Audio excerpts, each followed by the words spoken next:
Torrential rains, tsunamis, toxic mists, extreme heat, frigid cold, earthquakes, pestilence. A myriad of natural disasters besiege the world, as order gradually disintegrates. With hunger gnawing at their bellies and malice festering in their hearts, morality fades, leaving humanity to ponder its fate. In her previous life, Hanning fell victim to the machinations of those she once called friends and family. Now reborn, she harnesses her spatial cheat to amass resources across nations, indulging in a zero-cost bonanza: 100 containers of seafood, 1.4 million pounds of watermelon, 1 million pounds of lychee, 1 million durians, 5,000 tons of rice. The entirety of the port's containers, the entirety of a lake's freshwater. Her space fills to the brim time and time again. Oh, this space seems to have taken on an intriguing quality. Chapter 1. Rebirth, June 16th, 3018. 7 months remain until the apocalypse. It is also the third day since Han Ying's rebirth. Ying, this afternoon's milk tea includes 40 cups each of thick taro, mango sago, and cheese milk green. I've placed them in the trunk for you. The staff member, Xiao Wei, carried 3 large baskets of milk tea to the back of the white SUV parked at the shop's entrance. After firmly shutting the trunk, he addressed the girl emerging from the store. "Thank you for your hard work. You should leave early today. I see your girlfriend has been waiting for you." Hanning patted Ding Xiaowei's shoulder and winked at a young girl seated in a corner of the shop. "Hee, thanks, Ying Jia." Ding Xiaowei shyly scratched his head in response. After driving away from the milk tea shop, Hanning parked beneath a verdant tree. Dismounting from the driver's seat, she opened the rear door and leaned into the vehicle. As she reached for the baskets containing the milk tea, the 3 boxes of 120 cups vanished without a trace. Milk tea, after all, should be savored while fresh. Thus, hastening to store it in her space ensures its delightful essence remains intact. Thinking of the milk tea just stowed away, Hanning smacked her lips, retrieving a cup of mango sago from her space. With a satisfying slurp, she reveled in the cool, tender sago, the rich and smooth fruit puree, enhanced by a touch of light cream, doubling the sweetness and instantly lifting her spirits. Hanning is a dance student. In her previous life, to maintain her figure, she avoided not only desserts but also any food with higher caloric content. However, the notion of maintaining her figure has been utterly excised from her life's lexicon. In this new existence, her sole ambition is to survive amidst the impending apocalypse. She yearns to relish every experience life has to offer while she still can. Everything else can go to hell. Though referred to as Ying Jia by Ding Xiaowei, Hanning is, in fact, 2 years his junior. At the tender age of 21, she is a second-year university student.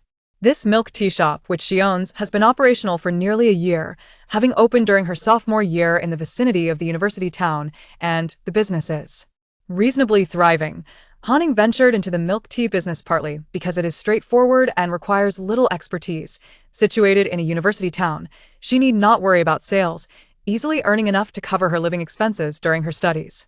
Moreover, she possesses a considerable inheritance from her parents, allowing her to generate income rather than deplete her resources. Upon her rebirth, Hanning not only retained the milk tea shop but also hired 4 part-time university students, for without help, she would be utterly overwhelmed.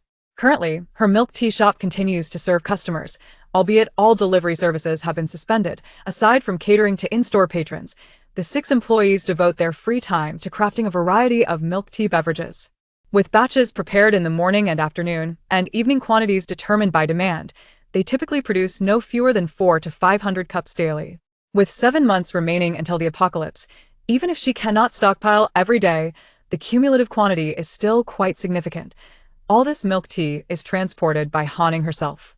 There is no need for excuses. She is the owner of the establishment. After producing large quantities of milk tea each day, Hanning has generously offered her employees double their wages. They are delighted and remain silent, assuming she is merely catering to a high-profile client. Before leaving the milk tea shop, Hanning specifically instructed the other staff members to prepare an additional batch of milk tea in the evening, as she would return to collect it. Now, as evening approaches, her aunt called earlier in the day, reminding her that it was Sunday and inviting Hanning to dinner at home. Hanning recalls that during this time in her previous life, her aunt similarly urged her to return for a meal. At that time, she agreed, and the price of that dinner was buying her cousin Wang Mingliang a tablet. Desire a tablet? In dreams, one can have it all.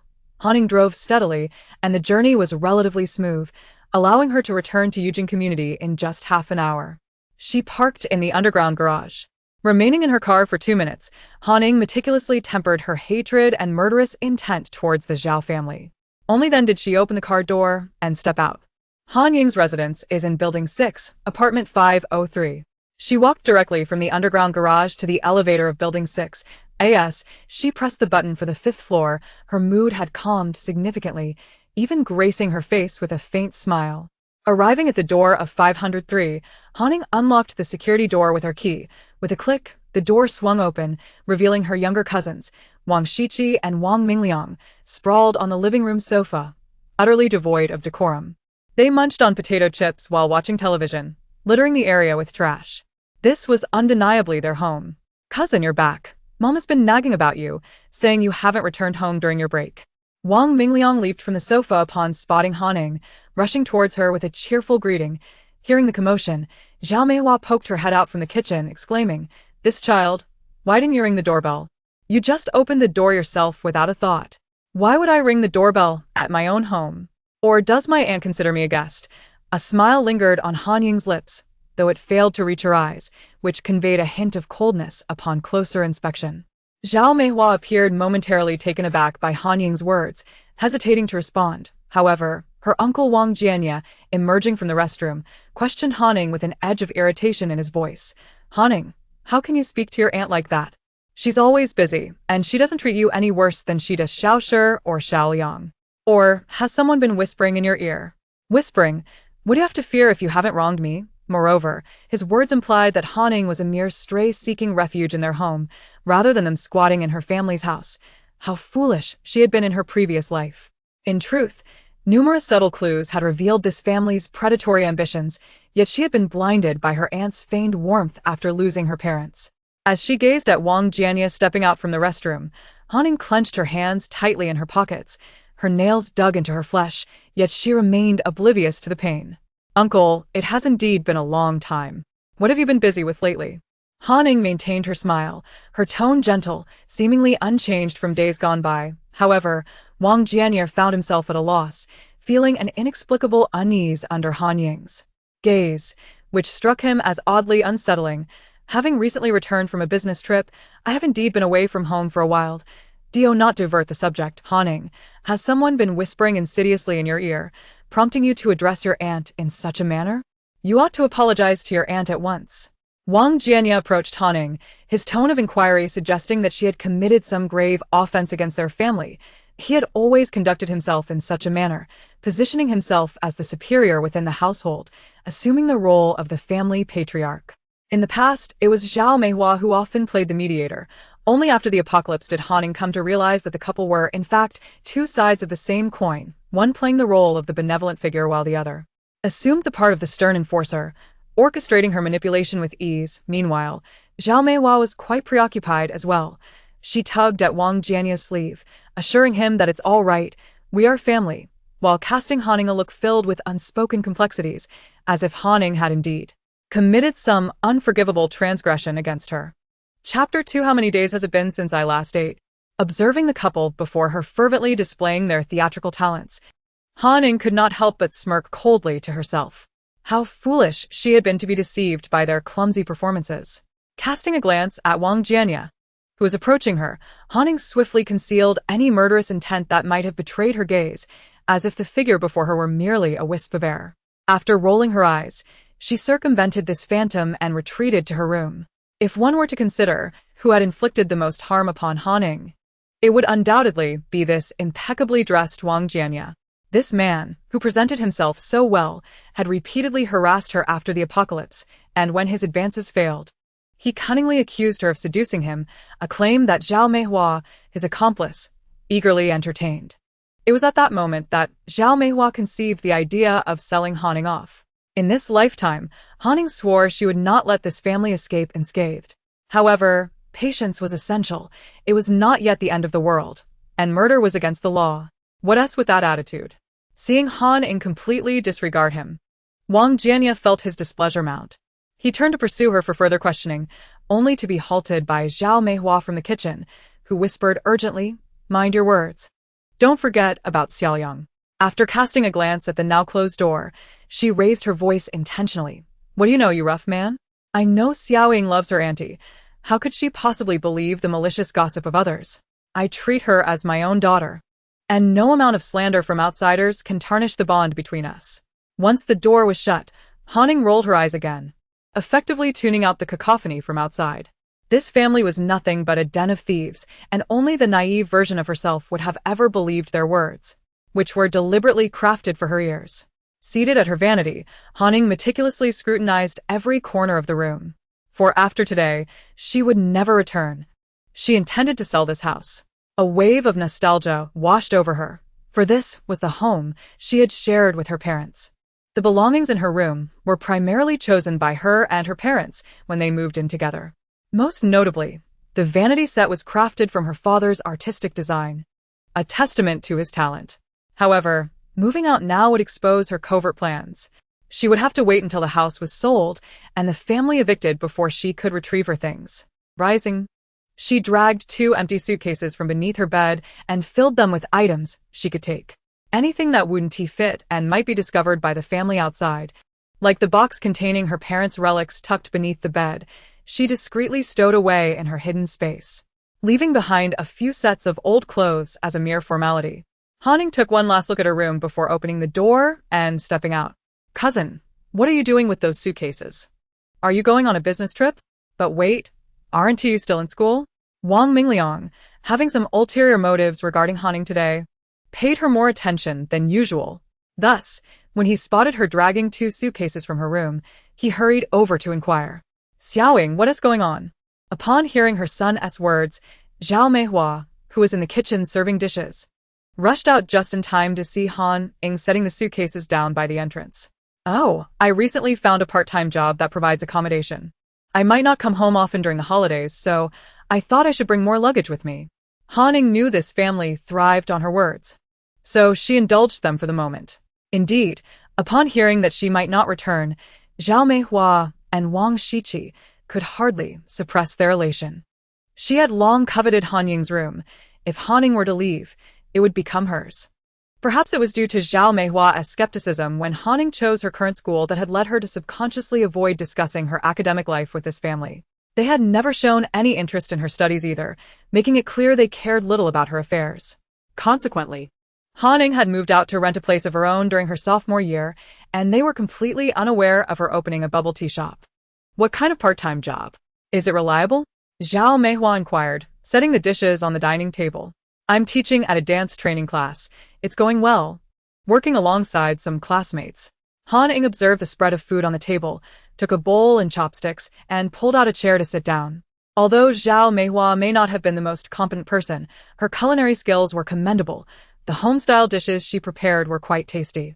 Even though Han Ying was on the verge of departure, it was only fitting to savor a final meal. Eyeing the array of delectable dishes, she couldn't help but swallow hard and, without regard for the others, began to feast. Sweet and sour ribs, oil-braised prawns, braised fish, cola chicken wings, spicy diced chicken, braised eggplant, vinegar stir-fried cabbage, winter melon meatball soup. It was a feast akin to a festival, filled with Han Ying's favorite dishes. Clearly, Zhao Meihua had splurged in an effort to please her after buying her son a tablet. However, today they would likely be disappointed. This marked the 3rd day since Han Ying's rebirth, and she had managed to somewhat temper her cravings for food. Yet, the underlying urge to devour everything in sight remained, as if etched into her very soul. She popped a piece of sweet and sour rib into her mouth, quickly followed by a prawn, seamlessly transitioning from one dish to another. How is it, Xiao Ying? Tasty? Zhao Meihua pulled out a chair beside Han Ying. Delicious. Han Ying's chopsticks danced with such speed that they nearly left a blur, and she slurped down a cola chicken wing before managing to respond. Wang Shiqi, noticing that Han Ying had begun eating without waiting for them, felt a twinge of irritation. Observing her ravenous demeanor, she whispered disdainfully, Mom, has she not eaten in days? She's eating like a starving ghost. Zhao Meihua nudged her daughter with her elbow, urging her to be quiet. However, as she looked at Han Ying, her smile masked a flicker of confusion. She had not paid close attention before, but when had Han Ying's eating habits become so unrefined? She was devouring even the prawn shells without hesitation. This behavior was peculiar, especially considering Han Ying usually cared about her figure and never dared to overindulge. What had prompted such a change today? Han Ying, a dance student, often embodied grace and poise. Truth be told, she was usually an elegant and refined individual. Yet today, she resembled a ravenous beast. In mere minutes, half of the dishes on the table had vanished. It dawned on Zhao Meihua that they needed to take action. Ignoring Han Ying's voracious appetite, she quickly called the family to the table. At the rate Han Ying was going, they would soon be left with nothing but scraps. Chapter 3: A dog-eat-dog situation. Wang Jianye had barely settled down when he noticed that the majority of the dishes had already been devoured. As he was on the verge of erupting, a sharp glare from Zhao Meihua silenced him, compelling him to sit down in a huff. Observing Zhao Meihua's family gathered around the dining table, Han Ying silently lamented the missed opportunity. Had they delayed their arrival by a few more minutes, she would have had the chance to showcase the splendid spread before her. "Mom, could you buy me a tablet? All my classmates have one. Just yesterday, Zhao Song and the others were flaunting theirs in front of me, claiming our family is so impoverished we can't even afford a tablet. They said they won't invite me to play anymore." Han Ying thought to herself, a sense of triumph swelling within her. As soon as she settled into her chair, Wang Mingliang noticed that the dishes on the table were nearly depleted. Despite feeling a pang of dissatisfaction, he was acutely aware of the real reason his mother had summoned Han Ying over for dinner. With an expression full of grievance aimed at Zhao Meihua, his gaze flickered towards Han Ying, who was devouring the food with unabashed delight, eager to gauge her reaction. Alas, Han Ying's focus was solely on the succulent ribs, chicken wings, and oil-braised prawns, leaving no attention to spare for Wang Mingliang. "What do you mean by? A tablet is exorbitantly priced, Xiao Ying. I recall that yours costs between 7,000 to 8,000, right? Our family certainly cannot afford that," Zhao Meihua interjected, nudging Han Ying with her chopsticks. 8,005. "There are cheaper options too, plenty for just a few hundred," Han Ying responded. Acknowledging Zhao Meihua's touch on her arm, she couldn't afford to feign ignorance. "I refuse to settle for some no-name brand that costs a few hundred. What would Zhao Song and the others think of me? I cannot afford to lose face. I want one like my cousin S. Nothing less." At this, Wang Mingliang flung his chopsticks down in frustration, inadvertently knocking a large prawn from the plate into the nearby trash bin. Observing the discarded prawn, Han Ying felt a twinge of regret. Had it been anyone but Wang Mingliang's family, she would have retrieved it herself. Eating from the trash? After the apocalypse, even trash would be a luxury. Would Wang Mingliang recall the prawn he had so carelessly discarded when hunger gnawed at him during the apocalypse? 8,005. It's easy for you to say, but we can't afford that. We're not as affluent as your cousin. Just ask Mom to get you a cheaper one. You'll have to make do. Being mocked is something we must endure, after all, given our circumstances. Right, cousin? Wang Shiqi, a sophomore this year, harbored immense jealousy towards her cousin Han Ying. Not only was she stunningly beautiful, but her physique was equally admirable. Although her parents had passed away, they had left her a considerable inheritance. While the exact amount remained a mystery, her mother had mentioned that her uncle and aunt were both artists, one a painter, the other a dancer, earning a substantial income, likely in the millions. On several occasions, she had observed her cousin dancing in her room, the graceful motions igniting a jealousy that nearly brought her to tears. She had even clandestinely recorded Han Ying, attempting to mimic the dance upon returning home, yet she struggled to coordinate her limbs. "Didn't I buy you a tablet worth over 5,000 just a few months ago? You're preparing for your college entrance exam next year. Your studies should take precedence. Why not let Xiao Liang use your tablet for now? If you focus this year and get into a good university, Uncle will surely buy you a better one than mine, especially since he has received a raise and bonuses." Han Ying, having just finished a hearty meal, glanced at the dwindling dishes before setting down her chopsticks with a smile. However, Zhao Meihua looked at her with confusion upon hearing her words. When had her husband received a raise or bonuses? How is she unaware of such developments? How did Han Ying know? What nonsense are you spouting? When did I get a raise? When did I receive bonuses? Wang Jianye's chopsticks paused midair as he questioned Han Ying, his voice rising in indignation. "Yesterday, on Saturday, I was out with my classmates at the Sanshin hotel lobby when I saw Uncle with a female colleague checking into a room. I thought you both might be busy with work, so I didn't want to disturb you. Han scratched her head, then continued in a conspiratorial tone. Ensuring everyone could hear, could I have mistaken someone? But it was definitely Uncle. How could I be wrong? At the mention of the Sanshin Hotel and the room check-in, Wang Jianya's mind exploded with disbelief. He raised his hand, ready to slap her into silence, yet upon witnessing the fury rising in Zhao Meihua's reddening eyes, he hesitated. Realizing she was on the brink of lashing out at him, Zhao Meihua trembled with rage, unable to contain herself any longer, lunging at Wang Jianya, scratching his face mercilessly. He protested that Han was spreading lies and sowing discord, insisting he had genuinely been on a business trip and had not visited any hotel. But Zhao Meihua was in no mood to listen, snatching his phone to investigate. Upon delving into its contents, she discovered a hidden space filled with shocking messages, conversations between her husband and his mistress that would make anyone blush. It also contained numerous photos and videos of their escapades in hotels. Fury ignited within Zhao Meihua as she seized a kitchen knife, intent on severing the root of her husband's infidelity. Meanwhile, Wang Shiqi and Wang Mingliang seemed oblivious to their parents' escalating conflict. Instead, bickering over the tablet Han had gifted Wang Shiqi, even resorting to physical altercations. Although Han was not privy to these events, she could surmise the nature of her family's dysfunction. After all, she had a clear understanding of their character, especially after experiencing the apocalypse. Han's parents had passed away when she turned 18, a time when she had harbored resentment towards them for abandoning her in pursuit of their own pleasures, ultimately leading to their demise on the snowy mountains. Zhao Meihua, her aunt, did not share the same surname as her, as she was the second wife of Han's grandfather after her grandmother's death. Chapter 4. Occupying the house? Han recalled that during her childhood, Zhao Meihua's family did not frequently associate with them, only visiting occasionally during holidays. After her parents' deaths, Zhao Meihua had made a few calls, offering to come over and care for her. In a show of unwavering determination, they sold their own home, leaving no room for retreat, and moved in to care for her. At that time, Han had just lost her parents and was in a particularly vulnerable state, which made her feel foolishly touched by their actions. She had not yet graduated from high school and had been overly sheltered by her parents, rendering her somewhat oblivious to the intricate calculations among adults. Most importantly, after Zhao Meihua and her family arrived, they indeed took great care of her. Every meal was prepared with exquisite care, and they consistently inquired about her well-being, ensuring she never had to wash a single piece of clothing.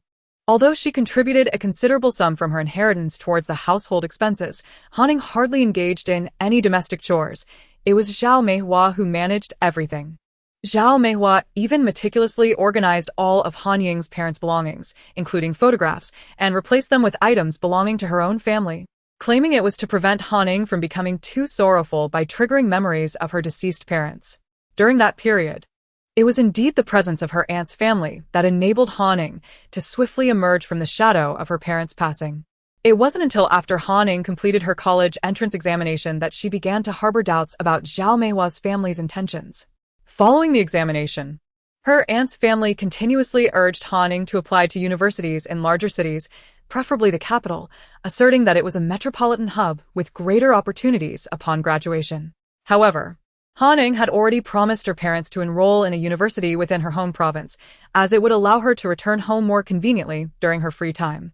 Despite her parents' absence, she wished to honor her promise, ultimately deciding to apply to a local university.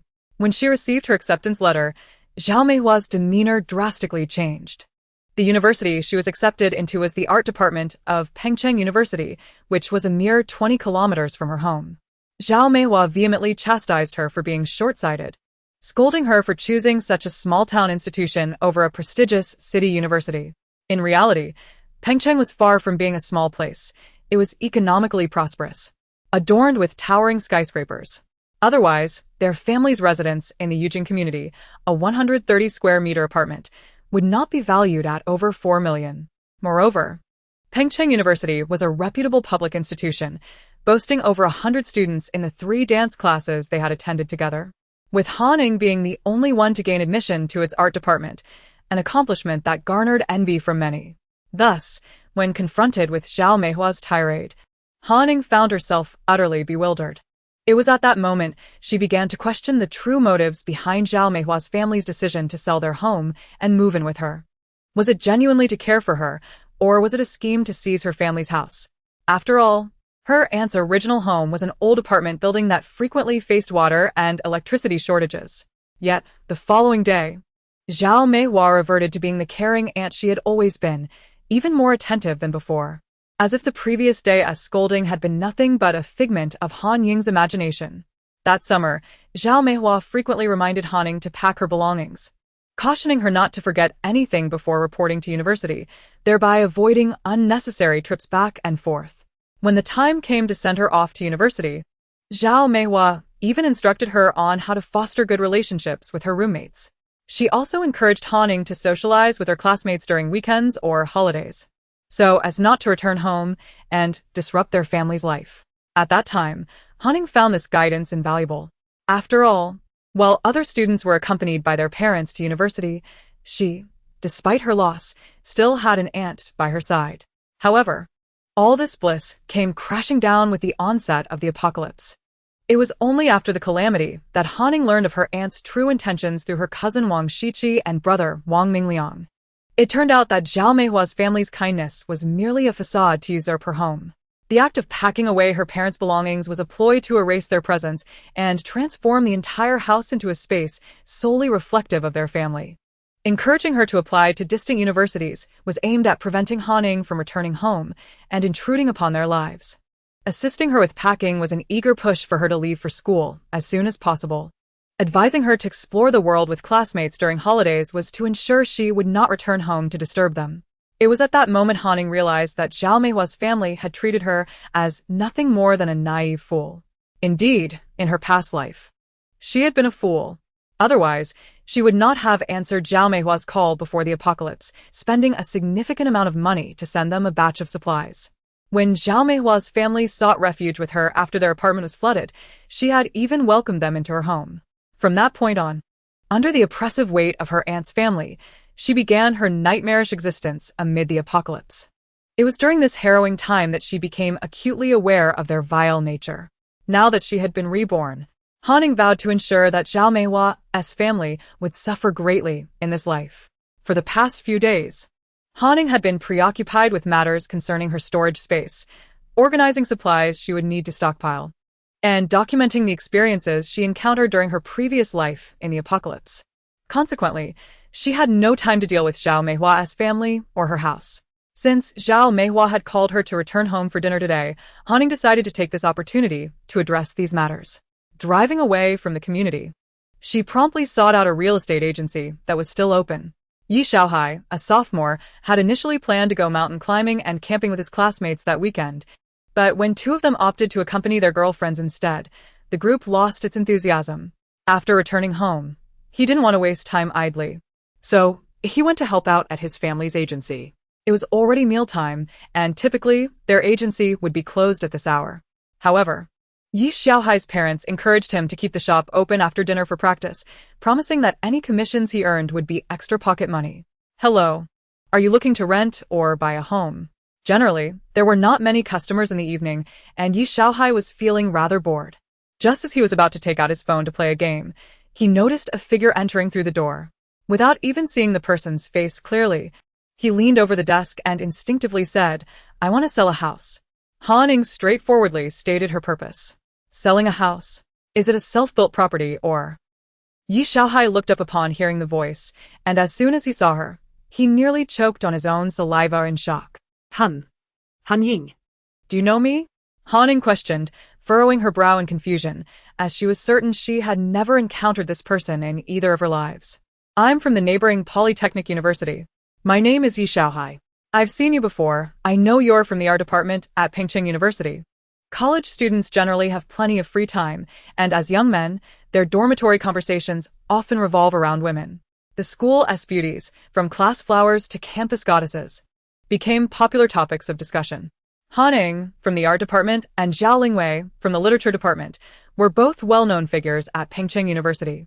The reason was simple. Both were exceptionally beautiful. There was even a voting thread on the school forum to determine the campus beauty.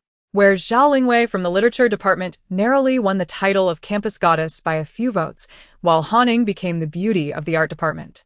Although Haning received slightly fewer votes than Zhao Lingwei and missed out on the title, Yi Xiaohai and the other boys in their dorm unanimously agreed that Haning was more beautiful than Zhao Lingwei. It is merely due to Zhao Lingwei's talent for dressing and makeup, her adeptness in social interactions, and her skill in soliciting votes that her vote count has risen slightly.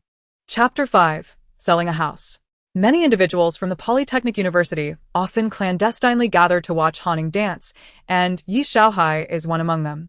Thus, when he unexpectedly encounters Haning in his own store, he is utterly astonished. How could one not be shocked by the appearance of the goddess from his dreams? Haning, however, does not take Yi Xiaohai's claim of knowing her seriously. She is aware of the beauty posts about her on the school forum and knows she has been designated as the department's flower. Yet, these accolades never piqued her interest in her previous life, let alone in this one.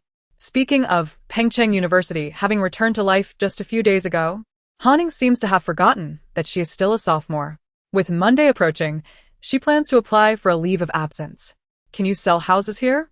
Haning appears not to have heard Yi Xiaohai's assertion of familiarity and continues to state her purpose. Yes, of course. Please take a seat. I will get you a glass of water. Yi Xiaohai stands up to head towards the water dispenser. No need, I have other matters to attend to. Let us focus on the main issue. Haning replies as she remains seated. Oh, very well. Please fill out the property information so I can list it. Yi Xiaohai hands her a form. Soon, Haning completes the basic details of the property and retrieves some photographs from her phone's album. Han Ying. May I add you on WeChat? Then you can send me the photos. It would be much quicker. Although it is possible to transfer the images directly via a data cable or other means, Yi Xiaohai harbors a personal motive. He wishes to connect with Haning on WeChat. Alright, I will scan your code. Haning opens WeChat to scan and soon, with a notification sound, she sends the property photos after Yi Xiaohai accepts her request. After concluding the property matters, Haning departs from the agency. Following her exit, Yi Xiaohai promptly publishes the property information. The house Haning intends to sell is located in the Yujing community, which boasts nearby kindergartens, primary schools, and secondary schools. Such a property in a desirable school district is unlikely to face difficulties in selling, and he believes news will arrive shortly. However, Haning has two stipulations for potential buyers. First, the full payment of 25 million must be made up front. Second, she wishes to retain some furniture from her home. The second condition is inconsequential, as anyone would agree to it, but the first condition of full payment presents a more considerable challenge.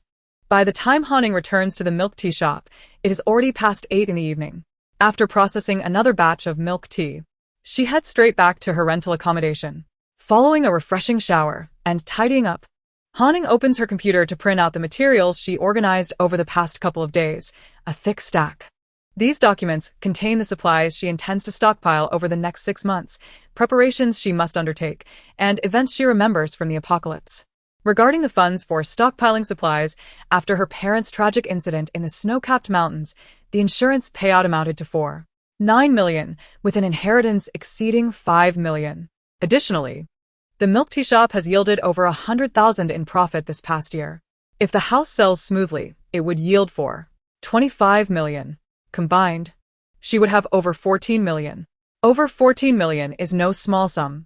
Yet, gazing at the thick stack of supply lists before her, Haning understands that this amount is far from sufficient. Thus, she must urgently devise ways to generate more funds. Lacking other rapid income sources, she can only turn her attention to the space she acquired upon her reincarnation. In her previous life, Haning met her demise during the 4th year of the apocalypse amidst extreme cold. Although fate has granted her a second chance to endure the trials of the apocalypse, it has also bestowed upon her a unique advantage for survival, a spatial realm. The origin of this space is not unlike those in various novels. It was unlocked from a pendant. However, this pendant is neither a family heirloom nor a gift from a boyfriend. She has never had one. This pendant was forcefully thrust into her possession during the apocalypse. In a moment of desperate heat, Haning was sold by her Aunt Zhao Meihua's family to a perpetually dependent bachelor downstairs for merely 3 pounds of old rice and a small bottle of water. Subsequently, She narrowly escaped a harrowing encounter with that bachelor, sustaining 2 knife wounds on her arm in the process of fighting him off and fleeing the community. As she fled under the scorching heat, just as she was about to collapse, she fortuitously encountered rescue personnel. Following this, she was transported to a shelter. Though the shelter was guarded by soldiers, the sheer number of disaster victims overwhelmed them, rendering their vigilance ineffective. Consequently, the shelter became akin to another hell. Each day, it provided a single-course biscuit and a sip of water, which was barely enough to sustain life. Upon her arrival at the shelter, Ying was immediately targeted. Knowing that only 1 course biscuit and a sip of water were distributed daily, she chose to conceal her ration instead of consuming it immediately, intending to save it for when hunger became unbearable. However, unbeknownst to her, a tall, gaunt man emerged from the shadows, kicked her to the ground, and forcibly seized the biscuit and water she had hidden away. As her lifeline was snatched from her, tears welled in Ying's eyes, and in a frenzy, she sprang to her feet, charging at the tall man. He fell under her onslaught, but rather than retaliate, he devoured her precious biscuit and water in one greedy gulp. With no food left, your life is forfeit. Take it if you wish. Living like this is worse than dying. Ying would forever remember the words of that gaunt man, who, after swallowing the last crumb of her sustenance, laughed at her. In that moment, she felt an overwhelming urge to kill. Yet, just as she was about to confront him, she spotted soldiers patrolling in the distance. Thus, the man pulled a black pendant strung with a red cord from his filthy pocket and tossed it into Ying's arms, adding, "You willingly exchanged this with me. I have consumed my portion, and it's too late for you to regret it now." What began as a one-sided robbery was twisted into a transaction of Ying's supposed reconsideration. Initially, she intended to discard the pendant, but ultimately, she kept it as a reminder of the lesson learned. Only food consumed is truly one's own. Yet, this pendant granted her a second chance, bringing her back to the world before the apocalypse and unlocking the space. Chapter 6: Stockpiling Breakfast. Ying's space may differ from others. It is not vast, encompassing merely about 1 acre of land, suitable for cultivating crops. Humans can enter, but the time spent within the space is limited. This limitation applies not only to Ying, but to all living beings. In essence, while Ying's space can support crop cultivation, the time constraints prevent the rearing of living creatures. Within the space, a countdown timer is displayed. Once the timeline resets, the living beings within will be propelled out into the space. This was a revelation that Ying made on the very first day of her rebirth. Initially, she could only remain within for half an hour each day. However, on the following day, after storing some jewelry left to her by her parents into the space, she discovered that all the gold ornaments had vanished. Subsequently, she realized that the space had upgraded to level 1. This allowed her to stay for an additional half hour each day, totaling 1 hour. Fortunately, this time could accumulate. Any unused time from today could be carried over to the next day, and so forth, somewhat akin to mobile data which, if not used this month, can be utilized next month. However, unlike mobile data, the time in this space can accumulate indefinitely. On the 3rd day of her rebirth, Ying had already accumulated 2 hours of time within the space. The cultivation area within this space was somewhat limited, yet it possessed an additional cheat. With a mere thought, a deep purple box appeared beside her.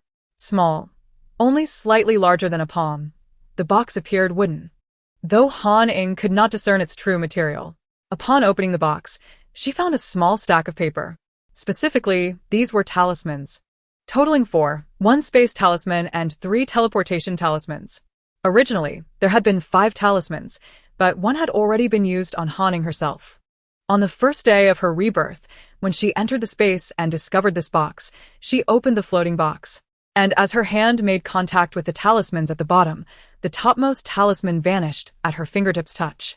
It was then that she learned through her consciousness that it was a transmission talisman. Its effect was, as the name implies, left behind by the original master of this space. However, due to the passage of time, the power remaining within the transmission talisman had significantly diminished. The power Ying inherited was merely 1% of its original strength. Yet that 1% was sufficient for her needs. This meager power not only enhanced Ying's physique, but also enabled her to learn the art of drawing and utilizing talismans, albeit limited to the space talisman. The original space talisman within the box was likely crafted by the space's original owner. The space contained 2 million cubic meters. Time within the space talisman was static, granting it a preservation function. Regrettably, this space talisman was nearing its expiration, with only about a year and a half remaining. This meant that if Han Ying stored resources within this talisman, she would have to retrieve them and place them into another space talisman after a year and a half. However, with only one space talisman in the box, it was clear that Han Ying would have to create these space talismans herself. Fortunately, she still had a year and a half of grace period, so she did not feel anxious. As for the remaining 3 teleportation talismans, they too had only 8 months left before expiring. This implied that they would lose their effectiveness approximately 1 month after the onset of the apocalypse. Upon seeing the limited 8 months, Han Ying lamented the loss. If these teleportation talismans could last longer, they would undoubtedly serve as a primary means of survival in the post-apocalyptic world. Most regrettably, despite her numerous attempts, she had been unable to draw a teleportation talisman. The talismans she produced were mere facades, devoid of any actual effectiveness. In her frustration, Han Ying nearly bruised her thigh from slapping it in irritation. Nevertheless, possessing these 3 talismans was still a boon. Even if they could not be used for survival, they could facilitate a zero-cost purchase. Hence, they were not entirely wasted. Within the remaining 8 months, Han Ying resolved to utilize these 3 teleportation talismans. As implied by their name, teleportation talismans allowed instant movement to a location of her choosing. Their duration was set at 10 hours. This meant that once activated, the user would be forcibly returned to their original location after 10 hours, and the time could not be expedited. Therefore, after teleporting to a location, Han Ying would need to remain there for the full 10 hours before being transported back to her starting point. Consequently, she decided to capitalize on these 3 teleportation talismans to earn quick money. However, for safety and precaution, she planned to wait until the time accumulated in the space exceeded 10 hours before making use of them. Since the time in the space needed to accumulate, she could not afford to waste any of it. After organizing her tasks for the following day, Han Ying promptly retired to her bed for rest. Lying there with her eyes closed, she ran through the inherited cultivation technique within her body. Perhaps due to her limited aptitude or the unsuitability of this world for cultivation, Han Ying felt that at her current pace, it would take 100 years to match even that 1% of power she had inherited. Yet, even the smallest improvement could potentially expand the space within the talisman she could draw.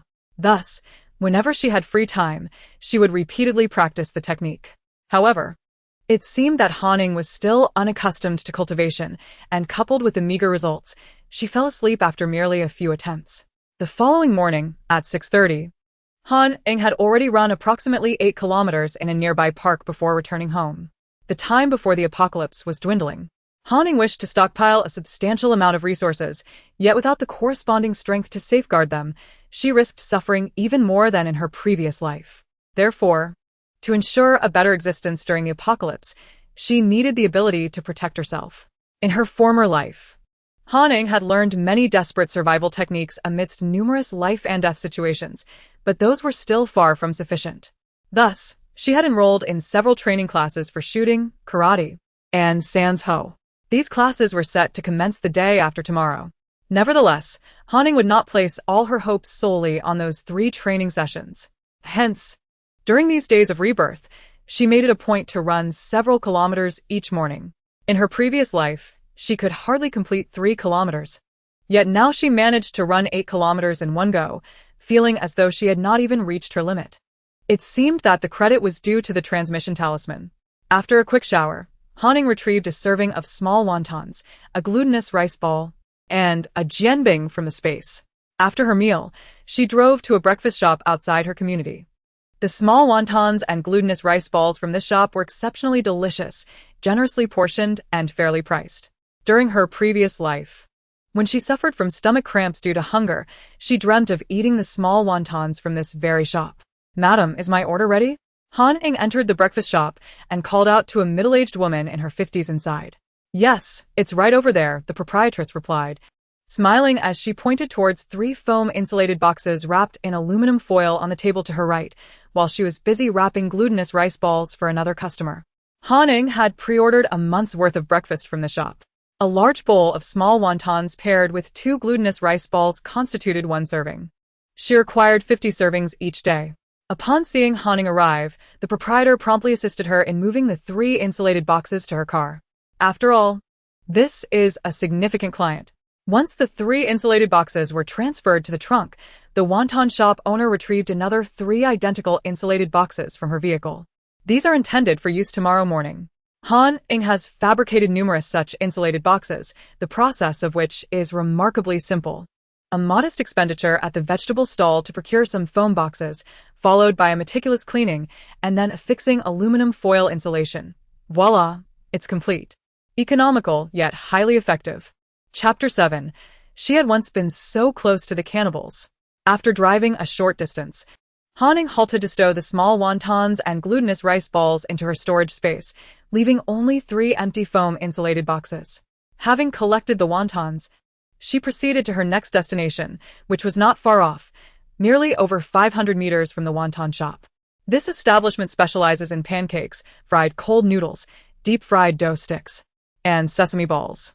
She has similarly ordered a monthly supply, with a daily quota of 50 servings. Each serving comprises a thick pancake roll with double portions of fried cold noodles, along with 100 sesame balls and 100 dough sticks. The shop also offers soy milk, priced at 3 yuan per cup. However, Han Ying declined this, for soy milk is exceedingly simple to prepare. One can easily find the ingredient ratios online and make it oneself, rendering the purchase unnecessary. After collecting the pancakes and fried cold noodles, Han Ying next visited the bun shop to procure 100 large meat buns, 100 bamboo shoots buns, and 100 xiao mai. This bun shop is renowned in the vicinity, boasting impressive daily sales. Though it is somewhat distant from Pengcheng University, many early rising students do not mind the distance, flocking here for breakfast. After much persuasion, Han Ying secured an agreement from the owner to supply her with 300 buns of 3 different fillings daily, whether sweet or savory. Even on days she cannot collect them, the owner has agreed to freeze the buns for her convenience. To facilitate this arrangement, the owner even hired an additional assistant. By the time she finished collecting these items, it was already past 8 o'clock. Han Ying wasted no time and headed directly to Pengcheng University to process her leave of absence.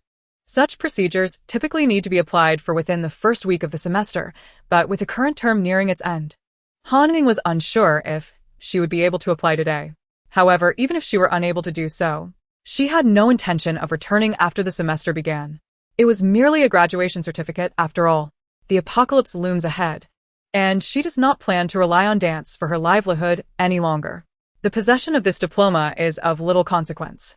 Initially, Han Ying intended to approach the Academic Affairs Office directly for her application, but reconsidered and sought out her mentor first.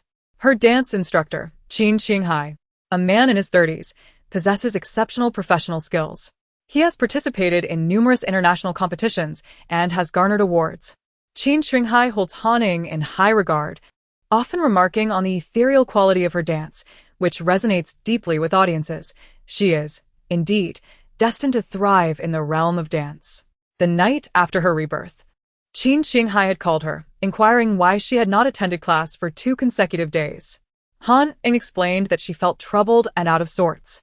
Dance, much like music, requires not only solid foundational skills but also the right state of mind and emotional alignment to express the ideal movements.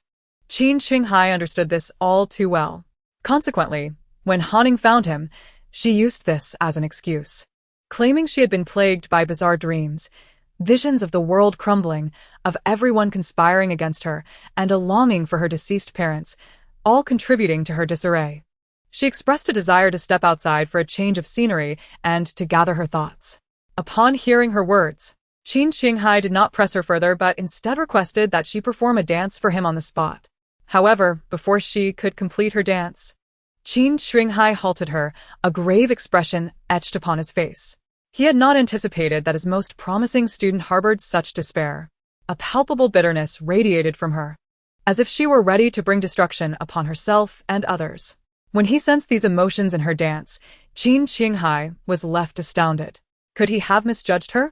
How could such a profound shift occur in just a few days? With her current state, Han Ying was not in a position to dance, if left unaddressed. She risked total self-destruction. Han Ying, of course, was oblivious to Qin Qinghai's insights drawn from her performance. During her dance, her mind had wandered back to the day of her demise in her previous life. That day, she had just returned from her shift at the base's farm. Her companion, Jian Xiaodong, had mentioned that her friend had discovered a household buried under snow in the outskirts, complete with a cellar that appeared to be tightly sealed, likely containing valuable supplies. However, due to its secure nature, Jian Xiaodong's friend sought help to open it, offering a share of the spoils to those who assisted. Having a chainsaw from a previous find, Han Ying was recruited for this endeavor. Jian Xiaodong's friend assured her that the issue of power for the chainsaw would be managed on their end. Trusting them, Han Ying had no doubts. Having previously ventured out with Jian Xiaodong and several friends to seek supplies, with fair distribution each time. However, upon arriving at the location, she realized that it was not just Jian Xiaodong and her 3 friends present. She also spotted Wang Jianya, Zhao Meihua, and Wang Mingliang. As for Wang Shiqi, Han Ying had fled after Zhao Meihua had sold her to someone downstairs, even resorting to violence against that family. Naturally, they were unwilling to let their investment go, and sought Wang Jianya's assistance, threatening him with his son Wang Mingliang's life to use Wang Shiqi as leverage against Han Ying. This was information Han Ying had gleaned from others residing in the same building at the base. As for Wang Shiqi's ultimate fate, no one knew. However, the malevolent glares emanating from Zhao Meihua's family made the outcome all too predictable. It appeared Zhao Meihua's family had come seeking retribution. Han Ying had no idea when Jian Xiaodong and her companions had allied with them, luring her out to her demise. Upon her arrival, she found herself encircled by those individuals. The moment she met their eyes, Han Ying understood their sinister intent. This was a plot to kill her for sustenance. Their gaze was one that only those in an apocalypse could possess, a deep, ravenous hunger for flesh. Han Ying was appalled, grappling with the realization that Jian Xiaodong and her group had succumbed to such a grotesque inclination. Initially, rather than fear, she felt disgust. Prior to this, she had heard Jian Xiaodong express an eagerness regarding her friend's offer of meat. Han Ying recalled Jian Xiaodong's nostalgic expression as she recounted this tale, and at the time, she had thought little of it. After all, everyone was starving, and tasting meat would naturally evoke fond memories. Yet, she had never fathomed that the meat in question was human flesh. How could she have been so close to the cannibals? Chapter 8. The Death of a Past Life. Confronted by that group of individuals, Han Ying was acutely aware that her chances of survival today were slim to none. Thus, she harbored a resolute intent to perish alongside them. However, even in this mutual demise, she could not allow them to desecrate her remains. Throughout the apocalypse, Han Ying had acquired a considerable array of combative skills. As all of them aimed their weapons at her, she erupted with a ferocity that seemed to challenge the very fabric of existence itself.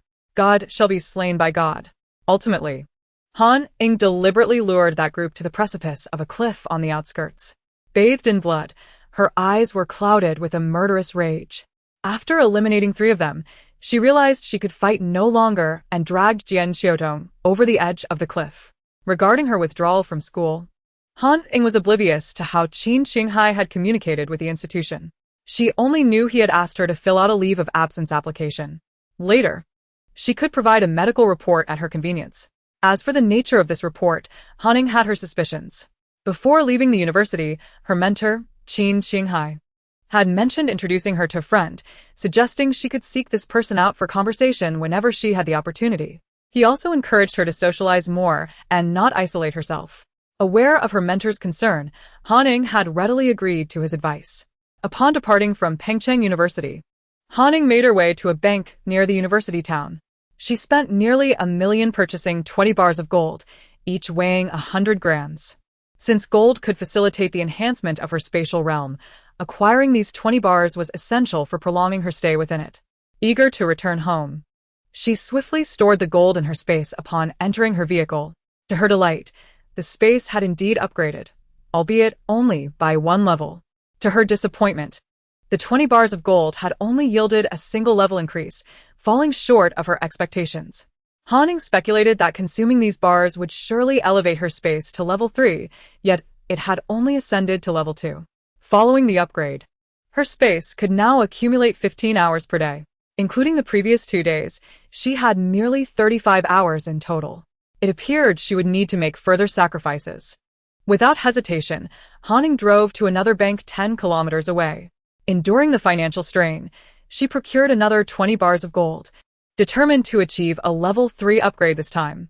Indeed, once her space consumed these additional bars, her daily accumulation of time increased by half an hour, allowing her to amass 2 hours each day. Thus, in 3 days, her plan to earn quick money would commence. She could not afford to waste this time. Although her current funds were limited, there were still items she could begin to acquire and preparations to undertake. First and foremost, Han needed her own residence. Renting was an option, yet purchasing a home would afford her greater security. She had already contemplated the location for her prospective purchase. However, before acquiring property, there were other matters to address. While Pengcheng is considered a major metropolis, even the grandest of cities has its outskirts, where villages and impoverished areas exist. Han retrieved her makeup mirror and applied an exaggerated eye makeup, then donned a black mask. Slinging a black backpack over her shoulder, she nimbly descended from her vehicle.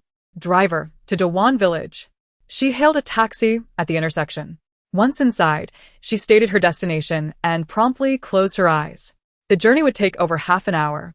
Time she could not afford to squander. She could still practice her martial arts techniques twice during this interval. Though the gains were limited, any progress was better than none. The driver, evidently familiar with the route, arrived at the destination precisely within half an hour. Please wait for me here for half an hour, and I will add an extra 50 yuan. Ying informed the driver after settling the fare. Alright, make it quick. The trip had covered nearly 30 kilometers. Incurring a substantial fare. The return journey would cost the same, and with the additional 50 yuan, this trip would prove lucrative. Only a fool would decline.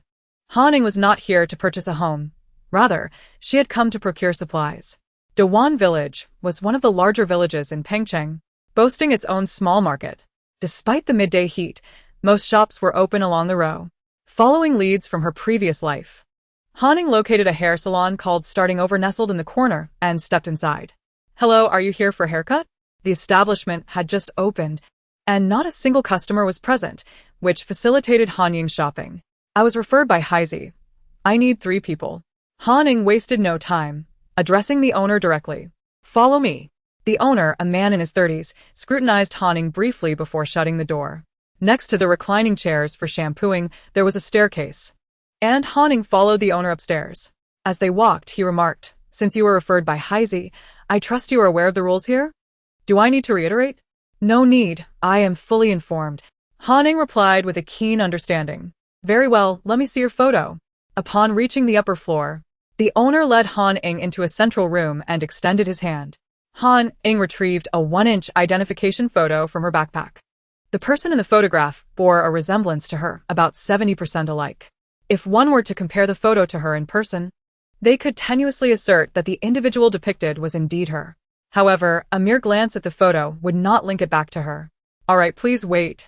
The owner powered on a computer, revealing a screen filled with incomprehensible codes to Han Ying. After placing the photo on the scanner, he opened a safe and selected 3 bags. From Han Ying's perspective, each bag contained an identification document and a mobile phone. He extracted the 3 identification cards and placed them on a device connected to the computer. After approximately 20 minutes of operation, he returned the newly created documents to their respective bags and handed them to Han Ying. Retrieving 7 stacks of cash from her backpack, she completed the transaction, one hand delivering payment while the other received the goods. Cash only. That's one of our rules. The owner verified the cash using a counting machine, declaring, 70,000 is just right.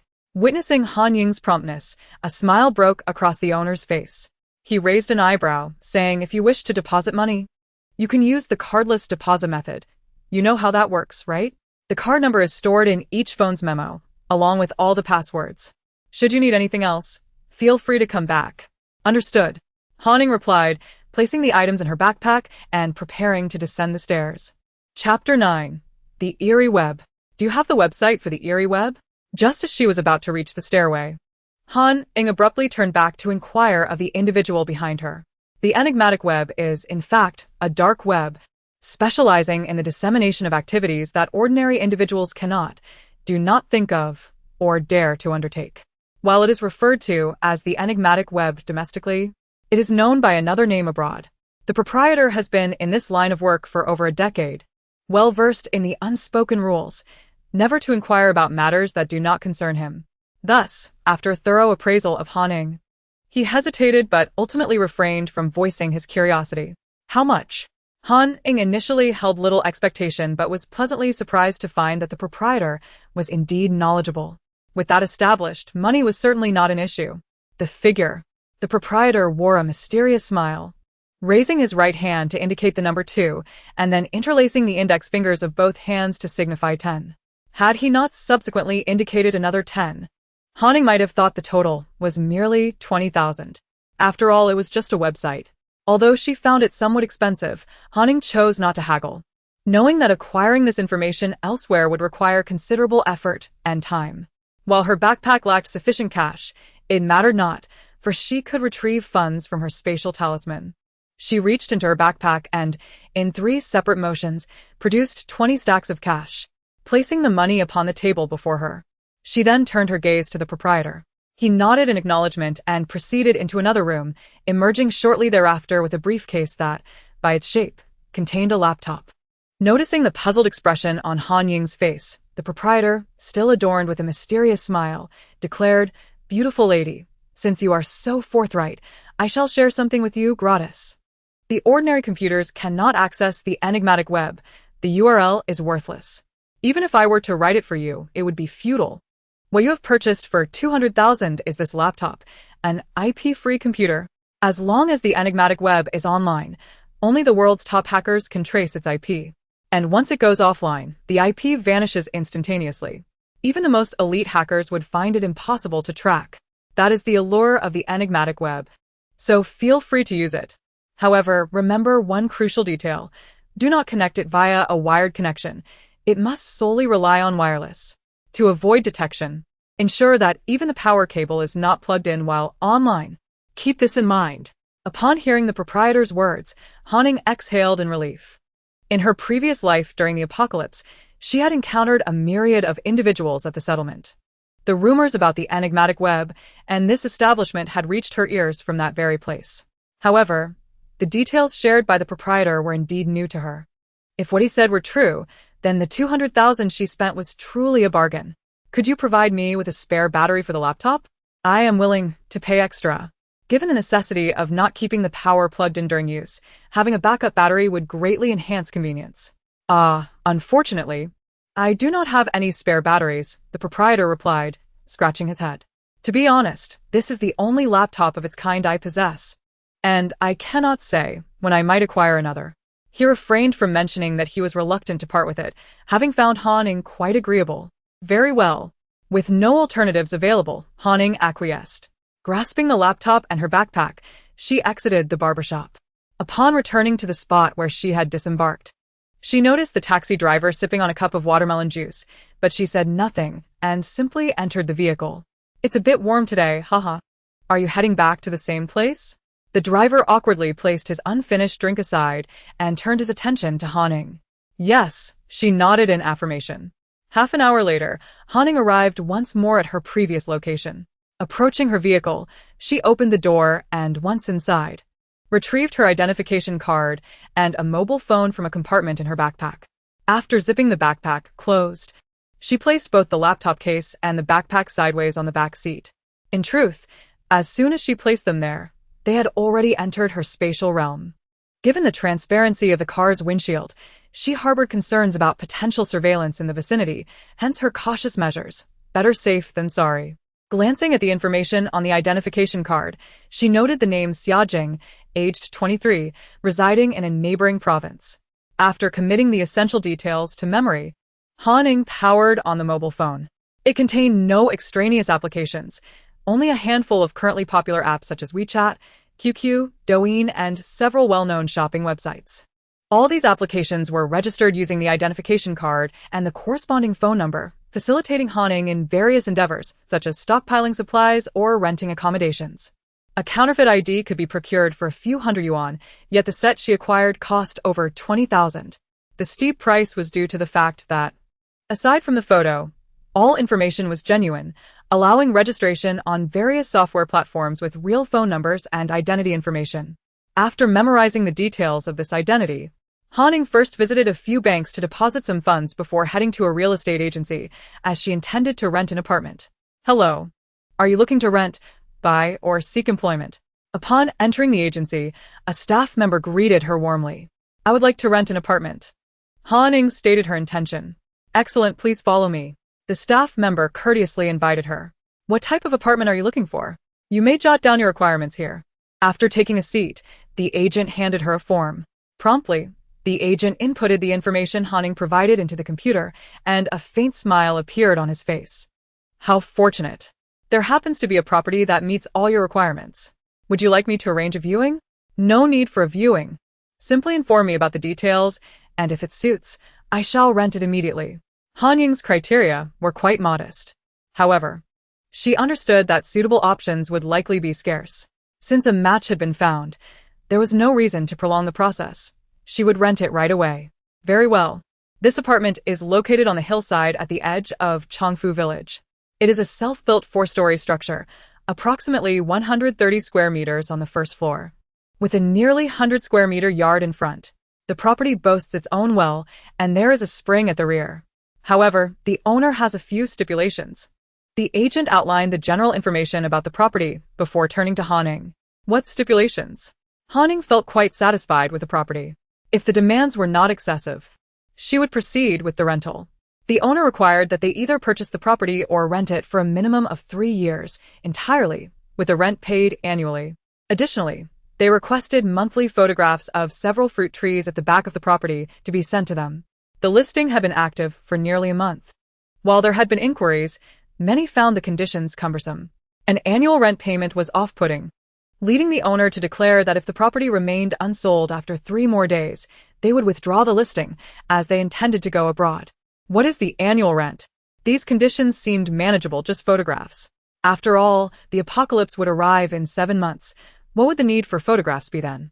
17,000 per year, with a minimum rental period of 3 years, totaling 51,000. The rent is to be paid annually, with a deposit of 5,000.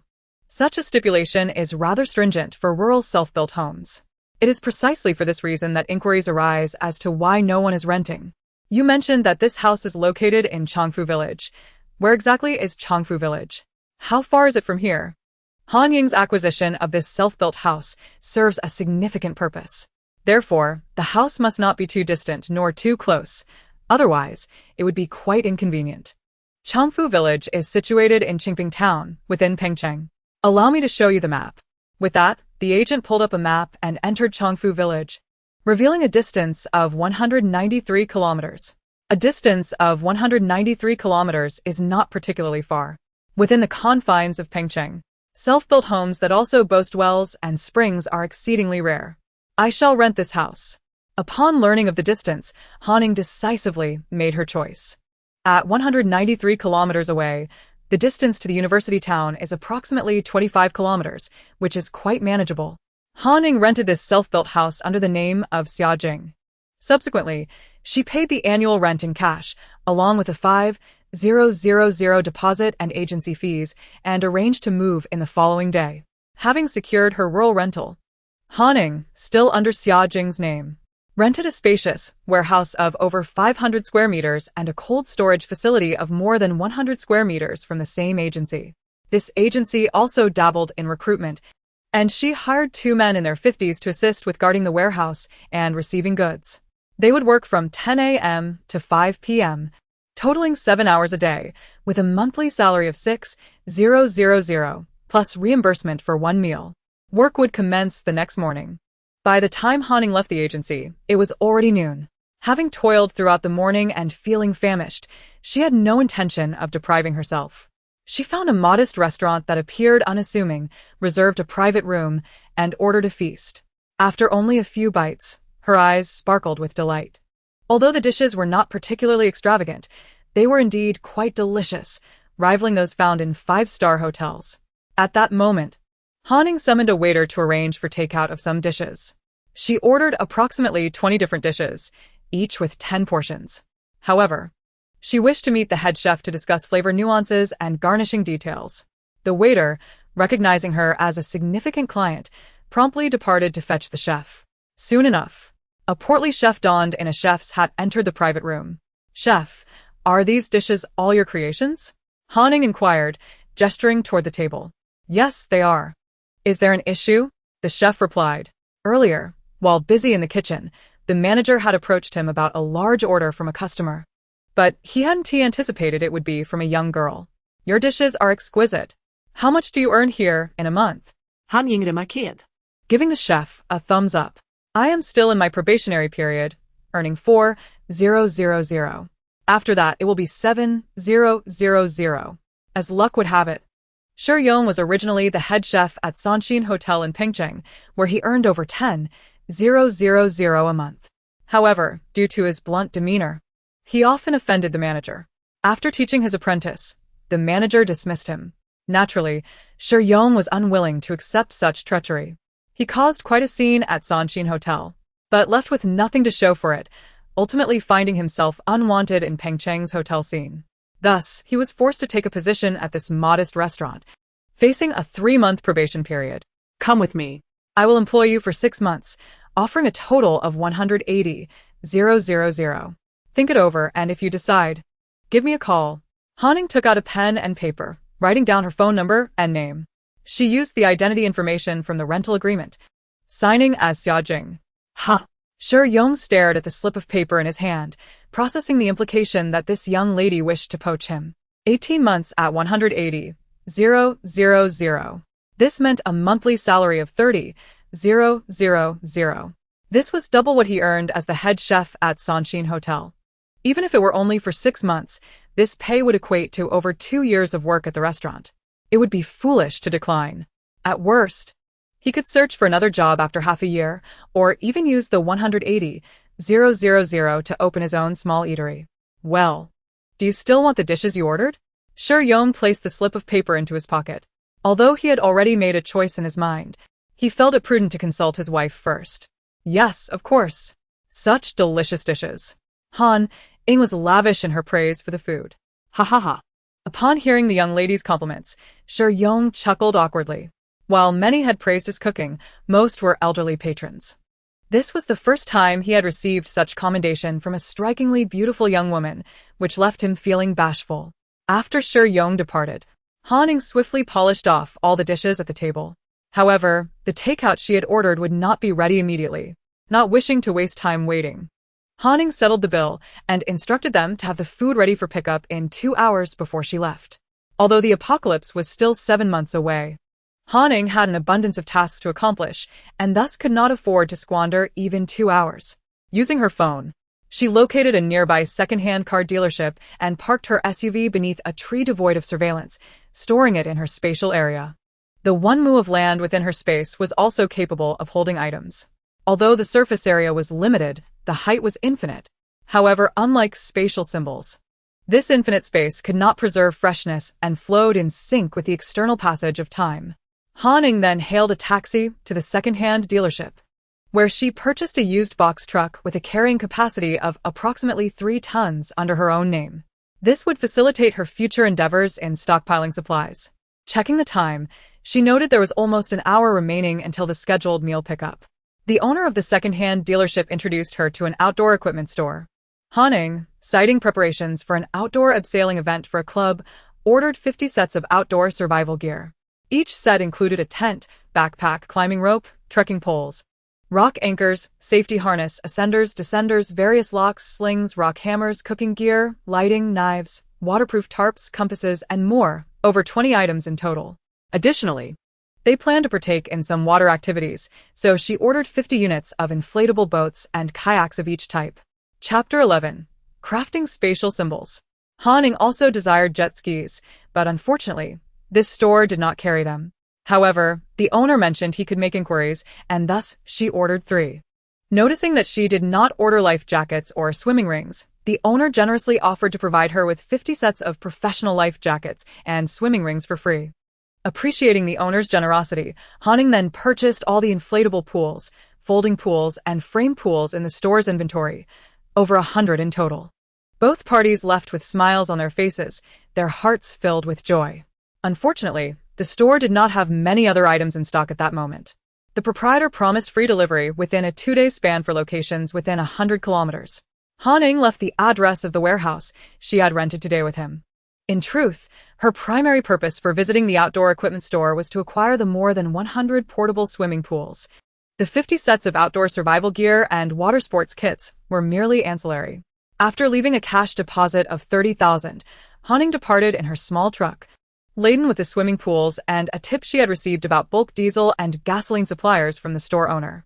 As she drove, humming a tune, her spirits soared.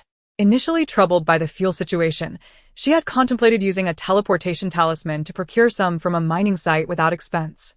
Little did she expect to stumble upon such unexpected gains.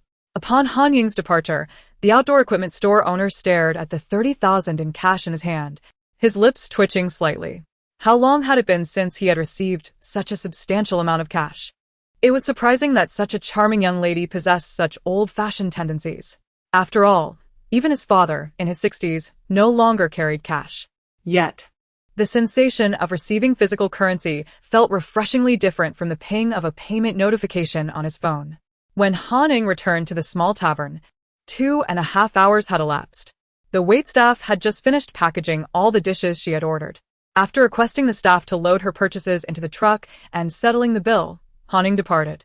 After driving a short distance, she found a location devoid of surveillance and, just as she had done with the swimming pools, stored all the food items into her spatial talisman. Subsequently, she exchanged her small truck for an SUV, intending to return to the university town, aware that she would not be able to collect her milk tea on time today. Han Ying had notified the shop that morning to hold off on production. After all, milk tea loses its flavor significantly after an hour of preparation. Glancing at the time, she decided to handle one more errand before heading back. Thus, she called the milk tea shop to resume making her order, promising to collect it shortly. Yesterday, Han Ying had listed her apartment in the Ying community for sale. The apartment she was currently renting near the university town was not intended for her long-term residence after the apocalypse. Therefore, it was imperative for her to purchase another property. Han Ying had already set her sights on a target for her new home. Over the past few days, she had interacted with several real estate agents and had gained some experience. However, she chose not to work with the two she had previously encountered, but instead sought out another agent. This time, Han Ying instructed the real estate agent to purchase a property in her name. The apartment that caught her attention was located in Lychee, on the 27th floor of Building 9, specifically Unit 2702 or 2703. The agent did not inquire why Han Ying did not want Unit 2701. Regardless, Han Ying had promised that if she could secure one of those units, she would grant a commission of 5 times the usual rate. Given the high property prices in Lychee, with a minimum of 30,000 per square meter, the commission would amount to around 20,000. A 5-fold commission would total approximately 100,000. If this deal materialized, her month would be considerably brighter. Han Ying was unconcerned about how the agent would contact the owners of those 2 apartments. Her objective in purchasing a unit on that floor was specifically for the residents of 2701. She had met the occupants of 2701 during the early days of the apocalypse and had frequently scavenged for supplies alongside that couple. Although they had merely allowed her to join them in their search, they had provided her with significant assistance and had even saved her life on 2 occasions. This time around, she intended to be their neighbor, which would afford her a sense of security. After leaving the real estate agency, Han Ying glanced at the time and drove back toward the university town. She had just confirmed with the milk tea shop that she would return to collect her order. After retrieving her batch of milk tea, she returned home. Her rented apartment was conveniently located near the shop, but today she had only picked up 1 batch, falling short of her target. Consequently, she instructed the staff to prepare another batch for her to collect later. Before heading home, Han Ying made sure to stop by the convenience store outside her apartment complex to pick up 3 packages. Although the parcels appeared small, they were surprisingly heavy, containing the talisman painting tools she had ordered online after learning to draw spatial talismans. Once home, Han Ying swiftly cleared her table and placed the 3 packages upon it.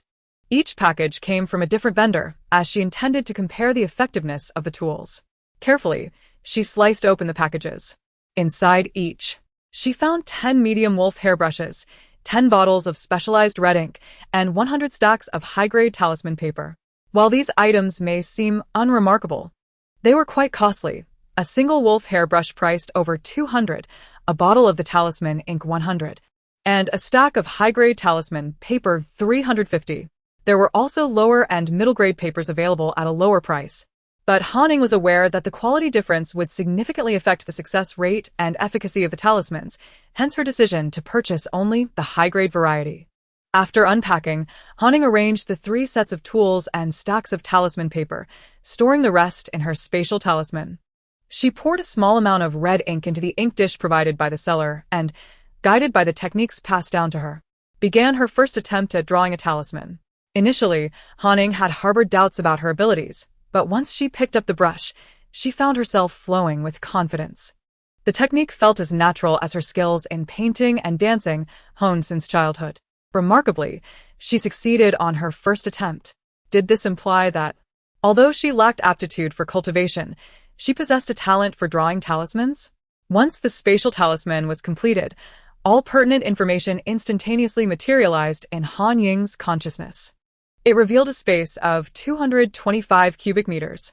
Before use, its validity spanned 20 years, but once activated, the effective period would only be 3 years. Han Ying realized she had inherited merely 1% of the original master's power. Anticipating a disparity between her talisman and that of the master, she was unprepared for the vast difference. The original spatial talisman boasted a capacity of 2 million cubic meters, while hers was a mere 225 cubic meters. The stark contrast was nearly unbearable for Han Ying. Nonetheless, given her level of cultivation, 225 cubic meters was still substantial, equivalent to the size of 3 large rooms. Since quality was not on her side, she would have to rely on quantity.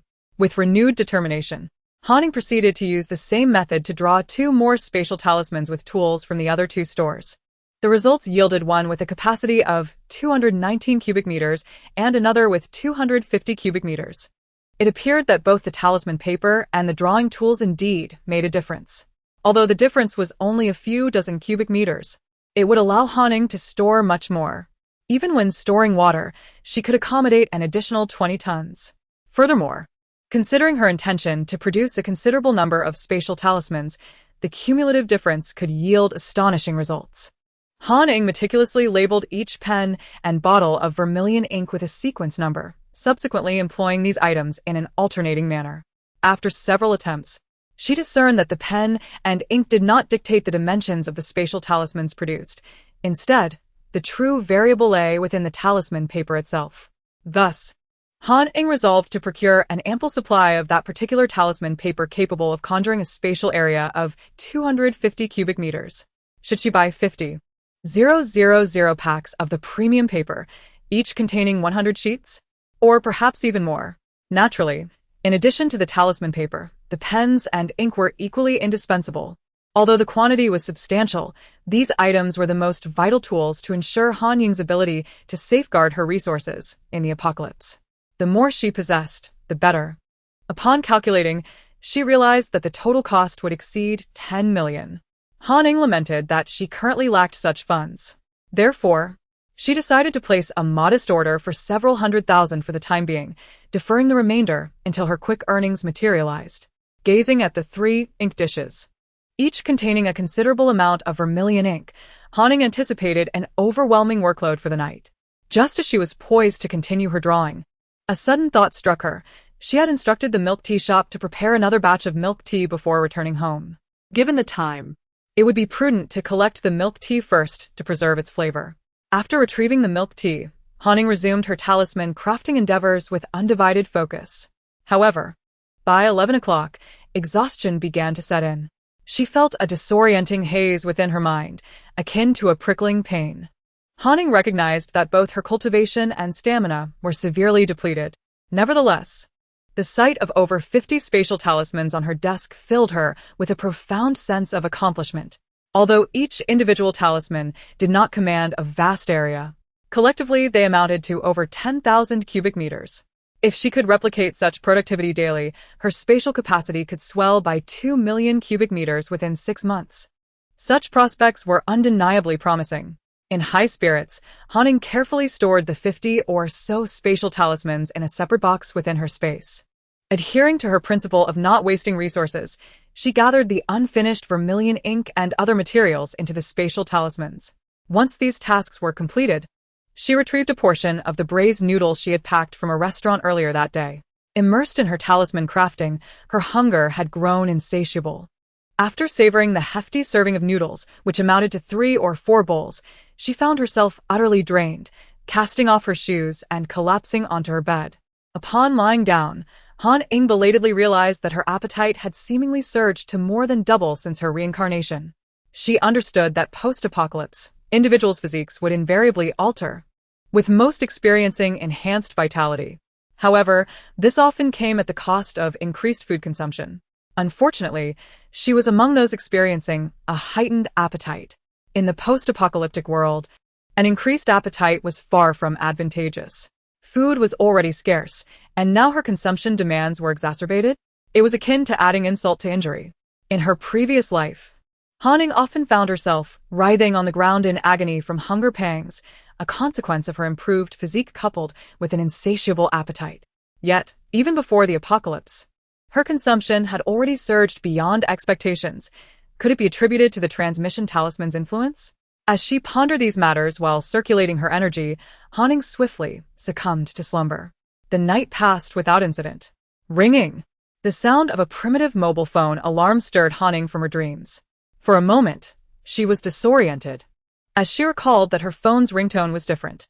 However, upon opening her eyes, realization dawned. It was Xia Jing's phone. Picking up the device, Han Ying did not immediately answer. Instead, she glanced at the time. It was already 7 in the morning, and she was surprised to find that she had slept until then after her exhausting night. The call must be from either the rotund chef from yesterday or the outdoor equipment store. However, given that the outdoor store's owner had mentioned a 2-day shipping delay, it was likely the chef from the restaurant. After hanging up, a smile graced Han Ying's face.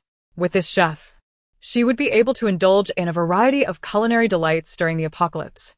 While Han Ying could cook, her culinary skills were rather mediocre, resulting in less than appetizing dishes.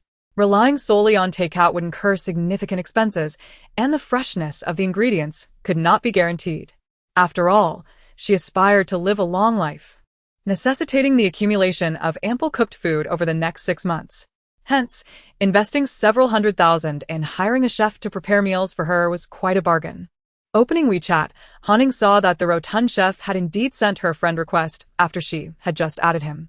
Upon accepting, she learned that the chef's name was Yong, a moniker that suited his appearance well. Han Ying sent Yong the location of the self-built house she had rented in Changfu Village, instructing him to begin work there the following day. However, Yong requested 2 days to allow for a transition period with the restaurant, as he was still in his probationary period, making it easier to resign. He assured her that 2 days would suffice, and he would be ready to start the day after. 2 days was acceptable to Han Ying, and she readily agreed. Determined not to waste Yong's time on menial tasks like washing and chopping vegetables, Han Ying called the agency from which she had hired the warehouse manager, requesting assistance in finding 2 nimble kitchen helpers or experienced cooks. By the time she managed all these arrangements, it was nearly 8 o'clock. Considering the multitude of tasks awaiting her, Han Ying decided to forego her morning run.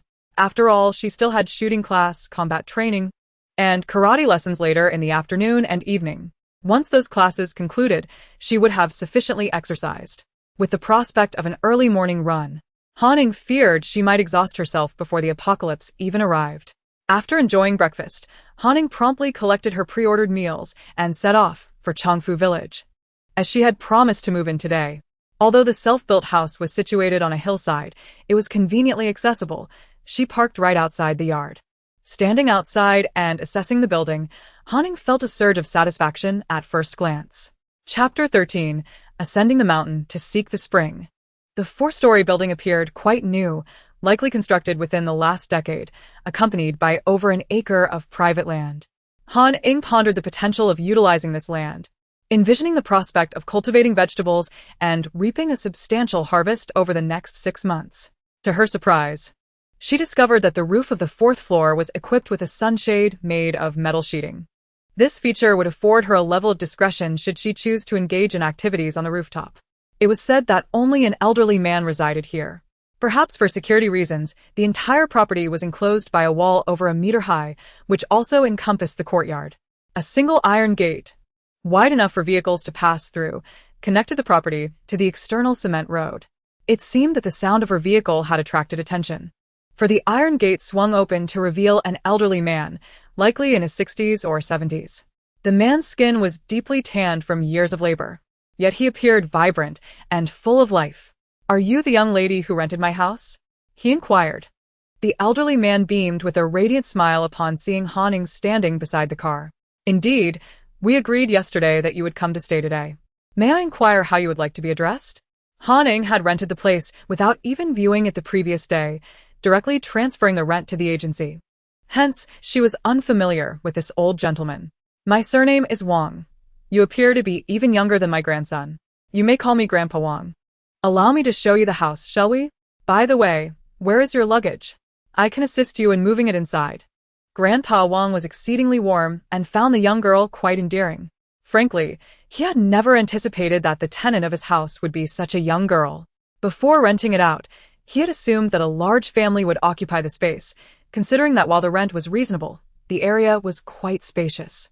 "I only brought a suitcase with me. Please show me the house first, Grandpa Wang." Ying indicated the trunk of the car, where her suitcase was stored. "Very well." With that, Grandpa Wang led Ying through the iron gate, guiding her through the various levels of the building. After the tour, Ying was even more convinced that renting this place was indeed a wise decision. Her primary motive for renting here was not merely for accommodation but to stockpile the spring water and have Ying prepare culinary delights for her. After exploring all 4 floors, Grandpa Wang brought Ying to the rooftop, sheltered under a sunshade made of metal sheets. He pointed towards the mountain top, explaining that their water storage facility for the spring water was located there. Originally, this 4-story house accommodated 2 families of his sons and the elderly couple, totaling 11 inhabitants. However, as his sons prospered, they settled in big cities or even abroad. With his spouse having passed and his health deteriorating, his eldest son insisted on taking him abroad for care. In the past, to ensure the family had a comfortable living with ample water, his grandchildren would play in the water during the summer. Consequently, the water storage facility at the mountain's peak was constructed to be particularly large, capable of holding 30 tons of water. The 4 springs could fill the entire water storage in merely half a day, providing an abundant water source. Moreover, outside the courtyard, near the orchard, they had invested significantly in drilling a deep well. This well was primarily used for irrigating the orchard and vegetable garden, and a stainless steel water tower capable of holding 3 tons of water was specially installed. Ying observed the well water and spring water, both of which were remarkably clear. The water was sweet and far surpassed the quality of urban tap water. For the sake of this water, Ying's decision to spend over 20,000 to rent this place was exceptionally prudent. Furthermore, there was over an acre of land, complemented by dozens of fruit trees on the hillside. If fully cultivated over a span of 6 months, that land could yield a considerable harvest of vegetables. The fruit trees were nearing maturity, promising a bounty of resources. After adding Grandpa Wang on WeChat, Ying assured him that she would visit the hillside each month to send him photographs of the fruit trees in the orchard. Additionally, she requested that he help her find 3 individuals in the village to assist her in locating more springs on the mountain. The rationale was simple. She intended to reside here permanently and had come precisely because she could not acclimate to the city's tap water. To be on the safe side, securing multiple springs was a prudent measure. Grandpa Wang did not object to this request, understanding that springs could sometimes run dry and that the water quality could become murky during rain. Ying offered a generous wage of 500 yuan for each spring found, along with a daily payment of 200 yuan for each individual. She would also cover all material costs required for the diversion, aiming to complete the task within 2 days. The mountainous region surrounding Changfu village was relatively abundant, and locating a spring was not particularly challenging. Grandpa Wang's family had found these 4 springs in less than a day, so honestly, had he not been set to leave with his son soon, he would have been tempted to profit from the arrangement himself. Upon hearing Ying's attractive offer, the 3 individuals summoned for the task abandoned their agricultural chores and promptly set off for the mountain with their tools. Before Grandpa Wang departed, Han also asked for assistance in hiring a plumber to install additional faucets on the rooftop of the fourth floor. This task was straightforward and completed in under an hour. As noon approached, Grandpa Wang handed over all the keys to the house, including those for every drawer, before being taken away by his son. As he left, Han caught a glimpse of the reluctance in Grandpa Wang's eyes. Having lived in the countryside for most of his life, the sudden prospect of relocating abroad posed an uncertain fate for the elderly man. Once he had departed, Han securely locked the doors to the house and courtyard before driving away. She intended to visit a hardware store to purchase specialized faucets and hoses for water storage. These items were not typically found in regular hardware shops, so she aimed for a larger establishment. Following her GPS, Han arrived at the largest plumbing and hardware store in Qingping Town. After explaining her requirements to the proprietor, he did not inquire further. Their store frequently supplied major companies with plumbing materials, and although Han Ying's order was substantial, it was not the largest they had ever received. She ordered 10,000 meters of 1-inch water pipes, 10,000 meters of 4-inch and 6-inch pipes, and a total of 1,000 assorted faucets. Additionally, she requested 300 units each of 2 different types of electronic sensing faucets. This was a considerable order, and Han Ying provided the address of the warehouse she had rented for delivery. However, before leaving, she took 2 rolls of 6-inch water pipes and 30 electronic sensing faucets with her. These 20 sensing faucets were not the kind that dispensed water simply by extending one's hand.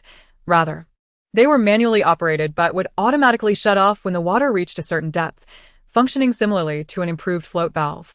These faucets were crucial for Han Ying's water storage plan, as she could not be present to monitor the water level constantly. Chapter 14. The commencement of water stockpiling. Upon returning to her rented building in Changfu Village with the water pipes, Han Ying promptly secured the courtyard and main doors before ascending to the rooftop. She retrieved 4 inflatable swimming pools from her spatial pouch.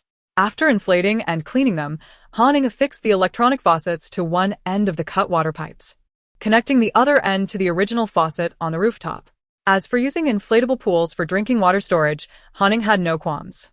Each of these pools could hold 6 tons of water. Having set up 4 pools, she secured the electronic faucets and positioned them at the edges of the pools, ensuring that the water flowed in silently. When all 4 pools were nearly full, the faucets would automatically shut off. Turning on the faucet, a gentle stream of water began to fill the pools. The expansive surface area of the pools alleviated any concerns regarding the structural integrity of the building, as Han Ying had specifically inquired about the load-bearing capacity of the house from Grandpa Wang.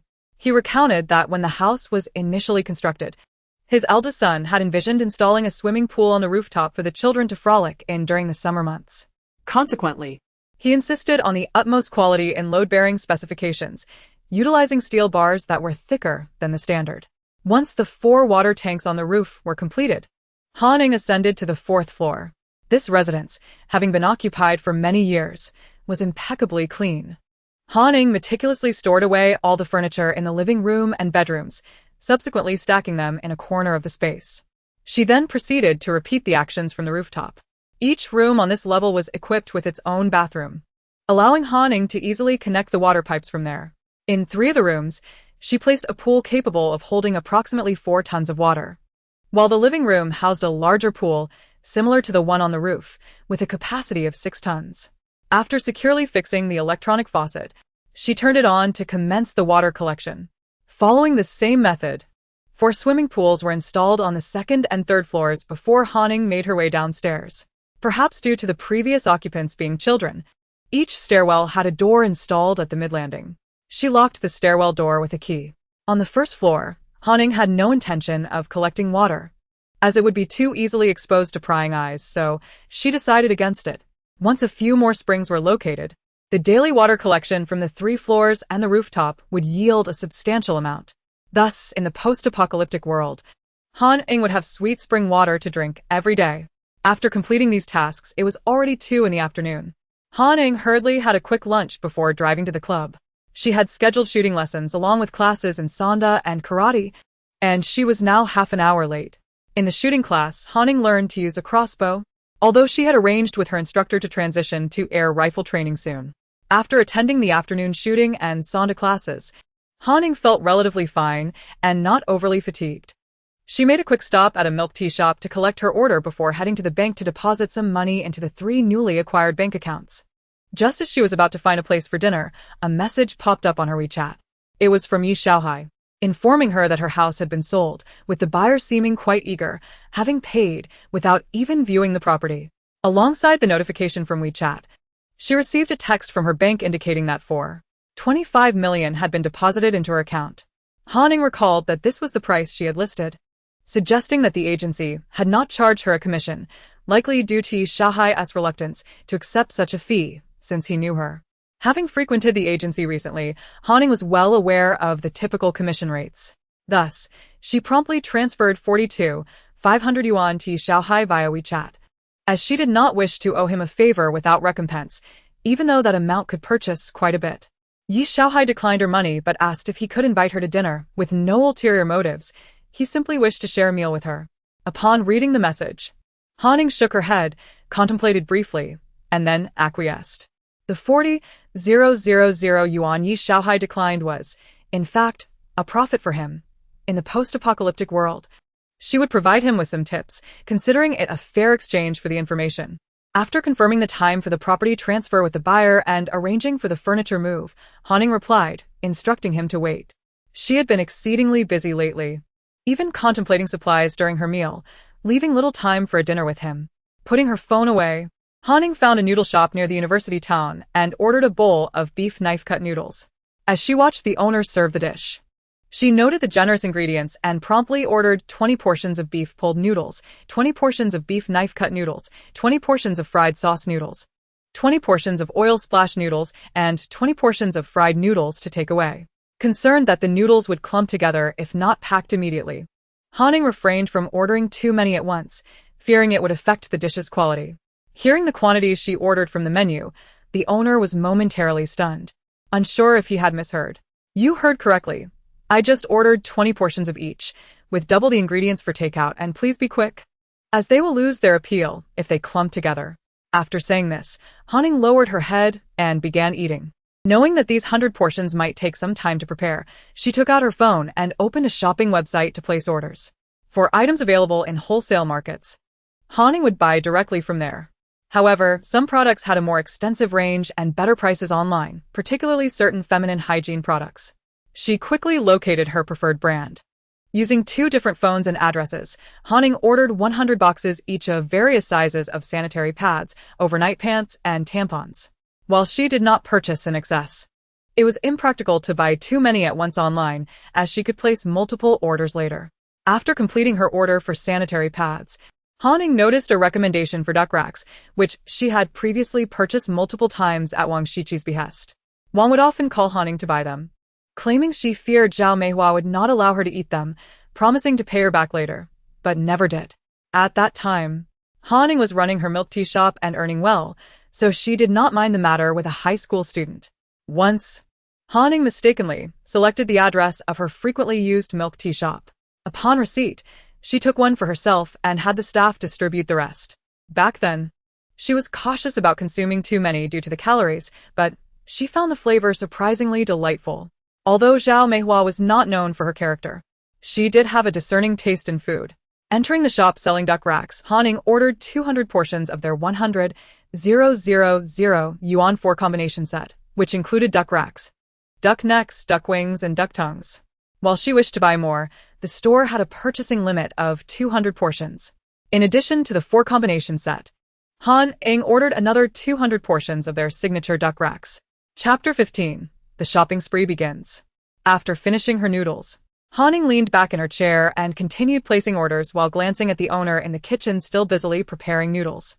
Having just purchased sanitary pads, she intended to follow up with an order for tissues but was sidetracked by the duck racks. Originally, Hanning planned to procure tissues directly from the factory, but with some time on her hands, she decided to order a few online. She ordered 100 boxes each of various brands of toilet paper, facial tissues, handkerchiefs, facial cleansing wipes, and wet wipes from different shops. For underwear, she employed the same method, ordering 5,000 pairs each. Additionally, she ordered 1,000 cotton t-shirts in various lengths and styles, all in dark colors such as black, gray, deep purple, and dark blue. taking advantage of the special prices of 199 and 159 yuan. After completing her t-shirt order, she intended to continue with pants, but was unexpectedly recommended a pack of alcohol blocks. She marveled at the power of big data, which could even capture her musings. Without hesitation, Ying ordered 500 boxes, each containing 20 packs of 30-50-gram alcohol blocks from various shops. With solid alcohol secured, she knew that alcohol stoves were a necessity. Thanks to big data, she didn't even need to search. She simply clicked on a link for an alcohol stove and decisively ordered 50 units. After purchasing the alcohol blocks and stoves, Ying noticed further recommendations for self-heating pots and self-heating meals. These items can be utilized even when devoid of electricity and gas. The self-heating pot is rather expensive and possesses a rather mediocre flavor, which does not particularly please her. Consequently, Ying purchased a modest quantity, acquiring only 50 boxes, each containing 12 packets. As for the self-heating bags, they are quite economical and, at times, more convenient than alcohol blocks. Ying specifically selected the larger specifications and placed orders for 100 boxes from various stores, with each box containing either 250 or 350 bags. The addresses for these purchases were all registered to the warehouse she had previously rented. After completing these transactions, Ying still felt somewhat unsatisfied. However, at that moment, the proprietor had already packed the noodles she requested, leaving her to wait until the next meal to make further acquisitions. Based on her ordering habits today, Ying surmised that perhaps she should consider renting another warehouse. This would allow her to divert her attention. Otherwise, having too many items congested in a single warehouse could lead to complications. While the owner assisted in loading the noodles into her car's trunk, Ying swiftly headed to the neighboring roast meat shop. After purchasing every roast item available in the establishment, she paid and departed. Finding a suitable place, she filled her car to capacity with noodles and roast meats, subsequently storing them in her spatial pouch. Without wasting any time, Ying returned to the club, as she had a karate class that evening. Although these classes consumed a significant portion of her daily schedule, allowing her only the morning and meal times to stock up on supplies, Ying did not perceive this as a waste of time. While stockpiling resources is undoubtedly essential, possessing the ability to protect those resources is even more crucial. Otherwise, no matter how much one accumulates, it could merely serve as a gift for others. Have you not heard the saying that circulates during times of chaos abroad? While neighbors hoard grain, I hoard firearms. After returning from the club that evening, Ying stopped by the milk tea shop to collect another batch of beverages. She then took some scattered packages delivered to the shop and headed straight home. Without unwrapping the packages, she simply stored them in her spatial pouch. These items were her various small orders accumulated over time. Aside from the essentials, she lacked the time to unpack each one individually, deciding instead to wait until after the apocalypse for that task. After devouring an entire roast duck purchased in the evening as a midnight snack, Ying resumed her talisman drawing endeavors. After 2 hours of diligent work, fatigue overwhelmed her, prompting her to tidy her finished products and tools before hastily washing up and collapsing into bed. Early the next morning, after collecting her pre-ordered breakfast, Ying intended to visit the farmer's market but received a phone call instead. The call was from the real estate agent, informing her that there was news regarding the apartment she desired. To her surprise, she learned that the owners of units 2702 and 2703 in Lufujiang, Nan were the same individuals. Previously, the owner had purchased the larger unit, 2703, for his son's wedding. The elderly couple resided in 2702 for convenience and mutual support. However, due to some issues in their son's career, the wedding was called off, and the couple deemed it inauspicious to retain the property. They decided to sell it to provide financial assistance to their son. The larger unit, 2703, had already been sold recently, but the smaller unit, 2702, had inquiries, yet the owner was dissatisfied with the price and insisted on a cash transaction, so it remained unsold. Upon hearing the agent's words, Ying decisively stated that she would take 2702. The smaller unit was of no concern to her, as living alone made the size irrelevant. The entire apartment spanned 110 square meters, priced at $3.52 million. After deducting shared areas, the usable space was merely 93.5 square meters, comprising 1 kitchen, 1 living room, 2 bedrooms, 2 bathrooms, and a balcony. If remodeled, it could be converted into 3 bedrooms. But Haning found the current layout quite satisfactory for her solitary living arrangements. Her original plan to visit the farmer's market was swiftly altered to viewing the apartment. After all, the market could wait, but purchasing the apartment would allow for prompt renovations. Haning did not return to the agency, but went directly to Lufu Jiangnan. She parked in the underground garage and located the elevator for Building 9. Noticing that the elevator was still on the 20th floor, she prepared to wait a little longer. While waiting, a young man wearing a black cap and mask approached her, appearing to be a university student. He was quite tall, towering over Haning, who stood at approximately 170 centimeters and seemed to be at least 185 centimeters.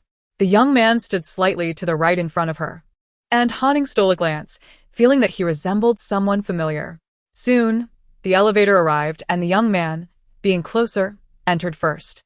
When Haning stepped into the elevator and attempted to press the button for the 27th floor, she discovered that the button was already illuminated. Clearly, the young man was also headed to the 27th floor. In her previous life, Haning had known the resident of 2701. Although she was not entirely aware of their household structure, she had not heard of this young man before, leading her to speculate that he might be the buyer of 2703. After the elevator ascended a few floors, the young man glanced at the buttons and, upon noticing only the 27th floor was lit, casually asked, "Aren't you going to press a button?" "No need." Upon hearing his voice, Haning also sensed a familiarity, realizing she must know him, yet she could not immediately recall who he was. However, she did not dwell on it. After all, with so many students in a university town, it was possible he was merely an acquaintance from her alma mater. Sensing that she was likely heading to the same floor, the young man did not press further. Once the elevator arrived, both exited on the 27th floor. As Haning passed by 2701, she glanced at the door, but it remained tightly shut, leaving her uncertain if anyone was home. The young man ahead of her headed straight for 2703. Indeed, arriving at the door of 2702, Haning rang the bell, and it wasn't long before someone came to open the door. It was the same agent who had assisted her previously. As Haning stepped into 2702, the young man from 2703 cast a glance in her direction. A flicker of curiosity crossed his eyes before he entered his own home. "Miss Han has arrived?" The agent greeted her warmly as she entered, naturally eager to be cordial, especially since she had promised him a commission 5 times the standard rate if the transaction went through. Given the current circumstances, it seemed they were merely a step away from finalizing the deal. The owners of this property were an elderly couple, likely in their 60s. They provided Han-ing with a general overview of the apartment and the surrounding neighborhood. Subsequently, Han-ing promptly agreed to purchase the apartment at the price quoted by the couple. Regarding the parking spaces in the community, Han-ing chose not to buy one, reasoning that as the apocalypse approached, parking would likely become less of a concern. She made an initial deposit, with the remaining balance to be settled upon the transfer of ownership. The agent's commission was paid in full at that moment, as the acquisition of the property was virtually assured. This apartment was originally intended for the elderly couple to move into after their son married. Thus, it had never been occupied post-renovation, meaning there was little for them to move. After handing the key to Haning, the agent departed with the elderly couple, while Haning took a moment to explore the interior of the house. Originally intended for the elderly residents, the decor exuded a minimalist charm, devoid of any flamboyant embellishments, which Haning found quite agreeable. All that remained for her was to procure the necessary furniture and make some adjustments to the doors and windows before she could move in. Having settled the affairs regarding the house, Haning noted that it was nearly 10 o'clock. She needed to make a trip to Changfu Village, where the water in the numerous swimming pools was surely filled to capacity and required her attention. Half an hour later, Haning arrived at the small building in Changfu Village. As her car approached the entrance, she noticed a rugged middle-aged man peering inside from the gate. Recognizing him as one of the villagers she had hired the previous day to locate a spring, she realized they must have completed their task and were here to collect their wages. Indeed, upon spotting Haning's vehicle, the man broke into a broad grin, revealing a set of bright white teeth. As she stepped out of the car, he set down the hoe he had been carrying and approached her. "Young lady, we've completed the tasks you entrusted to us." Haha, he chuckled, slightly bashful. He had never encountered such a striking young woman before. more beautiful than any star he had seen on television. All right, please hand me the list, Han instructed, unlocking the gate with her key. Inside the yard stood a stone table, where they both took a seat. The middle-aged man produced a piece of paper and a key from his pocket, presenting them to Han. The key was for the water house, essential for directing the spring water into it. Examining the bill, Han felt reassured by the honesty of the three individuals Grandpa Wang had found for her. After all, she had previously stated that their daily wage would be 200 yuan, and now they had completed the work before noon on the second day. The maximum she could allocate for their labor was for 15 days. In less than a day and a half, they had located 7 springs. That amounted to 500 yuan, plus the material costs of 651 yuan, and the labor for 3 people over 15 days totaled 900 yuan, bringing the grand total to 6,051 yuan. Let us visit the water house. I will settle your payment afterward, Han proposed. Although she knew the water house was atop the mountain behind, she was not aware of its precise location. Seizing the opportunity to familiarize herself with it would provide her with peace of mind. All right, I'll guide you there. But be cautious. The climb can be treacherous, the middle-aged man cautioned, glancing at Han Ying's feet. He worried that her high heels would hinder her, but fortunately, she was wearing sneakers. Han Ying's physical stamina was no less than that of the middle-aged man, perhaps even surpassing it. Thus, after a mere 10 minutes of climbing, he was astonished to find that Han Ying was hardly out of breath. You're quite impressive. This mountain, though not tall, is not easy to navigate. You must exercise regularly? He remarked in amazement. Yes, I often hike, Han Ying replied, weaving a half-truth. Using the key, she unlocked the water house. Inside, she beheld 11 pipes of varying sizes, all flowing with a gentle stream of water. The 4 older pipes below were part of the original setup, with 2 larger ones made of 1-inch diameter and 2 smaller ones of 6-inch diameter. The 7 new pipes above included 3 1-inch pipes, 2 6-inch pipes, and 2 4-inch pipes, indicating varying water output from the springs. At that moment, the water house was brimming, with water cascading from an outlet at the top. The fact that water could flow out indicated that the swimming pools in the small building were likely already filled. The water house was quite spacious. The water was crystal clear, with no visible dirt at the bottom, and the surroundings were impeccably clean, suggesting it had been recently washed. Observing the output from the springs, Han Ying felt assured. It seemed feasible to install a few more small swimming pools in the building. Otherwise, the sweet spring water would flow wastefully after filling the existing pools each day. Such a pity. After settling the payment, Han Ying descended the mountain and returned to the small building where she collected the water from each swimming pool into her spatial talisman. Han Ying could absorb water into the talisman without the need for containers. Once inside, the water would coalesce into a single mass, which she could then position in the upper right corner of the talisman. This saved her the expense of purchasing water storage containers. Without her summons, the mass of water seemed to remain still, and when needed, she could simply extract the desired amount with her consciousness. Everything she had previously collected was stored in the lower space of the talisman. The upper left and right sections were designated for storing water for daily use and drinking, respectively, so she was confident there would be no mix-up. After finishing with the water, Han Ying took out 3 foldable swimming pools, each capable of holding 2 tons of water, and placed them in the gaps and corners on the rooftop among the larger pools. After installing the sensor faucets, she descended to the 4th floor. There, she set up 3 smaller foldable pools in the bathroom and balcony, mirroring the setup on the 2nd and 3rd floors. This way, once all the pools were filled, Han Ying could collect at least 100 tons of water each visit. After checking all the faucets to ensure they dispensed water, she felt satisfied and secured the main door of the small building. Chapter 17. The generous payment from the boss before leaving the small building. Han Ying made another trip to the water house, collecting the 30 tons of water that had already filled it into her spatial talisman. As she sat in her car on the way down, she glanced at the time. Nearly 1 o'clock. With afternoon classes ahead, and the journey to the club requiring time, Han Ying decided it would be unwise to waste additional time waiting for a meal. Thus, she searched online for the nearest Pizza Hut's contact number. After calculating their serving time, she placed an order for 50 beef pizzas, 50 durian pizzas, and 50 shrimp and bacon pizzas, all in 12-inch sizes. Planning to order more varieties on her next visit, Upon arriving at Pizza Hut, Hanning devoured an entire 12-inch beef pizza but still felt somewhat unsatisfied.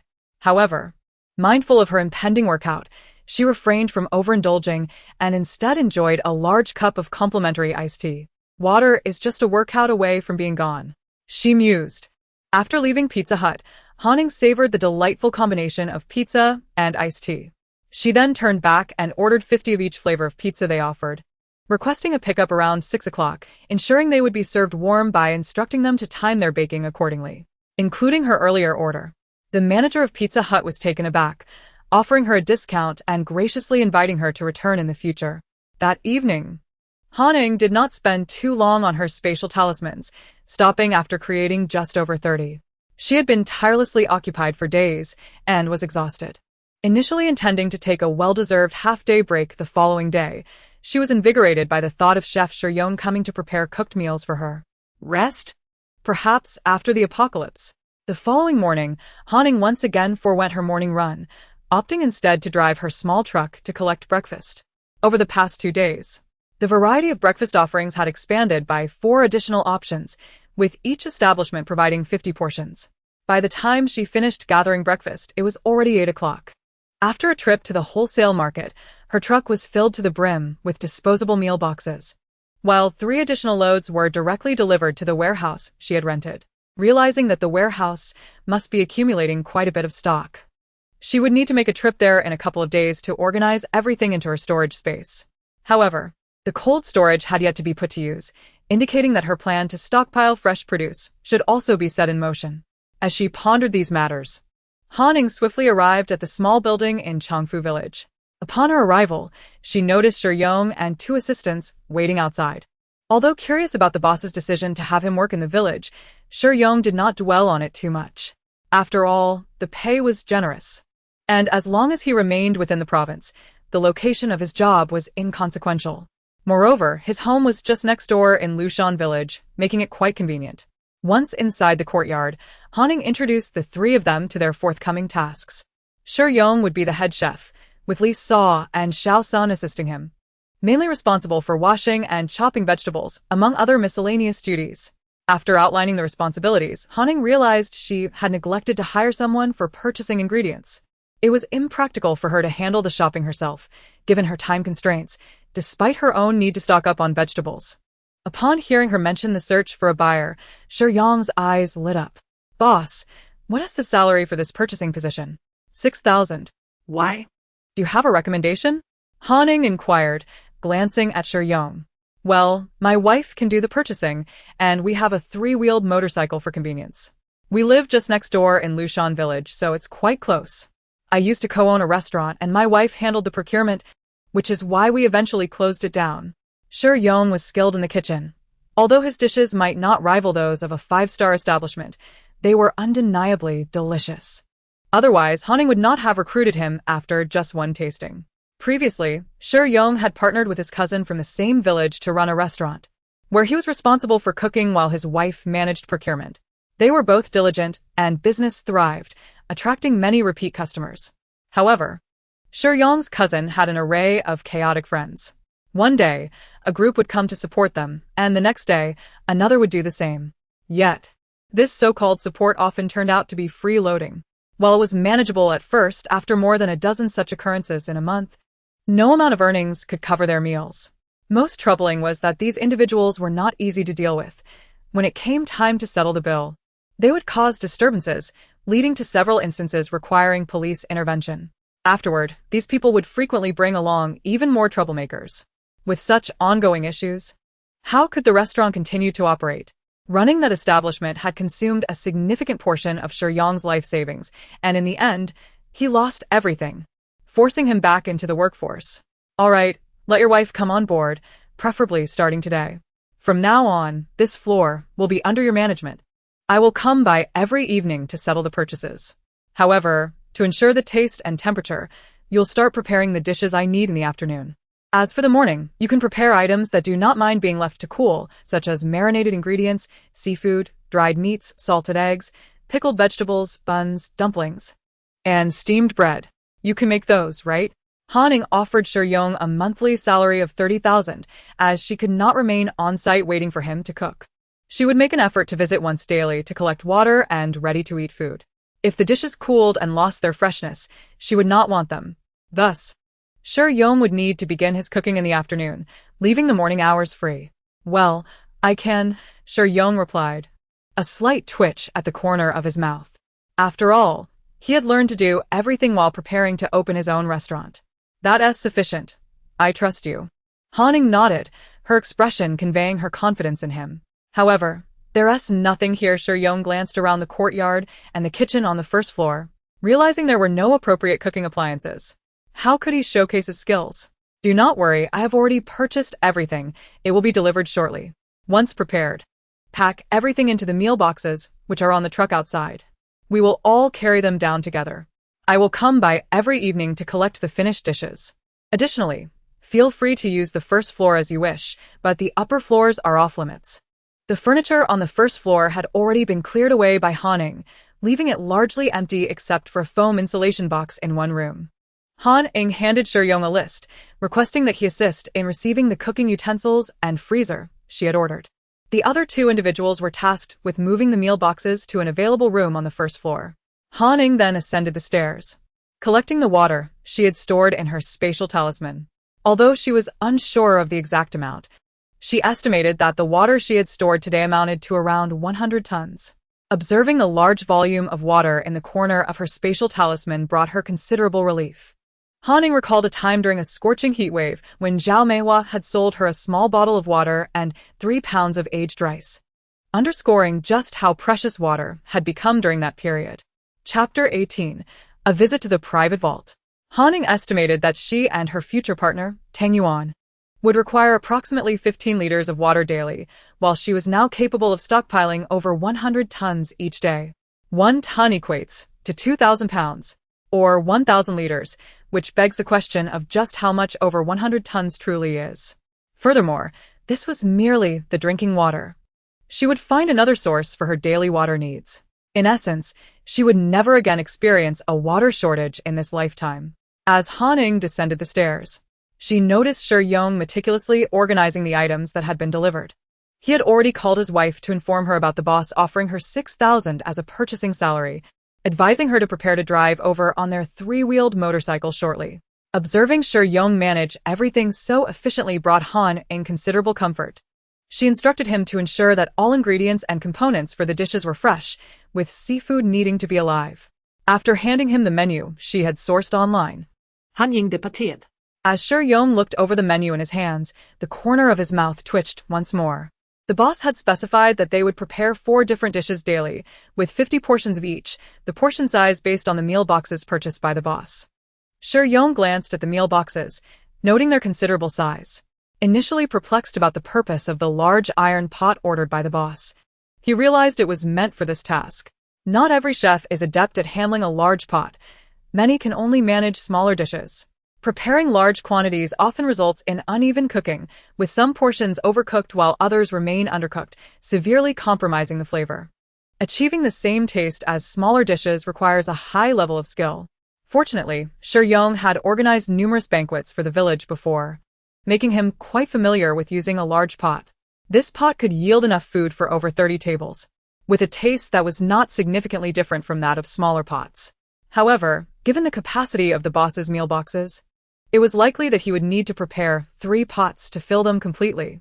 Suddenly, Yong realized that his monthly salary of 30,000 yuan was not so easy to earn. After clarifying all matters at Xiao Lu's side, Han spent another 10 minutes climbing the back mountain. She then removed the approximately 30 tons of water that had been stored in the water room. How long could that 30 tons sustain her? Such precious resources could not be wasted. After a day of labor, she returned home well past 10 o'clock. Han refrained from drawing talismans today, for she had more pressing matters at hand. Time within her space had accumulated to a total of 10 hours, allowing her to commence her plan for quick profits. She intended to embark on a venture to a vault today. To be honest, Han felt an overwhelming surge of nervousness. After all, this was her first time undertaking such a significant endeavor. Hence, she could only channel her anxiety into her appetite. Before her lay a table laden with spicy fried chicken, boneless chicken feet, crispy roasted goose, seafood in sauce, spicy crayfish, and a large cup of ice-cold soda. The fried chicken was crispy on the outside, yet tender within. The chicken feet had a chewy texture, perfectly salted and spicy. The roasted goose had a crispy skin without being burnt, and the meat was succulent and easily separated from the bone. The seafood was refreshingly spicy and springy, while the crayfish boasted plump meat and a delicious broth. After indulging in a sip of the icy soda, Ying felt an overwhelming sense of regret for having deprived herself of such delights in her previous life to maintain her figure. After devouring everything, she let out a satisfying burp. This meal, rather than a farewell feast, filled her with contentment, dissipating much of her earlier tension. Ying had come to a realization.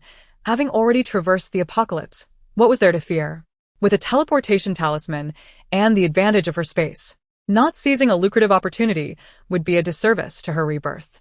After taking a shower, she secured all the doors and windows of her home. She opened her computer and found a photograph of a church on her desktop.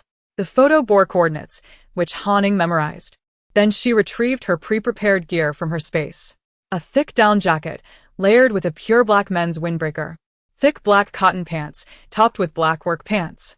On her feet, she wore black sneakers with 2 layers of black shoe covers.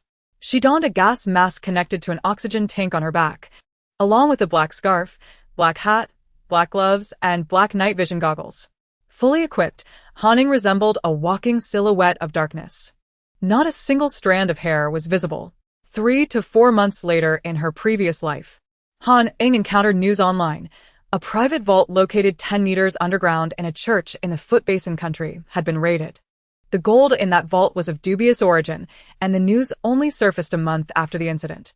According to reports, the vault had no surveillance systems, only a single alarm device. The alarm was connected not to the police, but to the vault owner's mobile phone due to the gold's mysterious provenance.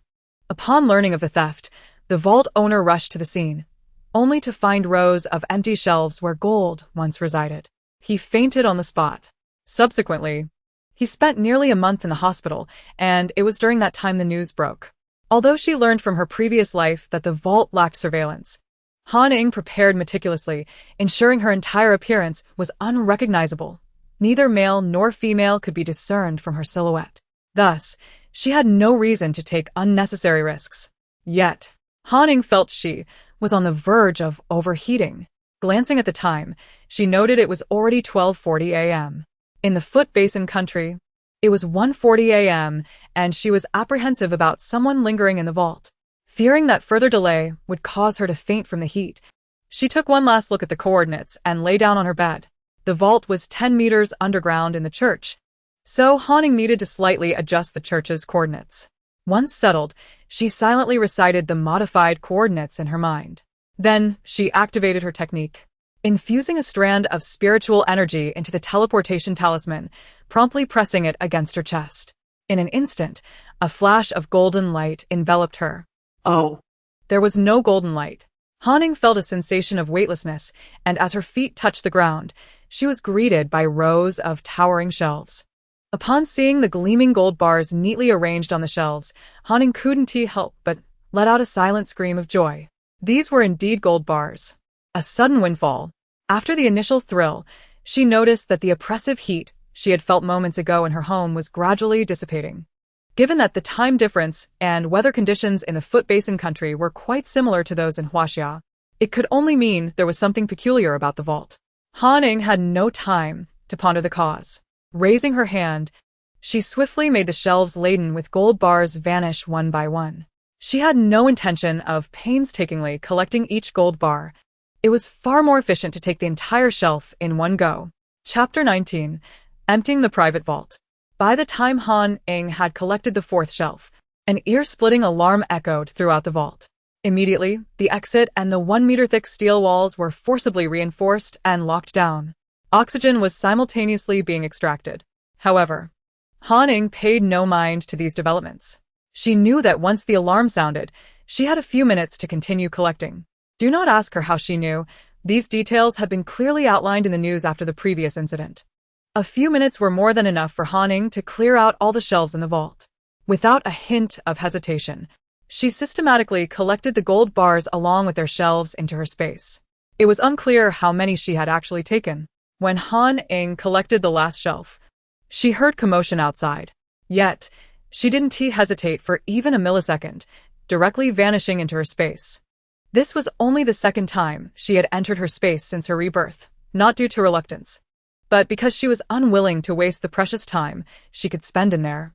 After all, the time she could remain in the space might prove invaluable in the aftermath of the apocalypse. Thus, unless absolutely necessary, she preferred not to squander that time. Consequently, the plot of land within her space, designated for cultivation, remained barren, save for a white SUV parked in the corner. Ignoring that piece of land, Ying changed out of her peculiar attire and retrieved a chair from her space talisman.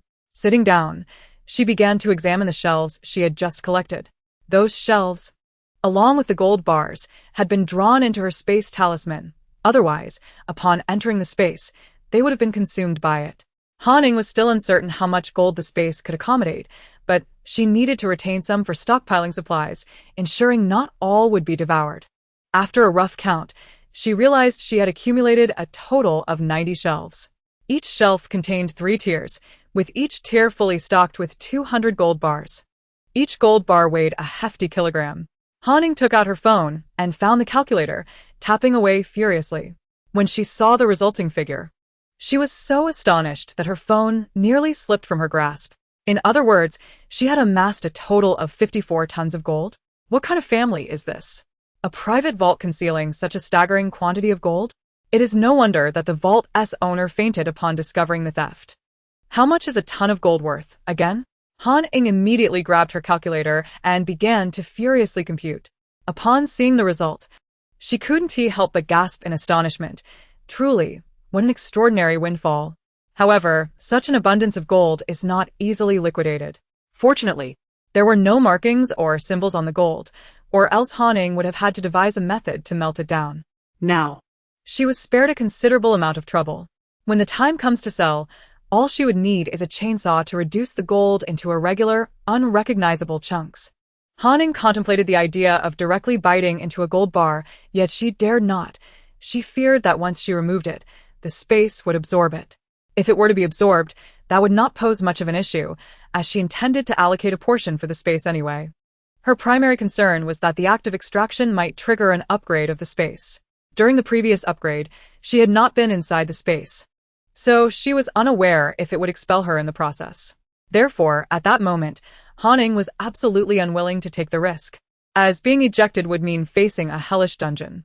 Although she could not munch on the gold bars, Ying refused to squander time. She promptly retrieved a table and laid out her talisman-making tools, embarking on her grand enterprise of talisman crafting.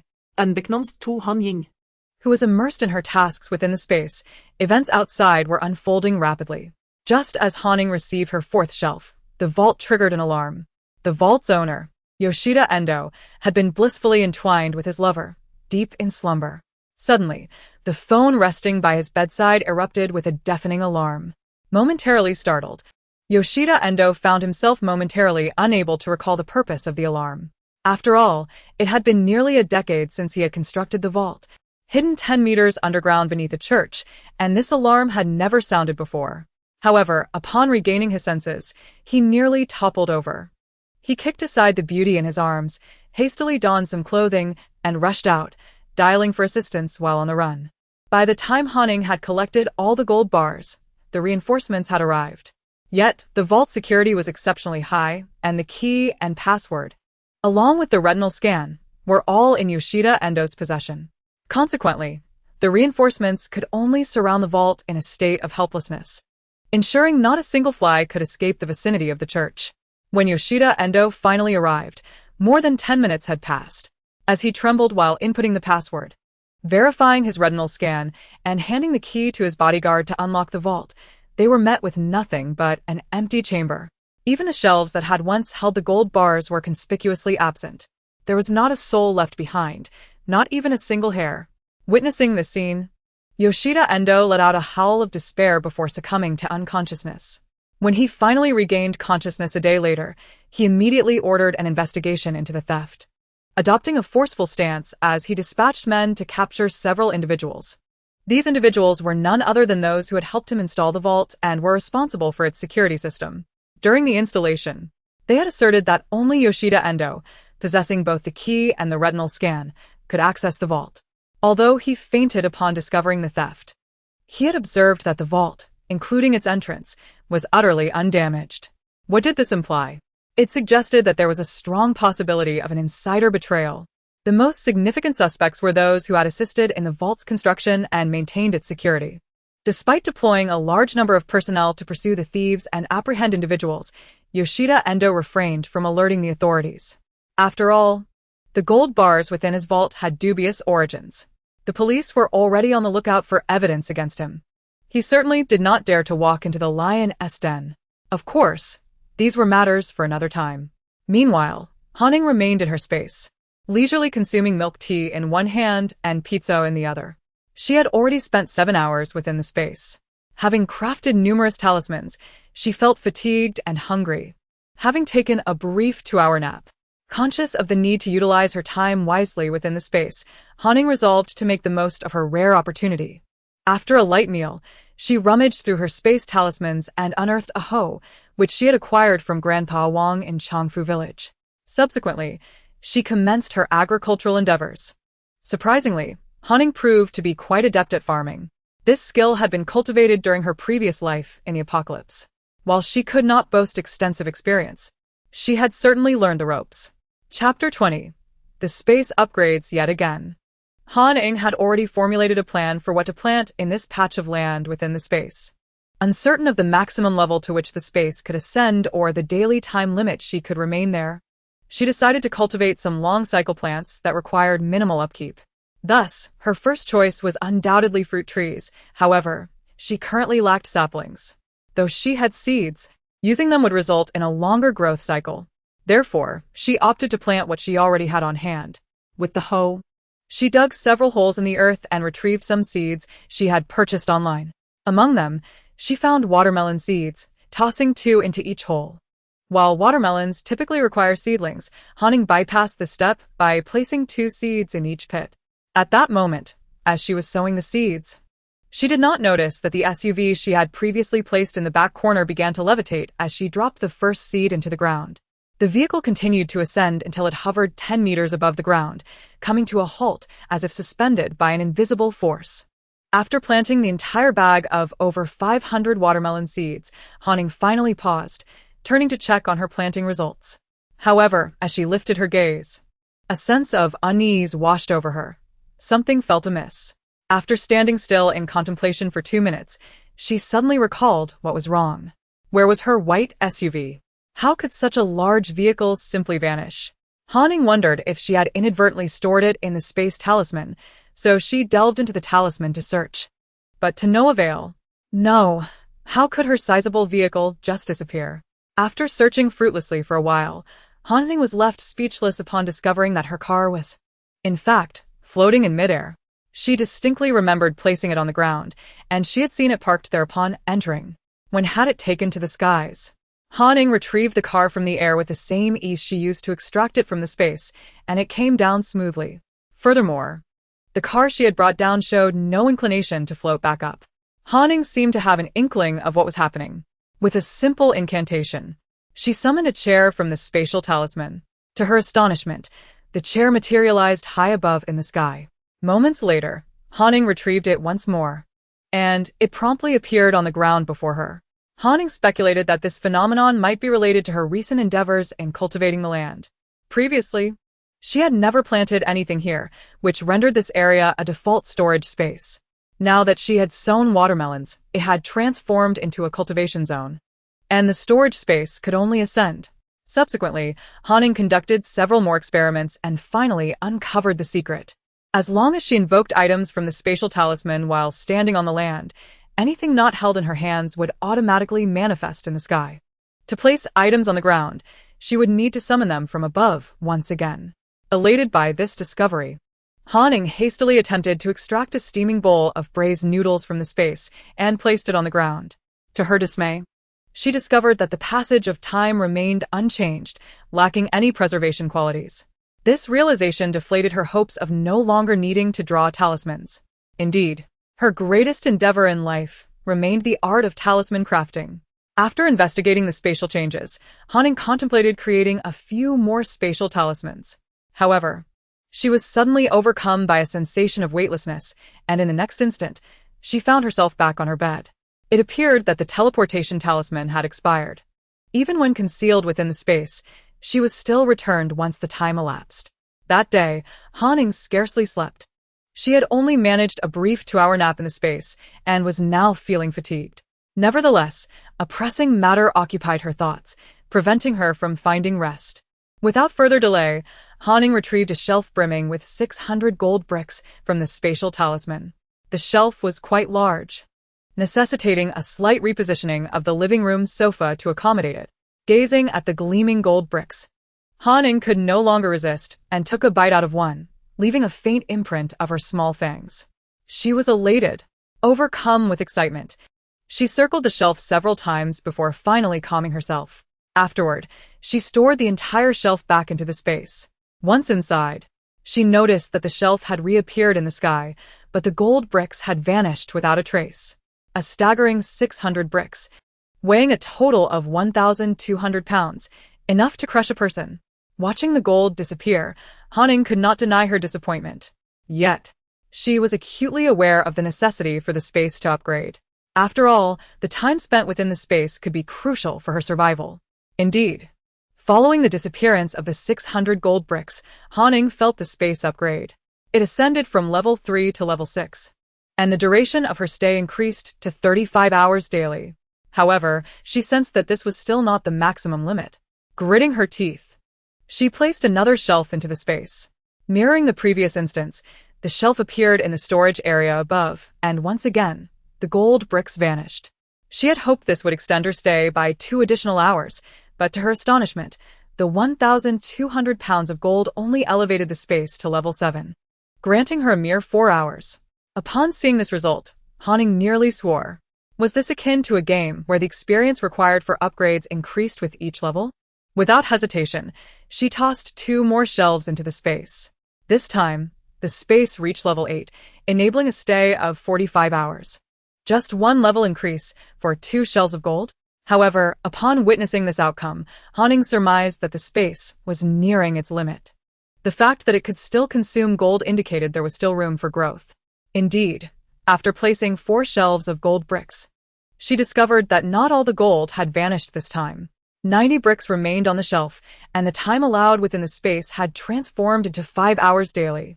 Ying realized that the space no longer required gold. As for whether it could upgrade further, she was uncertain and would have to observe in the future. With a daily allowance of 5 hours, she could gradually accumulate over 100 hours in a month, which would suffice. Especially since she did not intend to reside there long term. Since the space no longer needed gold, it meant that the remaining gold was entirely hers. After calculating, Ying found that the space had consumed a total of 4,710 gold bricks, equating to 9,420 pounds, less than 5 tons. This indicated that she still had over 49 tons of gold remaining. Chapter 21. Acquiring a dog. The thought of the remaining 49 tons of gold belonging to her alone filled Ying with glee. She rolled around on her bed with the gold brick she had nibbled on, reveling in her fortune. Yet, once the excitement subsided, she faced a pressing issue. She needed to convert this gold into cash or resources promptly. She had not accumulated this wealth merely to hoard it. Her aim was to convert it into materials for future use. Ying was already aware of where to seek a channel for liquidating the gold. She retrieved the computer she had purchased that day, which boasted an IP-free capability but had remained untouched since. The battery was fully charged, and after unplugging it, she powered the device on. The desktop was sparse, containing only the essential operating system and a single website. Clearly, this was the elusive site she had been searching for. Glancing at the website, she realized it was not yet time to log in. Although the seller had assured her that the site was virtually untraceable except by the world's top hackers, Ying decided against logging in from home for safety reasons. She needed to find a more secure public network. Determined, she drove over 50 kilometers to a hotel outside the university town. Using Xiaojing SID, She booked a room, retrieved her laptop, and accessed the site. Ying promptly published a request seeking reputable underground gold trading channels across various countries that were safe, fair-priced, and free from the risk of blackmail. Although news of a private gold vault theft in the foot-basin country would soon surface, Ying felt no apprehension about trading her gold now. The underground gold market's daily transaction volume was staggering. Would this news deter traders? Her request was among the cheapest on the site. For those taking on tasks on this platform, such information was as simple as pie. Thus, Ying spent a few $1,000s and received numerous responses to her inquiry.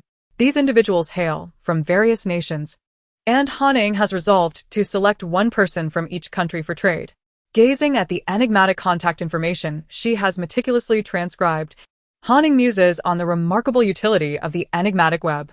With wealth comes the capacity to amass substantial supplies. Thus, she has decided to attend to matters here before promptly setting off to trade in gold bricks. The following day, Ying accompanied the buyer of her property to the housing authority, where she transferred ownership of her residence in the Ying community. She handed over the keys and informed him that a few unwelcome relatives were still residing there, urging him to devise a plan to evict them. The buyer did not express any concerns, merely scheduling a time with Ying for moving furniture. Ying felt no trepidation regarding how this buyer would manage to remove Zhao Meihua and her family, particularly given his extravagant approach of paying in full without even inspecting the property. Her confidence was unwavering.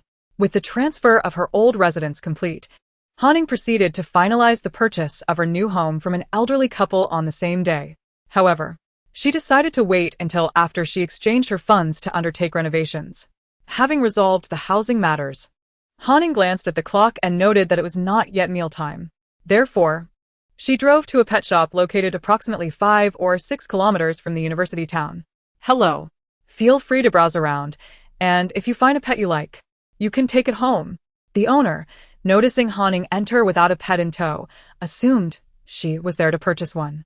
I would like to buy a puppy. The pet shop was rather spacious, with rows of small cages housing numerous little animals. In the back, there was a pet playground where several kittens and puppies frolicked joyfully. I'm not sure what breed you prefer, but you can take a look here. We have quite a variety, even if we don't have it in store. You can place a reservation. The owner's smile broadened upon hearing Ying's desire for a puppy.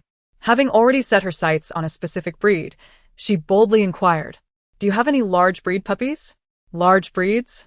Many of them are unsuitable for city living. Are you certain you want that breed, miss?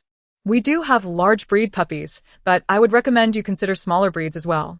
The owner mentioned that they had recently received 2 Alaskan Malamute puppies on consignment. Although these 2 had traces of Caucasian Ovcharka lineage, a breed known for its ferocity, rivaling that of the Tibetan Mastiff. They had initially hesitated to accept them, but the owner of the dogs assured them he would reclaim them within a month if they did not sell and would cover the boarding fees. Observing the 2 puppies, which had just turned 1 month old, the owner felt somewhat relieved.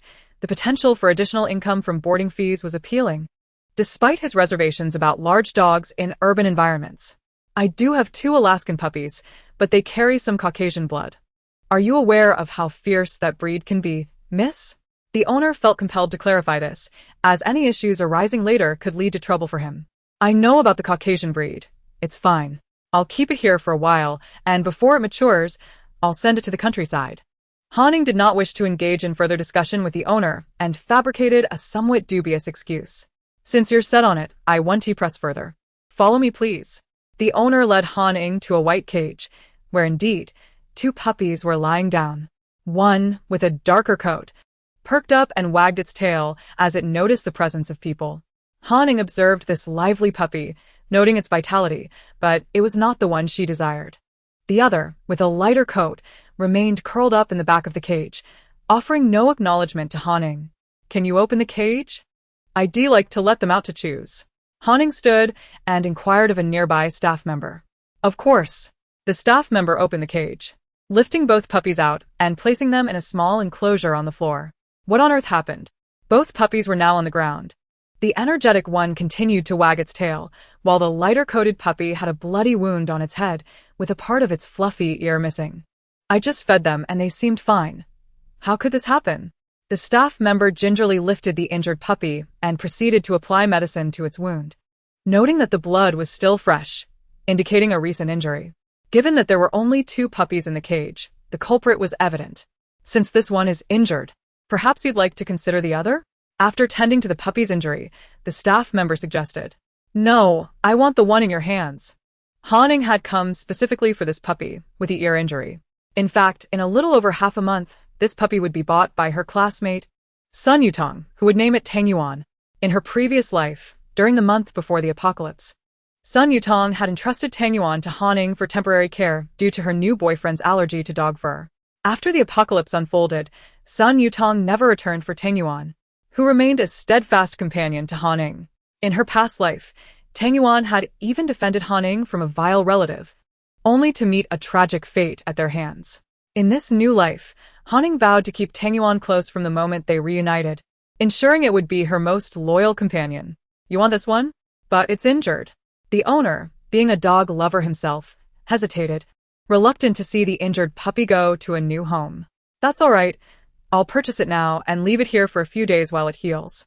I'll come back for it once it's better." Ying had plans to be away for a few days, making it practical to leave Tangyuan in the shop's care.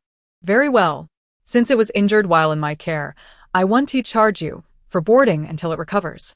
The owner was reasonable and did not wish to take advantage of his customers. Great. "I'll handle the dog registration once it's healed. But I've never owned a dog before. Can you assist me with the necessary paperwork?"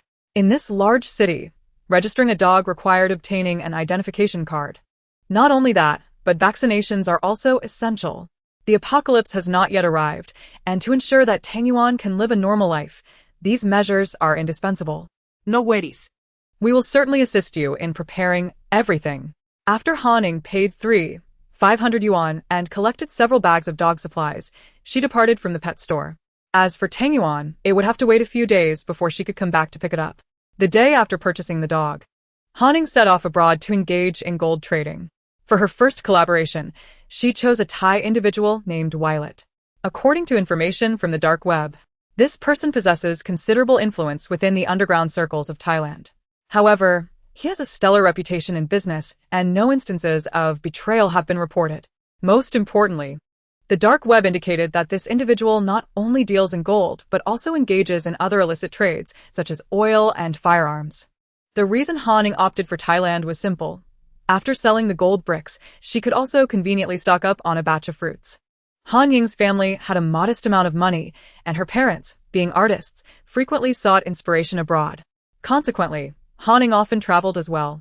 Thus obtaining a passport and visa posed no issue. Although her command of the Thai language was limited, she could understand a few phrases. However, her proficiency in English was commendable, alleviating any concerns regarding communication while abroad. For her initial transaction, Ying did not trade much. She merely brought 1 ton of gold bricks to exchange. The price offered was 320 yuan per gram, approximately 100 yuan lower than the market rate. Nevertheless, this was an underground transaction. Given the origins of the gold were dubious, Ying was aware of the unspoken rules. The counterpart did not inquire about the provenance of the gold or Ying's identity. After the payment was made, she received the gold and departed, with a promise from the counterpart to reach out again when she had more goods. Ying nodded in agreement, indicating her willingness to collaborate in the future. With the money secured, Ying sought a discreet location. After collecting her earnings, she promptly stowed the dilapidated vehicle she arrived in into her space and exchanged it for a second-hand car she had purchased upon arriving in Thailand. Once she left that area, she utilized a different identity to rent several warehouses, thus commencing her grand plan to buy fruits in Thailand. She had long coveted the durians and mangosteens of this country.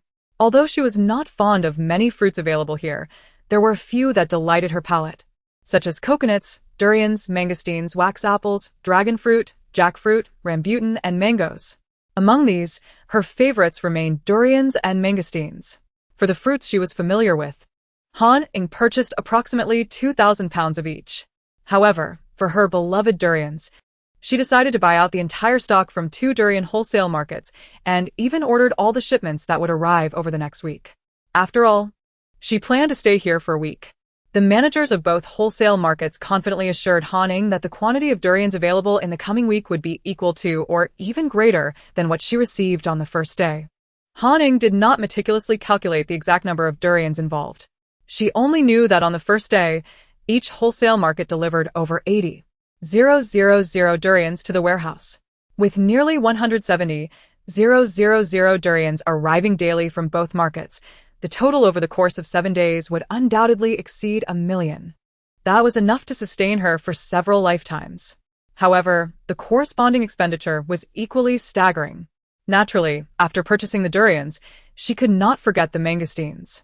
She had heard that mangosteens were exceptionally abundant, yet their high price stemmed from the difficulty in harvesting them. Nonetheless, the local prices were significantly lower than those in her homeland, so Han Ying proceeded to procure 1,000,000 pounds.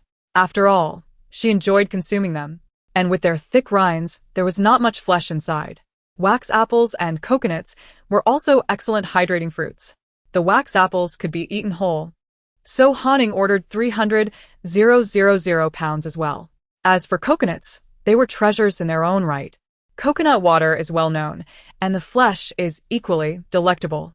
It can be used to stew chicken or pigeon, resulting in exquisite flavors. Eating the coconut flesh on its own is delightful. It can also be made into coconut shavings or used alongside the shell as a pot for various soups. Even the coconut shell has other uses. It is said to be a valuable medicinal herb, effective for dispelling wind, alleviating pain, and reducing moisture and swelling. Even if dried, it can serve as fuel. With so many benefits, Han Ying decided to stock up, ordering 1,000,000 coconuts. Although jackfruit may not be as palatable as durian, it is still quite enjoyable and sizable.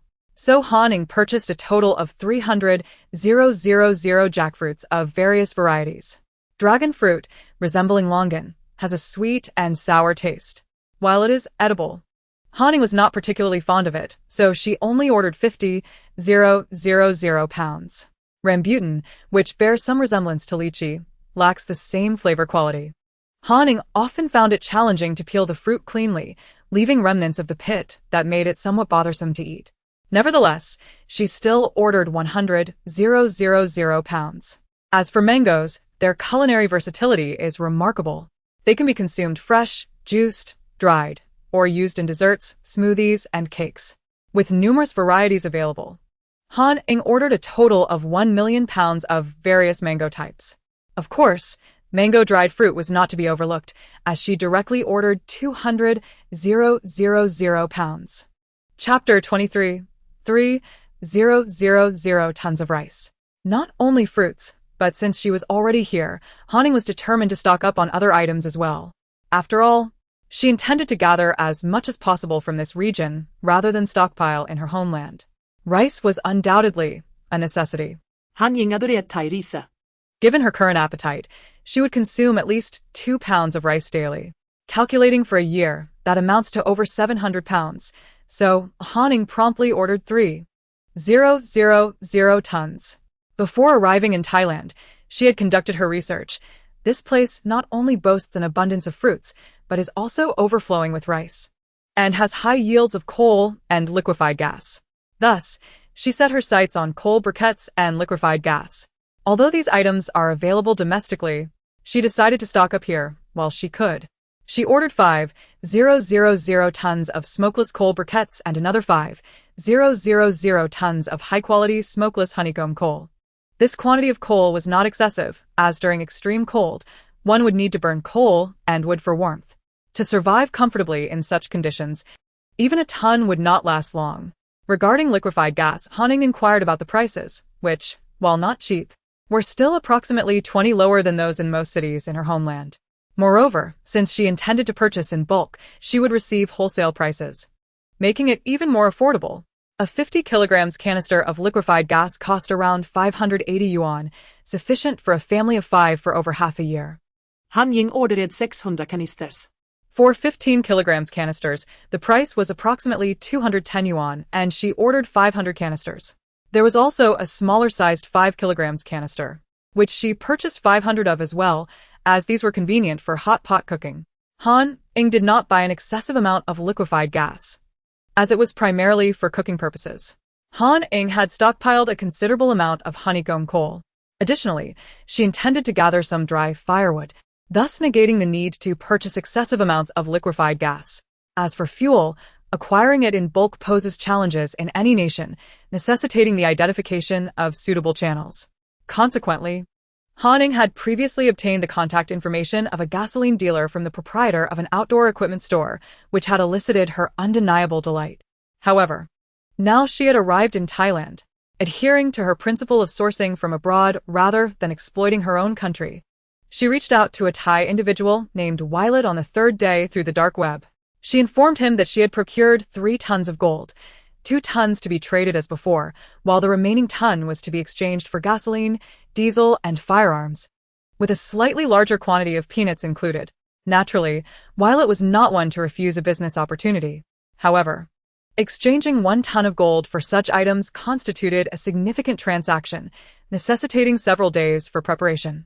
Ying was well aware of this, and thus scheduled the trading to occur on her final day in Thailand. Upon learning of the transaction details, Violet stroked his stubbled chin, finding the young girl rather intriguing and audacious. She had the audacity to approach him alone in a dilapidated vehicle for the trade. Was this a case of youthful fearlessness, or was there something more substantial backing her? Nonetheless, having navigated the underworld for decades, Violet had built his reputation on trustworthiness. He had never contemplated double-crossing the girl, even though she appeared somewhat seasoned. Yet, to someone like Violet, who had been entrenched in this line of work for so long, it was evident that this was her first foray into such dealings. Now, she was requesting fuel and weaponry in substantial quantities. This sparked Violet's curiosity regarding her origins, particularly since he typically refrained from prying into the identities of his trading partners. Although their previous transaction had proceeded smoothly without incident, Ying remained vigilant. She planned to leave Thailand immediately after the exchange, which is why she opted to conduct the transaction on her last day. Given the perilous nature of what she sought, it could not be made overtly apparent. Violet indicated that, aside from the payment that could be handed over immediately, the other items must be stored elsewhere. Ying had no objections to this arrangement, for converting 1 ton of gold into firearms and fuel was indeed a substantial undertaking. At 5 in the afternoon, after seeing the last vehicle delivering supplies depart from the warehouse, Ying promptly locked the warehouse doors. She then transferred all items within into her spatial talisman. For 7 consecutive days, trucks had been continuously coming and going, ensuring no one noticed that the goods in these 2 warehouses were only entering and not exiting. Ying hung the keys to the warehouse on the door and drove to the transaction site in a vehicle she purchased from a second-hand car dealership in Thailand. By the time she arrived at the trading location, it was already past 8 in the evening. The surroundings were shrouded in darkness. Yet Ying felt a sense of reassurance amidst the inky night. Following the established protocol from their last transaction, both parties verified the goods before exchanging payment. Wasn't it 3 tons? Upon inspecting the gold, its quality matched that of the previous transaction, albeit it had been cut into irregular chunks by a cutting machine. However, this was inconsequential, as they would need to melt it down again anyway. And what are my goods? Despite facing a figure like Violet, Ying did not falter. After all, she had survived the apocalypse and had faced death once before. Under the glow of the headlights, she fixed her gaze into Violet's eyes. 10 kilometers from here, I have the items you seek in a warehouse secured with a password lock. Once I retrieve them, I shall provide you with the password. Rest assured, I am aware of the rules. There will be no one else present. Violet had no intention of deceiving her.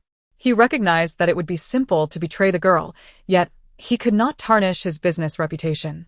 Despite possessing some influence in Thailand, he was acutely aware of the power behind the dark web and would not take such a risk. Both parties sought profit, but one's life is invaluable when it comes to wealth. However, his curiosity regarding the girl's background led him to make slight adjustments to the arrangement. What a coincidence! The items you require are also stored in a warehouse 20 kilometers from here. What will we do now? A smile crept onto Ying's masked face as she discerned that he indeed wanted to engage in trade with her. Here's the address. The password is. Upon hearing her words, Violet recognized that the young girl was wary of him. In an unusually generous gesture, he divulged the password in advance, primarily driven by his desire to uncover her identity. He did not violate the rules of the trade. He refrained from dispatching anyone to surveil the warehouse or to follow Ying. However, he had discreetly placed trackers within the items located in that warehouse, as well as in the boxes of money. Ying had not anticipated such a forthright response regarding the password. She had pondered whether the password might be a ruse, yet she found herself with little choice. Chapter 24. Gasoline and Firearms. Here are the keys. Tossing a set of keys to her counterpart, Ying provided him with an address. The young lady is quite forthright. Should you have more valuable items in the future, do come find me. I have everything here. Violet accepted the keys and promptly led his men to locate the warehouse. Without hesitation, Ying drove away with the box of money in her vehicle. Boss. She is headed towards the warehouse. Should we send someone to follow her? One of Violet's underlings, who had been monitoring the tracker's trajectory on a computer, inquired. No need. Violet had no intention of breaching the rules of the trade. The trackers were merely a matter of curiosity for him. He wished to see where she ultimately took the items. The road was treacherous, riddled with potholes, and shrouded in darkness, illuminated only by the vehicle's headlights. The 10-kilometer journey took Ying over 20 minutes to complete. Upon arriving at the designated location, she first secured the vehicle and the money within. Meanwhile, among Violet's group still inside the vehicle, one underling, fixated on the computer screen, suddenly exclaimed. He had just noticed that the tracker had vanished from the display. However, it quickly reappeared, blinking on the screen. He reasoned that the tracker had likely disappeared for a few seconds due to a signal issue. Thus, he refrained from reporting this anomaly to his boss. The tracker's signal was perfectly functional.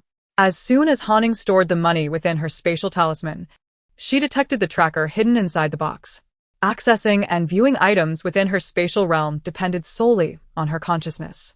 What remained invisible to the naked eye in the external world was fully discernible to her within the confines of her spatial talisman. After all, how else could she retrieve precisely what she desired from within? Upon discovering the trackers concealed within the money boxes, Ying decisively discarded them, retaining only the cash safely within her spatial talisman. After casting the boxes aside, she donned a headlamp and deftly entered the password to unlock the warehouse door. The beam of her light revealed numerous sealed barrels of gasoline and diesel. Locating the warehouse's illumination, Ying finally grasped the vastness of the space. It was nearly filled to the brim with oil drums, stacked upon one another, reaching perilously close to the ceiling, save for a narrow aisle in the center. With no time to ascertain the total quantity of fuel, she ventured deeper into the warehouse. After a considerable walk, she stumbled upon a cluster of wooden crates that differed entirely from the fuel. Prizing one open, she was greeted by a gleam of firearms she had long coveted. Randomly prying open another crate, she was astonished to find neatly arranged bags of peanuts. Time was of the essence, and she could not afford to inspect each crate individually. Utilizing the surveillance detector purchased from the barber who had provided her with a mysterious web address, Ying meticulously scanned the entire warehouse twice. Fortunately, she detected no surveillance equipment. However, for prudence's sake, she extinguished the lights within the warehouse. After thoroughly checking for any red dots, she proceeded to collect all the items within. Similar to the earlier money boxes, the crates containing gasoline, diesel, and firearms harbored several trackers. Employing the same method, upon discovering a tracker, Ying promptly discarded the entire crate along with its contents. She identified one tracker nestled within a barrel of gasoline, which she then tossed back into the warehouse, regrettably sacrificing that barrel of fuel. Yet, with no time to siphon the liquid out, she had to let it go. Another tracker was located within a firearms crate. After extracting the contents, she returned the crate to its original position. The spatial talisman could shield against tracker signals. Yet, what if the signal of this particular tracker suddenly vanished? She feared that those individuals would promptly investigate, leading to further complications. Following these actions, Ying returned the money boxes to the warehouse and then drove into the inky depths of the night. She journeyed through the night to the airport, parking her vehicle in the lot before abandoning it. This car was the most dilapidated among the second-hand vehicles she had purchased in Thailand. Thus, she felt no remorse in leaving it behind. With several hours remaining before dawn and the first flight, Ying was determined not to waste time. She located the 24-hour KFC, McDonald's, and other chain restaurants within the airport, ordering an abundance of meals which she stuffed into her large backpack. subsequently smuggling them into her spatial talisman. While Hanning busied herself at the airport, indulging in her culinary acquisitions, Violet was far from enjoying such leisure. He ordered his subordinates to take turns monitoring the computer for any movement from the trackers. However, since the young girl had arrived at the warehouse, none of the trackers had shifted position. This indicated she must still be inside.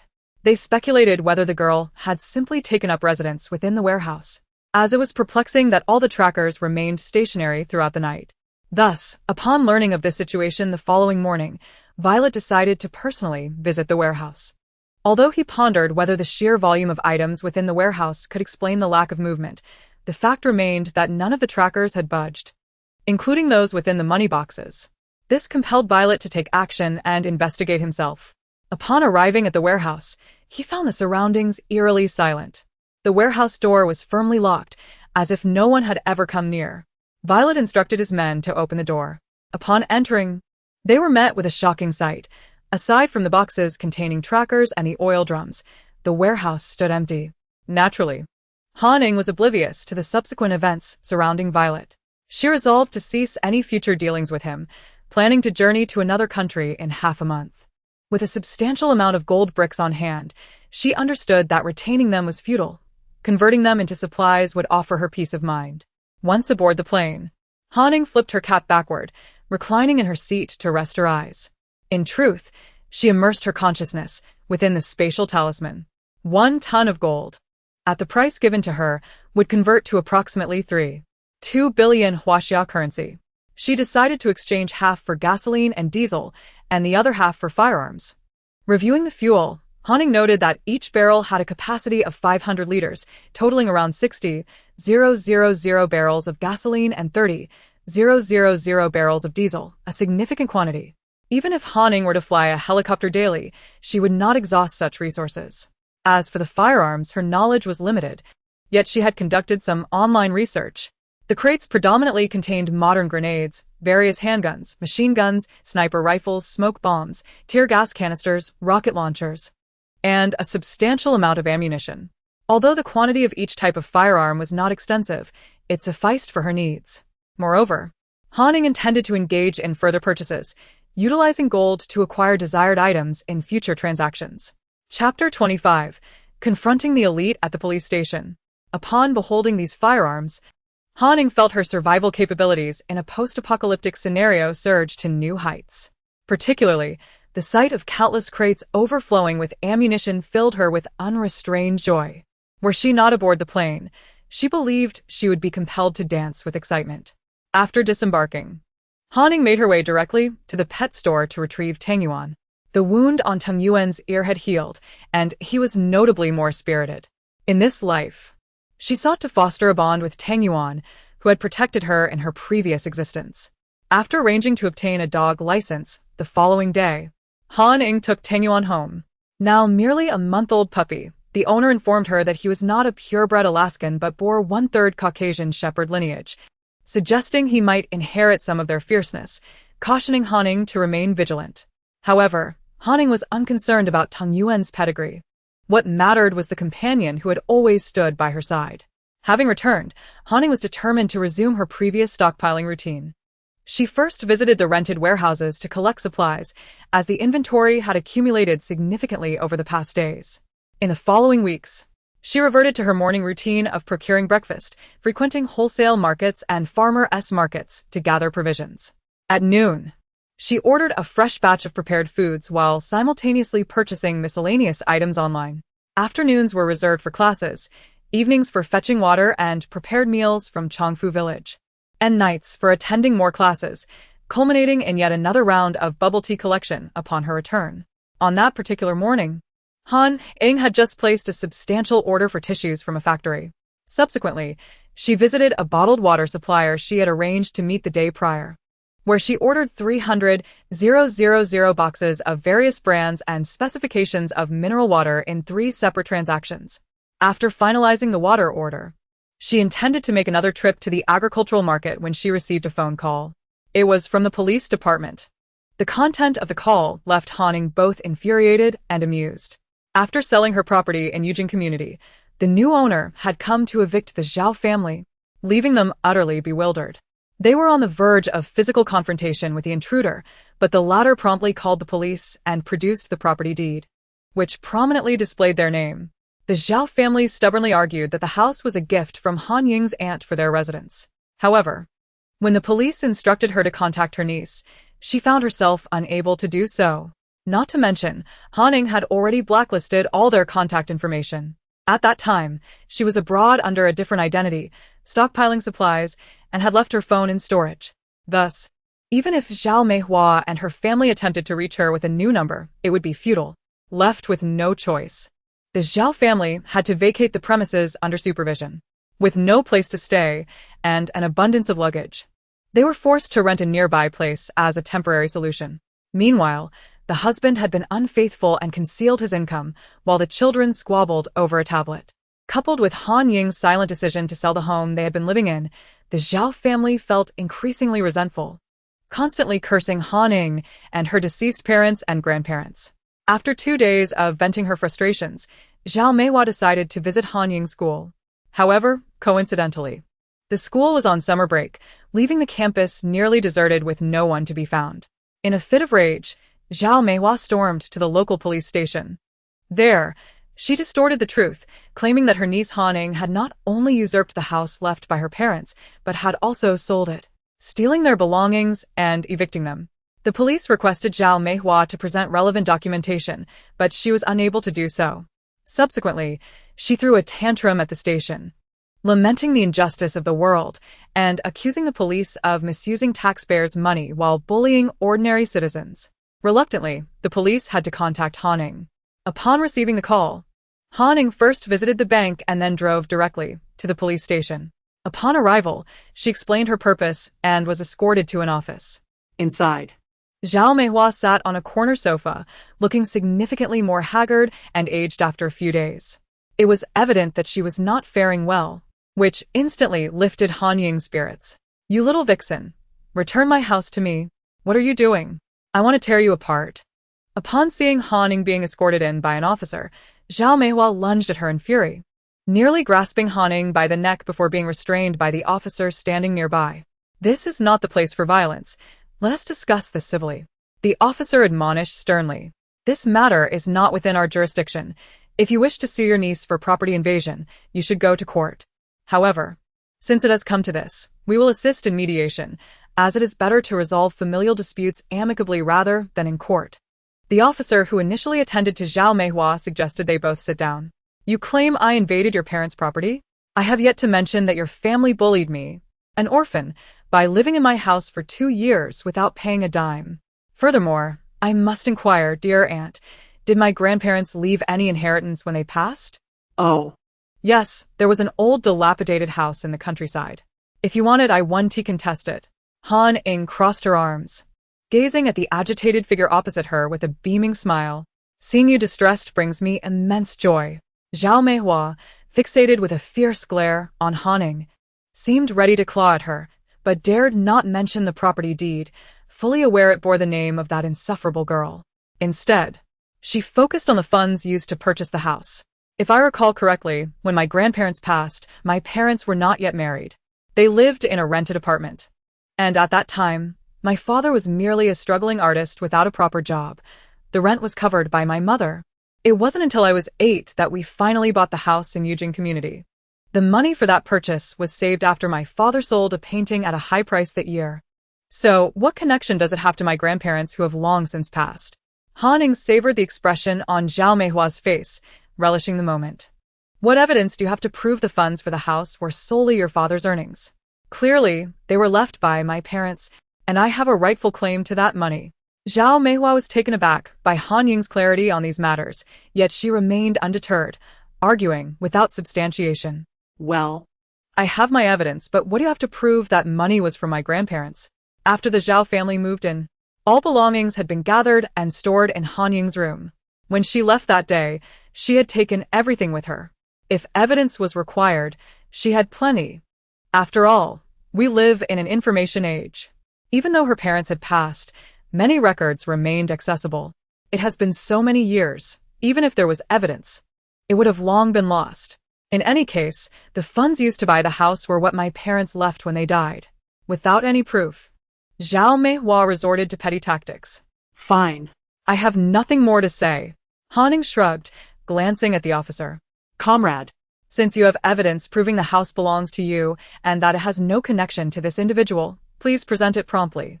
The officer understood the situation. The aunt sought a share of the proceeds from the house sold by her defenseless niece, but the niece refused. Now. Keep your eyes wide open, Han Ying declared as she retrieved a document pouch from her bag. This contains the documentation my parents prepared before their passing, transferring the house to me upon my coming of age. And these are all the receipts from my father's painting sales.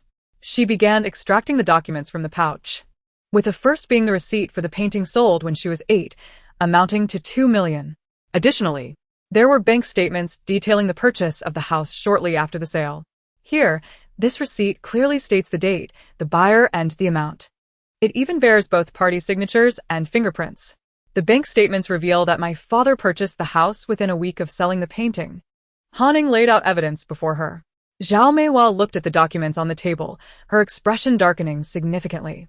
She had never anticipated that after all these years, such items would still exist. What a peculiar obsession with collecting. Nonetheless, Zhao Meihua remained unwilling to concede. She sought to make one final stand. How can you prove that the money used to purchase the house came from the sale of the paintings? Perhaps your father squandered the proceeds from the sale. The funds for the house were, after all, inherited from my parents. Upon hearing Zhao Meihua's words, not only Han Ying, but even the other officers present nearly burst into laughter. It was akin to questioning how one could prove they were born a human rather than a dog turned human. However, they managed to suppress their amusement. If Aunt wished to argue in such a manner, then let it be so. How can you prove you are Zhao Meihua, the daughter of my grandmother? Perhaps the infant born to her was mistakenly swapped, and you were raised as a beast by someone else? Anyone could fabricate absurd claims. Zhao Meihua lost her father at a young age and followed her mother, who remarried Han Ying's grandfather. After her mother arrived, she bore no more children, making Han Ying and her father half-siblings. Therefore, Zhao Meihua truly found herself at a loss to prove she was her mother's biological child. Who are you calling a beast? Zhao Meihua sprang from her seat, ready to strike. Did I insult you? You fit the description perfectly. So, who can you blame? I was referring to the swapped beast. Beast. Han Ying smirked, her expression subtly mocking, as she recognized that the officers present had discerned Zhao Meihua's intentions. Since Comrade Han had already presented the evidence. Yet Comrade Zhao could provide nothing in her defense, and given that the house had been transferred to Han Ying long before her parents' demise, it could not be considered part of the inheritance. This clearly indicated that the house Han Ying sold had no ties to Zhao Meihua. Should she remain dissatisfied, it was suggested that she seek legal recourse through the courts. The police station would not intervene in this matter. An officer stood up, instructing Han Ying to gather her evidence. Subsequently, both were forcibly escorted out, warned that any further disturbances would result in charges of obstructing justice. After collecting her belongings, Han Ying left, while Zhao Meihua, unwilling to depart, felt her objectives remained unmet. She had yet to make Han Ying's life difficult. Unfortunately for her, the police station showed no interest in her plight, firmly stating that should she refuse to leave, she would be treated as an obstruction to their duties. Reluctantly, Zhao Meihua exited, her parting words laced with foul language, not only cursing Han Ying, but also the officers who had attended to her. Once outside the police station, Han Ying walked away with a lightness in her step and a buoyant mood. In stark contrast, Zhao Meihua wore a countenance akin to that of someone severely constipated. In truth, Zhao Meihua had long recognized that she would not achieve anything substantial. Her unwillingness to be outmaneuvered by Han Ying spurred her to create such a scene. You little vixen, just wait. You've made my life miserable, and I'll ensure you don't have it easy either. When you return to school, I'll make sure everyone knows what kind of person you are. Zhao Meihua left with a final threat toward Han Ying. Unbeknownst to her, Han Ying had already taken a leave of absence from school. All right, I'll be waiting, but you'll soon discover who truly suffers. Han Ying retorted, adding, Oh, let me share a little secret with you, my dear aunt. Your husband has more than one mistress. There's a colleague of his, perhaps an intern, who seems to be quite sweet on him. Since Zhao Meihua had dared to threaten her, Hanning felt justified in retaliating. After all, who couldn't he conjure baseless accusations? During her last visit home, Hanning had indeed heard Wang Jianya mention an intern at their company. It seemed she held a rather significant status. Given Wang Jianya's prior infractions, Hanning was confident that Zhao Meihua wouldn't disappoint her with her fabrications. Let the couple engage in their mutual destruction. She would deal with them later. Unbeknownst to Hanning, after divulging that secret to Zhao Meihua, the latter caused quite a scene upon returning home. To her astonishment, Wang Jianya flatly denied the allegations. He even resorted to physical violence against her. That very night, he packed his belongings and moved into the company dormitory. With Wang Jianya's departure, Zhao Meihua became convinced of his infidelity. The following day, she stormed into their workplace, slapping the intern without a moment's hesitation. She yanked her hair, hurling insults such as slut, homewrecker, and vixen. The result? Wang Jianya was promptly fired. Little did Zhao Meihua realize that the intern was the niece of the company owner, there for training. When the chairman learned of the incident, he promptly alerted all associated businesses. To avoid offending him, those companies also informed their partners, leading to Wang Jianya's immediate dismissal. Naturally, Hanning remained oblivious to these developments. At that moment, she was busy in her warehouses, collecting all the supplies and packages that had arrived through online orders. Chapter 27. Hoarding, hoarding, hoarding. Time slipped away as Hanning busied herself with daily online shopping, placing orders, receiving deliveries, picking up meals, gathering water, and entertaining her dog. It had been over 2 months since Hanning had returned from Thailand, where she hoarded supplies to trade gold. During that time, she had traveled abroad 3 more times, successfully trading a total of 20 tons of gold bars. Not only did she bring back a substantial sum of money, but she also stockpiled an array of items from overseas. This included 50 warehouses filled with snacks, beverages, and dairy products from around the world. Additionally, she collected 50 warehouses of various fruits and vegetables, 50 warehouses of rice, and 20 warehouses of specialty products from different countries. She also acquired 30 warehouses filled with storable grains such as flour, black rice, glutinous rice, wheat, beans, peanuts, corn, etc. Furthermore, there were 10 warehouses of daily necessities, 5 warehouses of hygiene products, and 5 warehouses dedicated to dog supplies and food, as well as cat litter. She amassed 20 warehouses of clothing, socks, and bedding, alongside 20 warehouses of various meat products. There were also 30 cold storage units filled with ice cream, popsicles, and 10 cold storage units containing assorted frozen packaged goods. Additionally, she secured 20 cold storage units filled with chicken feet, duck feet, chicken wings, and pig trotters, meat that was not abundant but undeniably delicious. As someone intending to revel in the post-apocalyptic world, Hanning could not forget about seafood. Thus, she decisively invested in 80 shipping containers of various seafood and marine products. Along the way, Hanning made a trip to the homeland of king crabs, where both king crabs and snow crabs were so abundant that they were practically going to waste. She promptly ordered 30 truckloads of king crabs, snow crabs, and 20 truckloads of other deep-sea seafood from the region. After all, they were quite the bargain. Moreover, through a recommendation from the owner of an outdoor polar gear shop, she discovered a gang that sold ice blocks. There, she purchased 300,000 blocks of glacial ice, each weighing 0.5 tons. Under the guidance of the ice sellers, she also located a massive freshwater lake purported to contain glacial water.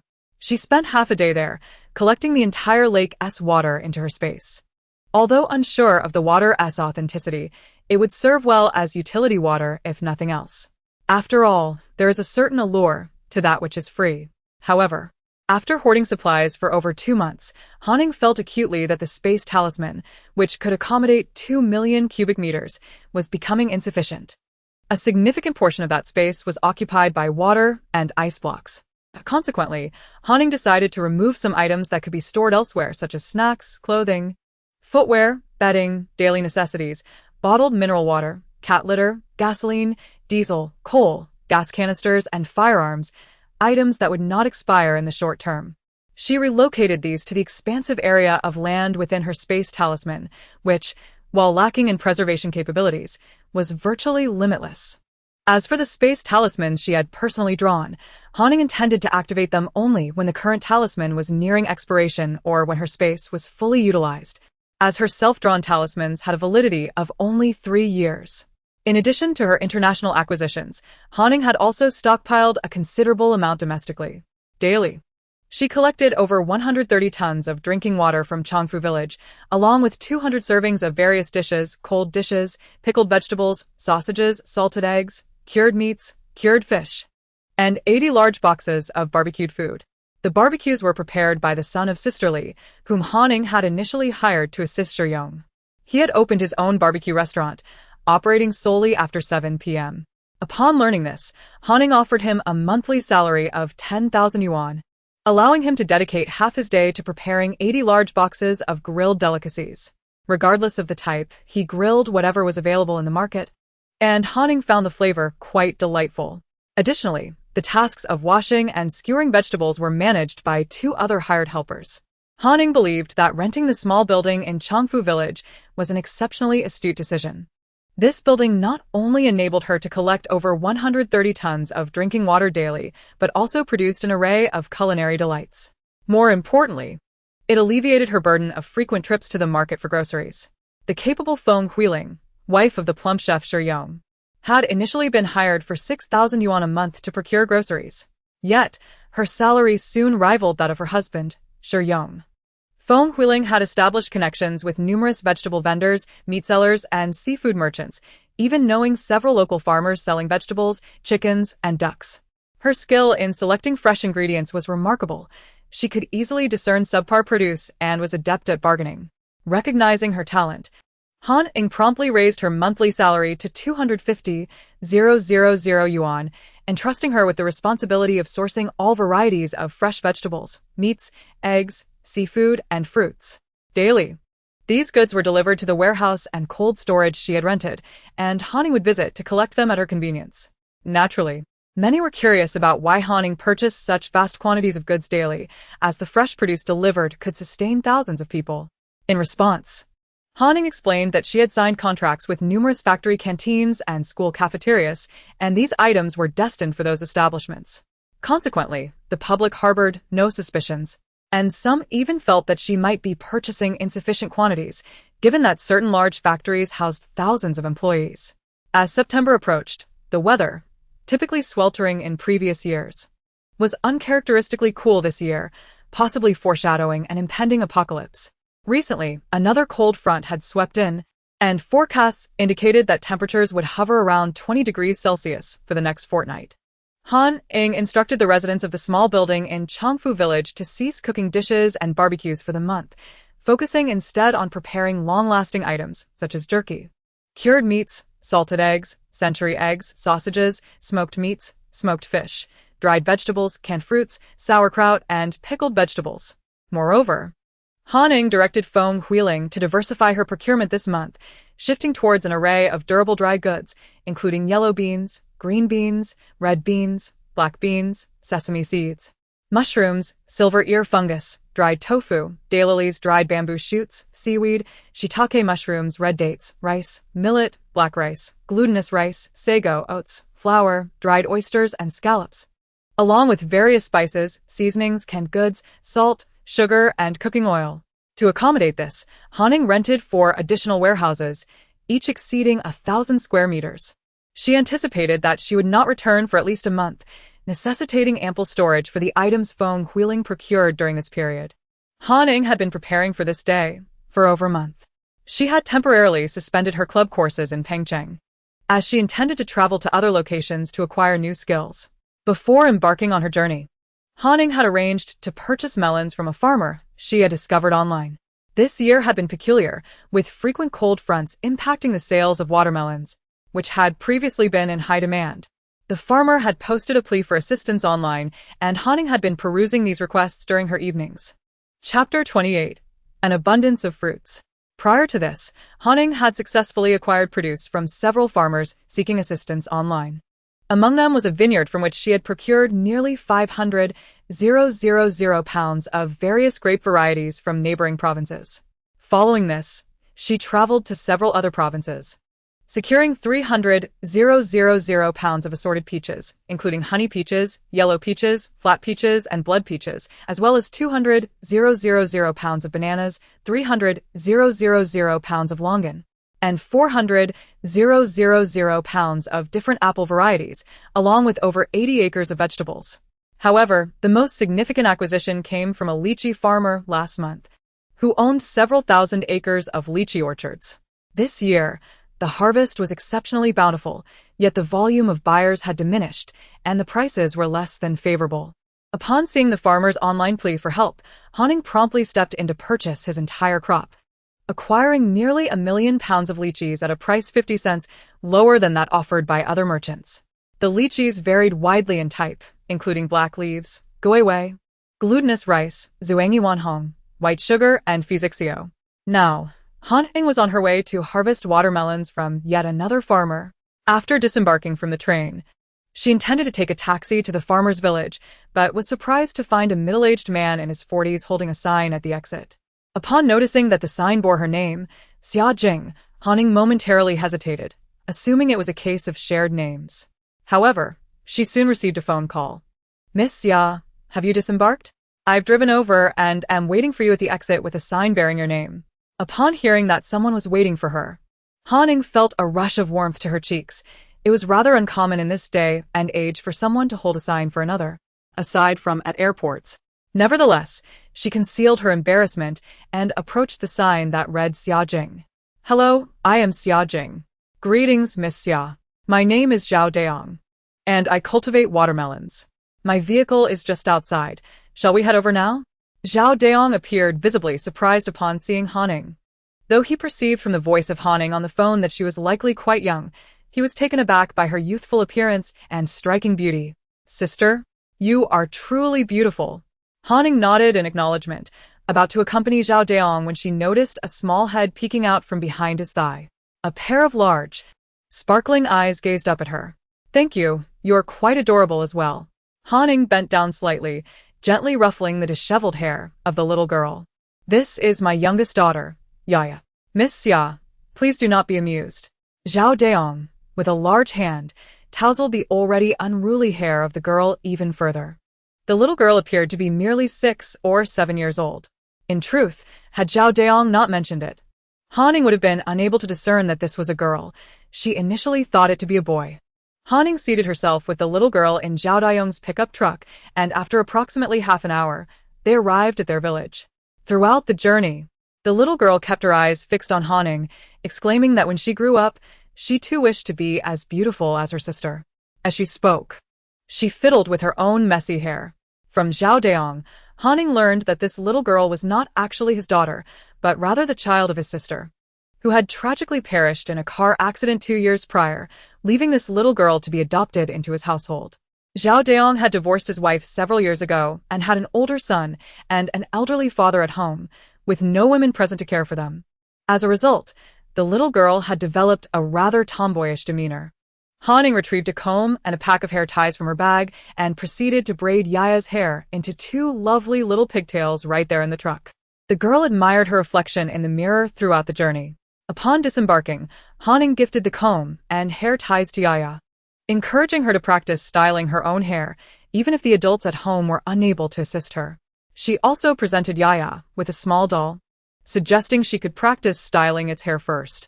Witnessing his daughter embrace the doll with delight, Zhao Deong expressed his heartfelt gratitude to Ying. They had been so preoccupied with tending to their watermelon fields that they had neglected their children. After exiting the vehicle, Zhao Deong invited Ying to rest at his home and enjoy some food. However, Ying suggested they head directly to the watermelon fields instead. Zhao Deong's family cultivated over 100 acres of watermelons, comprising 4 varieties: 8424, Maidu, seedless watermelons, and Madong. All were excellent varieties, priced significantly higher than standard watermelons. Although the price was elevated, the care required for these varieties also demanded much more attention than ordinary watermelons. The watermelons were ripening rapidly, even without the use of ripening agents, and their yield was projected to surpass previous years. Yet, rather than bringing joy to the Zhao family, this abundance cast a shadow over their faces. To be frank, Miss Xia, I genuinely cannot sell these watermelons. Selling them for 2 or 3 dimes would barely allow me to recoup my costs, which is why I had to seek assistance. Zhao Dayong's elderly father, Zhao Zhengwo, accompanied them to the fields. Upon gazing at the endless expanse of watermelon crops, the old man discreetly wiped a tear from the corner of his eye. This year, the methods employed in tending the watermelon fields were no different from those of previous years, yet they could not articulate why the yield was so remarkably high. In prior years, each watermelon weighed between 8 to 9 pounds, occasionally reaching 12 or 13 pounds, with an annual yield of around 500 pounds per acre. However, this year, inexplicably, each watermelon had grown to 14 to 15 pounds, with many exceeding 17 or 18 pounds, and some even surpassing 20 pounds. The yield had far exceeded 10,000 pounds per acre. While a higher yield should be a cause for celebration, such large watermelons posed a challenge for Zhao Dayong's varieties. His watermelons were not treated with ripening agents, maturing naturally, and thus, while the market price for artificially ripened watermelons was typically around 4 to 5 yuan, his commanded at least 5 to 6 yuan. Consequently, a single watermelon priced at around 50 yuan was still somewhat acceptable to the average consumer. Yet, with each watermelon now tipping the scales at 14 to 15 pounds, the retail price soared to a minimum of 70 yuan, rendering it unaffordable for many. However, the sheer size of the watermelons was merely one reason for their lack of sales. The primary issue lay in the recent cold fronts that had swept across the country, drastically lowering temperatures and diminishing the appetite for watermelons. This had led to a sharp decline in sales, with retail sales stagnating. Fruit merchants were naturally reluctant to place larger orders. As the watermelons matured, there was a looming fear that they might rot in the fields if not harvested soon. Chapter 29. 140,000 pounds of watermelons all taken. Zhao Zhengwo casually plucked a watermelon from the field. With a flick of his finger, a crack appeared where his finger landed, and he promptly split the watermelon in half. He presented the half brimming with juicy flesh to Han Ying, saying, "Miss Xia, do give it a try. Our watermelons are truly delightful. They are sweet and crisp." They were currently in the 84-24 watermelon field. Upon receiving the watermelon, Han Ying felt tears nearly welling in her eyes. This was undoubtedly the fabled grateful watermelon. She took the watermelon and bit into a generous piece of the exposed flesh. The texture was crisp, the flavor sweet, and the juice abundant. Moreover, the flesh was predominantly filled with white seeds, with only a few black seeds scattered throughout. Gazing at the seemingly endless watermelon fields, Han Ying could already envision the bliss of holding half a chilled watermelon during the sweltering heat, scooping out bites with a spoon. After inspecting the 84-24 field, she proceeded to visit several other fields. "I'll take all your watermelons." After sampling the last watermelon from another field, Han Ying declared. There was no other reason. Zhao Dayong's watermelons were simply too delectable. They were entirely different from the artificially ripened ones available on the market. Han Ying believed that each variety from his field surpassed even those she had stocked up on at the wholesale market just recently, both in taste and sweetness. For such exquisite watermelons, Han Ying could only express her desire for as many as possible. All taken? Upon hearing Han Ying's words, Zhao Dayong was convinced he had misheard. His voice tightened with trepidation, fearing he had indeed misunderstood, so he cautiously sought confirmation. "Yes, have someone come to harvest immediately. I won't be responsible for this. Starting from the afternoon, deliver them in batches to my designated warehouse for weighing." Han Ying had already rented 2 nearby large warehouses prior to her arrival, one of which even had a weighbridge, which would now come in handy. "Miss Xia, you are aware of how many watermelons I have, correct?" Zhao Zhengwo, concerned that his son had not fully conveyed the situation to her, worried she might not realize the extent of their production and regret later. "I know. Over 100 acres? Now, let us discuss the price." Han Ying smiled at the honest pair of father and son before her. Their faces, tanned from years of exposure to the sun in the fields, made it difficult to discern their features, but their smiles revealed a set of bright white teeth. Zhao Dayong's 4 watermelon varieties commanded high retail prices. The wholesale prices of produce have risen significantly, with varying prices for different varieties of watermelons. In previous years, the highest price offered to fruit merchants for the 84-24 variety was notably elevated. However, today, upon hearing that Han Ying intended to purchase all the watermelons from their farm in one fell swoop, a decision was made to unify the price for all watermelons at 0.8 yuan per pound. This figure is approximately 3 to 4 dimes lower than what they had charged merchants in prior years. Nevertheless, this year's watermelons are notably larger and yield more, resulting in an income that is not vastly different from previous years. Thus, this price is by no means insignificant. They were also reluctant to raise the price too high, fearing that such an action might deter Han Ying, whose generosity as a merchant would leave their watermelons to rot in the fields. Upon hearing the price announced by Zhao Deong, Han Ying nodded in satisfaction. Previously, she had acquired several thousand watermelons of various types at the wholesale market, where the price for the 8424 variety alone was around 2 yuan per pound, and the quality did not match that of Zhao Deong's produce.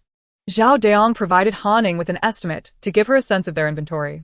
They have 145 acres of watermelon fields, and after accounting for the watermelons already sold, they anticipate being able to harvest approximately 1.4 million pounds. This translates to around 1.12 million yuan. Han Ying did not involve herself in the harvesting process, allowing them to find their own labor and transportation. Zhao Deong did not object, as they had always hired their own help for the harvest. Being able to sell all the watermelons was already a stroke of good fortune. Thus, when Han Ying asked him to oversee the transportation, Zhao Deong accepted.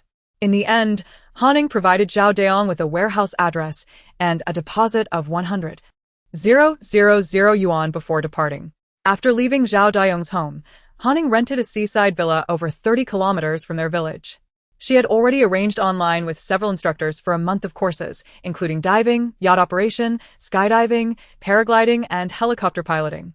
Indeed, Han Ying planned to sell gold again after mastering these skills and use the proceeds to acquire a yacht and a helicopter. With such an ambitious curriculum to cover in just over a month, time was certainly of the essence. Therefore, her approach was to attain competence rather than mastery. She would learn the fundamentals and refine her skills later as opportunities arose. Initially, Han Ying focused on diving and yacht operation. Having gained some experience during the apocalypse under another's guidance, she felt somewhat prepared. In those desperate times, when food was scarce, diving became a means of survival.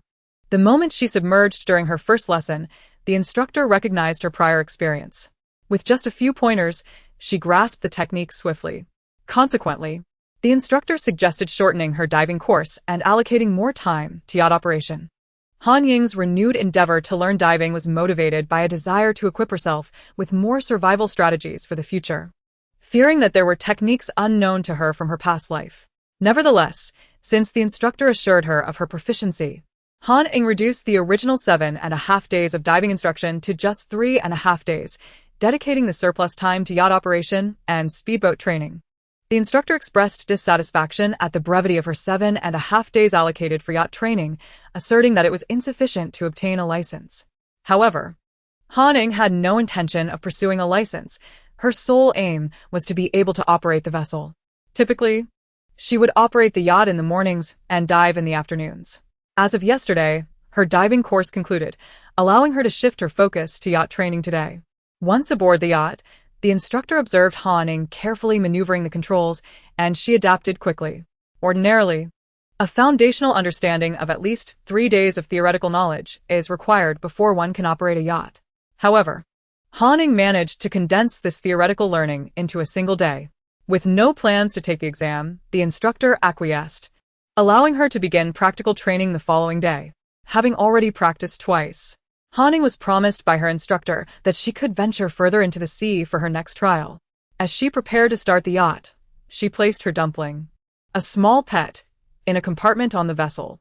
Just as she was about to set off, she noticed a lithe figure on a surfboard gracefully riding the waves in the distance. It was him. Han Ying's heart skipped a beat. Chapter 30. It turns out his name is Lu Yuan. Isn't he handsome? If you're interested in learning, you could enroll in a class. We also offer surfing lessons here with discounts. The instructor seized the moment to promote their services, noticing Han Ying's unwavering gaze fixed on the surfing figure. Do you know that person, Coach Li? Han Ying did not respond, her eyes still locked on the figure dancing upon the waves. Oh, I know him. His name is Lu Yuan. He is here to learn yacht operation just like you. You usually come in the mornings, so you haven't seen him before. But he's nearing the end of his course. Just one lesson left, I believe, Coach Lee remarked, adjusting the yacht before glancing back at the figure in the water. So, his name is Lu Yuan, Han Ying murmured softly. Previously, during her first visit to view properties in the Jiangnan area, she had encountered a boy wearing a mask and a hat. At the time, she thought he looked somewhat familiar. After much contemplation, she finally realized he resembled someone she had met during the early days of the apocalypse. He had been wearing a hat and a mask, so she could not be certain it was him, but the resemblance was striking, akin to a person she had encountered during the dire times before the world changed. At that point, Zhao Meihua and her family had already moved to the university town to seek refuge with Han Ying for some time. The supplies Han Ying had stockpiled were mostly ruined in the tsunami. After the deluge, the prices of all goods skyrocketed, and once Han Ying had exhausted her funds, the true nature of that family became apparent. One day, Zhao Meihua, lamenting about the dwindling food supplies and her children's appetite, urged Han Ying to venture out in search of provisions. Clad in a costly protective suit and braving the toxic mist, Han Ying set out in a rented inflatable boat with her dumpling in tow. She fortuitously stumbled upon a previous convenience store. After diving into the frigid, piercing waters, she indeed found a trove of useful items within. However, just as she was about to surface for air and dive back down for more, her foot became trapped by the door. Being ensnared underwater was tantamount to a death sentence. Han Ying struggled desperately for what felt like an eternity. Just as she contemplated surrendering to the depths, a pair of hands grasped her foot, freeing her from the door's grip. That individual then cradled her and swam her back to the surface, saving her life. It was her first encounter with him. Once they surfaced, he shared some diving techniques for resource gathering. Thanks to his guidance, she was able to successfully retrieve numerous valuable items from the depths. Her second encounter with him was during an assault, where from the depths, she witnessed him single-handedly overpowering 4 or 5 men larger than himself. Upon closer inspection, she realized he had dislocated their joints, rendering them helpless on the ground. Yet, all along, Han Ying had no knowledge of where he resided or his name. It turns out his name is Lu Yuan. It is highly likely that he resides right across from her. Speaking of living across the way, Han Ying has not seen him since the first time she visited the apartment to view it. All she knows is that his place was renovated before hers. Yet, he has not made another appearance. Han Ying's own apartment is nearly finished, with only the furniture left to arrange before it is ready for habitation. She has installed 3 top-grade security doors at the entrance. Each one is of the highest anti-theft rating. Not even a crowbar could make a significant mark on them, let alone a chainsaw. Moreover, all the windows have been upgraded at a considerable cost, fitted with ultra-crystalline bulletproof glass that she procured through connections. Even the walls, floors, and ceilings have been reinforced with thick, safe-grade steel plates, transforming 2702 into a veritable fortress. While not armed to the teeth, it would be a daunting challenge for any average person to breach its defenses. Han Ying quickly adapted to handling the yacht. Though she cannot obtain a license, it is hardly necessary. Who would check for a license in a post-apocalyptic world? Each morning and afternoon, she dedicates time to mastering yacht navigation. However, she is not one to squander precious moments. Before her morning sessions, she makes a round at the market to gather a substantial haul of breakfast. Lunchtime follows the same pattern as she pre-orders an assortment of prepared foods, pastries, and beverages, collecting them after her meal. In the evenings, she travels to a warehouse located 2 to 3 kilometers from the coast to gather seafood and seasonal fruits and vegetables, along with freshly slaughtered pork, beef, lamb, chicken, duck, and goose, all kept chilled for preservation. The seafood thrives in large aquariums within the warehouse, ensuring they remain alive until evening collection, though they perish the moment they enter her space. Han Ying has developed a particular fondness for the oysters from this region, plump and succulent. Steamed or grilled and dipped in sauce, each bite is an explosion of flavor. Consequently, she arranges for the seafood wholesale market to deliver 2 truckloads of oysters to her warehouse daily. After securing these items, she promptly drives 30 kilometers to another warehouse for watermelons. The watermelons are harvested swiftly, and the logistics are efficient, with the warehouse capable of storing tens of thousands of pounds of the fruit. However, Han Ying cannot simply take the watermelons directly from the trucks. To expedite the process, She has hired several individuals and acquired numerous small carts to assist in moving the watermelons into the warehouse. At this pace, she estimates that around 1.4 million pounds of watermelons could be collected in less than 10 days. Ying possesses a remarkable aptitude. Within just 7 days, she has become proficient at operating the yacht. The day after completing her yacht training, she immediately embarks on learning how to pilot a helicopter. The helicopter presents a different challenge altogether. Therefore, she plans to dedicate the remaining half-month to mastering helicopter flight, reserving her spare time for skydiving, rock climbing, and paragliding. While skydiving and paragliding may not have immediate applications, Ying believes that acquiring diverse skills is prudent for survival in the impending apocalypse. Rock climbing, however, is a skill she decided to pursue upon learning that Lu Yuan is also training in it. Her motivation is not merely to get closer to him, but rather the realization that rock climbing could be a valuable survival skill in a post-apocalyptic world. Over the course of more than a month, time has flown by as Ying has pushed herself to the limit. Upon returning to the bubble tea shop in the university town, she feels a profound change within herself. Her space, brimming with supplies, serves as her safety net, while her newly acquired skills and weaponry bolster her confidence. She feels equipped to face the challenges of the coming apocalypse. Chapter 31. Temperature-controlled suits, helicopters, yachts. It is now October, and there are less than 2.5 months remaining until the day deemed the onset of the apocalypse. However, the continuous torrential rains preceding the apocalypse have rendered it unsuitable for stockpiling supplies. Thus, Ying realistically has just over a month left to gather necessities. And there are still numerous items on her list. With time running short, she reaches out to several foreigners on the mysterious network who are preparing for gold transactions. One of them is from the United States, where, in addition to trading, Ying also purchases a significant quantity of local grains, fruits, vegetables, eggs, and meats. The region often discards tons of milk without reducing prices, so Ying secures all the milk produced by a farm for a week, along with their accumulated dairy products from previous months. She also procures hundreds of sets of diesel and gasoline generators, solar power generators, solar panels, and over 100,000 various energy storage devices. Additionally, Ying discovers that the United States is a powerhouse in technology and timber, leading her to buy many other supplies that may be essential in the event of future cataclysms. After all, her previous experience of the apocalypse included only tsunamis, torrential rains, viruses, extreme heat, and extreme cold. She is uncertain what other disasters may arise, but she knows for certain that calamities persisted even after her demise in her last life. Thus, she gathers extensive information online regarding other potential disasters and makes ample preparations. Furthermore, Ying does not neglect to stockpile timber. The United States has an abundance of timber, and it is quite affordable, costing only a little over 200 Chinese yuan per ton. Consequently, Ying orders tens of thousands of tons of various timber to be stored in her limitless space above the land. The sight of tens of thousands of tons of timber piled together is truly spectacular. In addition to timber, she is mindful of charcoal, which serves many purposes such as heating, cooking, barbecuing, and purifying water. However, conventional charcoal produces excessive smoke, so she opts for smokeless fruit wood charcoal. This is not the type mixed with coal or accelerants, but rather pure wood charcoal. The best fruit wood charcoal is made from lychee wood, but since there are no lychee trees in the United States, she can only purchase it upon returning to her homeland. Nevertheless, while she is here, she can stock up on other smokeless charcoals and bamboo charcoal, securing at least 100 tons.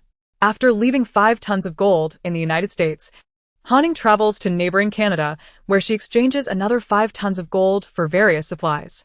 Not to mention, just the rice, cheese, wine, and seafood cost her 50 million. Upon returning from Canada, she realizes she has amassed an enormous quantity of seafood. After all, she tends to stockpile seafood wherever she goes. However, given her love for seafood, having extra is no disadvantage. Another trading partner is Ali from Saudi Arabia, although his full name is unknown. He is simply referred to as Ali on the mysterious network. Aside from facilitating gold brick transactions, he possesses the air conditioning units Ying desires, which can function even in extreme heat. Regular air conditioners fail or burn out in excessively high outdoor temperatures. A lesson Ying learned the hard way in her past life. However, such extreme heat is routine in Saudi Arabia, prompting the development of specialized air conditioners that can operate efficiently under high-temperature conditions. Ying had specifically come for those specially designed air conditioners. Due to their scarcity, she had to offer 3 times the original price to procure 5 units, each priced at 600,000. There were simply no more available. Upon witnessing Han Ying's purchase of these unique air conditioners, the seller recommended a remarkable garment, a temperature-regulating suit. It is said that this suit can maintain a comfortable body temperature of approximately 25 degrees Celsius in environments ranging from -43 to +43 degrees. When the temperature exceeds this range, the suit's thermal sensation adjusts slightly in response to the surrounding conditions. As soon as Han Ying heard about the temperature-regulating suit, her mind was already clamoring to buy, having not even considered it herself before. She almost missed out on this opportunity. However, the price was somewhat steep. As it fell within the realm of advanced technology, it not only regulated temperature but also functioned as protective gear against slashing. A single suit, adaptable for individuals weighing between 80 and 200 pounds, was priced at 3 million. Han Ying inwardly cursed the unscrupulous merchant, yet she swiftly ordered 10 suits and requested an additional 500 meters of the fabric. However, the seller, Ali, informed her that 500 meters was excessive and he could only secure 300 meters of fabric with a width of 15 meters. Along with a set of cutting tools tailored for this fabric, 300 meters was still a considerable amount, roughly equivalent to 9 rolls, sufficient to craft a dozen outfits. Nonetheless, Han Ying primarily intended to prepare this fabric for Tangyuan, as well as to create some socks and gloves for herself. Seeing Han Ying graciously purchase his recommendations, Ollie was quite pleased and enthusiastically suggested several more enticing items, such as escape pods, off-road motorhomes, armored vehicles, helicopters, submarines, yachts, and cruise ships. Upon perusing the recommendations, Han Ying was reminded of a story she had heard somewhere, a tale of a wealthy individual who visited a department store to purchase a fishing hook, resulting in the salesperson's daily sales soaring to tens of millions. The affluent customer, after acquiring the fishing hook, was subsequently persuaded to buy a matching fishing rod and an entire set of fishing gear. The salesperson then suggested that true enjoyment lay in fishing at sea, prompting the wealthy client to purchase a yacht. Following that, due to his inability to transport the yacht with his current vehicle, he was again persuaded to buy a car. Han Ying felt a striking resemblance to that scenario. She initially intended to buy just an air conditioner, but the seller, sensing her need for extreme heat conditions, suggested the temperature-regulating suit. Seeing her prompt and unhesitant purchase led him to speculate whether she was embarking on a polar expedition or adventure, which in turn led him to recommend life-saving escape pods and off-road vehicles. Han Ying felt a twinge of annoyance at being treated as an unsuspecting mark. Yet, considering that she genuinely needed those items, she proceeded to order 3 escape pods for 3 people, 3 two-person escape pods, 2 off-road motorhomes, 1 medium-sized submarine, 2 helicopters of varying sizes, and 1 yacht each of large, medium, and small sizes, as she was capable of operating both the yacht and helicopter. As for the cruise ship, she opted out, as she had no experience in piloting one, and the price was exorbitant, often exceeding hundreds of millions. After placing these orders, over a ton of her gold had vanished. Initially, she had intended to trade 5 tons, but ultimately, she increased her transaction to 7 tons. Chapter 32. Stocking up on medicine. After agreeing on the transaction location, Han Ying prepared to log off. Just as she was about to disconnect from the enigmatic network, she noticed a new message from Ollie. He inquired whether she was interested in gasoline, claiming to have a substantial stock of high-quality fuel. If she needed a large quantity, he could offer her a discount, especially since the toys she had purchased were fuel guzzlers. Han Ying couldn't help but marvel at Ali's business acumen. Initially, she had planned to decline, as she had already accumulated a considerable amount of gasoline and diesel, more than she could possibly consume. However, considering that these supplies were from foreign sources and would likely remain abroad after the apocalypse, the thought distressed her, given that it seemed prudent to stockpile even more. Additionally, Han Ying recalled another item she had inadequately stocked. She sent a request for medical supplies and simple healthcare items. Do you have any medications or basic medical supplies? Whether they are special medications, prescription drugs, or common medicines, vaccines, etc. I want as much as possible as long as they have a shelf life of at least 5 months. I need oxygen generators, surgical tools, blood pressure monitors, thermometers, gauze, bandages, alcohol, iodine, adhesive bandages, masks, protective clothing, gas masks, and other medical supplies. The quantity of masks should be substantial. If you can satisfy me with the quantity of medications and medical supplies, I will also consider purchasing 1 ton of gasoline and diesel, as well as 1 ton of firearms, bows, and crossbow bolts. Ying had previously acquired several million worth of medicines domestically, but she was not satisfied with that amount. However, acquiring more domestically was challenging. Thus, if Ollie could procure these items, she would not hesitate to stockpile additional fuel and firearms. Ollie appeared hesitant, as it seemed he did not engage in the pharmaceutical trade. After some reflection, he promised to provide Ying with a response the following day. Before heading to Saudi Arabia, Ying had thoroughly investigated the available supplies there. To her dismay, she discovered that the items she could stockpile were quite limited. The most abundant resources were oil and dates, wheat and knives. As for oil, there was no need for elaboration, since there was little of interest to buy in that region. Upon her arrival, Ying directly purchased 20 tons of dates, 1,000 tons of wheat, along with several warehouses filled with fruits and common food items, as well as 500 pieces of prohibited knives that were not allowed for transport in her home country, which could slice through iron like mud. Just as before, after completing the transaction and receiving her goods, Ying promptly departed the country. She was exceedingly satisfied with this transaction. Not only had she exchanged over a ton of gold for those yachts, helicopters, escape pods, submarines, and motorhomes, but she had also acquired a plethora of medications and medical supplies worth a full ton of gold. Moreover, Ying discovered that many of the medicines had originated from Huaxia. She was curious how Ollie had managed to obtain them. Of course, she begrudgingly accepted the 2 tons of oil and diesel and firearms she had purchased. To her greater satisfaction, Ollie mentioned that if she did not require many bows and crossbow bolts, he could gift her some. Consequently, he generously provided her with 30 bows and 100 boxes of 500 crossbow bolts each, including 10 semi-automatic mechanical crossbows capable of firing 3 arrows in succession. In the early days of the apocalypse, such weaponry would prove far more advantageous than firearms, especially as the authorities still maintained control and chaos had not yet fully erupted. Although crossbow bolts were reusable, the quantity of 100 boxes was already considerable. Nevertheless, adhering to the principle of potentially never being able to purchase such items again, Ying shamelessly requested an additional 100 boxes, which Ollie graciously granted. He also remembered Ying's specific request for a substantial quantity of masks.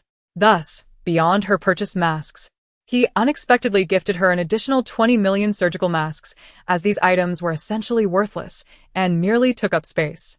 Ying was exceedingly pleased with Ollie's transactions. Likewise, Ollie was equally satisfied, having secured a staggering 10 tons of gold. How could he not be content?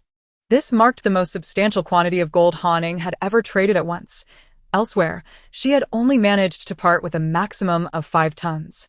Unexpectedly, she was able to transact 10 tons in Saudi Arabia. Before parting ways, Ollie urged Ying to collaborate with him again in the future, promising even more favorable terms and additional gifts. He even extended an invitation for Ying, a wealthy benefactor, to visit their headquarters. However, she graciously declined. After leaving Saudi Arabia, Ying made a trip to the Saint Kingdom. She exchanged her remaining few tons of gold for a substantial amount of rice, wheat, barley, corn, strawberries, grapes, oranges, pomelos, wine, and various other goods. Upon her return from the Saint Kingdom, less than a month remained until the impending apocalypse, meaning she had only a few days left to stockpile supplies. Currently, Ying possessed approximately 100 million yuan, over 30 million in her bank account, more than 60 million in cash, and only a single gold ingot left, the one she had bitten into, leaving her dental impression. She had no intention of parting with that ingot. It would remain in her space as a safeguard, in case the apocalypse ever came to an end, allowing her to have some capital to start anew. After all, in her previous life, Ying had only survived until the 4th year of the apocalypse. The uncertain fate of the world weighed heavily on her, yet she had sufficient resources at present, so it was prudent to keep the ingot. In truth, she had amassed an ample supply of goods. Everything she could think of had been stockpiled repeatedly. Her space was overflowing with provisions for food, drink, leisure, clothing, necessities, shelter, transportation, medicine, and weaponry, each category far exceeding her expectations. Thus, there was little left that required urgent stocking. However, concerning her living arrangements, Han sensed she had overlooked something. She had fortified her residence to resemble a vault, accumulating ample construction and renovation materials. Yet, she had neglected to build an actual house within her space. Surely, she could not expect to live in a tent if she ever had the opportunity to reside there. Therefore, Ying resolved to purchase a mobile light steel villa to place on her land. After all, she had limited time for planting. Dedicating around 100 square meters for a house was entirely reasonable. Without further ado, Ying returned home and began searching online for potential sellers of such houses. Indeed. Many individuals were now opting for these prefabricated light steel mobile homes to save on construction costs and time. She quickly found a suitable vendor online and arranged to visit the following day. Early the next morning, after finishing her breakfast, Ying drove to the agreed-upon location. It was a factory located outside of Pengcheng, sprawling in size, with a tall factory building and several model light steel villas on display. She was greeted by a salesperson named Xiao Qian, who, after listening to her specifications, showed her several model homes before taking her to the office to browse through catalogs for customizations. Chapter 33. The space is once again filled. Customizing a house merely involved adjusting the general layout and decor to suit the homeowner's preferences. The materials were readily available. Once the client approved, the house could be completed and handed over in just a few days. Ultimately, Ying settled on a 2-story villa with an area of 100 square meters. Initially, she had considered a 3-story design but realized that the space above was only 10 meters high, translating to just over 3 meters per floor. There was no need for such constriction in her living space. Instead, she opted for 2 stories, raising the ceiling height to 4 meters, allowing for some additional headroom on the second floor. She planned to add a staircase to the rooftop, complete with a railing. There, she envisioned placing tables, chairs, tea sets, lounge chairs, and a swing where she could occasionally sip tea, assess her supplies, and revel in the beauty of her surroundings. The price of the light steel villa was quite reasonable. According to Ying's specifications, it amounted to merely 700 yuan per square meter. With each floor being 100 square meters and including a balcony, the total cost for the villa came to just 540,000 yuan, inclusive of furnishings and decoration, a remarkable bargain. Hence, Ying decided to order 2 villas, placing one on her land and keeping the other in reserve. After making the payment and finalizing the location for the houses, she departed. With time running short, Ying resolved to cease her extensive stockpiling activities. She planned to use the next few days to settle all outstanding payments. As for the remaining funds, she would find a way to utilize them while remaining at home. Since yesterday, light rain had begun to fall outside. If Ying recalled correctly, this rain would persist for 23 days in her previous life. The downpour would intensify, eventually paralyzing the entire city. Ying drove to her first rented warehouse, where she found old Zhang comparing a list with the freshly unloaded goods. Upon seeing Ying, he wiped his brow and greeted her with a smile. It was already November, and the rain continued to fall lightly, with temperatures 5 to 6 degrees lower than in previous years. Yet, old Zhang was drenched in sweat, indicating the laborious nature of his work. Ying understood this well, which was why, in addition to their salaries, she also provided bonuses and occasionally brought items from the warehouse for them to take home. As a result, her employees were highly dedicated to their work. Old Zhang, why don't you leave work early today? I'll come by tomorrow to sort through the goods. After this batch, I won't be renting this warehouse anymore. I'm planning to shift to another business and won't be engaging in wholesale. So, starting tomorrow, you won't need to come here, she explained, handing him an envelope containing this month's wages. Boss, is this a bit too generous? Old Zhang asked, wiping his hands on his clothing before accepting the envelope. He glanced at the amount inside, puzzled. This month still has 10 days left, but I'm counting it as a full month's pay to express my gratitude for your hard work. Additionally, when you leave, please take 2 bags of rice, 2 barrels of oil, and a box of candies from the warehouse as this month's benefits, Ying continued, surveying the items in the warehouse. I heard the weather forecast mentions continuous rain for over half a month, and it's expected to worsen. Prices might rise, so if you pass by the supermarket, it would be wise to stock up a bit, as buying early can save some money, she advised.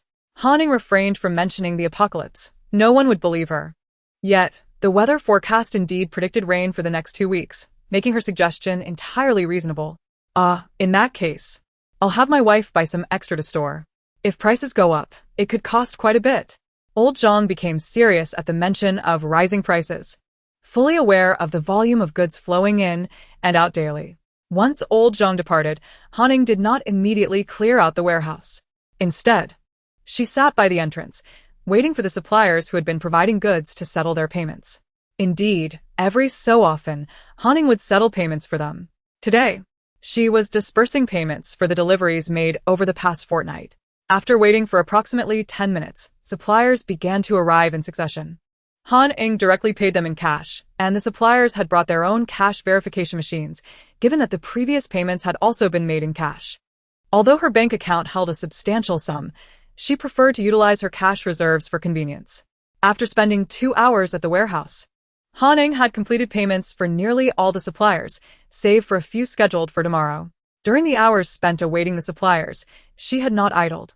The convenience of mobile food delivery was at her fingertips. Fried chicken, hamburgers, trendy Chinese burgers, roasted duck, crispy pork belly, braised steak, beef noodles, beef soup, pig intestine soup, mini wontons, spicy dumplings, fried sauce noodles, barbecue rice dumplings, roast duck, roast goose, sushi platters, boneless chicken feet, spicy chicken feet, duck frames, duck necks. The variety was overwhelming. Han could scarcely place an order for everything. She decided to select a few dozen items and order 50 portions of each, as she had other warehouses to attend to for payments, and there was still tomorrow to consider. Moreover, she had already indulged in a significant feast during her previous lunches and dinners. Once she had secured the warehouse, Han stepped inside. This was the first warehouse she had rented. Compared to her other rentals, it was relatively modest at just over 500 square meters. However, at that moment, the space was filled to the brim with supplies. The innermost area housed an array of condiments, sauces, pickles, cooking oil, grains, white sugar, brown sugar, rock candy, salt, and other essentials for the kitchen. The central section contained various beverages, dairy products, snacks, and more. The outermost area was stacked with several trucks worth of fresh fruits, vegetables, eggs, and duck eggs, which old Zhang had been counting. Unfortunately, there was no room left in the 2 million cubic meters of storage space that Han had previously organized, as it had been filled again after her second round of sorting.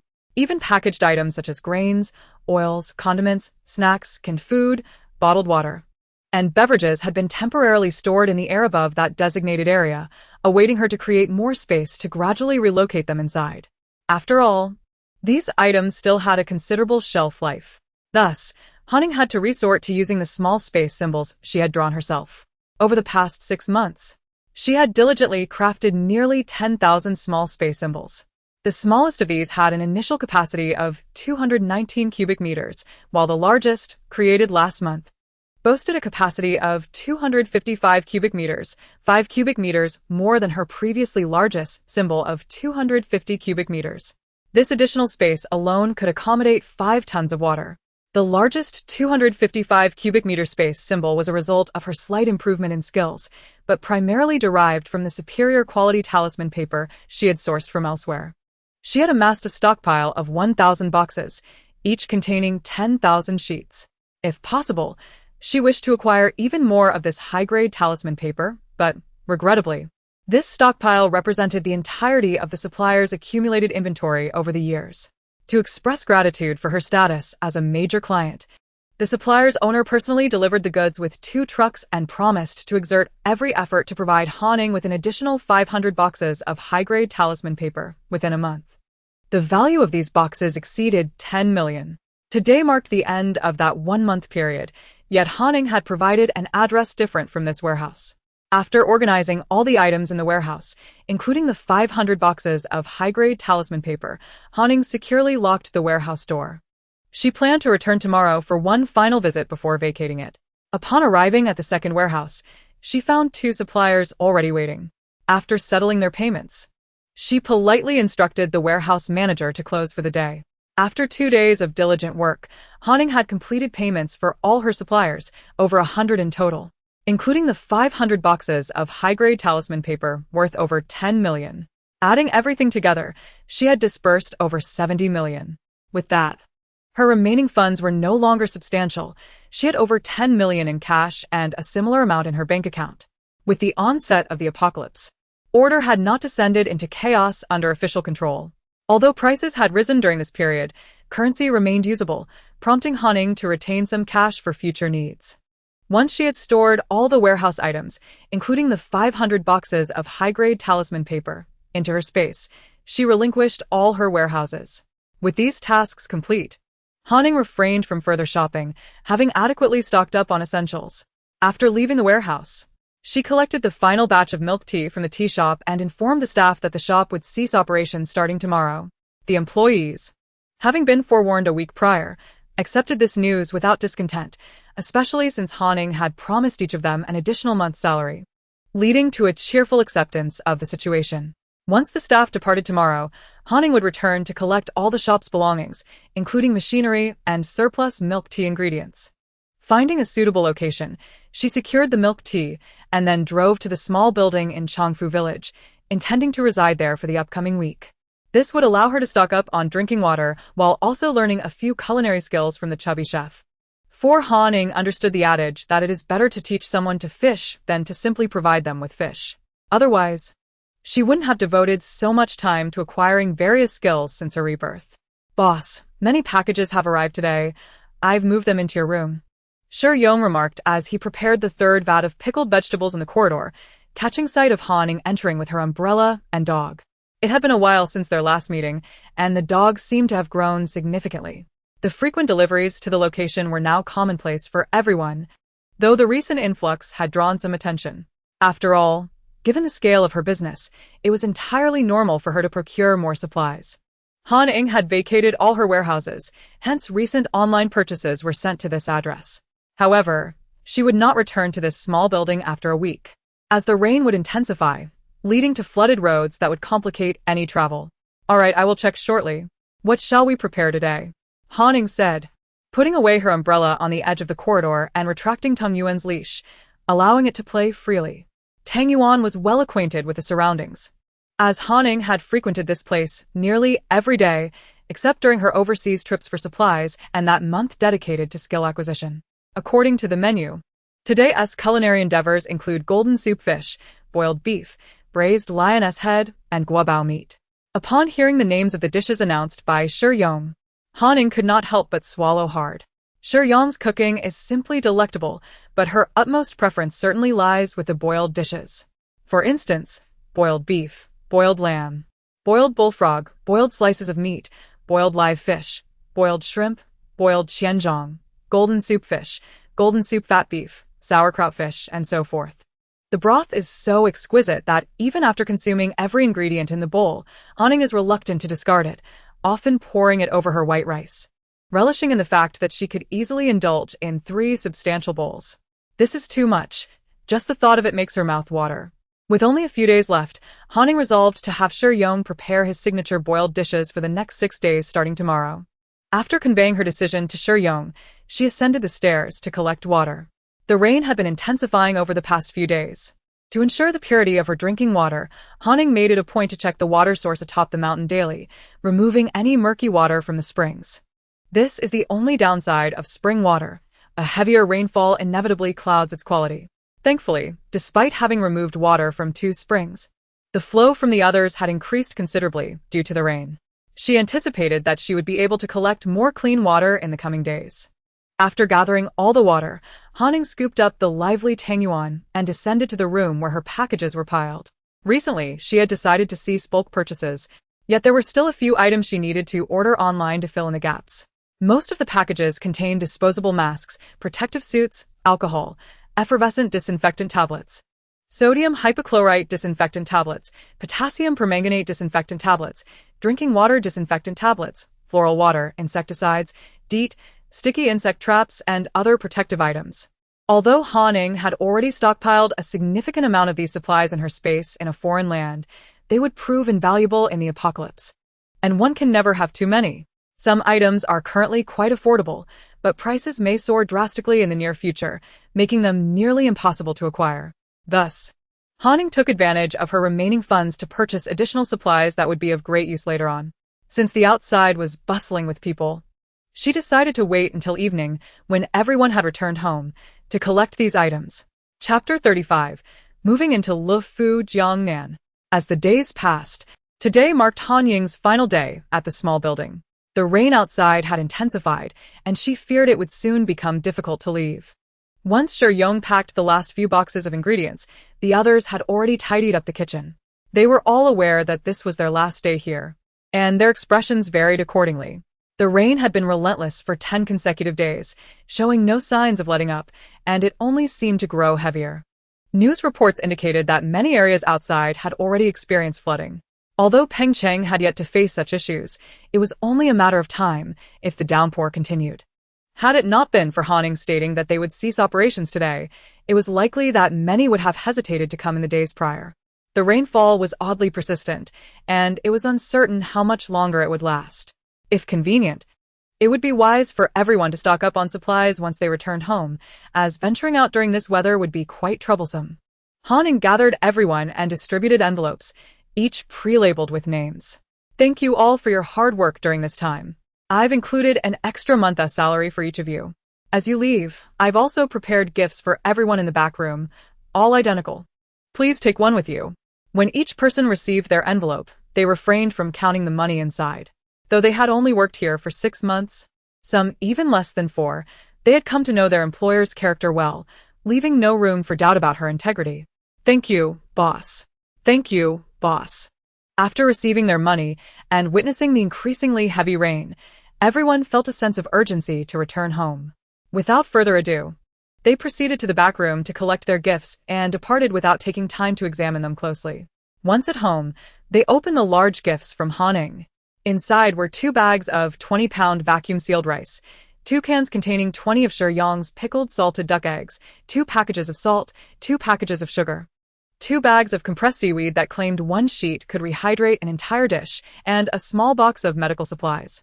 The medical supplies included a pack of 100 disposable surgical masks, a bottle of 100 chlorine disinfectant tablets, a bottle of 100 drinking water disinfectant tablets, a bottle of 30 anti-inflammatory pills, and a bottle of 30 antidiarrheal pills. No one found it strange that Han would provide them each with a box of medical supplies, as she had previously mentioned her intention to donate a batch to the mountainous regions, promising to keep some for them if there were leftovers. After returning home, some heeded Han Ying's advice and rushed to the supermarket to stock up on supplies, while others opted to purchase only what they needed. Given the convenience of having a supermarket and convenience store downstairs, they felt it unnecessary to hoard supplies. Han Ying, of course, could not manage their decisions. She had already offered her suggestions, and how others chose to respond was no longer her concern. After everyone left, Han Ying gathered all her belongings from the small building into her space, then retrieved all items previously stored from that very building. Taking one last look at the premises, she securely closed all doors and windows before leaving with Tang Yuan in her arms. After departing from Changfu village, Han Ying sent a message to Yi Xiaohai inquiring if he was at school, intending to treat him to a meal she owed him.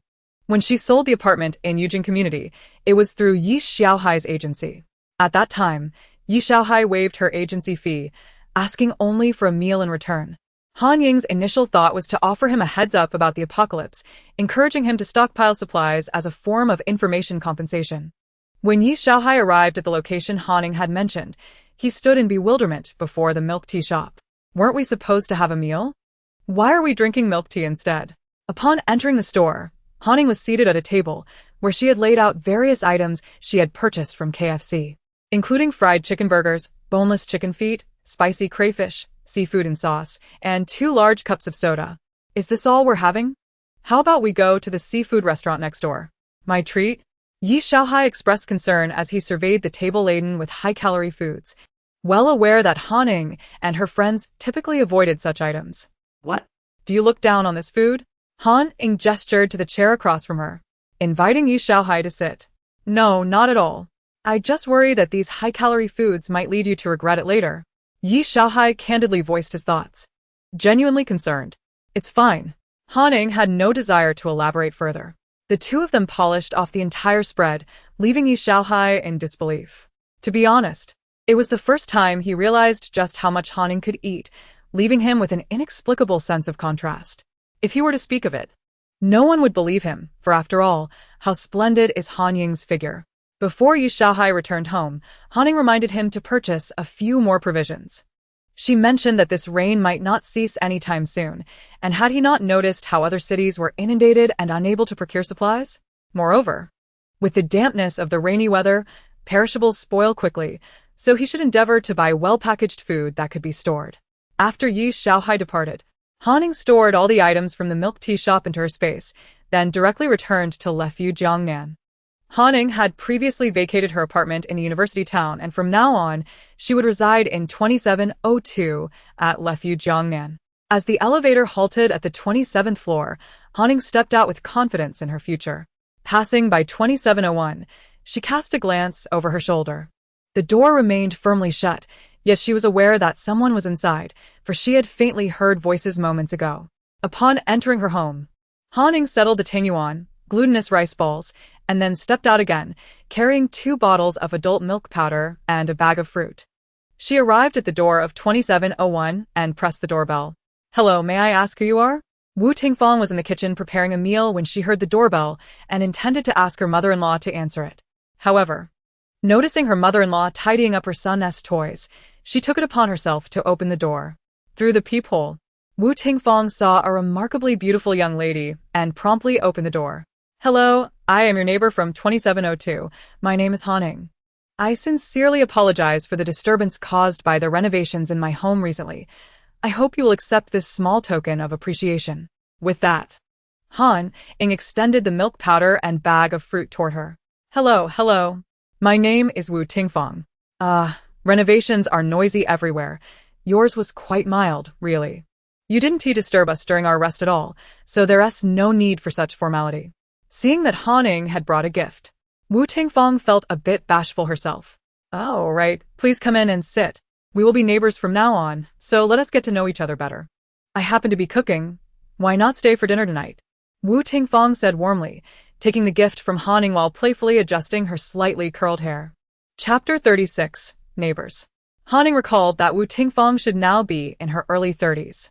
Her husband, Lei Minghu, was of a similar age, a veteran who now worked as a fitness coach. It seemed they were high school sweethearts, transitioning from school uniforms to wedding gowns. They had a son who should be 5 years old this year. Beyond that, Han Ying was not privy to further details. "No, but I must thank you, Sister Wu. I have just moved in and still need to organize my things," Han Ying replied as she followed Wu Tingfang into the home. Though she had known them for quite a while in her previous life, this was her first visit to their abode. The interior appeared very cozy, filled with numerous items belonging to children. "Ah, Fang, who is it?" He Xiao originally thought it was her son returning home early from work. However, upon hearing her daughter-in-law open the door and not immediately enter, she surmised it was likely not him. "Mom, it's Han from 2702 next door. She's so considerate. Worried that our rest was disturbed by her renovations, and she brought us such nice gifts." Wu Tingfang introduced Han Ying to her mother-in-law, who was busy assisting her son with his toys. "Hello, Auntie." Han Ying greeted Wu Tingfang's mother-in-law with a smile. "Hello, this is far too generous of you. It's really no trouble at all. The family across from you started renovations even earlier, and their noise was far more alarming. Yours was nothing compared to that, haha.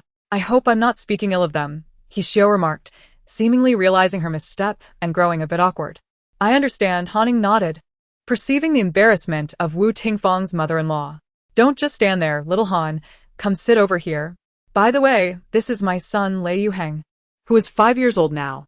"Xiao Heng, greet your sister," Wu Tingfang said, ruffling her son's hair as he played with toy cars on the coffee table.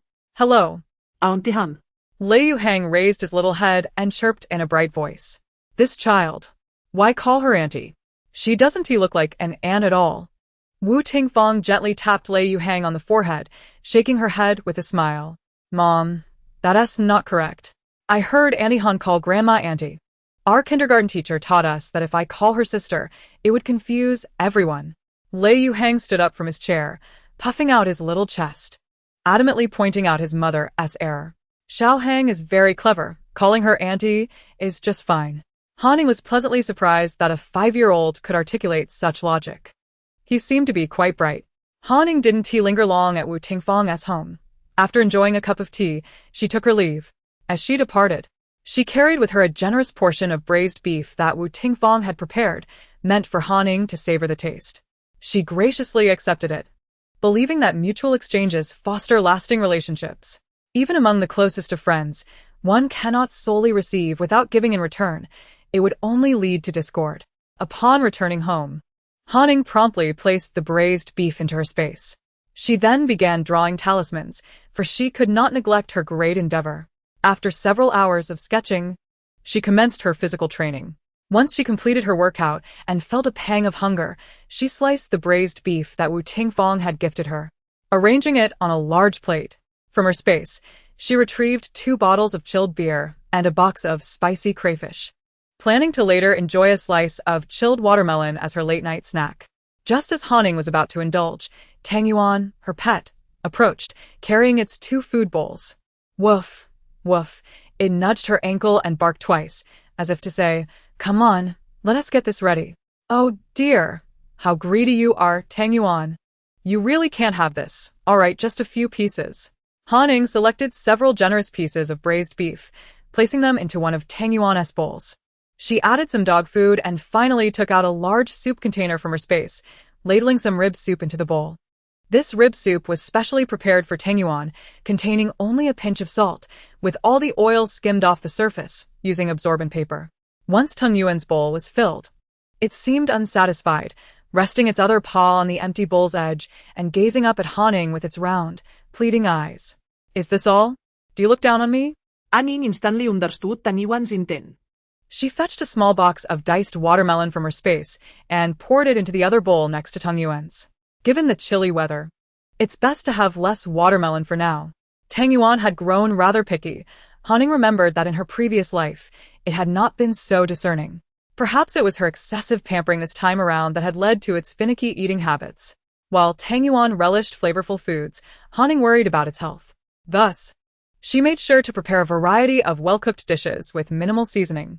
However, for her own heavier flavored meals, she only dared to offer Tang Yuan a small portion each time. Nonetheless, Tang Yuan had a particular fondness for fruits, especially watermelon, and consumed a significant amount daily. Thankfully, Haning had stocked up on watermelon, or there wouldn't be enough to satisfy Tang Yuan's appetite. As she switched on the television, Haning indulged in delectable morsels while watching the news. The rain had intensified, and numerous cities across the nation were grappling with severe flooding, leading to paralyzed transportation systems and a flurry of rescue efforts. Observing vehicles submerged in water and lines of volunteers bracing against the deluge, Haning couldn't help but let out a resigned sigh. The rain had only been falling for 11 days, yet forecasts predicted an even more torrential downpour for the subsequent 12 days. Moreover, this deluge was a global phenomenon. What means would be available to combat the impending floods? Recently, she had anonymously posted a doomsday thread online, outlining the general state of the apocalypse. Unsurprisingly, the post was removed within half a day, and her account was subsequently banned. However, by then, it had garnered considerable attention, eliciting a multitude of comments. Most dismissed her as mentally unstable for spreading alarmist sentiments, while some found amusement in her claims. Yet, a small faction supported her assertions, stating that it would be prudent to stockpile supplies, as even if her claims were unfounded, it wouldn't require a significant investment. Haning switched off the television and opened her phone. Wu Tingfang had just added her as a friend and included her in the community group for Lefyu Jiangnan, as well as the smaller group for their building, Block 9. The community group, consisting of 4 segments, was bustling with chatter about the ongoing rain. Within the group, she noticed someone referencing her earlier doomsday post, articulating the severity of the rain and advising everyone to stockpile provisions.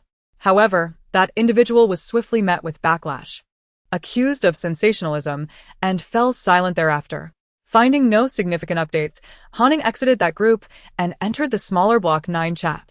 Chapter 37. Classmate Group. The smaller group had just over 100 members, and the conversation was sparse, with only a few discussing the inconveniences posed by the heavy rain. Haning modified her contact information to read 2702 Han and subsequently left the group.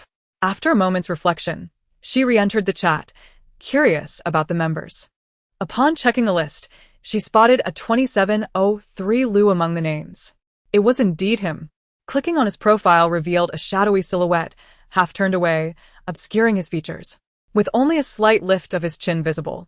His profile was devoid of a personal signature, moments shared, or videos, completely unadorned.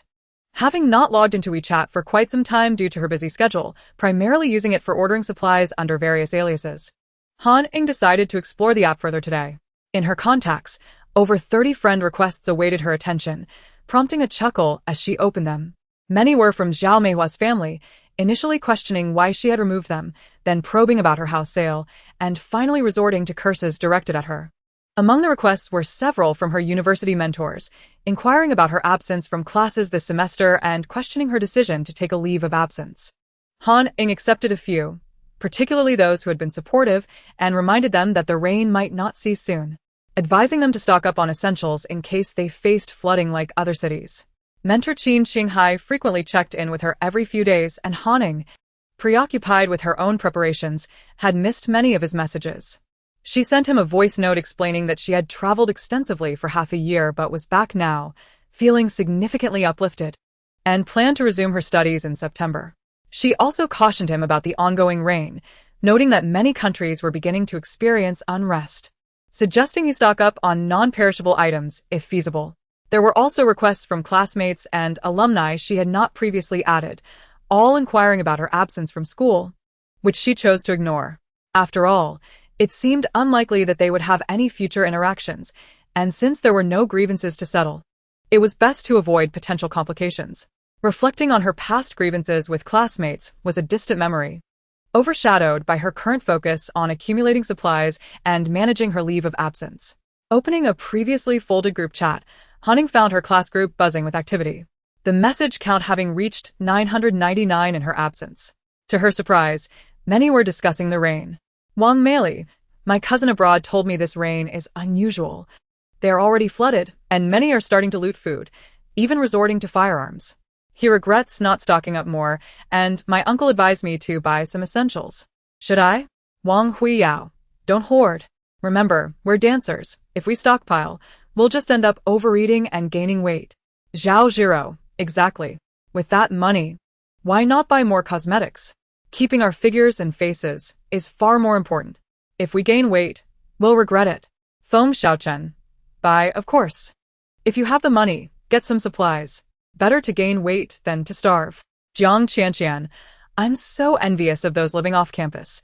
We dorm residents can't hoard easily. If I stockpile and my roommate doesn't, what do I do if she comes asking for food? Wang Meili, then I'll go stock up. I can manage my eating and won't gain weight. See you soon, darlings. Wah. Wang Meili. By the way, guess who I saw today? Wang Huiyao. Who? Feng Xiaochen. Who? Jiang Qianqian. Wang Meili, Han Ying. Wang Meili. I ran into her in the underground parking lot of my uncle's complex while having dinner. She was holding a very plump dog. Can you believe it?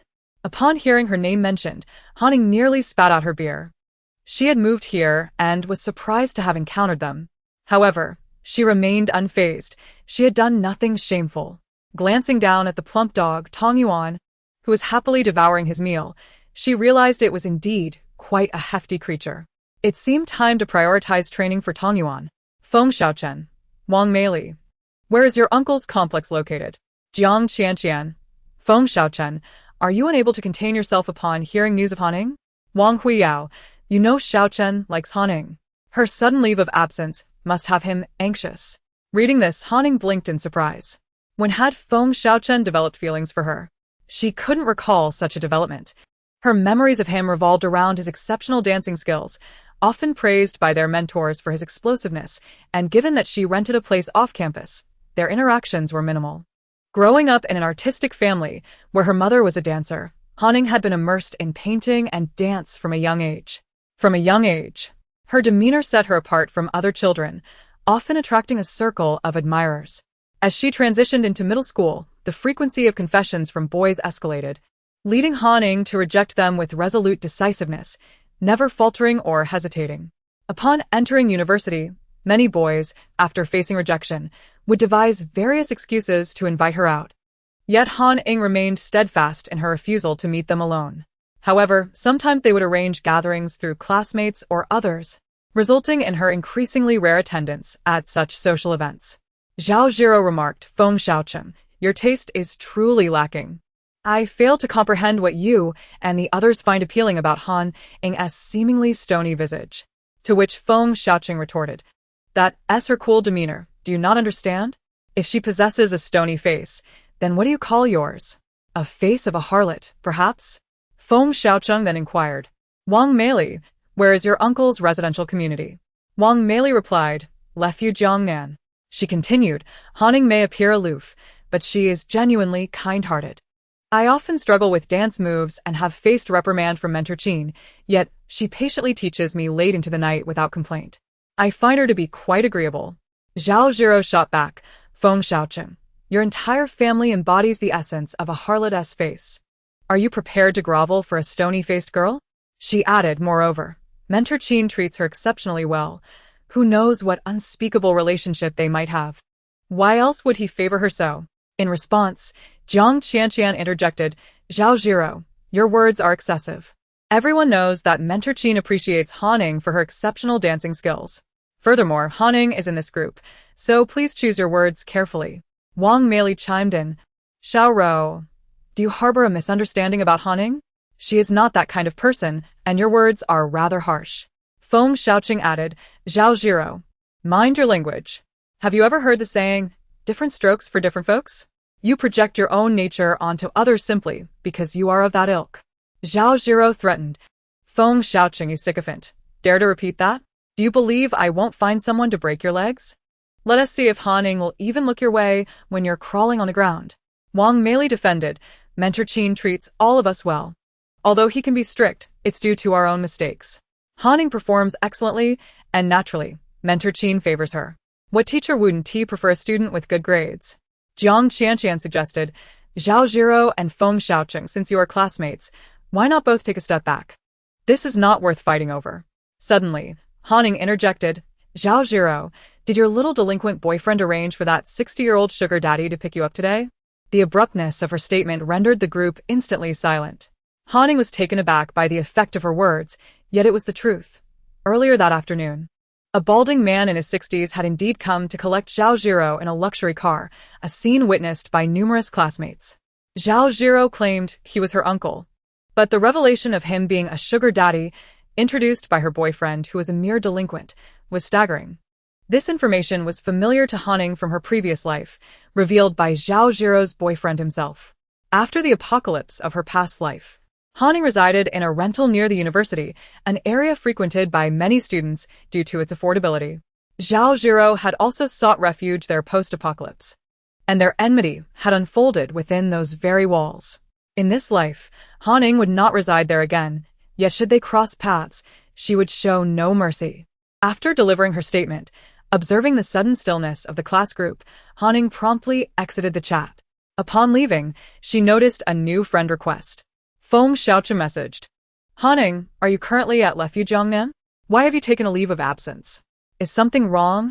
Han Ying recalled having seen Feng Xiaocheng's friend request earlier, but she had chosen to ignore it. Now, as he reached out again, she simply declined. Aware of his affections and unwilling to reciprocate, she deemed it unnecessary to accept his request and send mixed signals. After dismissing Feng Xiaocheng's friend request, Han Ying perused messages from other friends. Most were relics from long ago, and after responding to a few, she closed WeChat. Following a meal, Han Ying retrieved a piece of watermelon from her storage. After enjoying it, she discarded the rind into a small space, symbol she had prepared for kitchen waste, anticipating it might prove useful later. Despite possessing an abundance of supplies that could last her several lifetimes, the fear of hunger from her previous existence compelled her to waste not a single morsel. This might be a common trait among those who had survived the apocalypse. Of course, Han Ying remained unaware if others shared this quirk, as she had no knowledge of any other individuals like herself who had been reborn from the apocalypse. After finishing her meal, Han Ying did not rest. Instead, she proceeded to the balcony. She activated the rainwater collection system she had installed, directing the rainwater into a foldable pool set up on the balcony. This pool could hold approximately 5 tons of water, and given the current rainfall, it would likely fill within a few hours. The downpour was intensifying. Certainly deserving of the term heavy rain, the rains to come would surpass today's, and such precious water must not go to waste. Every drop collected would count, serving as either drinking water or utility water. Although her space symbols were running low, Hanning did not feel the immediate need to stockpile more supplies, alleviating some pressure. Nevertheless, she was keen to create additional space symbols promptly, as she still had a considerable amount of supplies suspended in the air above her designated area. Before indulging in a late-night snack, Hanning spent over 2 hours crafting space symbols, planning to rest afterwards. She had previously attempted to draw for 4 consecutive hours, but the exertion had left her utterly drained. Henceforth, she limited her sessions to 2 hours, interspersed with breaks, enhancing her efficiency and significantly increasing her daily output of space symbols. Although she termed it rest, true relaxation was a luxury she could not afford. With the impending apocalypse looming, she aimed to accomplish as much as possible while the opportunity remained. On the ground, she set up 3 induction cookers, each topped with a large pot. One contained 3 whole chickens and slices of ginger, to be combined later with open clams for stewing. Another held 7 to 8 pounds of ribs along with corn and ginger slices, while the third contained 4 pounds of mung beans, prepared for a nourishing mung bean soup. Filling each pot to 8/10 full with water, she secured the lids and set the timers to commence cooking. Hanning had prepared such soups many times before. For her own consumption, she would add a bit more salt, while for the dumplings, she would reduce the salt content. Both she and the dumplings were not fond of the chicken meat in the stews, finding it bland and lacking flavor. Hence, Hanning would cool the cooked chicken, shredding the meat to create a cold chicken salad, which she and the dumplings both adored. Naturally, the chicken carcasses would not go to waste. They provided the dumplings with a satisfying crunch to exercise their teeth. As for the broth that has been simmered to perfection, aside from consuming it as a beverage, Hanning can also utilize it for cooking noodles, vermicelli, dumplings, wontons, and even for porridge, among other dishes. Each time she and the glutinous rice balls prepare a meal, they can effortlessly showcase a generous bowlful. After setting the timers for her 3 pots of soup, Hanning proceeded to the restroom. She opened the washing machine and retrieved 3 bundles, totaling over 30 pieces of new pure cotton t-shirts, both short and long-sleeved. After unwrapping the packaging, she tossed them directly into the machine. Without adding any detergent, she filled it to the maximum water level and started the wash cycle. These garments were brand new, and Hanning had a habit of washing all new clothes before wearing them. Thus, she seized the opportunity to wash them while there was still electricity and water before the impending apocalypse. Once washed and spun dry, she meticulously hung each piece in the living room. Subsequently, she stowed the entire drying rack back into her storage space. The storage area is not temperature-controlled, so the clothes would dry gradually without developing a damp odor. Han Ying's residence boasts 2 bathrooms, each equipped with a washing machine. She performed the same operation with the other machine as well. Chapter 39. Stockpiling Fried Eggs. After organizing her laundry, Hanning made her way to the guest room. This chamber housed a large freezer alongside some fitness equipment. The refrigeration compartment of the freezer was currently chilling 7 or 8 sizable watermelons, while the freezer section contained numerous boxes of syrup-coated bayberries, which had all solidified into firm spheres. Upon arriving in Lufu Jiangnan, Hanning realized she had made a significant error. She had returned the 2 rented freezers far too early. She had forgotten to freeze the watermelons and other fruits she had purchased, as well as neglected to buy ice cubes, all of which were crucial for her comfort during the sweltering heat.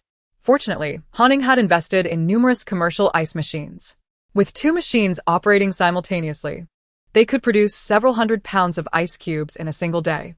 Hence, the issue of ice cubes could be easily resolved as long as there was electricity.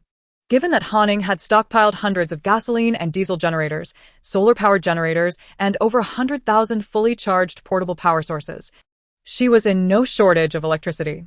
As for the fruits, Hanning placed them in the large freezer for half a day each day. Alternating batches to ensure a considerable quantity was frozen daily.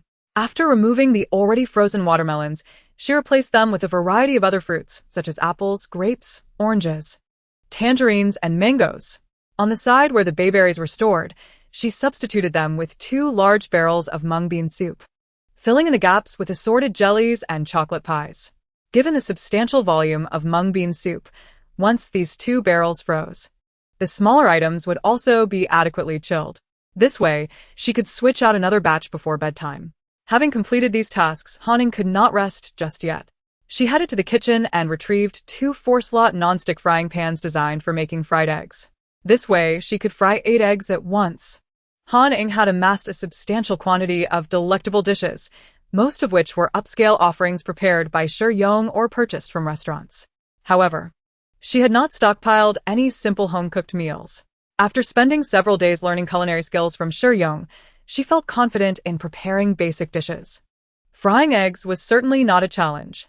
In fact, Han Ying believed it was prudent to take advantage of the current abundance of food and prepare flavorful dishes for future use. However, due to time constraints today, she opted for the simplest option of frying eggs. Fried eggs pair well with congee, rice, and noodles, making them an essential addition to her meals. Although Han Ying had only practiced her culinary skills for a few days, she was still somewhat inexperienced. Thus, she took out 8 bowls and cracked the eggs into them one by one. Once the oil was heated, she would simply pour the eggs into the frying pan from each bowl, ensuring a swift and error-free process. After spraying oil in each slot and waiting for it to heat, Han Ying poured in the pre-cracked eggs one by one. Not a single drop spilled. It was executed flawlessly. As she awaited the eggs to set for flipping, Han Ying had already cracked another 8 eggs into bowls. Just in time. She flipped each fried egg. The bottoms were slightly charred, but this was not an issue. The crispiness only enhanced the flavor. Using this type of pan to fry eggs required minimal skill. Timely flipping was all that was necessary. Thus, despite the chaotic juggling of cracking eggs and flipping them, Han Ying successfully fried 40 batches of eggs. In total, that amounted to 160 eggs, neatly packed into 8 large disposable meal containers. Han Ying had purchased a remarkable quantity of eggs, including chicken, duck, goose, and quail eggs. Particularly, she had acquired an astounding quantity of chicken eggs, amounting to no less than several 100,000 pounds. She had even ordered a significant number of turtle eggs and ostrich eggs online. Without delving into the other types of eggs, the multitude of culinary uses for chicken eggs alone was staggering. Fried and boiled eggs were the simplest methods of preparation. Han Ying planned to soon venture into making Korean-style marinated eggs and tea eggs, envisioning sweet, gooey yolks that would surely leave her salivating, prompting her to make an ample batch. After gathering all the fried eggs into her storage space, she ensured to save the eggshells as well. The utility of eggshells is manifold, and in a world where resources are scarce, what was once a luxury for human calcium supplementation is now a vital commodity once reserved for poultry. After storing them in her kitchen waste space, Han Ying stretched her neck. It was time to continue her work on her space talismans. After over an hour of drawing space talismans and practicing her physical movements, it was already past midnight. Han Ying stepped onto the balcony. Remarkably, in just 5 or 6 hours, the foldable pool, capable of holding around 5 tons of water, was nearly full. This clearly illustrated the intensity of the downpour outside. She transferred the water into a designated space talisman meant for rainwater storage and turned off the rainwater collector. Han Ying then replaced the pool with a larger one, capable of holding approximately 10 tons, as she feared that by dawn, the current pool would overflow. Besides collecting rainwater, Han Ying also occasionally stored a modest amount of the community's tap water within her space, averaging about 1 ton per day. After all, if her monthly water usage were to exceed a certain limit, someone would come to check the water meter and supply lines, which would be quite troublesome. Upon reopening the rainwater collector, Han Ying cracked open a small gap in the balcony's glass. Through this opening, she observed that aside from the garden lights downstairs, only a few dim bulbs flickered throughout the community. The relentless torrential rain weighed heavily on everyone's spirits, compelling them to seek solace in early slumber. Once nestled in bed, Han Ying scrolled through her phone for a while. She bypassed the messaging apps and instead opened several fresh produce delivery applications. The convenience store at the entrance of her community served as a delivery point for these apps. As she navigated through them, Han Ying noted that many items had seen price increases. Particularly for fresh produce, such as vegetables and fruits, the price hike exceeded 30%, while grains and oils had not experienced significant increases, at least for the time being.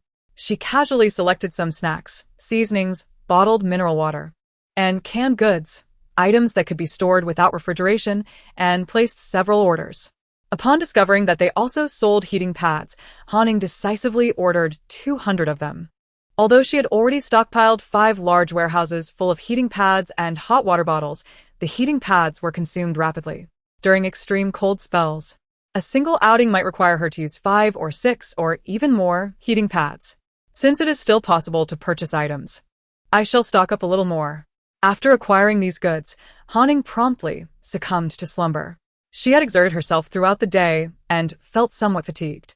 Were it not for the power she had gained from the talisman, Haning feared she might have been so exhausted that she could scarcely lift her hands.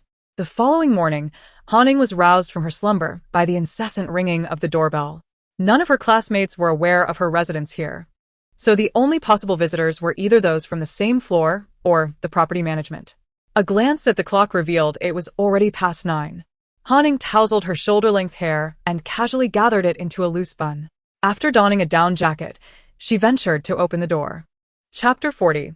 Lu Yuan from across the hall. Peering through the peephole, Haning was greeted by the sight of Wu Tingfang standing outside. Hey. You two seem to have quite the synergy. You both opened your doors at precisely the same moment.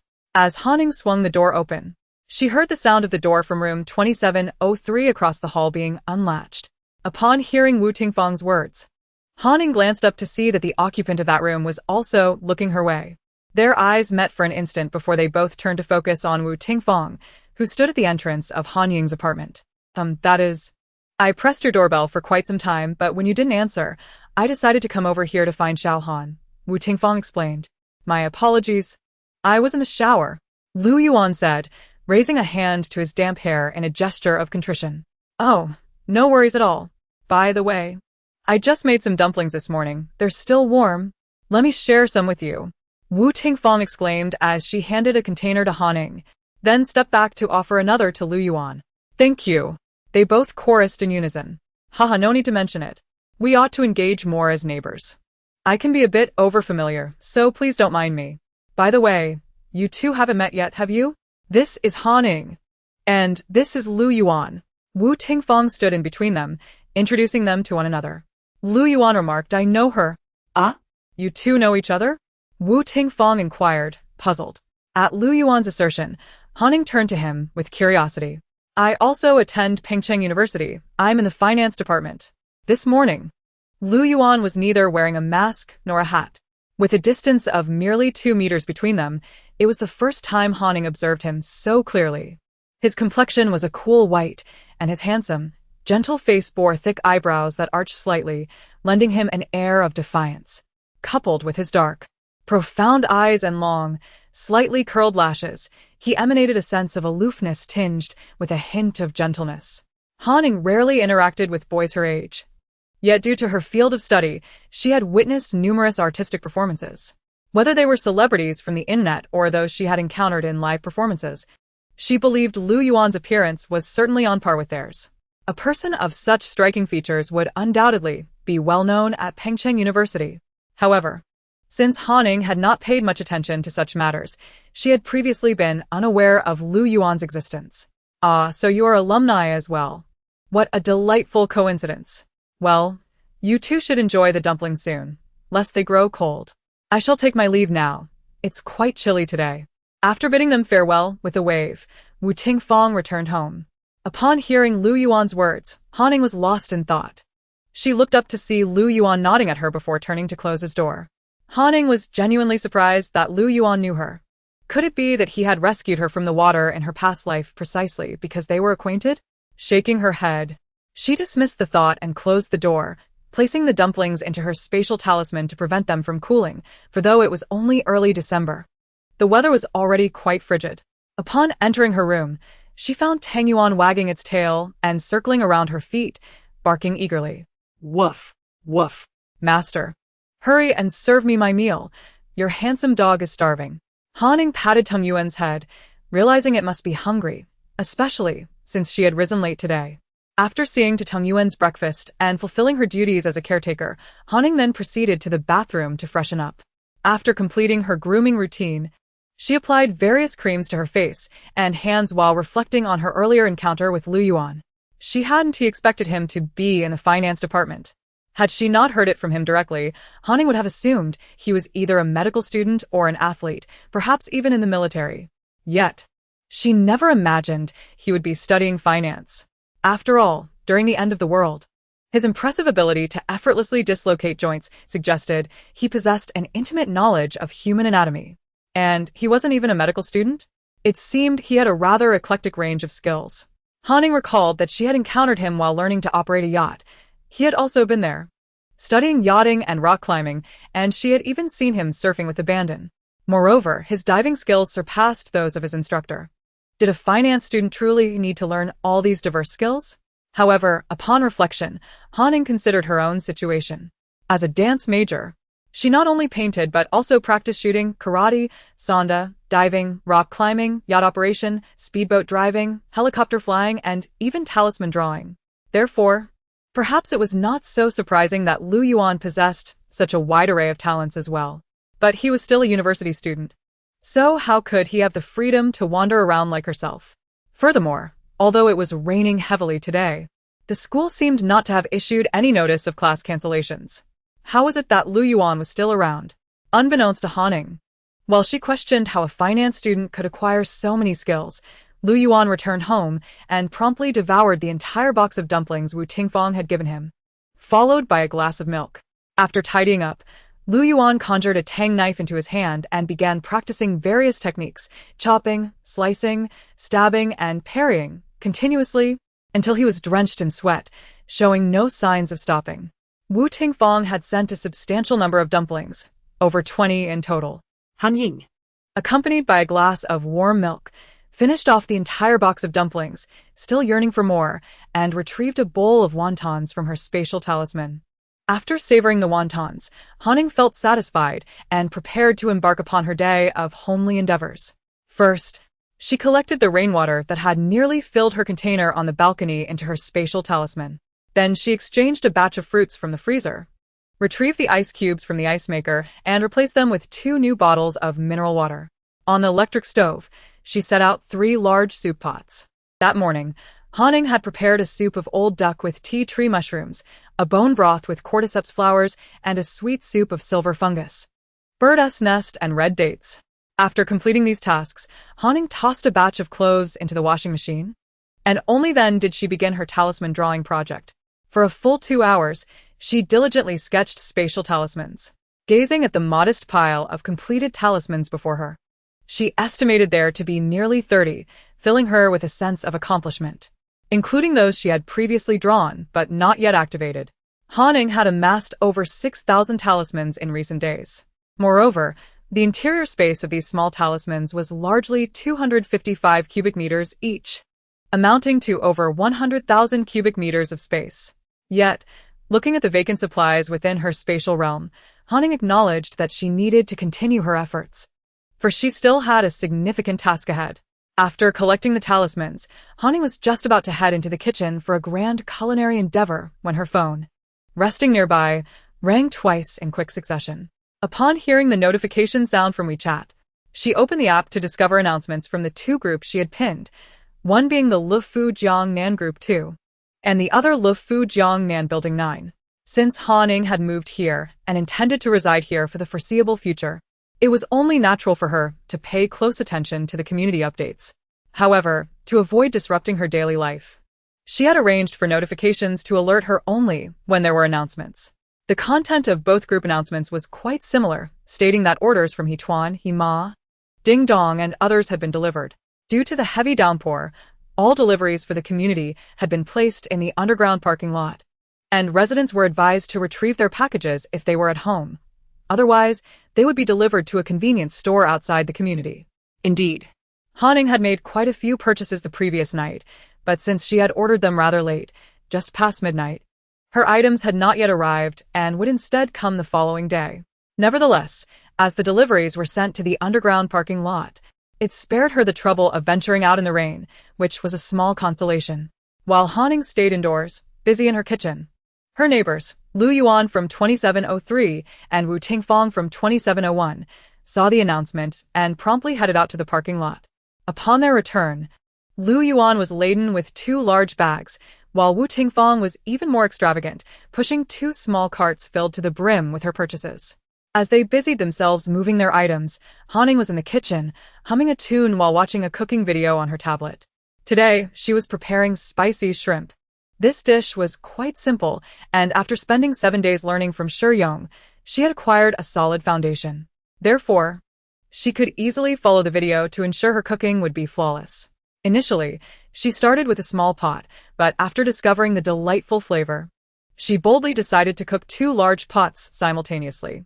Han Ying's large pot was a standard household one, 40 centimeters in diameter, capable of holding 7 to 8 jin of shrimp, enough to fill 2 substantial disposable meal boxes. As she cooked, she sampled her spicy shrimp, delighting in the flavor alongside a sip of her favorite beverage. By the time she had filled 20 disposable meal boxes, she felt pleasantly satiated. The shrimp were simply delectable, leaving her with a lingering desire for more. Han resolved to continue making spicy shrimp in the afternoon and to prepare spicy crab the following day.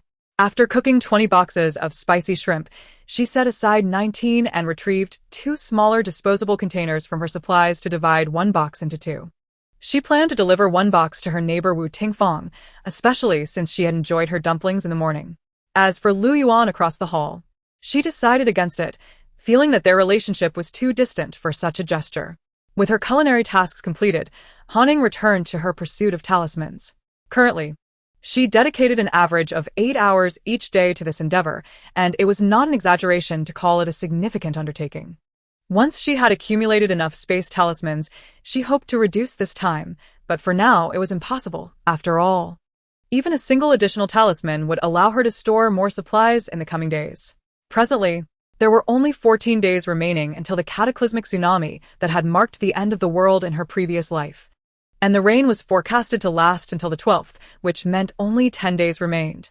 On the 3rd day after the rain ceased, at 8:30 a.m., a global tsunami alert was issued, warning that a super tsunami would occur in half an hour, prompting the authorities to order the evacuation of all coastal cities. However, during the evacuation, instead of the anticipated tsunami, an enveloping darkness descended upon the world. On December 15th, at 9 a.m., the Earth veered off its orbit. Its magnetic field shifted, and both the sun and moon vanished from sight.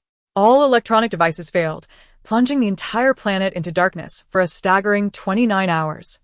It was not until 2 p.m. on December 16th that the electrical systems returned to normal. Shortly thereafter, within half an hour, the global super tsunami, initially thought to be a false alarm, arrived with a vengeance. Though delayed, it was devastating. Waves towering hundreds of meters high crashed onto the land with the ferocity of colossal hands, each wave more formidable than the last, wreaking havoc upon the coastlines. After the tsunami, the coastal cities were left in ruins, with several completely obliterated. The moment the evacuation order was issued, darkness fell upon the world within half an hour.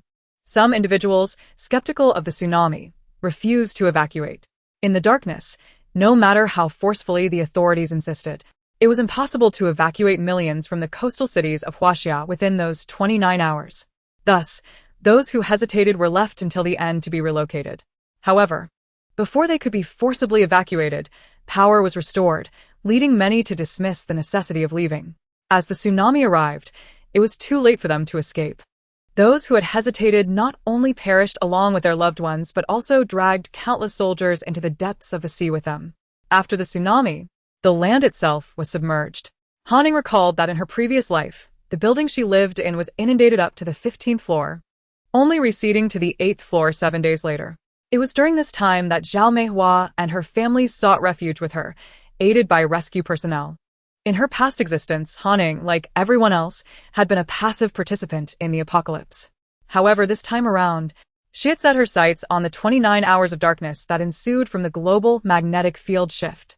In that span, the only source of illumination was open flame, presenting Han with a unique opportunity for resource acquisition. She was uncertain how many supplies she could procure without expenditure. So she needed to dedicate herself to crafting as many space talismans as possible in the days leading up to that event. Han consciously extended the time she spent drawing talismans each day. However, her body could only endure so much, so she settled on 8 hours a day, producing what she could in that time. After a day of diligent work, Haning retired to bed over an hour earlier than the previous night. Before sleeping, she placed several orders on various fresh produce apps, as she had funds available, and it was essential for her to occasionally venture outside and engage with the world. Unbeknownst to her, as she slept, in a study within a villa in the southern province, a middle-aged man in his 50s, wearing glasses and frowning in concentration, was poring over a document. Had Haning been able to glimpse its contents, she would have been utterly astonished. For the document detailed the very apocalyptic predictions she had anonymously posted online. Dad, please believe me. Everything in this post is true. We need to buy supplies and move quickly, or it will be too late. A young woman in her 20s, strikingly beautiful, was playfully tugging at the middle-aged man's arm, her eyes welling with tears at his skepticism. Chapter 42. Lin Shui. Lin Shui was a junior at Pengcheng University, recently captivated by the allure of apocalyptic novels to the point of obsession.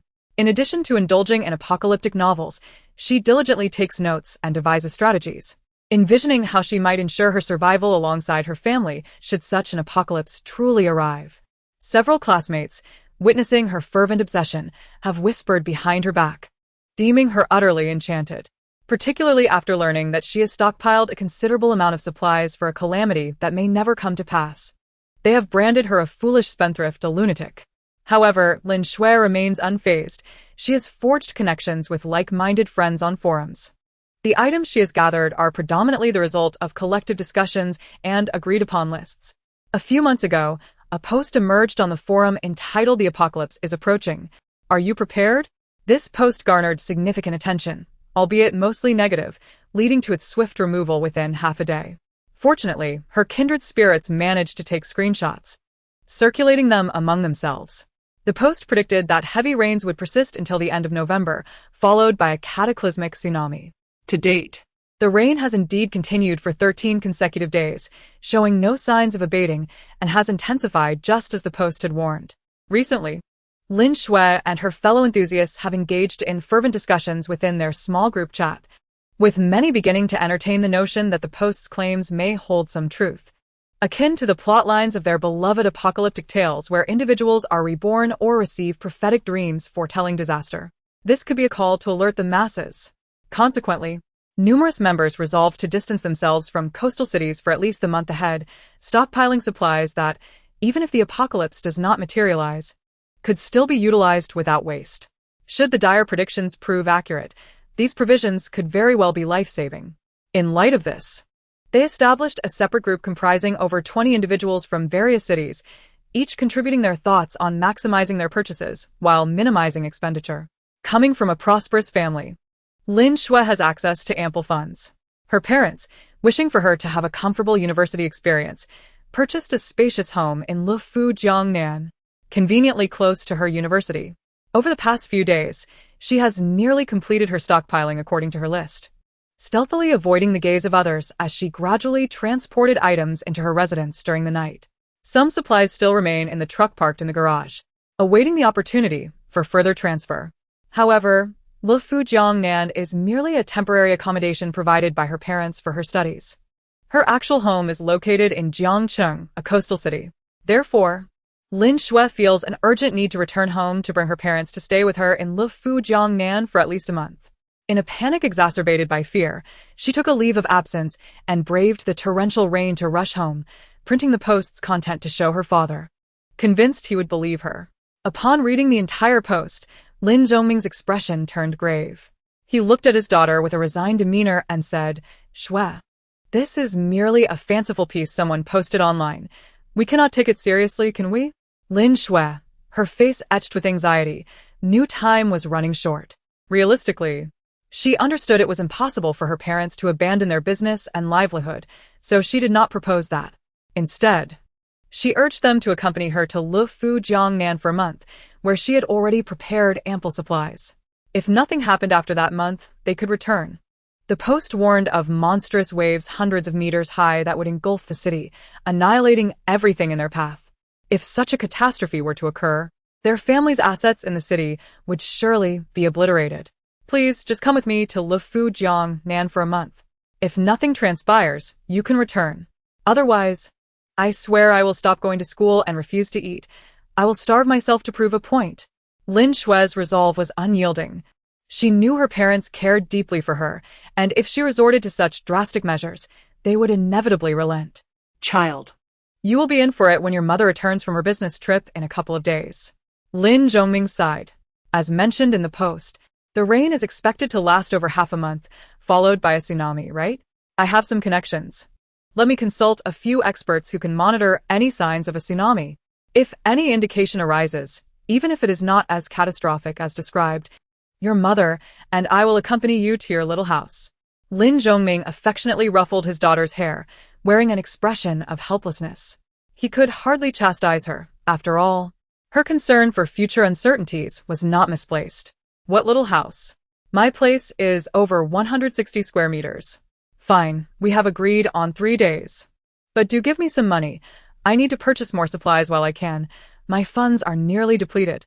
Lin Shui stuck out her tongue playfully, extending her hand toward her father, her eyes gleaming with joy. Did you not say 3 days? What else could he do besides provide the funds? His daughter spent lavishly, and he might as well consider it an investment in her future. That evening, Lin Zhongming made several phone calls and shared the tsunami-related content from the post with the recipients, who promised to analyze the situation diligently. The following morning, Han awoke, startled by hunger. For a fleeting moment, she found herself in a daze, nearly convinced she was still enduring the pangs of starvation in a world that resembled a living nightmare. However, as she opened her eyes and beheld the ceiling, she regained her senses. She had been reborn. Moreover, her storage was brimming with supplies. This time, she could thrive in the apocalypse without fear of starvation. After donning her clothes, she opened her door to find Tang Yuan, her dog, waiting at her doorstep with its sleeping mat. Ever since moving to Lufu Jiangnan, she had awoken each day to see Tang Yuan curled up at her door. Was the doghouse she provided not luxurious or comfortable enough? Why did it not seek refuge inside during this cold weather? Hearing the sound of the door opening, Tang Yuan sprang up from its mat, seemingly pretending to be asleep. As if to say, you thought you could sneak past me while I was napping? Chapter 43. A touch of softness instead of tending to her own hygiene first. Han Ying checked the dog toilet she had prepared for Tang Yuan. As expected, the dog had already used it, so there was no need for further attention. After fulfilling her duty as the pooper-scooper, she stepped out onto the balcony to collect rainwater that had accumulated overnight into her storage space. Looking outside, she noted the rain had intensified. Despite Lufu Jiangnan's elevated terrain, water was beginning to pool, indicating that the underground parking garage might soon be compromised. She turned on the television, where every channel reported on the deluge affecting dozens of cities nationwide, with severe flooding already occurring. Compared to the few cities that initially experienced flooding and received timely assistance, the subsequent dozens of cities have evidently seen a significant decline in rescue efforts. People have ceased their donations to those locales, as their own cities are now grappling with similar inundations. With their own survival at stake, they lack the capacity to assist others. Consequently, in the cities currently facing flooding, the only visible signs of rescue efforts are from official personnel. The soldiers dutifully respond to their orders, serving the populace. As Han Ying observed the weary faces of the soldiers on television, she felt a pang of compassion, prompting her to switch off the screen. She is but an ordinary person, flesh and blood, having forged a resilient heart over 4 years of hardship in a past life during an apocalyptic era. In this new life, only a fraction of softness remains in her once unyielding heart. One part is dedicated to those soldiers who steadfastly serve the people on the front lines. Another part is reserved for the couple who had helped and rescued her multiple times in her previous existence. The final portion is for Lu Yuan, who saved her life underwater and taught her how to salvage supplies from beneath the waves. After preparing and enjoying her meal of Tang Yuan, Han Ying completed her tasks and set the breakfast spread on the table: jianbingguizi, sticky rice chicken, crab roe buns, meat-stuffed buns, and a serving of tofu pudding. Speaking of tofu pudding, Han Ying resolved to find time to make more soy milk for storage. Time is ever so fleeting. There is always more to accomplish. While having breakfast, Han Ying scrolled through her phone. The WeChat group of Building 9 in Lufu Jiangnan was bustling with chatter today. Given the deluge outside, vehicles with lower clearance could no longer traverse the roads, leading everyone to discuss whether they should stock up on supplies. As she read the messages, a smile crept across Han Ying's lips. She knew that those who vocally dismissed the idea of hoarding were, in fact, the ones stockpiling more than others. Albeit some preferred to keep their awareness of potential crises under wraps. The property management had also issued a notice in the group, stating that floodwaters had risen in the community. They were providing an option for residents on the first floor, inquiring if anyone would be willing to accept them should the water continue to rise, with the possibility of paying rent themselves. Hearing about the potential for rent collection, a few individuals expressed interest in discussing the matter privately. After perusing the chat, Han opened a fresh produce app, only to find that all items had increased in price again, including meat. She recalled that when she placed her order last night, a pound of lettuce was priced at 79 yuan, but today it had skyrocketed to 113 yuan. Yesterday's cauliflower, priced at 105 yuan, had surged to 178 yuan. Apples, which were 163 yuan per pound, had now reached 206 yuan. The rate of inflation was indeed staggering. Although prices had soared, at least items were still available for purchase, leading everyone to grumble a few curses before begrudgingly placing their orders. Once breakfast was finished, Han immediately set to work drawing space talismans. Although she often practiced while sleeping at night, her cultivation seemed stagnant. This was evident from the consistent size of the space talismans she produced, remaining at 255 cubic meters without any increase. Nonetheless, Han remained undeterred, slowly accumulating her progress. Though her cultivation may not grant her the powers to soar through the skies or achieve immortality, it had fortified her physique and enabled her to create space talismans for preservation, which was more than sufficient. Around 11 o'clock, Han decided to take a break. She still had the task of preparing spicy crabs to complete, so her time was limited. At that moment, her phone emitted a notification, and she surmised it was an update from the Fresh Produce app regarding her delivery. Indeed, upon checking her phone, she confirmed that her order had arrived, and she was to retrieve it from the underground parking garage today. However, there was an additional warning this time. The underground parking lot had accumulated approximately 30 centimeters of water, advising everyone to exercise caution when venturing down. After reading the message, Han retrieved a compact outdoor folding cart from her space. She had purchased several of various sizes, and this smaller one, capable of holding 110 liters and bearing a weight of 200 pounds, was just right for transporting her purchases. With the apocalypse still a distant threat, the continuous rainfall over the past several days had led everyone to recognize the unusual circumstances, prompting them to begin stockpiling supplies, making Han Ying's purchases inconspicuous. Once she assembled the cart, she took hold of Tang Yuan with one hand and pushed the cart with the other as she exited through the security door. Just as she closed the door, she noticed Lu Yuan emerging from across the way, likely having seen the group message and preparing to retrieve his items as well. He nodded at Han Ying in acknowledgement. However, upon noticing Tang Yuan in her grasp, a flicker of surprise and curiosity crossed his face. Yet, he said nothing and simply continued on his way. Passing by Unit 2701, Han Ying heard some commotion inside and turned to see Wu Tingfang's mother-in-law, He Xiao, stepping out. Auntie He. Han Ying greeted her. Little Han, are you going down to get supplies too? He Xiao replied, beaming at Han Ying. Hello, Auntie He. Lei Yuheng followed closely behind He Xiao, presumably also heading down. Due to the heavy rains, travel had become inconvenient, prompting their kindergarten to suspend classes. The children insisted on going down together to see the situation. Oh, your cart is quite nice. It looks sturdy, He Xiao remarked, eyeing Han Ying's cart, which appeared capable of holding a substantial amount of goods. It was far more practical than the little shopping cart she had. She decided she would ask her daughter to get the link from Han Ying so they could purchase one for themselves, suitable for outdoor camping. Han Ying said nothing further, as such items were hardly rare among outdoor enthusiasts. Little Han, your dog is so handsome. What's its name? Lei Yuheng asked, his wide eyes fixated on Tang Yuan, eager to approach but hesitant. Tang Yuan, now 7 or 8 months old, still had a few months to go before reaching adulthood. However, due to its breed, it appeared larger than the average dog. Chapter 44, Everyone is stockpiling supplies. Its name is Tang Yuan. Han Ying gently tugged on the leash to keep Tang Yuan a bit further from Lei Yuheng, not wanting to frighten the child with the dog's size. It's so handsome. Grandma, can we get a big dog too? I want to ride it. Lei Yuhang exclaimed, his eyes sparkling with curiosity. Ride a dog. Tonight. Let your dad give you a ride on a horse instead. As the three of them and the dog arrived at the elevator, they found Lu Yuan, who had gone ahead, waiting for it as well. With most residents heading to the underground parking garage to retrieve their items, the elevator was bustling. It arrived swiftly. The buildings in Lufujiangnan have 28 floors, and Han Ying and her companions were on the 27th floor, meaning they were just 2 floors from the bottom. Consequently, the elevator was empty. The four of them, along with Tang Yuan and the cart, nearly filled the elevator to capacity, and with its current busyness, they anticipated more people would board shortly. Tang Yuan, up. Han Ying instinctively moved to the back of the elevator and tugged gently on the leash.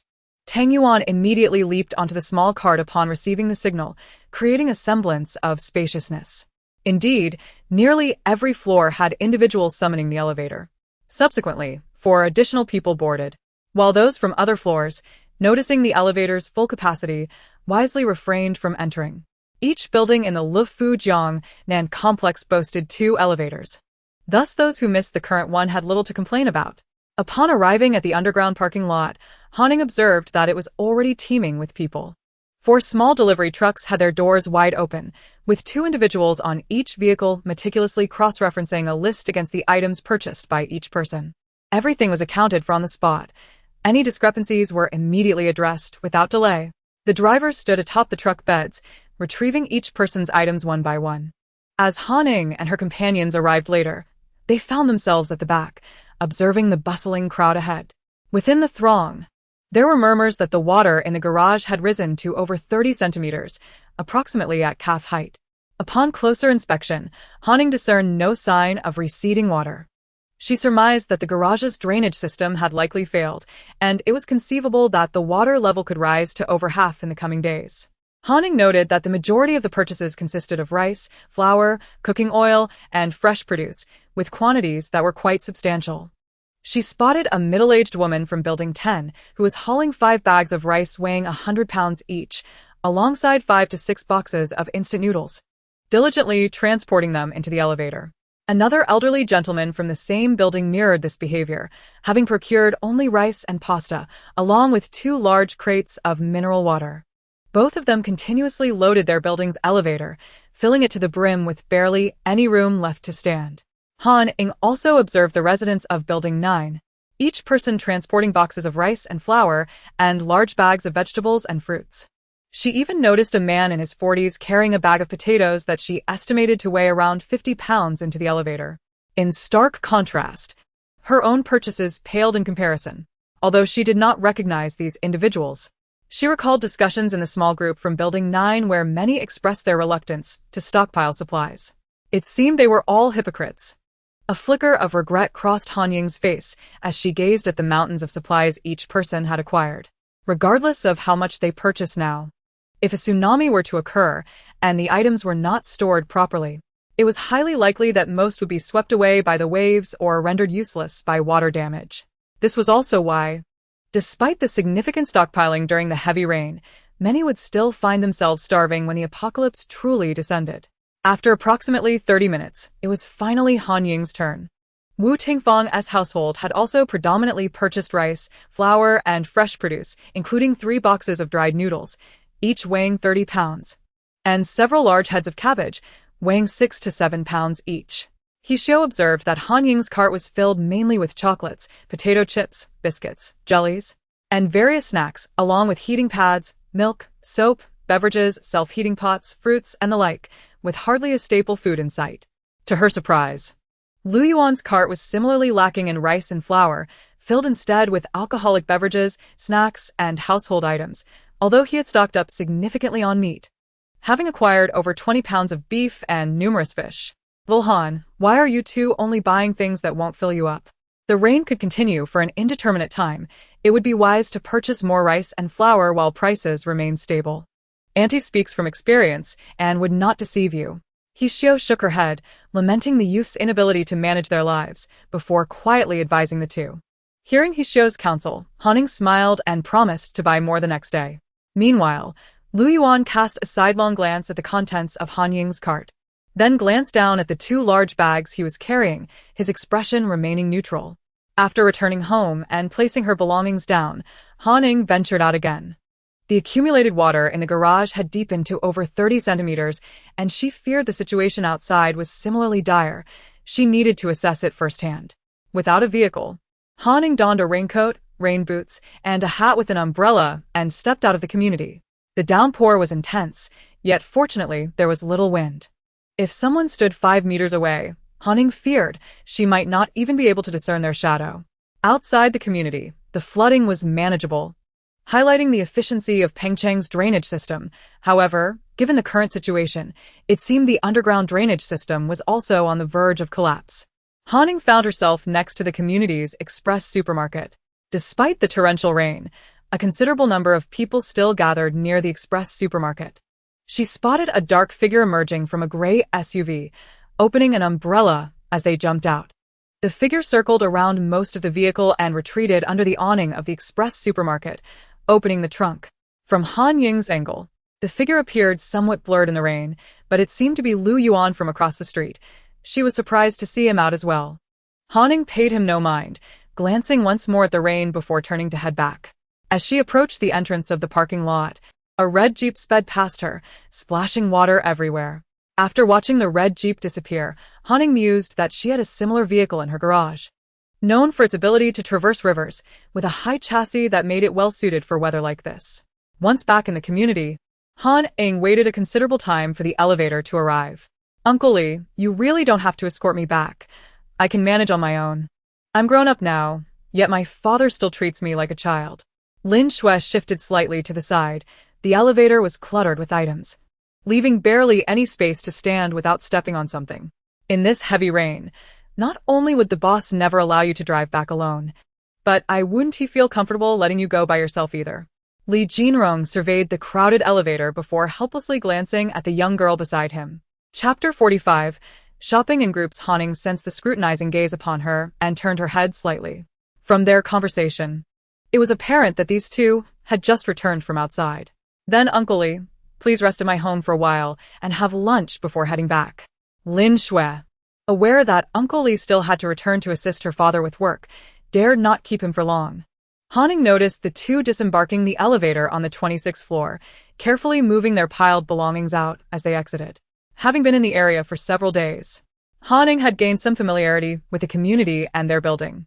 The layout of the Lufu Jiangnan complex was not uniform on each floor. For instance, the 26th floor below her housed only 2 large apartments, while the 28th floor above contained just one spacious flat. She had heard from Wu Tingfang next door that there had been renovation noises coming from above, yet she had never seen the upstairs owner come and go. During her time here, despite having ventured out several times, she had indeed never encountered anyone on the 28th floor. However, this was of little concern to Ying. As long as she could lead her own small life in this apocalypse, she was content, provided others did not encroach upon her. In the ensuing days, the situation proved to be even graver than Ying had anticipated. Within just 2 days, the entire underground parking lot had been flooded, indicating that Pengcheng's drainage system had likely succumbed to complete failure. The water on the ground has nowhere to drain, flowing naturally to the lowest points, which in this case are the underground parking lots. All vehicles within the parking facility have become inundated, including a dilapidated car that Ying had stashed away, while her own white SUV remains safe in her space. The sudden rise in water levels over the past 2 days has caught everyone off guard. The accumulated water on the roads outside has reached approximately 50 to 60 centimeters. However, today's rain is noticeably heavier than yesterday's. With the drainage system already incapacitated, one can only speculate how much higher the water level will rise by tomorrow. Witnessing the unexpectedly elevated water levels, those who had not stocked up or had minimal supplies began to panic. Due to the rising water on the roads, all grocery delivery apps announced that after today's deliveries, they would temporarily suspend shopping services for tomorrow. Even the convenience store at the entrance of the community, for reasons unknown, remained closed this morning. Thus, purchasing essentials necessitated venturing out to the supermarket. Yet, in such weather and with the water levels, embarking into the pouring rain posed a significant risk.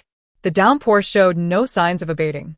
Some individuals who had not ordered from the grocery apps began to grow anxious. In the small group chat for Building 9, someone suggested taking advantage of the current water levels while still able to go out, proposing a group outing to the nearby supermarket for supplies. A meeting was arranged at the community entrance in half an hour, with participants advised to bring their own containers for carrying items. With all vehicles submerged, everyone could only travel on foot. Fortunately, the water on the roads was only knee-deep, making it manageable to walk.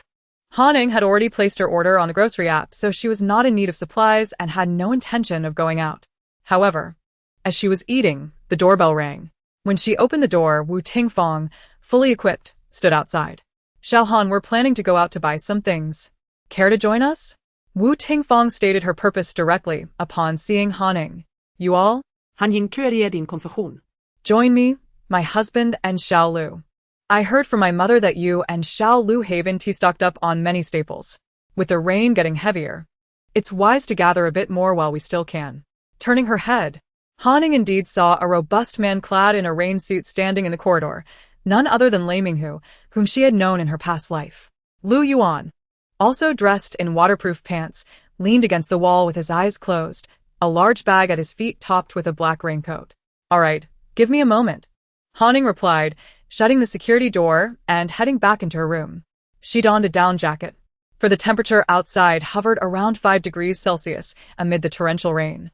After changing into waterproof pants and grabbing a raincoat and a hat, she comforted her pet, Tang Yuan, filling its bowl with food before shouldering a large backpack retrieved from her space and stepping outside. The rain had persisted for over 10 days. Everyone was well equipped, so the sight of their complete gear did not seem peculiar. Aren't you bringing anything to carry supplies? Wu Tingfang asked, surprised to see Ying emerge with only an umbrella, a raincoat, and her backpack. It's all right here. Let us go, Ying reassured her, patting the large bag on her back. How much can you fit in that? Wu Tingfang glanced at Ying's backpack, which, though sizable, could hardly hold much. I've got a magic carpet, Ying replied, acknowledging Wu Tingfang's well-meaning caution. However, she maintained the relationship within certain bounds, ensuring it did not exceed them.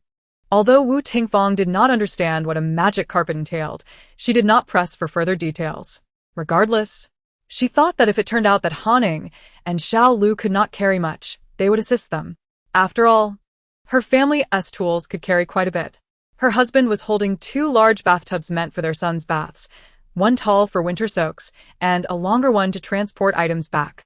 Outside the Lufu Jiangnan community, several convenience stores existed, but they only offered basic supplies, with fresh produce entirely absent. While rice, flour, and oil were available, quantities were scarce, with more emphasis on seasonings, snacks, and beverages. However, a large supermarket lay about 700 or 800 meters away from their community, and that was their destination.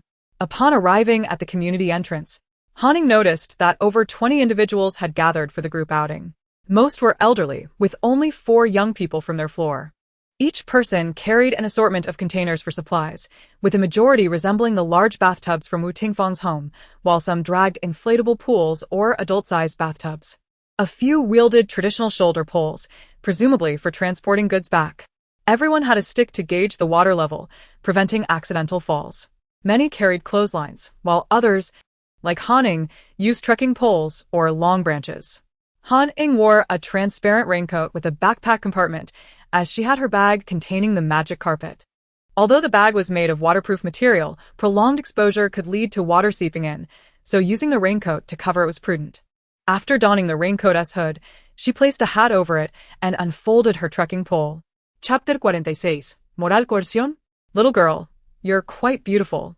Clearly a kind-hearted person. That umbrella of yours looks quite useful.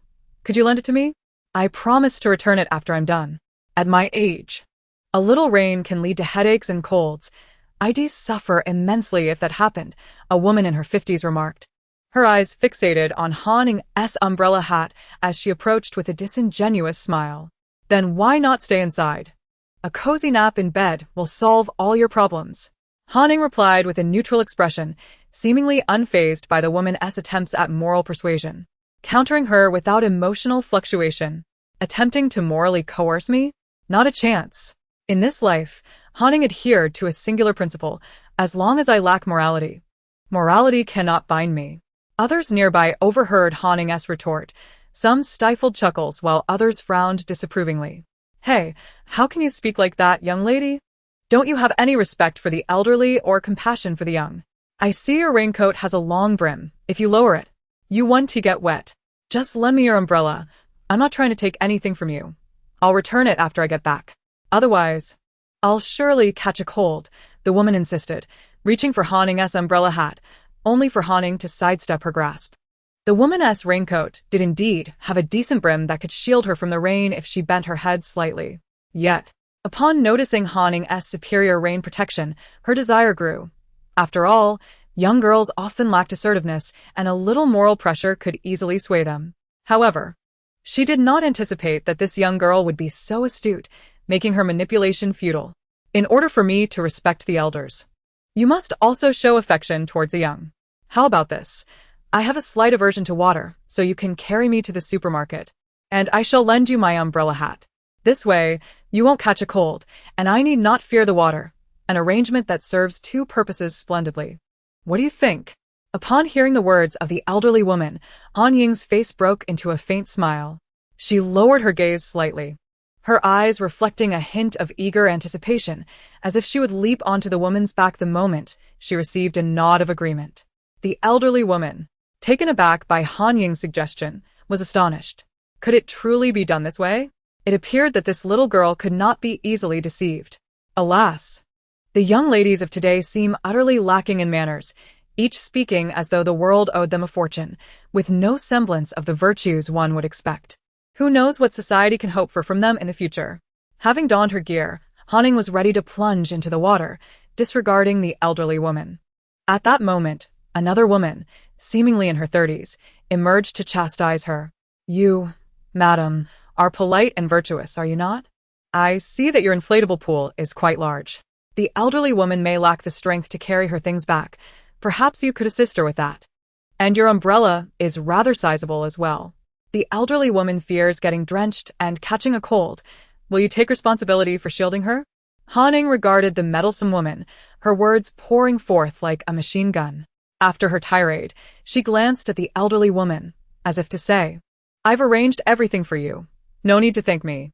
To Ying's surprise, the elderly woman gazed expectantly at the woman beside her. Who are you calling madam? You little brat? The woman, ignoring the elderly woman's hopeful expression, glared at Hanning with a fierce countenance. The woman's husband, noticing the elderly woman was on the verge of imposing upon them, swiftly slapped his wife on the back. Get over there. What business is it of yours? Seeing her husband's fury, the woman wore a look of grievance, then shot a resentful glance at Hanning, who had already waded into the water. Observing the unfolding farce, Lu Yuan couldn't help but smile. He glanced at the fully equipped girl before him, her backpack bulging, and found the scene amusing. A group of them, all clad in gear and armed with their tools, set forth towards the supermarket. The rain fell heavily, the sound upon their raincoats creating a deafening buzz that stifled any conversation. They focused intently, cautiously probing the path ahead with their sticks.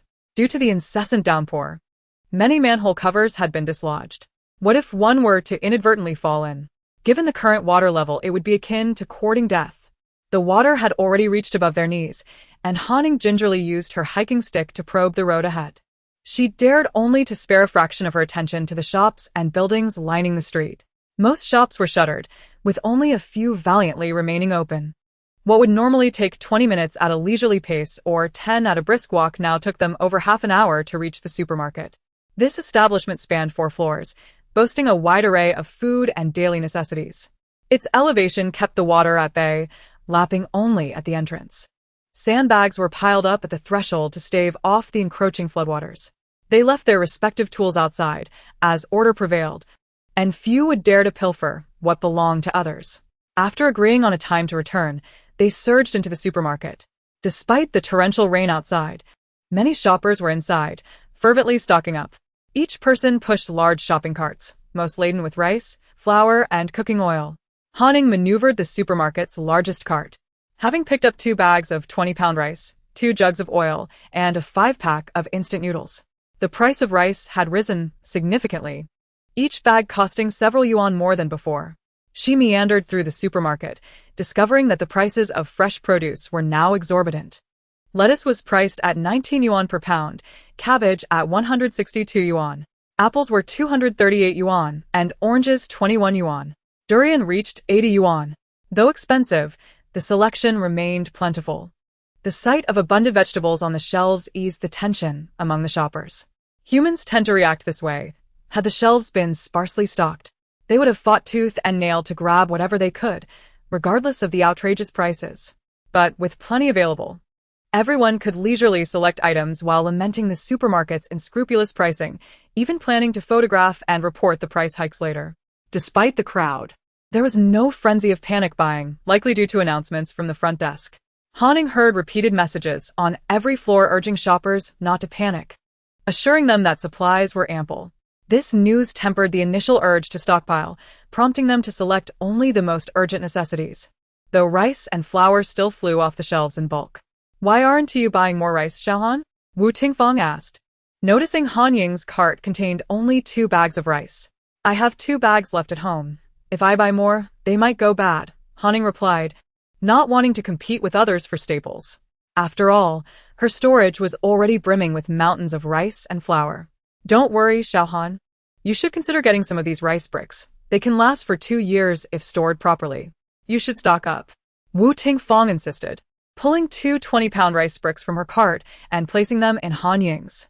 Haning glanced at Wu Tingfang's cart, which was overflowing with over 20 rice bricks. Nevertheless, she accepted Wu Tingfang's kindness, opting not to return the bricks. "Wu Jia, have you tried the chocolate from this brand? I noticed it's quite affordable. But I hesitated to buy more in case it doesn't taste good," Haning remarked as they reached the chocolate aisle, having already picked up a fair amount. "This brand may not be well known, but it tastes quite good. My son loves it. I would have forgotten if you hadn't mentioned it. I'll grab some too," Wu Tingfang replied, placing 2 large boxes of chocolate into her cart. After considering when they might next venture out, she added 2 more boxes. "I'm looking to stock up on dried vegetables and canned goods." "Wu Jia, do you know where those are?" Haning inquired, eyeing Wu Tingfang's impressive haul of chocolate. "I just passed by that section. Come, I'll take you there," Wu Tingfang said, turning her cart around. The canned goods section was adjacent to the dried vegetable area and spices. Haning filled her cart with various canned goods and well-packaged dried vegetables, cured meats, sausages, salt, and other seasonings. Noticing Han Ying's substantial selection of dried vegetables, cured meats, sausages, and canned goods, Wu Tingfang recalled the increasingly exorbitant prices of fresh produce earlier and began adding bags of dried vegetables, cured meats, sausages, and canned goods to her own cart. Upon observing Wu Tingfang loading a considerable number of items into her cart, Haning chose not to linger further in that area, instead steering her cart toward another section. "Xiao Han, my shopping cart is brimming. I shall fetch another one. You may continue browsing." After transferring those items, Wu Tingfang's cart was indeed completely filled. Considering the bathtubs they had brought along, acquiring another cart seemed entirely feasible. Haning arrived at the meat section, where she spotted Lu Yuan standing before the meat counter, placing bags of weighed meat into his cart. Typically, supermarkets do not stock an abundance of meat, perhaps due to the recent surge in shoppers stockpiling supplies. Haning noticed that the meat display, which had been nearly empty, was quickly restocked. Currently, the price for a pound of ribs had risen to 75 yuan, while pork belly was 39 yuan and pig trotters were priced at 47 yuan. Haning weighed out 4 ribs, 2 pieces of pork belly, 2 cuts of leg meat, and 2 trotters, additionally selecting 2 bags of frozen chicken feet and wings. After completing her meat purchases, Haning picked up some snacks, cramming her entire shopping cart to the brim and concluding that there was little else to acquire. As she passed the beverages section, she contemplated adding 2 cases of beer, 2 packs of soda, and a few boxes of bottled water to the checkout, when she suddenly heard Lu Yuan's voice nearby. "I just saw the message in the group. The convenience store outside the community has opened. They sell those beverages over there, and they are quite heavy, so it may be cumbersome to carry them all the way." Turning her head, Haning noticed Lu Yuan beside her, with 2 shopping carts that were not overly full, yet collectively contained more than her own. The cart closest to Haning was topped with a large bag of towels and socks, with several boxes of underwear and 2 pairs of slippers wedged into the gaps. "All right," Haning replied, feeling somewhat bashful as she turned her gaze away. In truth, her intention of purchasing those beverages was merely to remind Lei Minghu, who had been behind her, not to neglect water while stocking up on food. If her memory served her correctly, the city would face a water and power outage for 7 days following that tsunami. Opting not to buy the beverages, Han Ying began selecting some chewing gum. Unbeknownst to her, a pair of eyes had been discreetly observing her and Wu Tingfang while they conversed in the condiments aisle. As Wu Tingfang moved to push another cart, a figure approached her and inquired about where they had come from to shop. The atmosphere remained quite orderly, the others were merely curious, and it was not deemed significant. Therefore, Wu Tingfang casually mentioned that they had come from Lefujiangnan, treating the matter lightly and never mentioning it to anyone afterward. Everyone had filled at least one entire shopping cart with goods. Consequently, despite there being 6 cashiers, a long queue formed at the checkout. When it was Han Ying's turn, she opted to pay in cash. With her cart overflowing, the total came to 3,956 yuan. Typically, such items would not cost even 1,500 yuan, highlighting the substantial increase in prices. After paying, Han Ying pushed her cart to the side, unbuckled her large backpack, and retrieved her magic carpet. She took out a wireless electric air pump. Within less than 2 minutes, a water floating platform capable of supporting 500 pounds and equipped with a waterproof barrier was fully inflated.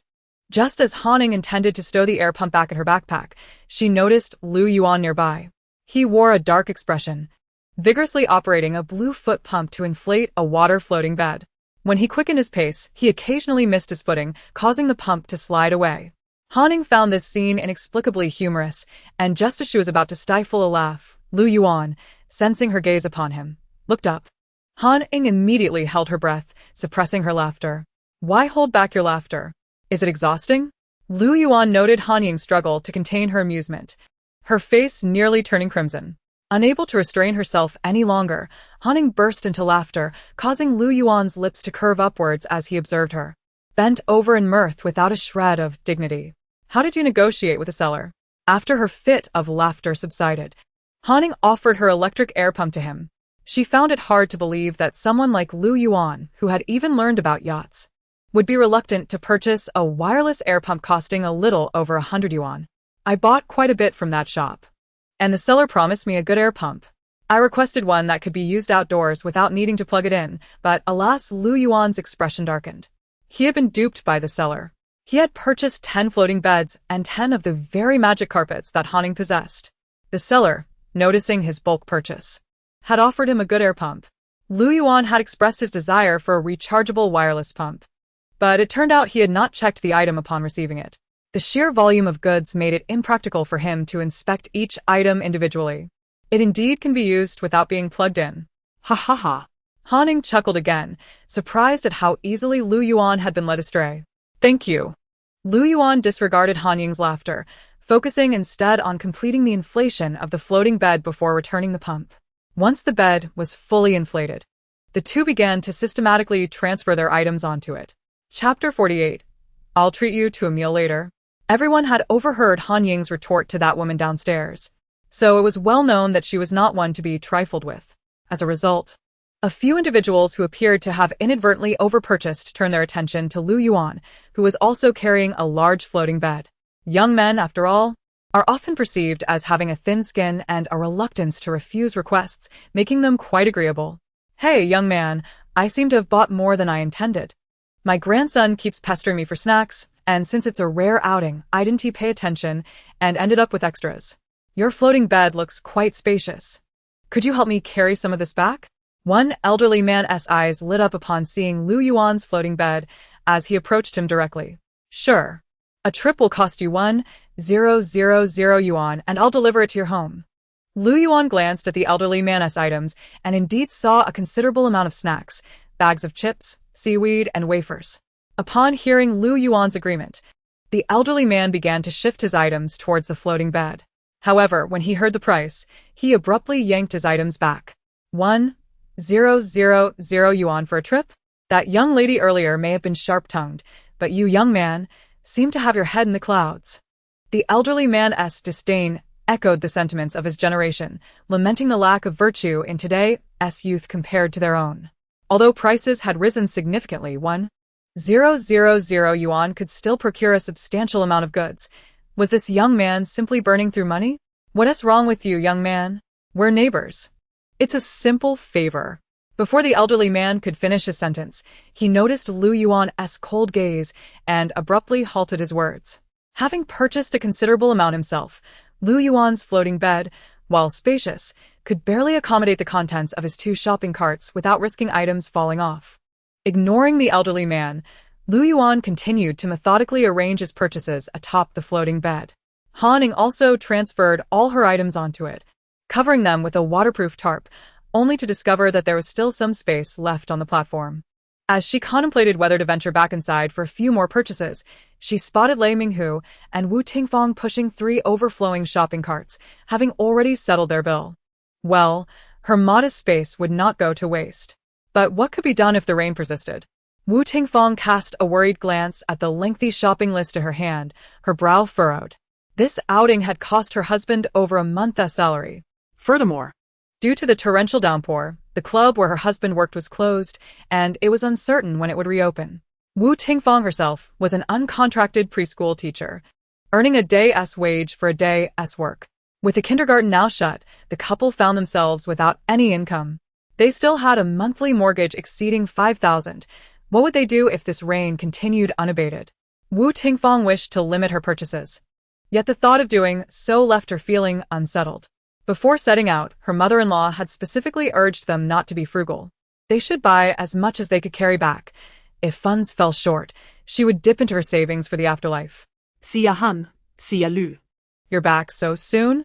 Upon seeing Han Ying and Lu Yuan with their items already packed, Wu Tingfang was somewhat taken aback. Together with Lei Minghu, she unloaded their purchases from the carts, gradually transferring them into a large basin. They stacked the items layer by layer, securing them with ropes, and draped a layer of plastic bags from the supermarket on top to shield against the rain. However, after filling both a large basin and a tub to the brim, they discovered they still could not fit the contents of an entire shopping cart.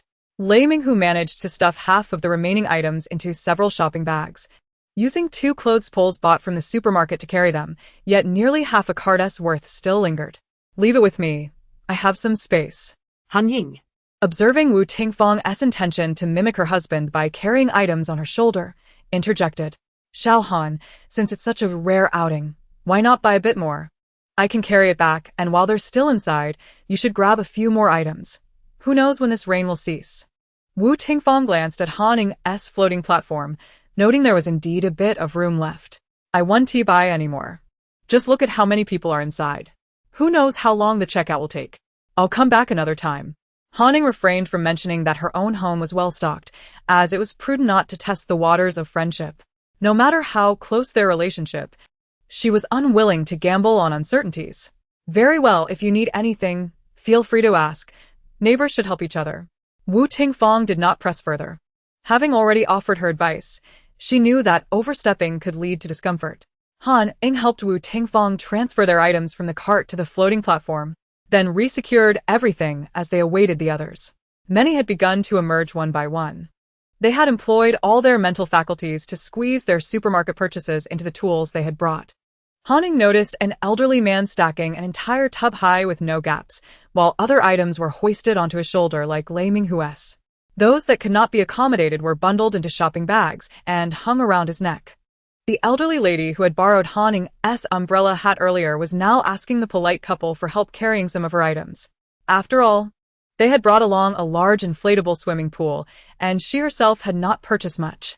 The husband from that couple was glowering furiously as he watched the elderly lady pile bag after bag onto their pool, while his wife wore a face of despair, too timid to utter a word.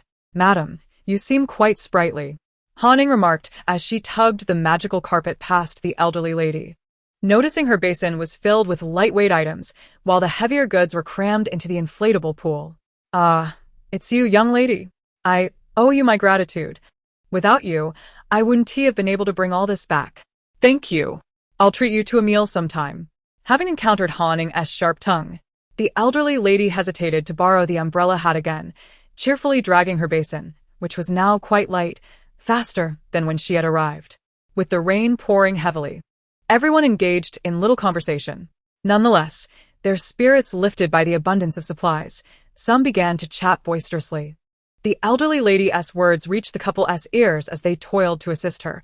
It seemed that all their efforts had been overshadowed by Han Ying. The woman glared at Han Ying's retreating figure, her face twisted with resentment. Chapter 49. A surge of resentment. On the way back, Han Ying noticed that the water level seemed significantly higher than when they had first arrived. It was now up to her thighs. Despite the relentless downpour mercilessly battering the city, the streets were bustling with people. Each individual waded through the water, employing various tools to carry heaps of belongings home. The magical carpet proved exceptionally useful. Laden with several hundred pounds, it still glided along quite effortlessly. However, it was somewhat unwieldy given its size. Yet, during one instance when the carpet nearly veered off course, Han Ying felt a gentle nudge from behind, correcting its path. It was Lu Yuan who had assisted her. Throughout the return journey, Han Ying's magical carpet often threatened to stray, but each time it did, someone was there to guide it back on track. Sometimes it was Lu Yuan, other times Lei Minghu, which alleviated her concerns significantly. The journey to the store had taken half an hour, but on the return, the higher water level and the need for everyone to navigate carefully with their loads slowed their pace. By the time they returned to the community, it was already afternoon, indicating they had all missed lunch. However, it was merely one meal. With their supplies secured, they could take their time dining at home. With over 20 individuals having purchased substantial quantities, even with 2 elevators, transporting everything upstairs would require multiple trips. Han Ying and her companions did not rush to claim priority, but instead considered reminding Wu Tingfang about buying water. Wu Jia, I'd like to run to the convenience store for some bottled water. Could you keep an eye on our things? The magical carpet could not be dragged directly into the elevator, so Han Ying unloaded all the items onto the floor. Now, with the rain pouring so heavily, and after all this exertion, aren't you going to take a break? Although most of their items had been carried by her husband, Wu Tingfang felt quite fatigued from the day's efforts. She assumed that a young girl like Han Ying must be even more worn out. No. I noticed the water level seems even higher than when we left. With this rain continuing, I'm concerned the water quality might deteriorate, and I prefer drinking bottled water. It seems we might have a wait ahead of us, so I want to seize the moment to buy a few more boxes of water and drinks. As Han Ying removed her backpack and prepared to don her raincoat again, Lei Minghu interjected, "How about you lend me that magical carpet? It looks like it can hold quite a bit. Let us avoid everyone running around. Since it's close, I'll go buy some as well. Shall Lu? Do you want some? Just bring back 2 boxes for me, and I'll pay you later." Upon hearing Lei Minghu's words, Lu Yuan cast a glance in his direction. Although their interactions had been sparse, Lu Yuan discerned the underlying implication of his statement. One of the 2 men must remain. "Xiao Han, how much do you require?" Lei Minghu inquired, directing his gaze towards Han Ying. "I would like a box of mineral water, a box of cola, and a box of beer," Han Ying replied. Initially, she had intended to purchase 2 boxes of each item herself. However, considering that Lei Minghu was going out, she decided to buy less, allowing them to bring back more supplies. Upon hearing about the beer, Lu Yuan shot her another glance. "What? Is it improper for a girl to drink?" Han Ying retorted, glaring at Lu Yuan in response to his scrutinizing gaze. "Sister Wu, did you hear what I just said?" Lu Yuan chuckled at Han Ying's reaction before turning to Wu Tingfang beside him. "Xiao Lu hasn't said a word, right, Xiao Han?" Wu Tingfang smiled, her youthful spirit evident despite being in her 30s. She enjoyed watching the youthful antics of the younger generation. Thus, although her son could be a handful, she found the liveliness rather delightful. "Humph, I believe you."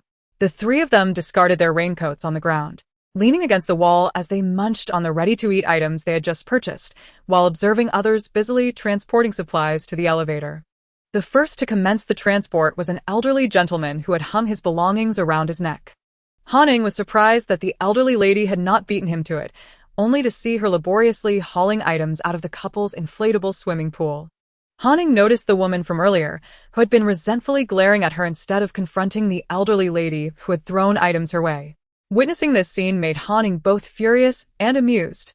She had already noticed the woman's malevolent gaze on her way back, but chose to ignore it. Han Ying was not one to instigate trouble.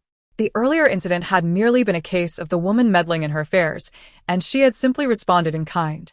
Now the woman had taken offense. Very well, Han Ying decided to further escalate the animosity, thinking of how she might discourage the woman from meddling again in the future. You've certainly bought a lot. Wow, 10 bags of rice? How heavy must that be? Han Ying feigned innocence as she approached the elderly lady, marveling at the piles of rice stacked on the ground. Oh, dear, I must thank you. Without you, I couldn't have brought all this back. Let us make a deal. I'll invite you over for dinner, and I'll prepare my specialty, pig's trotters. The elderly lady exclaimed, lifting the last box of instant noodles from the inflatable pool. She was quite a character, extending invitations without disclosing her address. Hey, what's the matter with you? We're the ones who toiled to help you carry this stuff, and instead of thanking us, you're thanking someone unrelated? Are you out of your mind? The woman could no longer restrain herself upon hearing the elderly lady express gratitude towards Han Ying, and she confronted her with hands on her hips, berating her. How dare you call me foolish? Who do you think you are? I only left a few items for you out of kindness, and yet you're yammering on. You think you're someone special, you shameless hussy. The elderly lady, incensed by the woman's audacity, sprang to her feet, gesturing animatedly as she confronted her. As the elderly lady cornered the woman against the wall, Han Ying subtly stepped back, content to lean against the wall, munching on her bread while awaiting her mineral water.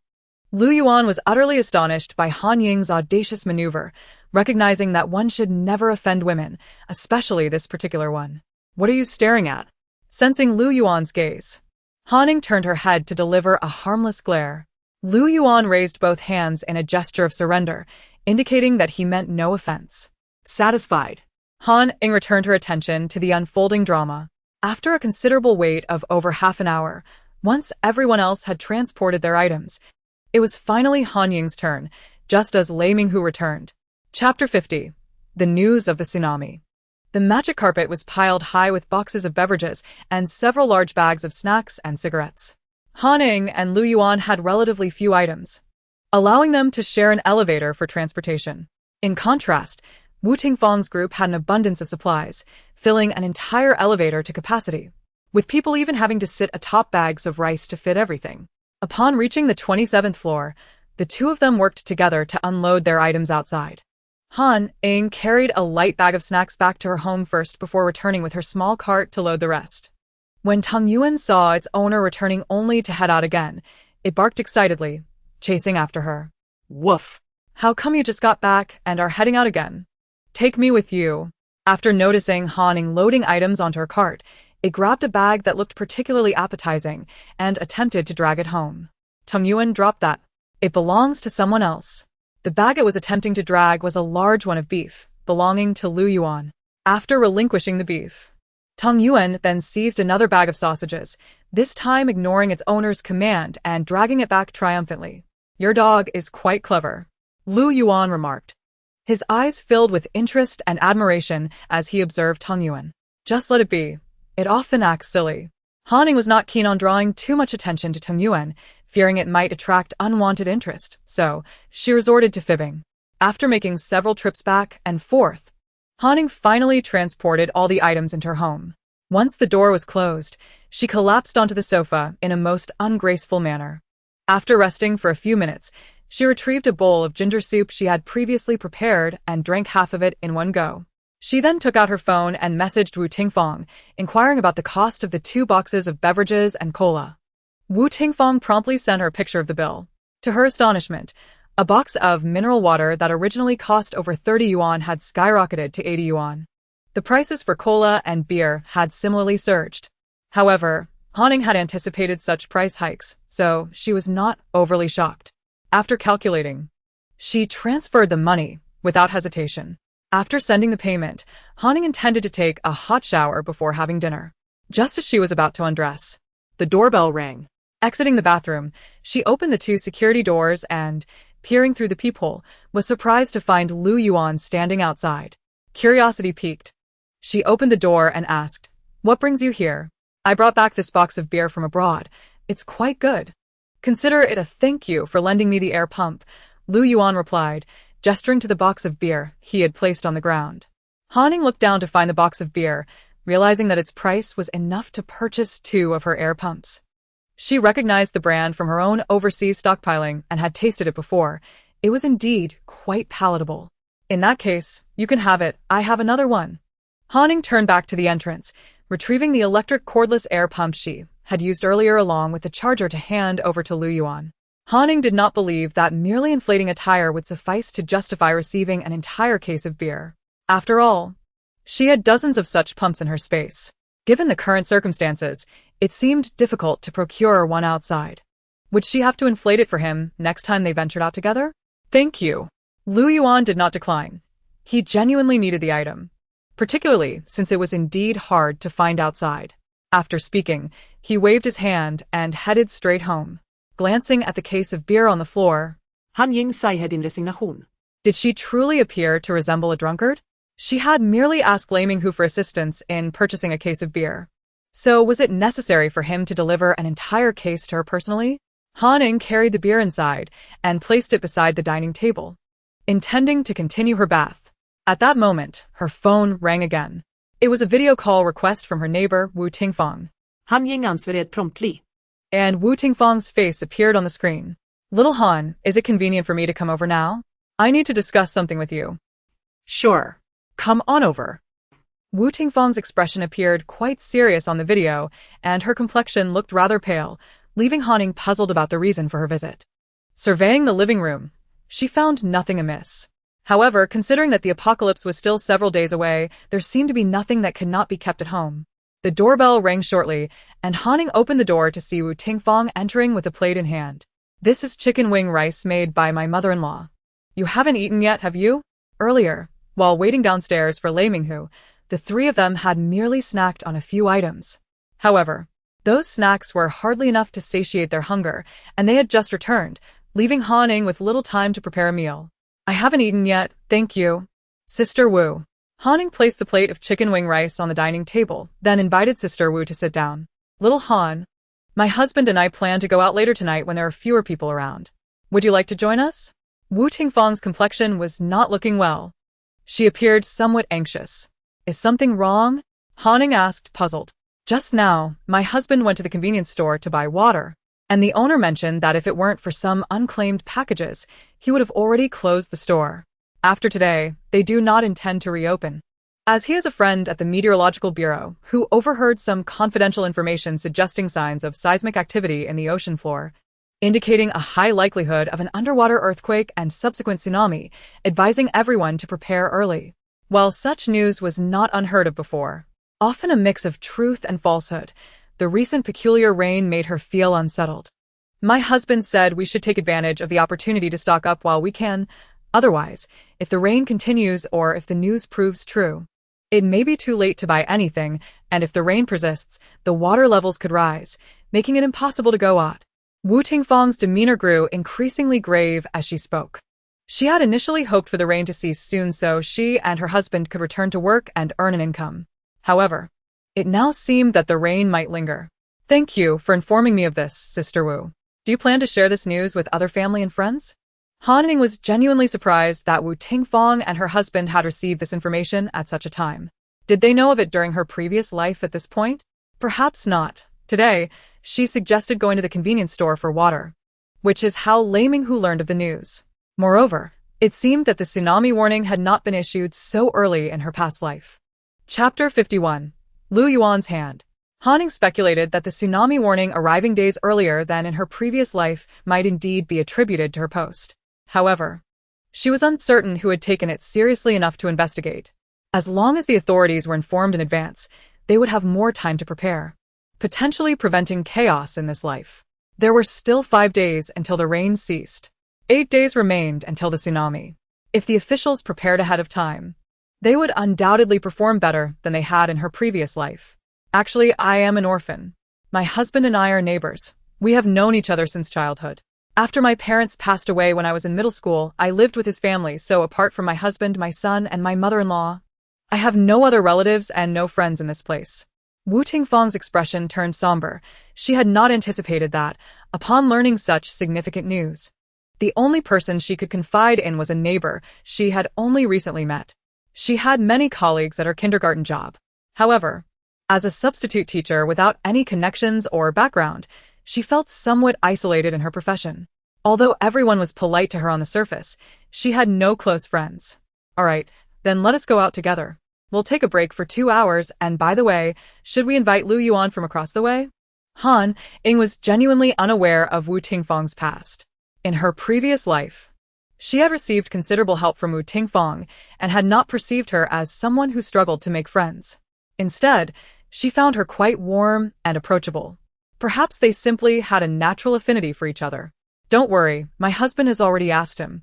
Oh, and I must tell you, my husband mentioned that Lu Yuan is quite extraordinary. Since we have the fortune of being neighbors, it would be best to befriend him and not provoke him. My husband said he inadvertently saw Lu Yuan's hands, which bore calluses developed from years of wielding swords. He is no ordinary person. My husband was a soldier, and he wouldn't misjudge that. Wu Tingfang's eagerness to share this gossip alleviated some of her earlier fear. Ying had known that Lu Yuan was not an ordinary person from her previous life. Although she had never seen him wield a sword, the way he had dislocated her joints remained vividly etched in her memory. Why are you not surprised at all? Never mind. You should rest for a while. I'll come and call you when it's time to leave. Wu Tingfang stood and waved to Ying as she prepared to leave. Upon exiting, Wu Tingfang encountered her husband, who had just emerged from Lu Yuan's residence. They exchanged a glance, silently acknowledging that they would discuss it further at home. Big Tiger. How did it go at Xiao Lu's place? Wu Tingfang eagerly inquired upon entering her home. He said it's fine. He'll call us when it's time to leave. He also reminded us that he saw inflatable swimming pools for sale at the mall this afternoon, suggesting we buy one. The larger size would allow us to bring back more supplies. After changing into slippers, Lei Minghu continued, Honey, how much money do we have left? Should we take it all? However, she hesitated, but what about the mortgage? If we gather supplies but can't pay the mortgage, we might be forced out. Such is the plight of being a house slave. Wu Tingfang also wished to withdraw all their savings for supplies.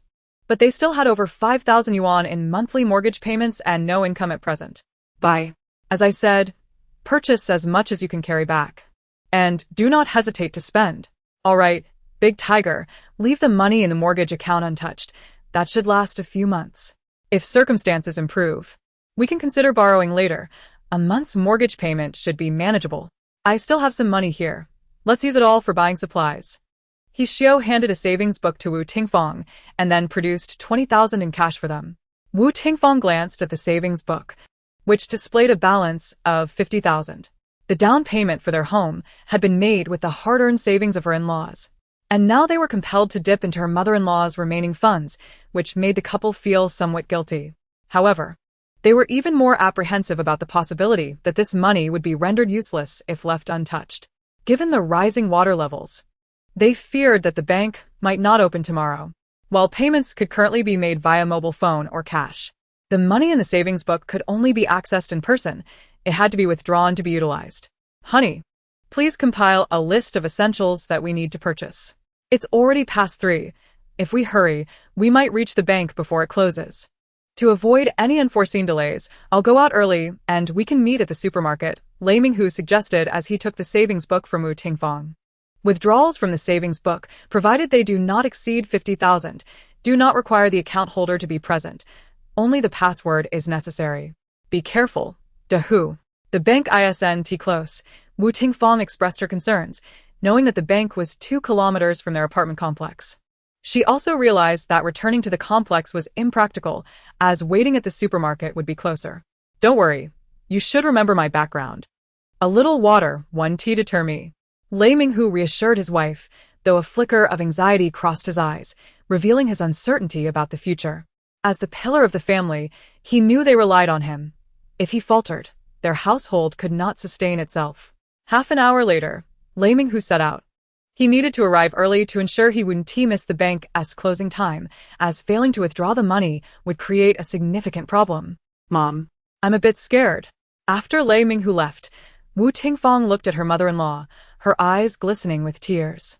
Ever since the possibility of a tsunami was mentioned, she had been unable to calm herself. Her hands still trembled. Wu Tingfang could not fathom why she felt this way, especially since Pengcheng was quite far from the coast. Logically, even if a tsunami occurred, it shouldn't affect them, yet the relentless rain that had fallen globally for over 10 days left her feeling inexplicably uneasy. Fear not. Think of Xiaohang, who is still so young. They say a mother's love makes one strong. Focus on him, and your fears will dissipate. As long as our family remains together, there is nothing to fear. Her mother-in-law, He Xiao, patted her arm gently. You stay home with Xiao Heng. I'm just over 50 and still capable. You should rest and not dwell on these worries. Wu Tingfang knew her current state of mind was troubling.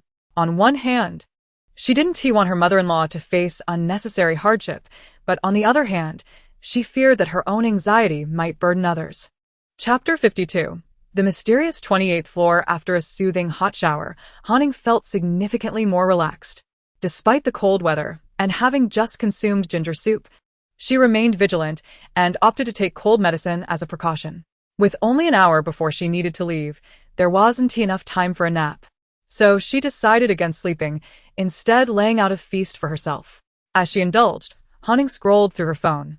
And the trending topics on Weibo were dominated by discussions of the torrential rain. In several cities with lower elevations and inadequate drainage systems, water levels had surged to 2 to 3 meters, rendering entire urban areas paralyzed. In contrast, Pengcheng had fared relatively well, with water levels still below a meter. After finishing her Weibo scroll, Han switched to short videos, most of which showcased various cities' water levels and residents hoarding supplies. Some individuals, seemingly seeking attention, displayed their stockpiles, featuring fully stocked freezers and rooms brimming with rice and cooking oil. Disinterested in such self-indulgent displays, Han turned to her WeChat community group and the smaller group for Building 9. Complaints about the rain flooded the chat.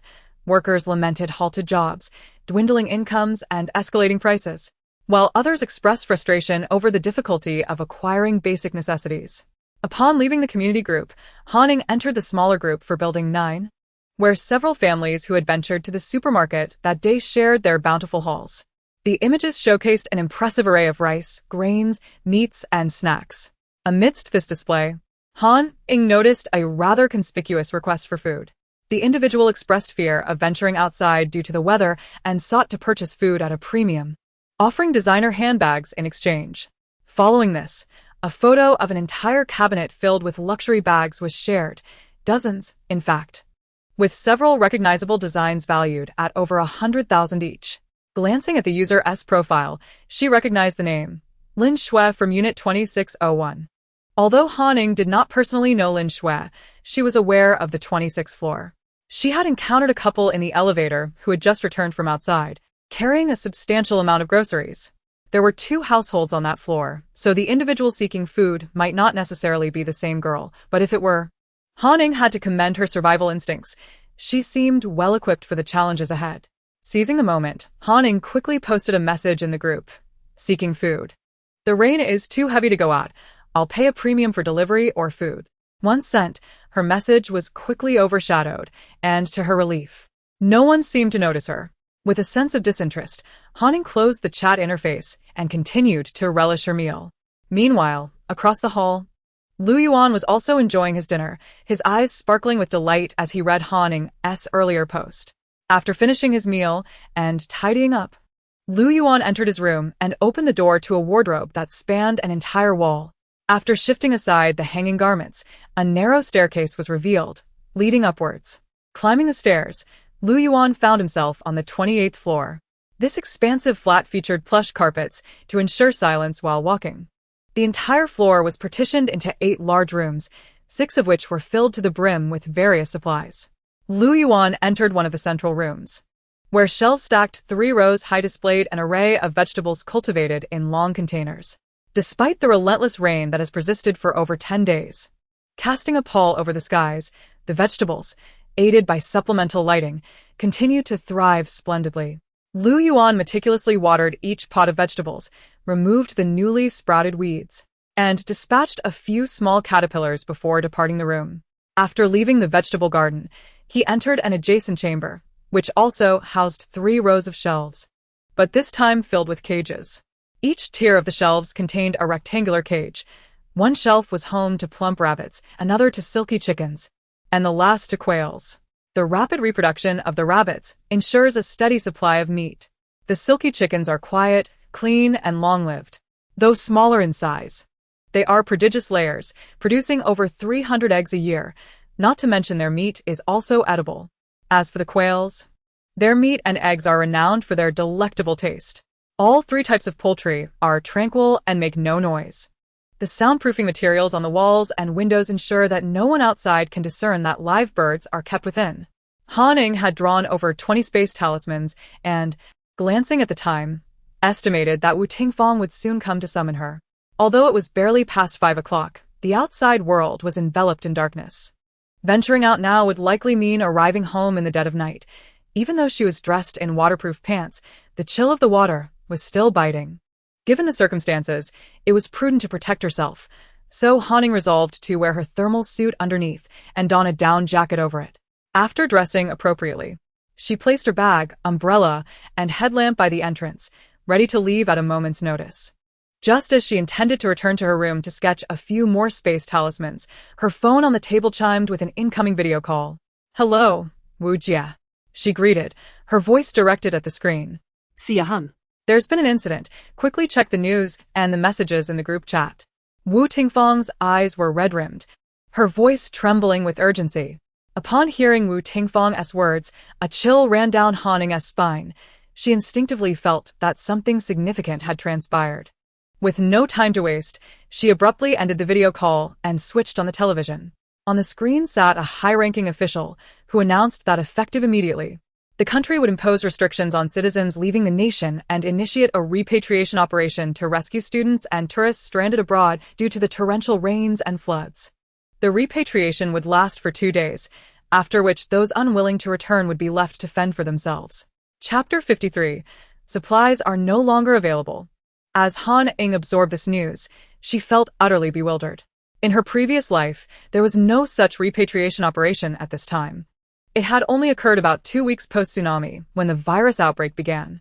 Could it be that her earlier post regarding the apocalypse had caught the attention of the authorities? Or perhaps there were other reincarnators within the government, akin to her? It seemed improbable that her singular post could have precipitated such a significant deviation in this life. However, the repatriation effort had little bearing on ordinary citizens like herself. Wu Tingfang would not have reacted so alarmingly without another underlying issue. Han Ying pulled out her phone to sift through the messages in the group chat, quickly uncovering the answer. A proprietor of a large supermarket in their community had just received an official directive to immediately close the store, prohibiting any further sales. Other business owners in the community echoed his sentiments, confirming that they too had received the notice. All pharmacies, supermarkets, factories, gas stations, wholesale markets, farmers markets, seafood markets, farms, large orchards, and extensive vegetable gardens were to cease operations and await official personnel for inventory and further arrangements. Han Ying's expression turned grave at the grim news. In her previous life, this incident had never occurred.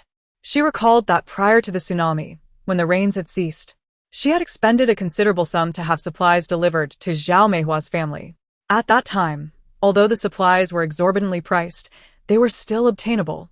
And the supplier had guaranteed that as long as one had money, supplies would be plentiful. Thus, the official takeover of supplies was a novel development in this life.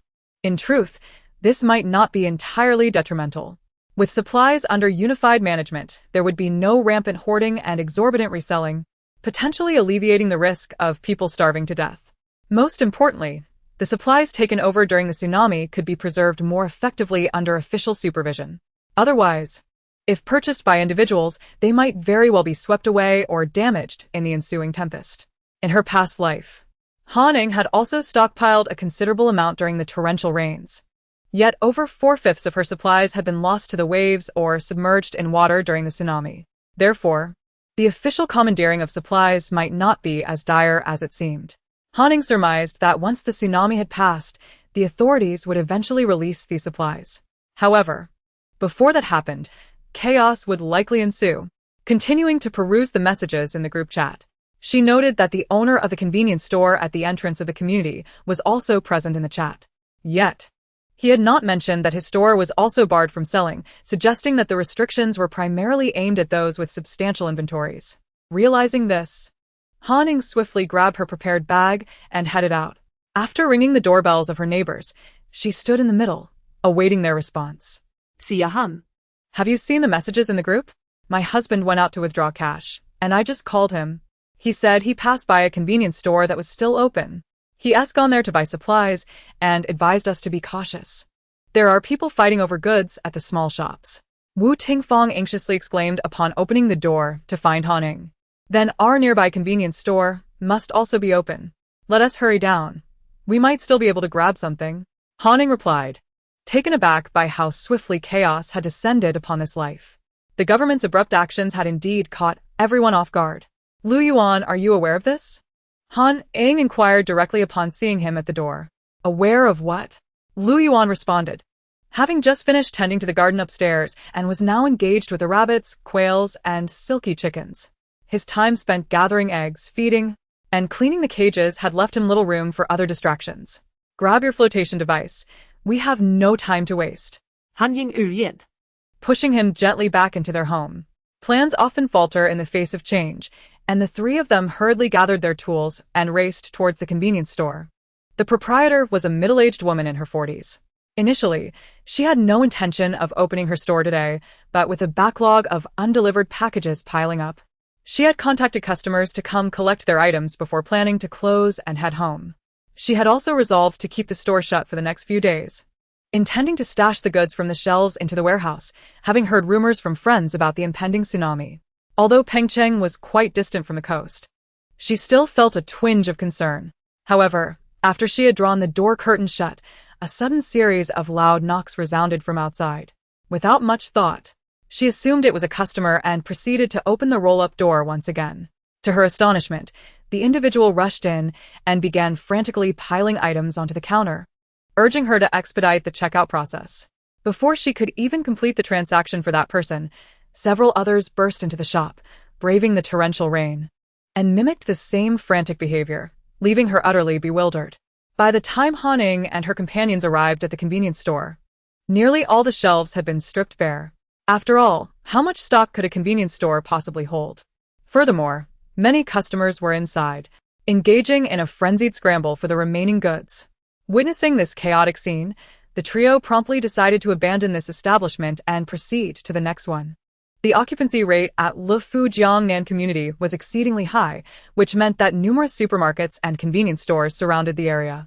Although the larger supermarkets had been forcibly closed, a good number of convenience stores remained operational. The second convenience store was situated approximately 100 meters from Lufu Jiangnan. However, as Han Ying and her friends approached, they discovered that a group of over a dozen individuals were currently vandalizing the entrance. Several men were hurling various heavy objects against the door, creating a cacophony of noise. Yet, the owner remained resolutely unyielding, possibly not even present inside the store. Realizing that hope was futile here as well, Han Ying decisively suggested they abandon this location too. As news of the situation spread, it became apparent that many others had the same idea of seeking refuge in nearby convenience stores. The majority of shops along their route remained shuttered. Many dining establishments had ceased operations days prior as the rainfall intensified. In these recent days, only hospitals, supermarkets, express delivery shops, hotels, banks, entertainment venues, and a few clothing stores remained open, drastically limiting access to food supplies. When the trio finally arrived at the third convenience store, over 400 meters away, they were dismayed to find it had also been completely emptied. The owner, seated at the checkout counter, wore an expression that suggested she was on the verge of tears. This simply would not do. The inventory of these small convenience stores was far too limited. Just a few patrons could deplete the stock, making it exceedingly difficult for them to secure provisions. Wu Tingfang shouted amidst the rain, "This is untenable. We need to find another place. Follow me. I know of a location that might still have supplies," Lu Yuan declared, casting one last glance at the empty shelves of the convenience store before leading them onward. Chapter 54. The specialty store navigating cautiously through the downpour. Lu Yuan guided the two of them through a series of twists and turns, and after a good half-hour, they arrived at a quaint specialty shop nestled in an alley. This establishment offered local delicacies from Pengcheng and the surrounding province, as well as various food items suitable for gifting. Lu Yuan had frequented the shop before. The shop was modest in size, and the proprietor, a woman in her 60s, sat quietly at the checkout counter, perusing a book, seemingly unaffected by the deluge outside. "Oh my, even in this torrential rain, there are still customers," she exclaimed. her face lighting up with a broad smile as she spotted the three young individuals entering through the curtain of rain. The interior of the specialty store appeared well-stocked, showcasing beautifully packaged pastries, an assortment of dried meats, candied fruits, tofu snacks, biscuits, tea, and even boxes of meat sauce and cured meats. "Excuse me, do you sell these items?" Wu Tingfang inquired, her eyes gleaming at the sight of the delectable goods. Although they were unable to procure rice and flour, these items would suffice. "Why, of course. We are a specialty store, and we do sell these items," the owner replied cheerfully. While the prices were relatively high, they were not staple foods, and thus, in the aftermath of the storm, sales had significantly dwindled, leaving much of the recent stock unsold. Upon receiving the affirmative response, Wu Tingfang's face broke into a radiant smile. She glanced at Han Ying and Lu Yuan, and upon seeing their nods of agreement, she began to gather items.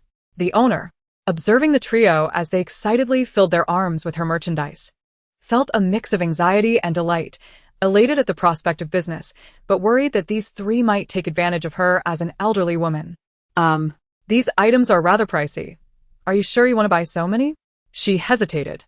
Though the three young adults appeared harmless, one could not judge a book by its cover. Especially on a night as stormy as this, her concerns were hardly unfounded. Just as the owner contemplated calling her husband upstairs to assist her, the young woman among the trio spoke up. "Madam, let us settle the bill first and see how much it comes to. Please remember to provide us with a receipt."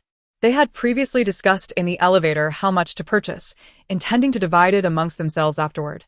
The owner was aware that prices had risen for food items outside, and although she had ample stock, she needed to ensure she made a fair profit, especially since others were increasing their prices as well. "Madam, do you still have any of that cured meat and meat sauce?" Wu Tingfang asked, bringing 2 boxes of cured meat to the counter. Yes. We have 5 or 6 boxes of cured meat, and I believe there are 3 or 4 boxes of meat sauce left. How many would you like?" The owner replied, gesturing toward the storeroom while she rang up their purchases. "These meat sauces and cured meats have a long shelf life. I'd like to take several boxes." "How much do you all want?"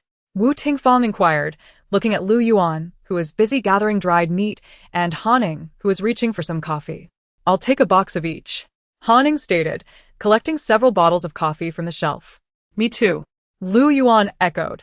The trio nearly emptied the shelves of the specialty store, even persuading the owner to bring out additional stock from the storeroom before they finally paused their shopping. "That comes to 79,853 yuan. I'll round it down for you to a neat 79,800. After completing the transaction, the owner was astonished. Did these young people truly intend to purchase so much? "You each pay 25,000, and I'll cover the rest. We'll settle the final amount later." She understood that prices had risen, but she hadn't anticipated just how steep the increases would be, especially at a specialty store. Normally, such a purchase wouldn't even reach 30,000. Yet, finding a store still selling goods was exceedingly rare, so they had no choice but to accept the inflated prices. Wu Tingfang promptly took out her phone and transferred 29,800 yuan to the owner, while Han Ying and Lu Yuan each sent 25,000. Upon hearing the sound of the incoming payments, the owner's face broke into a smile, her wrinkles forming a delightful tapestry of joy. As she cheerfully assisted them in carrying their purchases, she reminded them to be cautious on their way back. While carrying their items, Han Ying's gaze fell upon a vacuum packaging machine tucked away in the corner of the checkout area. "Madam, is that vacuum machine for sale?" she inquired. Although Han Ying already possessed several vacuum machines in her space, she saw this as an opportunity to acquire one for her neighbors, as a gesture of gratitude for the couple's past kindness toward her. With a vacuum machine, she could preserve more items, potentially safeguarding them during future calamities. "Oh, this one is quite old.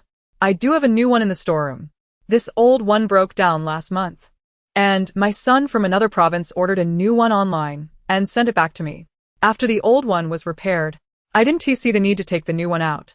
If you're interested, I can let you have the new one at the original price," the owner said with a beaming smile, glad to part with the machine that was taking up space. "All right, Wu Jia, my card has a limit today. Could you help me swipe it? Let us consider it a joint purchase for the 3 of us." Han Ying purchased this vacuum machine with the intention of using it for Wu Tingfang, yet she could not express this so overtly, so she simply stated it as such. Casting a glance at Lu Yuan beside her, he seemed to have no objections. Very well. In truth, Wu Tingfang already possessed a smaller vacuum machine at home, which could not be used continuously without risking malfunction. Thus, she did not decline the offer. Do you need vacuum bags? I have about 15 or 16 boxes in my warehouse, all bought when my son acquired the vacuum machine. We can't possibly use them all. I don't even know why so many were purchased. After the boss moved the vacuum machine out, she turned to Han Ying and inquired. Yes. What sizes do you have? Just take what you need. I'll take a total of 9 boxes. Is that acceptable? It was stated that the purchase was made among the 3 of us, so we can mix and match sizes and evenly distribute 3 boxes each. Excellent. The boss was overjoyed, as she had been worried about the vacuum bags taking up space in the warehouse. The larger boxes contained 300 bags, the medium ones had 500, and the smaller ones had 1,000. If they were to use them, it would likely take a decade to exhaust them, which seemed quite wasteful. Xiao Han, do you think we can manage to carry so many boxes back? Wu Tingfang expressed some concern, glancing at the heap of items still on the ground. Not to worry. We can stack them higher. As long as we organize everything properly, it will be manageable. Lu Yuan, who seemed to have grasped Han Ying's intention, assured her. However, when he heard Han Ying mentioning the need for so many vacuum bags, he was momentarily taken aback, pondering deeply. Most of the supplies at his home had been sealed using tin cans and plastic containers with a sealing machine, ensuring longer preservation without the risk of water ingress. Those that could not be sealed in this manner had also been vacuum sealed, alleviating concerns about moisture. Han Ying's decision to procure such a substantial quantity of vacuum bags clearly stemmed from similar considerations, thus deepening Lu Yuan's suspicions regarding her motives. Chapter 55, Raincoat Soaked. Lu Yuan had already begun to harbor suspicions about Han Ying upon seeing her unexpectedly appear in the house across the street. Now. It seemed his suspicions were only further validated. After the 3 of them had secured and organized their belongings, they did not linger, but retraced their steps.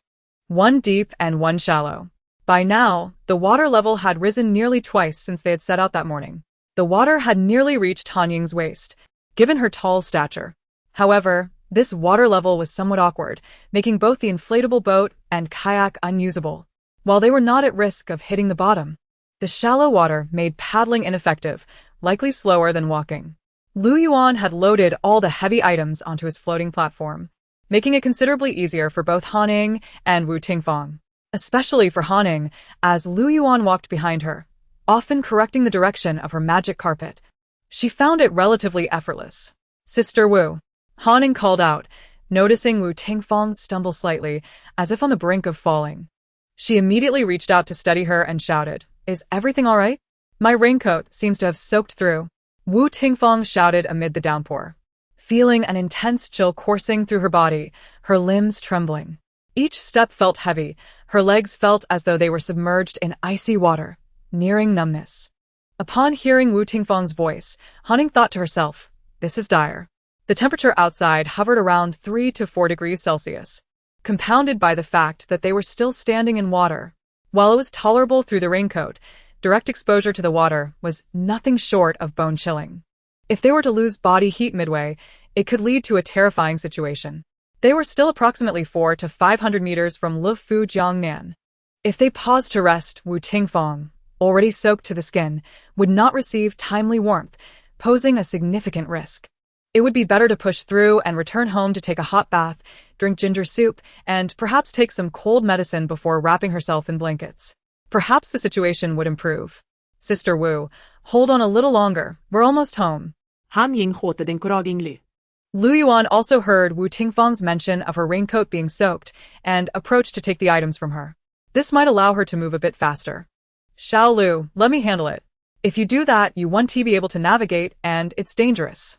Seeing Lu Yuan with one hand on the floating platform and the other reaching for her bathing bucket, Wu Tingfang grew anxious. She could manage for now, but in such deep water, they were practically blind. If she did not free a hand to probe ahead with a stick, falling into a pit could be fatal. Don't worry, I'll tie the bucket to the back of the platform. Lu Yuan's floating platform had handles on both the front and back, making it easy to secure the bathing bucket. It would be a bit heavier to pull, but he was more than capable of handling it. Just as Lu Yuan was about to secure Wu Tingfang's bathing bucket to the platform, he spotted a figure emerging in the downpour just a few meters ahead. The rain was so heavy it felt as though the sky had split open. Although only a few meters away, with the aid of a flashlight, it was impossible to discern who it was. As the figure approached, Wu Tingfang recognized him from his silhouette and raincoat, her husband. Seeing her husband's figure nearly broke Wu Tingfang's facade of composure, tears nearly spilling from her eyes. Who? She called out to the figure. Lei Minghu. Upon noticing his wife's unsteady form and the bathing bucket being dragged by Lu Yuan, seemed to piece together what was happening. My raincoat has soaked through. Wu Tingfang's voice was choked and barely audible. Yet Lei Minghu, already beside her, heard her clearly. He tied the strap of the bathing bucket around his arm and pulled out a folding knife from his pocket. Crouching down, he carefully cut a slit in the lower part of Wu Tingfang's raincoat near her boots before lifting her onto his back and securing her feet to his waist. As he moved, water gushed out from Wu Tingfang's boots. Han Ying and Lu Yuan were not surprised by Lei Minghu's possession of a folding knife. Since the earlier official announcements, the outside had descended into considerable chaos. While order had not completely collapsed, it was prudent to be prepared for reckless individuals. The rain was relentless, and the four of them took nearly an hour to traverse the 400 to 500 meters. By the time they reached the community, it was nearly 11 o'clock, and the entire area was eerily quiet. Wu Tingfang, completely soaked, took the first elevator up to change clothes. Once the three of them had filled the other elevator, the previous one descended again.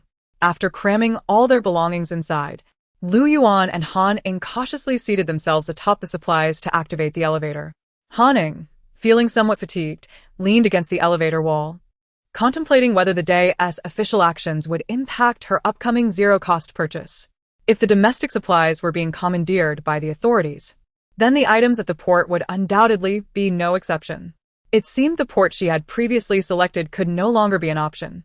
Otherwise, if we failed to obtain the supplies, it would not be of great concern. However, if we were to be discovered, the consequences would be dire. It appears that upon returning, I shall need to reassess my objectives. Lu Yuan gazed at the girl leaning against the elevator wall opposite him, fully aware that she harbored secrets.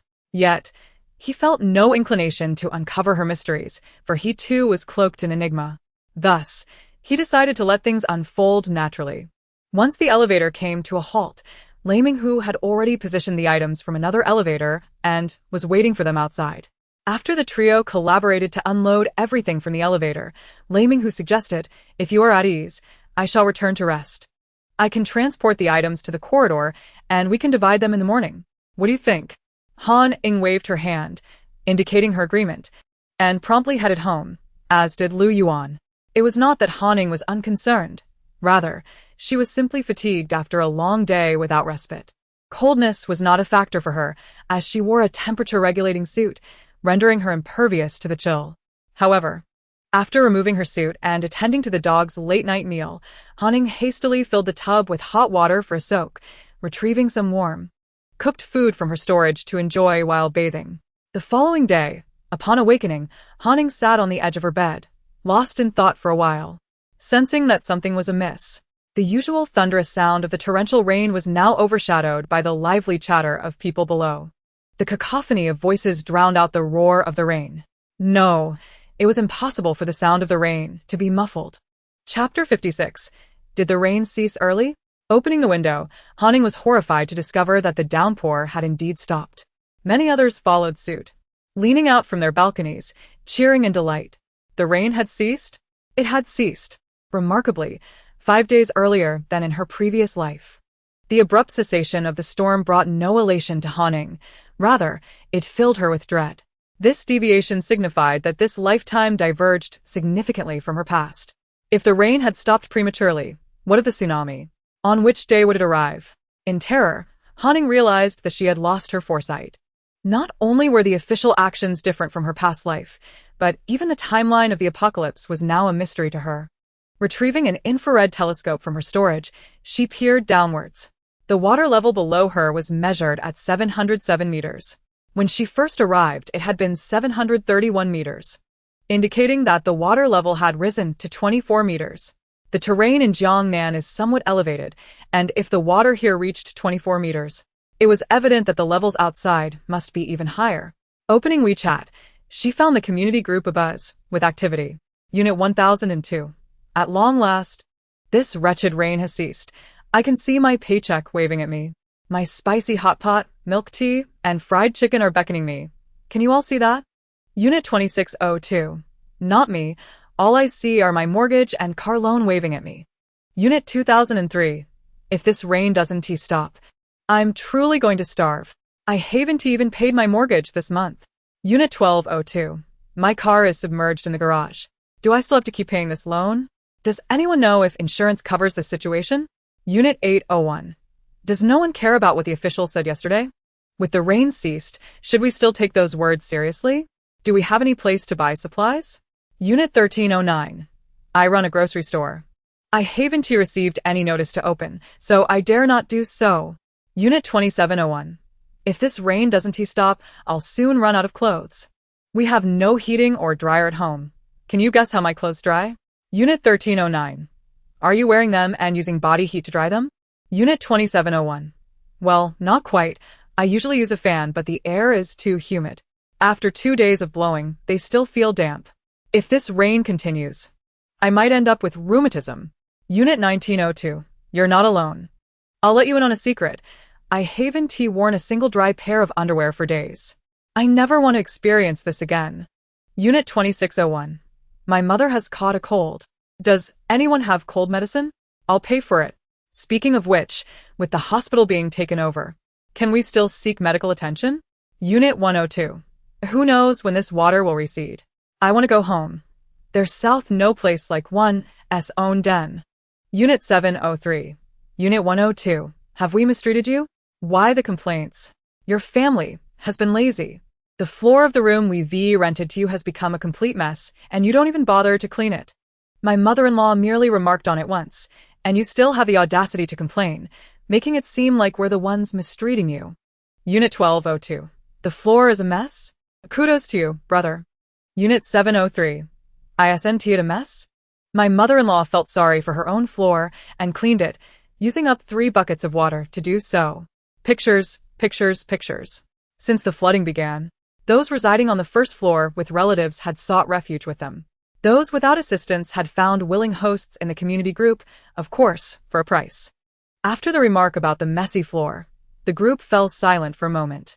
Subsequently, many offered cold medicine and provided their apartment numbers for the person in need to collect it. Ying shook her head. Those claiming to have medicine would soon find their doors knocked down. Disregarding the ongoing chatter, Ying devoted some time to exercise before heading to the bathroom to freshen up. Afterward, she prepared a meal for her dog, eating herself a bowl of wontons, a serving of stir-fried cold noodles, a box of soup dumplings, and 2 sesame balls. Once she finished her breakfast, Ying proceeded to collect the rainwater that had accumulated on her balcony, which was nearly full despite the rain ceasing. In her previous life, she recalled that following this torrential downpour, there would be no rain for 2 consecutive years. However, seawater frequently surged onto land, causing water levels to remain persistently elevated. Ying stored her collapsible swimming pool in her storage and turned off the rainwater collector, disassembling it as it would not be needed in the near future. These spaces could be repurposed for solar panels. She had already prepared for this during her renovation. All that remained was to install the panels, which would be quite convenient. Glancing at the time, she noted it was nearing 9 o'clock. She opened the security door and stepped outside. The corridor outside was quite a sight. Wu Tingfeng's mother-in-law, He Xiao, was categorizing items and stacking similar ones together. Upon hearing Ying's door open, she looked up and asked, "Have you had breakfast?" Siyahan. "I steamed a large batch of buns this morning. Should I have Xiaohang bring you a couple?" "No, Andy, I just finished eating." Ying replied. Glancing at the neatly organized items on the floor. "How is Wu Jie doing?" "She took a hot bath last night, drank ginger soup, and took cold medicine, but she still has a slight cold. She's sleeping now. I told her not to go out, but she wouldn't listen." Wu Tingfeng had lived with them since childhood, and thus He Xiao cherished her as if she were her own daughter. She was well aware that Feng felt a sense of concern for her, unable to bear the thought of her venturing out in such inclement weather at her age. Consequently, despite her fears, she accompanied them on their outings. In her previous life, Han had ventured out several times with the couple in search of supplies. The first encounter was when they helped her fend off two individuals attempting to seize her provisions, after which they exchanged WeChat contacts. Although mobile signals were often unreliable at that time, communication was still feasible, leading to subsequent arrangements to scavenge for resources together. Each outing involved the couple, and she had yet to meet He Xiao, who presumably remained at home to keep her grandson company. Was Lilu awake? Should she call for him? Although there were few visitors to their floor, the sight of their hoarded supplies could attract unwanted attention. They resided on the 27th floor, while the 28th floor had not seen any signs of life for years. Thus, apart from property management and food delivery personnel, there were rarely any outsiders, especially now. The torrential rain had little impact on their floor, and no one questioned whether purchasing such supplies was a waste of money now that the rain had ceased. It was nearly 9 o'clock. He should be awake by now.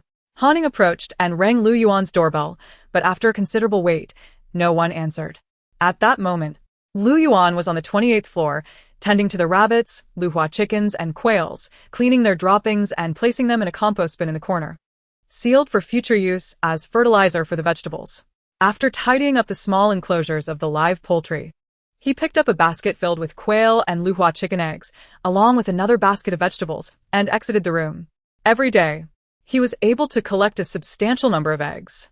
There were certainly more than he could consume, and since the space did not allow for preservation, he opted to pickle the surplus eggs as salted eggs, a simple and effective method for long-term storage. As for the vegetables, he was unable to eat all the produce he harvested daily, so he pickled some as kimchi or salted vegetables. The rest were washed, chopped, dried in a dehydrator, and vacuum-sealed for preservation. The rabbits had reproduced again, and there were now over 20 adult males. Rather than waste resources and space, Lu Yuan planned to find a time to butcher them. There would be more than he could eat, so he intended to make dried rabbit meat, rabbit jerky, and cured rabbit. The room was soundproofed to accommodate the poultry, and he had closed the door to prevent any odors from escaping. After waiting a while with no response to the doorbell, Han decided to take matters into her own hands, selecting the items she desired, including 3 boxes of vacuum bags. She then calculated the total cost, which amounted to 18,693 yuan, including her share of the vacuum machine. Han Ying primarily chose items that were less suitable for storage. While she could keep these items in her spatial talisman without spoilage, Wu Tingfang and the others were not so fortunate. Before heading home, Han reminded He Xiao to use the vacuum machine to seal away perishable items quickly. Otherwise, given the humidity, they might spoil within just a few days. Having given her warning, whether they heeded her advice was beyond her control. Upon returning home, Han spent a considerable time drawing spatial talismans. The size of the space remained unchanged, still substantial. To date, she had over 7,000 unactivated spatial talismans, all equivalent to 255 cubic meters. Although each individual space was not particularly large, collectively they amounted to nearly 2 million cubic meters. Han Ying felt quite satisfied. Such a vast space could accommodate a great many items. After completing the talismans, she was in the bathroom bathing her dog, bubbles flying everywhere, when the doorbell rang. After hastily rinsing her hands, she went to answer the door. Lu Yuan stood outside. Apologies, I was in the midst of washing up. Perhaps we could exchange WeChat for easier communication in the future?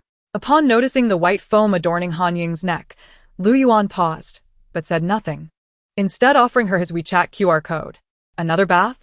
The last time Wu Tingfang rang my doorbell in the morning, I also didn't answer because I was bathing. It seems this person has a penchant for morning baths, even in this cold weather. Hearing Lu Yuan's comment, Han glanced at her wet hands. Oh, my phone isn't with me. Just a moment.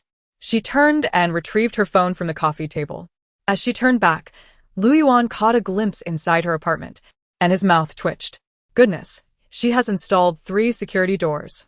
All of them are top grade, impervious to knives and axes. 3 of them. That's 1 more than I have. Shortly, Han returned with her phone, scanning Lu Yuan's QR code. With a chime, she sent the request. Done. We can connect via WeChat for any future matters? Lu Yuan waved his phone at her and left. Han shrugged and closed the door, returning to her task of bathing her dog. Shortly after Lu Yuan departed, Han Ying received a refund from the neighboring unit.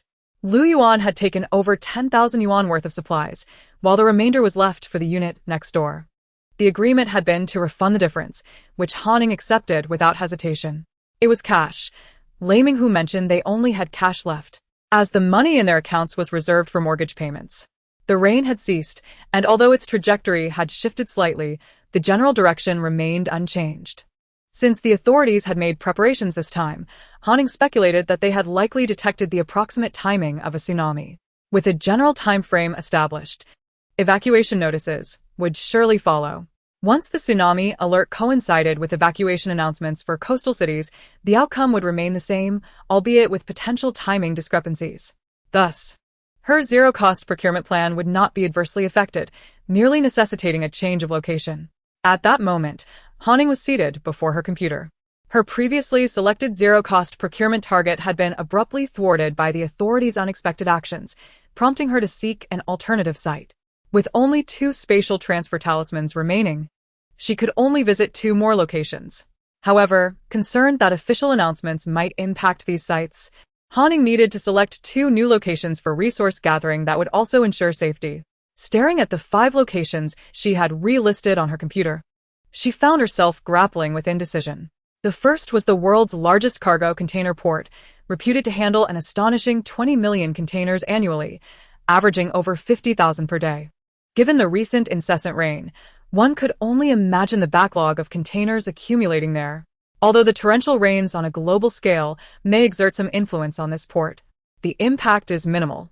This information is derived from Han Ying's recollections of her previous life, where, following the tsunami, every container in the port was consigned to the depths of the ocean. However, prior to their submersion, these containers had a final flourish. Leveraging their steel frames and the weight of their contents, tens of tons, to wreak havoc upon the coastal city. Thus, the true harbinger of destruction for that coastal city in her past life was not the tsunami itself, but rather the containers and other substantial objects at the port. These colossal instruments of devastation did not sink swiftly as the waves surged. Instead, they collided repeatedly with buildings until complete destruction ensued. Initially, Han Ying targeted Haishur as her primary option, for it harbored the largest container port in Huaxia. She speculated that, should she retrieve those containers, she might indirectly salvage a portion of Haishur. However, due to the government's abrupt actions in this life, she reconsidered this notion. After all, if the authorities had made prior preparations, they would undoubtedly have foreseen this issue and devised solutions accordingly. Chapter 58. Tsunami Warning. Her second choice lay in a foreign coastal warehouse. This facility is not only among the top 10 warehouses globally, but also serves as the main distribution center for the world's largest online retailer, sprawling over an impressive area of more than 300,000 square meters. In the wake of the tsunami, the warehouse was relentlessly battered by monstrous waves, ultimately leading to its collapse. The contents within, worth billions, became offerings to the sea god. The third option is the world's largest logistics park, where daily package processing exceeds 10 million. Due to the recent series of torrential rains combined with the prelude to the Double 12 shopping festival, the backlog of packages has far surpassed historical records. The fourth option is another large warehouse, operating as the central hub for a global supermarket chain with thousands of stores, housing goods worth billions. The fifth option is yet another container port. Any one of these 5 locations harbors enough resources to render Han Ying extraordinarily wealthy. Thus her indecision became acute. Although her spatial storage already brimmed with an abundance of resources, who would ever complain of excess? Certainly not Han Ying, especially since, should she neglect to retrieve these resources, they would ultimately become offerings to the sea god following the tsunami, making it far more prudent to secure them within her space. Given the 5 options, each overflowing with unimaginable resources, Han Ying now had to contemplate additional factors, such as the paramount importance of safety. The time required to collect such a vast quantity of goods would undoubtedly be considerable. Therefore, she must ensure that her actions remain undetected. Although the world had plunged into darkness, there would still be sources of light. A moment's carelessness could lead to her discovery. Thus, she needed to select the safest location, which would inevitably narrow her choices. Han Ying leaned towards the first and second options, as her memories of these places were particularly vivid. In her previous life, Reports flooded the internet regarding the devastation these locations faced during the tsunami and subsequent viral outbreak, leading to widespread home confinement. Both areas were utterly obliterated. And shortly after the world fell into darkness, everyone evacuated. With all electronic devices rendered inoperative, there would be no surveillance cameras to capture her movements. Furthermore, once personnel had withdrawn, she would have minimal fear of being detected upon her arrival. Having made her decision, Ying printed out images and coordinates of the two locations, carefully placing them in her spatial storage for later use. Just as she diligently searched for information and compared her options on the computer, her phone, accidentally buried beneath her blanket, buzzed incessantly. However, due to its low volume and her intense focus on her choices, she remained oblivious to the incoming notifications. Unbeknownst to her, the entire nation of Huaxia was in a state of upheaval. For moments ago, the authorities had issued a black alert, a warning long since abolished. The black alert had become a relic of history, with the current highest alert level being red. The reactivation of a black alert underscored the gravity of the situation. The specifics revealed that an authoritative international astronomical expert group had detected that the Earth is expected to deviate from its normal orbit around 9 a.m. on December 8th. The negative repercussions of this orbital deviation could include, but are not limited to, magnetic field disturbances, polar nights, earthquakes, volcanic eruptions, tsunamis, extreme cold, and extreme heat. The expert group, in collaboration with meteorologists, predicted that the initial adverse effects of the Earth's orbital deviation would likely manifest as magnetic field disturbances and subsea earthquakes, leading to tsunamis. The consequences of magnetic field disturbances would result in the instantaneous paralysis of all electronic devices worldwide. Should the sun's presence vanish, the globe could be plunged into utter darkness. Citizens were urged to prepare for emergencies. 1. All individuals were urged to swiftly assemble emergency kits with essential items, which may include water, food, warm clothing, fire-starting materials, lighting tools, medications, whistles, identification documents, and valuables. 2. A nationwide recall of all military personnel discharged within the past decade was mandated, with those unable to return due to health issues required to provide proof. 3. All residents of coastal cities were compelled to cooperate immediately with evacuation orders, relocating to temporary shelters without delay. 4. Residents of non-coastal cities were advised to seek refuge in buildings or mountainous areas exceeding 80 meters in elevation, or to relocate to temporary shelters when no alternatives were available. 5. Volunteers were sought throughout Huaxia to assist in relocating personnel and supplies, with a daily stipend of 1,000 yuan. Requirements included healthy individuals aged 18 to 45, with veterans prioritized. Those possessing experience in operating any watercraft or bringing their own vessels would receive double the stipend. Eligible watercraft included but were not limited to kayaks, speedboats, pedal boats, bumper boats, leisure boats, jet skis, sightseeing boats, bamboo rafts, flat rafts, fishing boats, and more. By the time Ying grasped the gravity of the situation, it was already 4 in the afternoon, and she was informed of the news by a neighbor knocking on her door. Upon receiving this information, Ying was momentarily taken aback, for this warning differed significantly from those in her previous life. In her past, a tsunami warning was issued a mere half-hour in advance, which was subsequently delayed by over 29 hours due to the Earth's orbital deviation. However, in this life, the warning pertained to the Earth's deviation, with the tsunami merely being one of its negative consequences. The bright side was that this time, the warning was issued a remarkable 19 hours in advance, unlike her previous life, where only a half-hour notice was given. This 19-hour head start, combined with a subsequent 29-hour delay due to magnetic field disturbances, totaled nearly 50 hours, ample time that she hoped would allow for the preservation of more lives and resources. As the impending disaster loomed, every face in her community reflected profound terror. Yet, fear served little purpose. Time was of the essence, and they had to prepare their belongings for immediate transport. The authorities had stated that residents of non-coastal cities should seek higher ground above 80 meters or relocate to temporary shelters to evade the tsunami. The majority of Pengcheng's elevation hovered around 36 meters. However, the terrain near the university town is relatively elevated, so the elevation of Lufujiangnan is approximately 45 meters. Each building in the Lufujiangnan community consists of 28 stories, with a height of nearly 28 meters. This means that residents living below the 13th floor must temporarily vacate their homes. As for their destination, aside from the other 15 floors above, they can only proceed to temporary shelters. In this lifetime, Ying is uncertain, but she vividly remembers from her previous life that during the tsunami, the community adjacent to the university town was inundated up to the 15th floor, and it gradually receded to the 8th floor afterward. When the property management received this alarming news, they too were filled with panic and fear. Nevertheless, they had official directives to follow, promptly disseminating notifications within all community groups.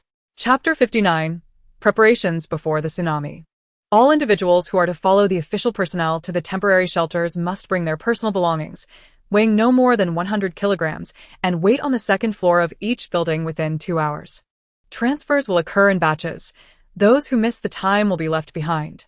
As for the other residents below the 13th floor who do not wish to follow the official personnel, they are seeking refuge from residents in higher floors at exorbitant prices, particularly from those living above the 20th floor, with almost every household being approached, including Ying. Observing her neighbors, Ying firmly declined. She refrained from uttering harsh words, for the current order had yet to collapse, and it would be unwise to draw too much attention. Unbeknownst to them, Ying was acutely aware that residing there was simply unfeasible. Even if they were to stay, it would only be for a few days following the tsunami. After all, during the tsunami, every household would be inundated and doors and windows would be destroyed, including those of the high-rise residents. At that time, even ordinary tempered glass could not withstand the onslaught of the tsunami, which is why she invested heavily in obtaining supercrystalline bulletproof glass through connections. However, there exists another method to prevent the doors and windows from being damaged by the tsunami, which is to dismantle them all before the tsunami arrives, thereby preserving some of the glass. Yet, Ying naturally could not disclose such a strategy. After all, she was merely an ordinary person and could not be privy to too much information. Many in the group expressed their intention to follow the official evacuation, for even the tallest buildings, no matter how secure, could not guarantee safety compared to following the authorities. Thus, more than half of the residents below the 13th floor chose to comply with the official directive. The remaining residents were mostly reluctant to part with their supplies, as following the officials meant they could only bring a mere 100 kilograms of items. What would happen to the belongings left behind? Would thieves break in? Moreover, under the property management's mobilization, over 50 individuals from the entire community responded to the call for volunteers. However, very few possessed their own waterborne transport. Next door, Lychee who had initially considered volunteering, especially with a daily stipend of 1,000 yuan, a considerable sum for a family that had already dwindled their finances. Yet, upon seeing his timid wife, young son, and elderly mother, Lychee who ultimately abandoned the idea.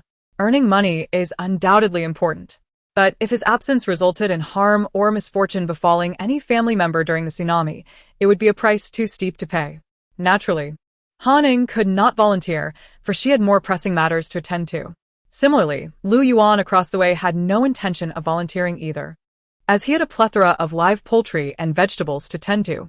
At that moment, he was on the 28th floor, suspending cages from the ceiling with steel cables. Each cage was equipped with a water supply system. The openings were slightly smaller, providing enough sustenance for the animals to survive for 5 to 6 days. For now, he only hoped they would not starve. He employed the same method for his vegetables, hanging them as close to the ceiling as possible. Each pot was thickly sealed with plastic wrap, ensuring that even if water entered, the soil would not wash away. As for the supplies in other rooms, Lu Yuan felt powerless. He had done his utmost to seal all provisions in tin and plastic containers. Those that could not be sealed were vacuum-packed. Whether he could preserve these items or not was left to fate. After all, his space was limited, and he had filled it to capacity, leaving no room for additional items. Wu Tingfang had just knocked on the door, inquiring if Han Ying's household would accept individuals from the lower floors. She mentioned that numerous people had approached her, seeking refuge in her home for a fee of 200 yuan per day. However, her husband had declined, fearing that their supplies might be exposed to outsiders. Thus, Wu Tingfang came to warn Ying that even if she were to accept guests, she must securely hide her supplies, preferably beneath the bed or within the cabinets and compartments, ensuring they remained unnoticed. She also delivered a vacuum machine to Ying, indicating that her household's items requiring vacuum sealing were mostly prepared. Ying did not refuse, as they had previously agreed to share resources when purchasing the machine. In her previous life, Ying knew that Lei Minghu possessed a strong sense of security. Her decision to reside here in this lifetime was not solely due to their assistance in her past, but primarily because of Lei Minghu's acute awareness of safety. Ying had heard from Wu Tingfang that after the tsunami waters receded, Lei Minghu had sealed their floor with a door, providing her with a sense of reassurance living next door, allowing her to maintain a lower profile as others had already devised plans. Upon receiving the vacuum machine, Ying promptly stowed it away in her space and proceeded to the guest room. This room, which once housed numerous fitness equipment and a freezer, had now been cleared as she stored these items in her space, fearing water damage. Currently, the guest room contained only a chair and a table, atop which lay several pieces of cotton fabric, while a bucket of gasoline and several empty containers rested on the floor. These cotton rags were remnants she had procured in bulk from the clothing factory, consisting of long strips of pure cotton scraps, which were of little value. Thus, the factory had readily provided her with several truckloads. Ying planned to utilize these scraps to make torches. After all, following the magnetic field disruption, all electronic devices would become inoperative, including flashlights. The only source of illumination would be open flames. Consequently, Ying intended to prepare several torches for future use. Making torches is remarkably simple. She had an abundance of sticks at her disposal. Let us not forget that she had purchased timber in bulk while abroad. These sticks had been soaked in water for 2 days to ensure that they would not burn too quickly once ignited. She wrapped the fabric strips around the tops of the sticks and secured them tightly with iron wire, then soaked them in gasoline until the cotton was thoroughly saturated. Once saturated, Ying placed the torches into nearby empty buckets. After the surface gasoline dried slightly, she stored them in her space, ready to be ignited when needed. The torches she crafted were relatively large, capable of burning for approximately 40 minutes each. Given the simplicity of their creation, she intended to produce several more for unforeseen circumstances. After 3 continuous hours of crafting torches, Ying had amassed several hundred within her space, sufficient for the time being. Night had fallen, yet the entire community remained unusually vibrant. The cacophony of cries, the clamor of activity, and the disquieting turmoil within one's heart. Each visage bore a heavy cloud of sorrow. Yet time waited for no one. They were compelled to act.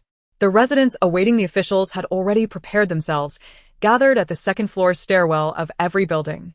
The first group had already been evacuated. Chapter 60. Global Darkness. According to the volunteers dispatched to assist, the temporary relocation sites were situated in the elevated areas of Pengcheng, atop mountains over 200 meters high, as well as in hotels and the dormitories of the university town. Given the limited number of high-rise hotels and dormitories in both Pengcheng and the university town, a significant portion of those requiring relocation would inevitably have to ascend the mountains. Aside from the elderly and children, the remaining individuals would find themselves camping in the wilderness at these elevated shelters. The volunteers recruited by the authorities were currently erecting temporary large tents upon the mountains. The available space at these makeshift sites was limited.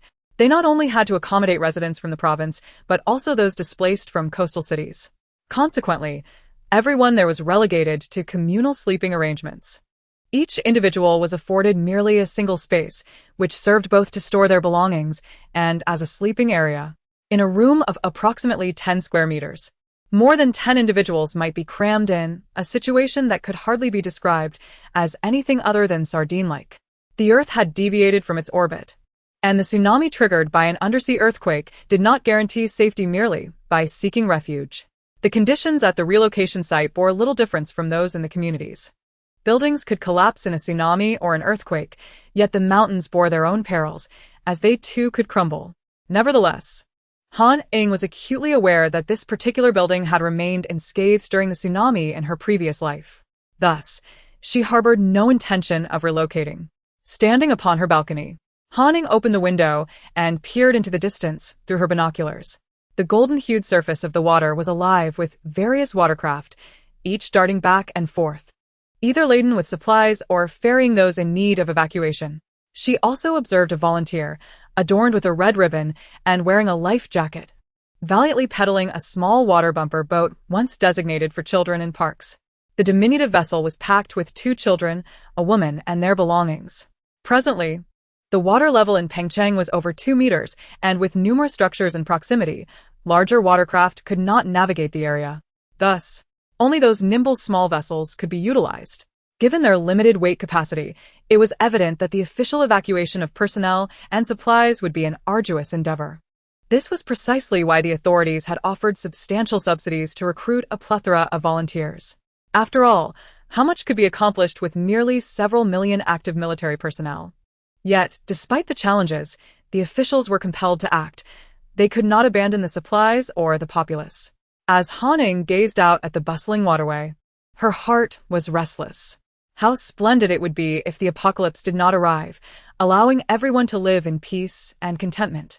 She too would continue her studies, eventually opening a dance studio to teach children, or perhaps continuing to run her bubble tea shop. When the time came, she might even find a partner to share her life with. Such thoughts felt extravagant. With a self-deprecating chuckle, Han Ying closed the window.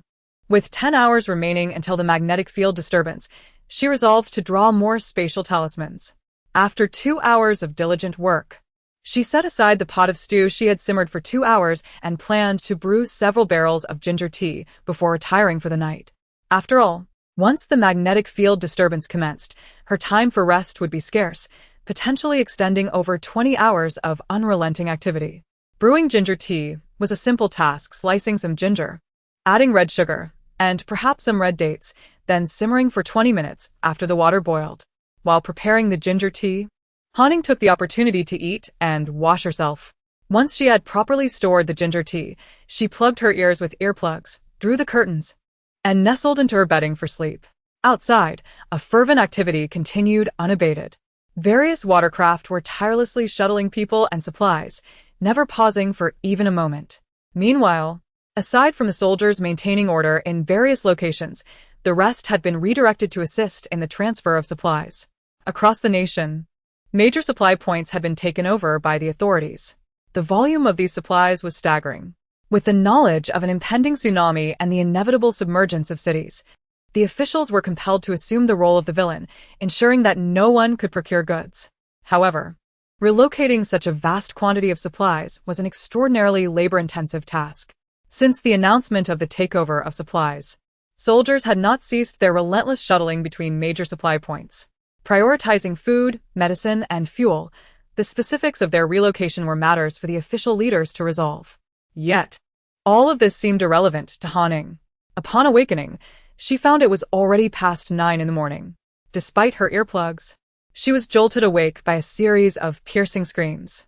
The entire community, nay, the entire world, was engulfed in a cacophony of panic. Darkness had descended upon the globe. All communication devices, electrical appliances, vehicles, and every electronic device lay inoperative. The world was engulfed in darkness. Han Ying attempted to power on her phone, but it remained utterly unresponsive. She understood that the magnetic field disturbance had begun. Once more confronting the void, Han Ying felt a flicker of trepidation. Yet she quickly regained her composure. Removing her earplugs, she heard a gentle knocking at the door. Lighting a candle, she cradled it in her hands as she ventured to open the door. "Xiao Han, I thought you had no candles. I was about to bring you a couple. Would you like to come over and join us? It's so dark, are you really going to stay here all alone?" Wu Tingfang stood at the threshold, clutching a thick red candle, typically used for burning incense and making offerings, of which her grandmother had procured a considerable quantity. "No, I bought some earlier. I plan to get some sleep. Otherwise, it won't matter if there's no electricity. Candles may not be worth much, but in the absence of power, they were invaluable." So Han Ying declined the offer. "All right then, if you need anything, just knock." After making her farewell, Wu Tingfang glanced towards the door across the hall, that of Lu Yuan, before departing. He was a boy. How could he possibly fear the darkness? Han Ying cast a glance in that direction as well. It was silent within, devoid of any noise. She speculated that Lu Yuan, too, harbored secrets. She recalled that in her previous life, Wu Tingfang and the others had never mentioned him, leading her to believe he did not reside there then. Having just awakened, Han Ying could not possibly return to sleep. She merely sought an excuse to avoid visitors, as she had matters to attend to. The global darkness had only just commenced. If her previous life was any indication, this darkness would persist for 29 hours. Each time she utilized her teleportation talisman, it would take 10 hours to return from each destination. Thus, she would need to embark within a few hours at the latest, allowing some time for contingencies.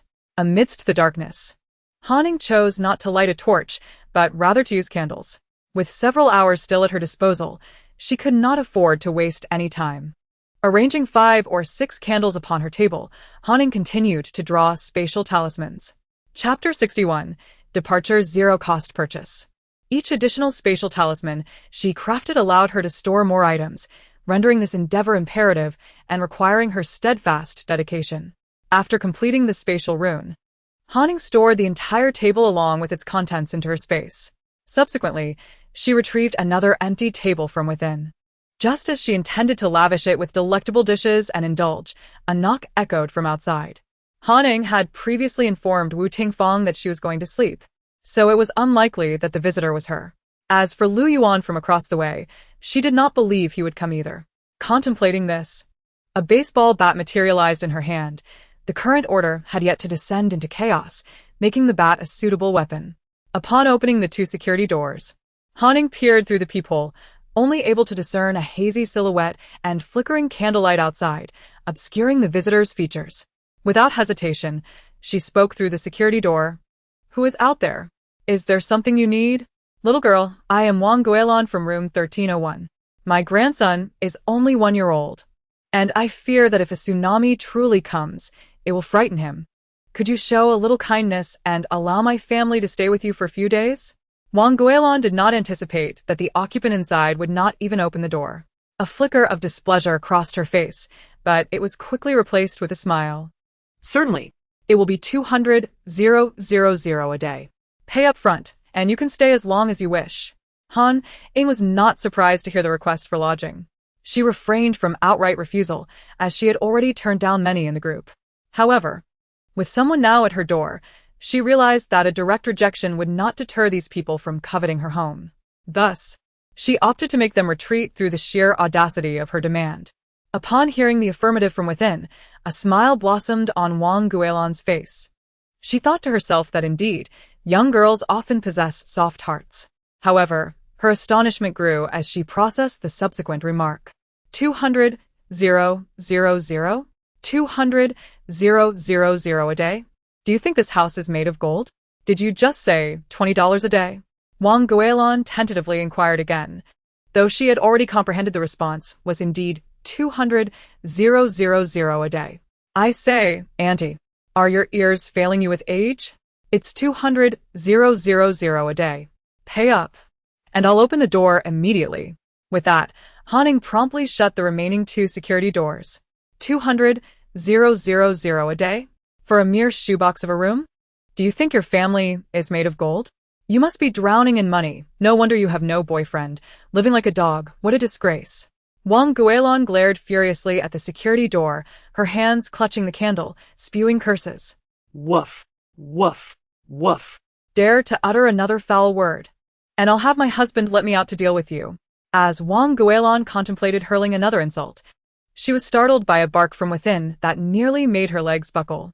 How could a dog bark so fiercely? In her rural upbringing, she had raised dogs but had never encountered such a fearsome bark. Immediately, she ceased her tirade and turned towards the opposite door. However, after knocking for what felt like an eternity, her hands sore, she resorted to removing her shoes and pounding on the door, yet no one answered. Passing by room 2701, she spat on their door. That family was no better. The man had not only refused but had also threatened her. As she departed the 27th floor, Wang Guilin could no longer restrain herself and stood at the stairwell, berating the residents for their lack of compassion, cursing that even if they died, no one would claim their bodies. Leaving the 27th floor, she ascended to the 28th. However, upon noticing the dark corridor with only a single door, she instinctively shrank her neck. Yet, she ultimately picked up her shoe and began to knock on the door. Despite her efforts for several minutes, no response came from within. Earlier, while there was still electricity, her son had contacted a family on the 20th floor. They had agreed to take in her family, but demanded 500 a day. Not only would meals be out of pocket, but the five of them would also have to squeeze into one room. Wang Guilin found it too expensive and cramped, so she was determined to search for a more affordable and spacious option. Free would be even better. Upon returning, she recounted her encounter on the 27th floor to another old friend. The two exchanged a torrent of foul language in the darkness, their words unfit for ears. Meanwhile, Han Ying paid no mind to the events outside. She approached the table and began to extract one culinary delight after another from her space: sour soup with fatty beef, twice-cooked pork, egg yolk shrimp, smashed cucumber, corn and rib soup, and a serving of rice. Each dish was substantial, yet Han Ying devoured them all, leaving her astonished at her own appetite. Nevertheless, she had never felt discomfort after such a feast. On the contrary, she felt invigorated, so she dismissed any concerns. After finishing her meal, Han Ying glanced at her wristwatch by candlelight. It was already past midnight. More than 2 hours had elapsed since the onset of global darkness, and she assumed those by the seaside had retreated. As for the supplies along the coast, she doubted that foreigners would bother relocating them. After all, there was an abundance, and they had never exhibited a sense of caution. They revered freedom. The mere act of moving obediently was a rarity for them. To think they would assist in relocating supplies? That was a fanciful notion. Once donned in her gear, Han Ying stored the Tingyuan in her space and reclined on her bed. She retrieved a photograph and a teleportation rune from her space. Lying comfortably, she silently recited the coordinates depicted in the photograph, then activated her cultivation technique to infuse spiritual energy into the teleportation rune, which she promptly pressed against her chest. Instantly, Han Ying experienced a sensation of weightlessness, soon followed by a grounding sensation beneath her feet, indicating her arrival at the intended destination. Testing the ground, she found it satisfactory. The port, being close to the sea, had minimal water accumulation, which facilitated her tasks. Rather than immediately retrieving her torch from the space, she remained still, attentively listening to the sounds around her. Only the whispering wind greeted her, and darkness enveloped her surroundings, rendering her unable to see her own hand. She produced a lighter from her space, grasping a previously prepared torch in the other hand, igniting it with the lighter. Instantly, she was bathed in its glow. As lowering the torch would restrict its illumination and require one hand to hold it, Han Ying had deliberately crafted the torches to be elongated. Chapter 62. Port Container. From her space, she extracted an adult-sized folding scooter. Han Ying securely fastened the torch to the front of the scooter before beginning her survey of the surroundings. There was no time to count the containers at the port. The faint light barely revealed the entirety of the area. Thus, she could only make out a series of stacked containers. From her observation, they appeared to be primarily international standard containers, with a few larger ones among them. Han Ying did not take the time to count or examine the contents of these containers. With one foot firmly planted on the scooter and one hand gripping the handlebars while the other grazed the nearby containers, a sudden flicker of motion ensued. A stack of 4 containers vanished into thin air. Without hesitation, Han Ying propelled herself forward, her other foot pushing off the ground, gliding seamlessly ahead. She did not retract her hand. Instead, as she continued to glide, her fingers brushed against the next row of containers, sweeping past them effortlessly. Illuminated only by the dim glow of her torch, she could see that the containers to her right were disappearing in succession. Having researched extensively about this port online, Han Ying had even crafted a rough map. However, the limited reach of her torchlight rendered her incapable of discerning her precise location. After over 2 hours of collecting, and having replaced her torch for the 5th time, she began to surmise her position within the port. To avoid unnecessary detours and conserve time, she promptly altered her direction to clear the containers on her left side, ensuring a more efficient return. Continuing for another hour, she paused when the flame of her newly replaced torch began to dwindle. The frequent gathering of items was profoundly taxing on her spirit, and in order to facilitate smoother operations later, Han Ying resolved to rest within her space for a while. Though she had accumulated over 900 hours inside, she still refrained from squandering any precious time. The recent decision to bring her dog, Tingyuan, into the space had been unavoidable. She could not leave him alone at home, risking his starvation should an unforeseen event occur. Thus, she reluctantly expended some time to accommodate him. Previously, she had harvested the watermelons she had planted, and now, Her space boasted a flourishing orchard of over a dozen fruit trees.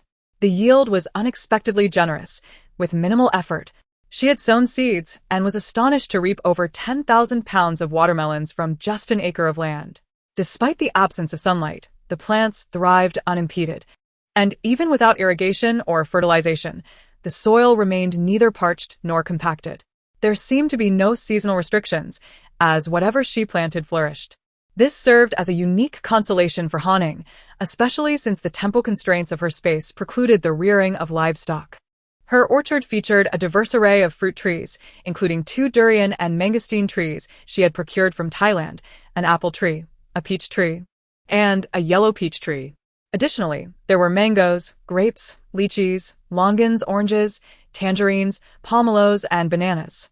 Although the area was less than an acre, the cultivation of these fruit trees proved manageable. To maximize the use of land, Ying had also interspersed shorter crops such as leeks, water spinach, daylilies, chili peppers, perilla, strawberries, and blueberries beneath the trees. These vegetables and fruits shared a common trait. Once planted, they yielded harvests for an extended period without the need for replanting, making them particularly convenient for Ying, who had limited time to spend in her space. After summoning the frolicking Tangyuan from the orchard, Ying fed him, then had a light meal herself before closing her eyes to meditate. This would expedite her mental recovery, especially given her dwindling time. After approximately an hour of rest, she swiftly exited her space, immediately replacing her torch to continue collecting containers. The quantity of containers far exceeded her initial estimates. Prior to her arrival, she had assumed there were around 200,000 containers stranded at the port. However, by the 8th hour of her efforts, she realized her estimation had been gravely inaccurate. The number of containers at this port was undoubtedly more than 200,000. Initially intent on a marathon session of 10 consecutive hours, the overwhelming volume of containers compelled Ying to persevere without pausing, save for the brief respite she had taken. As she completed another row and approached the port's end, she contemplated a short break to enhance her efficiency. Just then, a gust of wind flickered the flames of her torch, and she suddenly noticed the light dancing upon the nearby water surface, where a massive shadow loomed in the distance. Drawing her torch closer, she confirmed the presence of an enormous, indistinct silhouette. The excitement surged within her as she realized what it was. Retrieving an already inflated kayak from her space, she paddled towards the shadow with fervor. Rest could wait. As she propelled the kayak forward, the enormity of the shadow became increasingly apparent. Upon nearing it, Ying was nearly overwhelmed with exhilaration. She had almost missed this opportunity. The vast dark figure before her was unmistakably a colossal ocean freighter. She had seen photographs of such large cargo ships while researching port data, which could carry 5,000 to 6,000 containers without issue. The sheer size of the vessel was evident even from afar. Although her torchlight could not illuminate its entirety, it was clear that it was laden with stacked containers. What a bountiful opportunity! Without a moment's hesitation, Ying reached out to touch the ship, and in an instant, it vanished from the water's surface. The ship's weight was far beyond Ying's imagination, and she anticipated that its sudden disappearance would inevitably create a momentary whirlpool or backflow. Thus, she did not dare linger, disappearing alongside the kayak as the freighter vanished. The sheer magnitude of the vessel caused a wave of dizziness to wash over her the moment she entered her space, a clear indication of her mental fatigue. She knew she must rest, even if only for 5 minutes, lest she suffer the consequences of her exertion. In her fatigued state, she could hardly stomach anything heavy, so she retrieved from her space a cup of warm milk tea and 2 sandwiches, closing her eyes as she slowly consumed them, treating this brief moment as a respite. Chapter 63. The world's third largest warehouse. Time was slipping away, and with just over an hour remaining, countless containers awaited her attention outside. Despite her lingering dizziness, Ying chose not to extend her rest. She returned to the kayak and swiftly exited her space. With only a little over an hour left, she realized that any remaining containers would be beyond her reach once she departed. This thought spurred her on, and she paddled the kayak with renewed vigor. Yet, the port was vast, and the sheer number of containers was astonishing. After another hour of relentless effort, she suddenly felt a wave of weightlessness wash over her. In that fleeting moment, She glanced at the area illuminated by her torch, which revealed only a single row of containers remaining. Uncertain of where the surge of power originated, she instinctively propelled her foot towards that final row of containers. At the very moment of her disappearance, the last row of 6 containers vanished without a trace. 6 containers, each capable of holding at least 30 or 40 cubic meters, accommodating 20 to 30 tons of cargo. What an immense quantity of supplies must be contained within. Had those 6 containers not reached Han, she would have been utterly tormented with anxiety. However, knowing that she had successfully received all the containers at the last moment, Han was finally free of regrets. Upon returning to her bed, she promptly removed her gear, placing Tang Yuan in the living room and providing it with some sustenance. After lighting a few coarse candles, she refrained from bathing or changing clothes, instead lying back down in her thermal suit and succumbing to slumber. She was overwhelmingly fatigued, not physically, but mentally. To ensure the next zero-cost purchase would proceed smoothly, Han could not afford to let a single minute of rest slip away. There were still 16 hours until the global darkness would lift. Despite her fear of oversleeping, she had no choice. A brief respite was essential lest she falter later on. Upon awakening, Han fished a lighter from beneath her pillow. She ignited the candle by her bedside and glanced at her mechanical watch. She had slept for a full 5 hours. Fortunately, she had not overslept. In the dim glow of the candlelight, Han casually consumed a large box of braised noodles along with 2 poached eggs. After finishing her meal, she was about to don her gear when a sudden knock at the door interrupted her. Slipping on a long down jacket and grasping the candle from her table, Han exited her room and opened the 2 security doors. Who is it outside? "Xiao Han, it's me," came the voice of Wu Tingfang from beyond the threshold. Upon opening the door, Han saw Wu Tingfang standing there with a candle in hand. "Sister Wu, what brings you here?" "Nothing much, I knocked on your door earlier. But you might not have heard me. Have you eaten?" "I cooked a lot of dumplings, and since the power is out, I was worried the fridge might spoil them. So I boiled them all. Would you like me to bring you a plate?" Wu Tingfang had knocked on Han Ying's door over an hour ago, concerned that Han Ying, being a young girl alone in a dark house without a phone, might feel frightened. After calculating the time, she assumed Han Ying would have woken up and decided to check in on her. "No need, Sister Wu, I've already eaten. My house has good soundproofing. So if I'm in my room, I can't hear the knocking. So if you knock and I don't respond, please don't worry. I might just be in my room." Anticipating that she would need to leave again soon, Han Ying preemptively eased any concerns about Wu Tingfang finding her absent. "All right then, if you need anything, just come and knock. We're all here." With that, Wu Tingfang returned with her candle in hand. Once the door was closed, Han Ying promptly returned to her room. Wasting no time, she placed Tang Yuan into her space and donned her gear once more. Taking out her final teleportation talisman, she recited the coordinates from the photograph. And once again, she found herself in a place where visibility was utterly obscured. Yet this time, Han Ying felt as if she were not standing on solid ground. Though she wore shoes with protective covers, the surface beneath her feet felt oddly uncomfortable. As she shifted her weight, her entire body nearly lost balance in the darkness. Sensing something was amiss beneath her, Han Ying dared not move. She scanned her surroundings in the pitch blackness, discerning not a glimmer of light, indicating the absence of any nearby presence. Then, she drew out a torch to ignite it, and to her astonishment, she discovered that she was standing atop a pallet truck. This pallet truck resembled a larger version of a supermarket shopping cart. Thus, Han Ying's earlier movement had inadvertently caused the wheels of the truck to roll. Remaining atop the pallet truck, Han Ying surveyed her surroundings in the flickering torchlight. Rows of towering shelves were laden with boxes of supplies. Before her lay stacks of chocolate, revealing that she had landed in the chocolate section. Leaping down from the pallet truck, she swiftly collected it into her space, then retrieved her scooter, securing the torch to it, and began to gather supplies from shelf to shelf. The shelves in this warehouse were exceptionally high, estimated to reach 4 or 5 meters. Each shelf was lengthy, and with each one cleared, an expanse of approximately 7 to 8 meters would emerge on the ground. Although the shelves were substantial, the supplies within were undoubtedly lighter than those of the previous containers. Thus, after over 3 hours of continuous collection, Han Ying felt little fatigue. The sound of the scooter echoed through the silent warehouse as she transformed her path into a series of open spaces.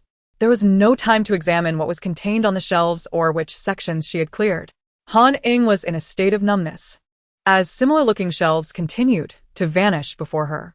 Clearing a single row took nearly half an hour, illustrating the vastness of this warehouse. After over 6 hours of relentless work, she finally completed the collection of the ordinary storage area. Naturally, this was also where the most supplies were stored. Feeling the need for a brief respite, Han Ying entered her space, consumed a bit of food, and rested for a few minutes before re-emerging.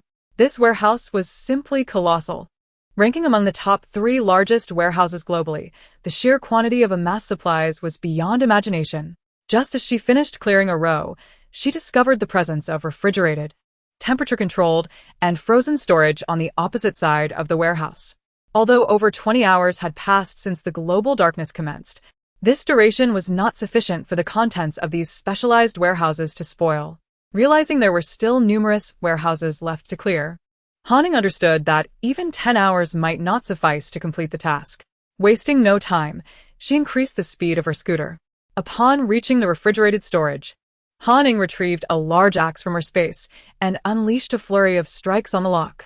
Such specialized warehouses are typically equipped with electronic locks. But at this juncture, all electronic devices had ceased functioning. The electronic lock was now merely a decorative feature, offering no more security than a standard lock. With a final, forceful blow, the entire door lock fell away. Han Ying's axe struck again, causing the door to collapse inward. She stowed the axe and continued gliding forward on her scooter. There was no time to scrutinize the contents of this warehouse. As she passed, her right hand brushed against the shelves, causing them to disappear one by one. Although she was unaware of the specific items stacked within, every shelf was fully loaded. After a brief meal, Han Ying felt her speed of collection accelerate. Aside from changing the torch, she wasted not a single second.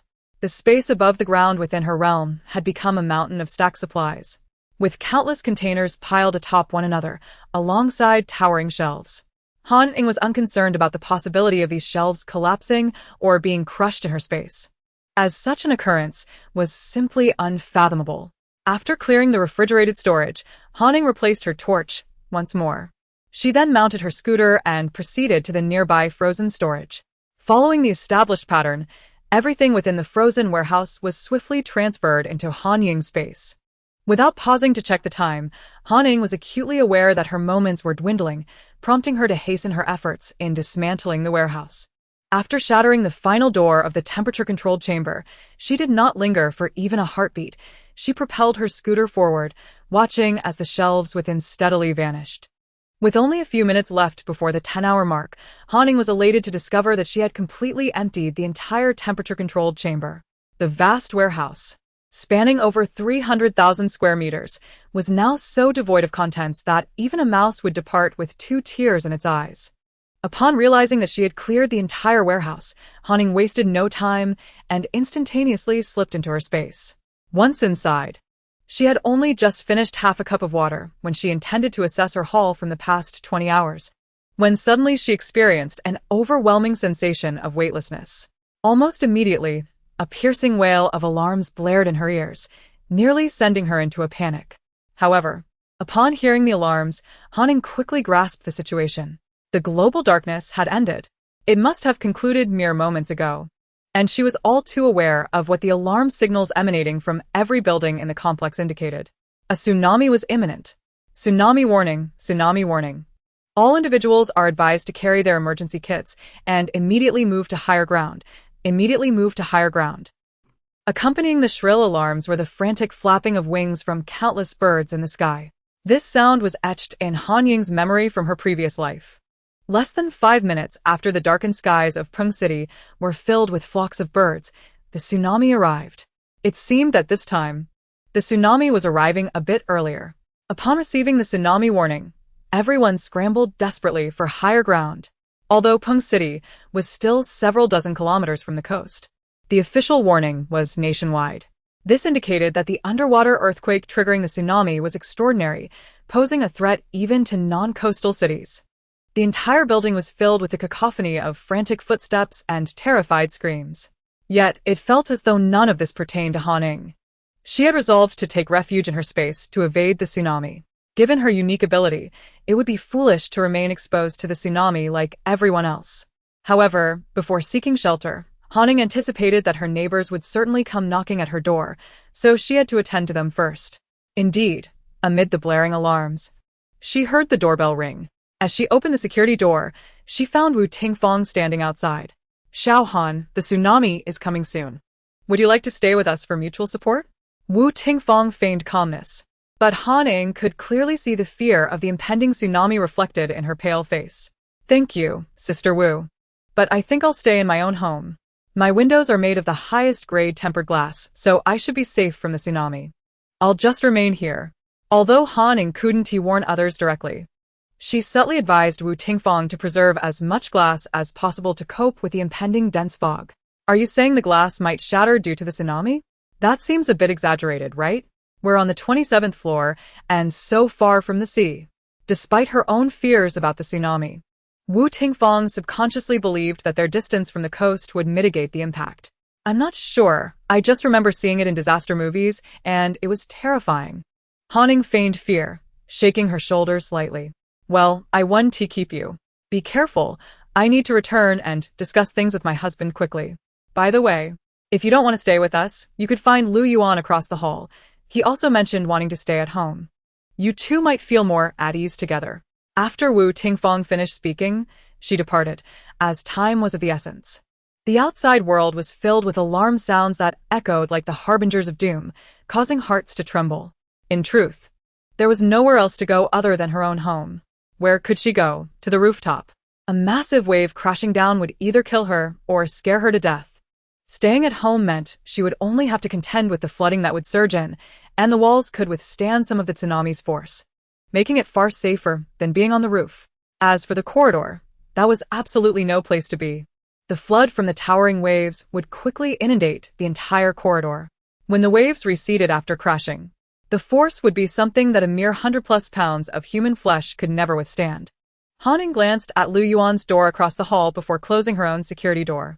The incessant alarms began to instill a sense of unease within her.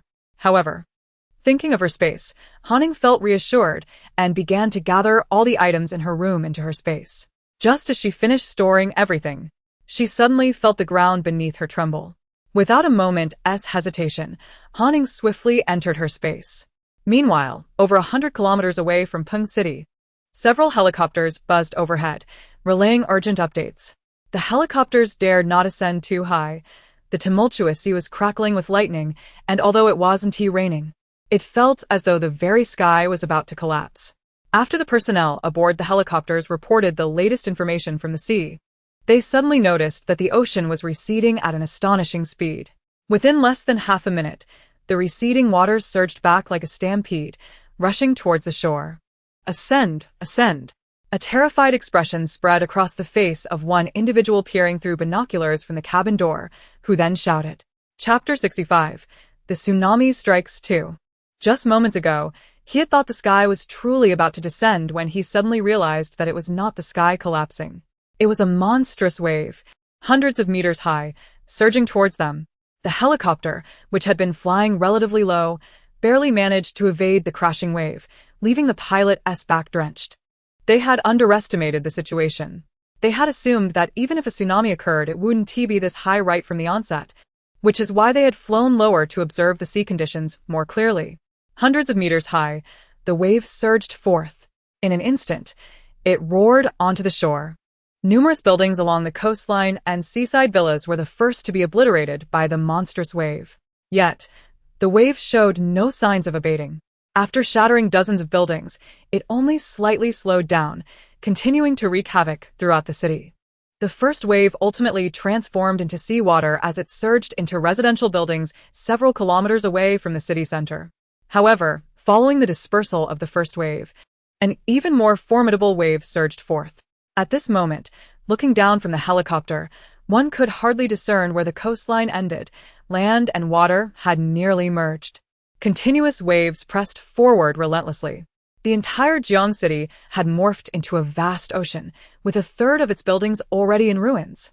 The advancing waves, despite the multitude of buildings obstructing them, surged forward with the ferocity of an unstoppable force. Then, like an avalanche, they charged towards a nearby mountain that soared nearly 1,000 meters high, causing the mountain to collapse with a thunderous roar from its midsection. Far away in Pengcheng, dozens of kilometers distant, the earth trembled, and an ominous roar akin to that of a demon echoed from afar. Everyone clutched their loved ones tightly, trembling in fear. Their faces were as pale as parchment, and in the face of such natural calamity, humanity seemed like ants, utterly at the mercy of fate. As all were quaking in terror, a shadow suddenly loomed in the sky. This shadow enveloped everyone, as if the very heavens were about to collapse. Yet, all were acutely aware that the sky would not descend. This shadow was the colossal wave, howling madly as it approached. Each individual sought refuge in corners, fiercely clutching anything they could grasp, their eyes wide and mouths agape in horror as they beheld the monstrous wave plummeting from above. The cries of terror erupted, a cacophony of screams. As the wave surged downwards, everyone instinctively shut their eyes, surrendering their lives to the heavens. In the quiet home of Han Ying, silence reigned. Meanwhile, the family of four next door had sought shelter in their bathroom, the smallest room with the tiniest window. Lei Minghu had prepared for the worst, having dismantled all the doors and windows of his home. With only 3 rooms and a kitchen, he had limited window space. He barricaded one window against the entrance, another against the balcony door, and 2 more were secured at the bathroom door. He had truly braced himself for the direst scenario. Should the tsunami sweep through Pengcheng, the dismantled windows, even if shattered, would ensure that his belongings and family would not be swept away by the raging waters. The 4 huddled closely together. At this moment, Wu Tingfang, listening to the howling wave outside, bit her lip in desperation. Her body trembled, yet she clung to her son, unwilling to relax even for a moment. In stark contrast to Wu Tingfang's family, across the way, Lu Yuan's situation was not much better. He stood by the window, brow furrowed. Anxiety etched on his face as he gazed at the impending wave. In his previous life, he had survived the tsunami without any preparation. He could not fathom that this time, despite his meticulous preparations, he would face peril. Similar to Han Ying's residence, Lu Yuan's home still contained some furniture. Yet all electrical appliances and moisture-sensitive items had vanished. Inside the spatial realm, Han Ying was far from tranquil. She was aware that outside, everyone was struggling against the tsunami. But what could she do? She could not reveal her secret nor concern herself with others. Her sole priority was to ensure her and Tang Yuan's survival in this apocalyptic world. Tang Yuan thoroughly enjoyed being in this space. Although her visits had been limited and brief, each time, Tang Yuan would exuberantly dash across the ground. After gathering all the harvestable fruits and vegetables, Han Ying ascended to the rooftop of the 2nd floor. There, she reclined on a lounge chair, eyes closed as she assessed her bounty from the 2 rounds of zero-cost acquisitions. Upon realizing her haul, she nearly tumbled from the chair in shock. The containers she had gathered at the port numbered nearly 380,000, almost double her initial estimate of 200,000. Furthermore, this did not include the large cargo ship, which housed over 6,000 additional containers unaccounted for. The value of that ship alone could reach hundreds of millions. In her previous life, such resources had been offered to the sea god. Yet in this life, they had become her possessions, and Han Ying's eyes sparkled with delight. As for the operational center's warehouse, spanning over 300,000 square meters, even with items neatly arranged on shelves, the sheer quantity was beyond ordinary comprehension. The later acquired special warehouses contained items clearly meant for cold storage. Thus, without hesitation, Han Ying transferred everything from those warehouses into her spatial talisman. As for the rest, due to limited space in the talisman, she could only leave them behind for the time being. After all, most were packaged and could endure for a while. Once she had dealt with the warehouse's contents, Han Ying turned her attention to the containers. The volume was overwhelming, and opening them all would take an undetermined amount of time. Given such a lengthy duration, some perishables might spoil. Therefore, Han Ying decided to selectively choose, prioritizing containers that could not be stored for long and transferring them into her fresh-keeping spatial talisman. Each container bore a label indicating the type of goods within. Fortunately, due to the recent rains, These labels had been treated for water resistance, making them legible. However, reading each label would still consume considerable time, and Ying feared that the goods might not withstand such delays. Therefore, she plunged her consciousness into the expanse above. Instantly, all the materials within her space revealed themselves to her awareness, and she discerned the contents of the containers in a general sense. Without scrutinizing each item, she relied on her instincts, transferring anything she deemed non-perishable into the talisman. After approximately an hour, Ying felt a sharp pain in her head, akin to needles piercing her skull. She recognized she had overexerted herself. After relocating the final container into the talisman, she relaxed and succumbed to sleep on the lounge chair. In truth, she was utterly fatigued. She had spent nearly 10 continuous hours collecting items in that vast warehouse. Returning without rest, she had begun tallying her resources, and her endurance had reached its limit. This slumber lasted a full 12 hours.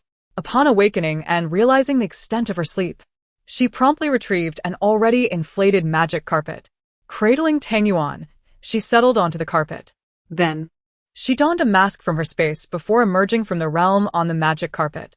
Upon exiting, she surveyed her home and felt a wave of relief wash over her. The water that had flooded her home was not excessive, reaching only to her calves. She collected the seawater from her rooms into the spatial talisman before stepping off the magic carpet.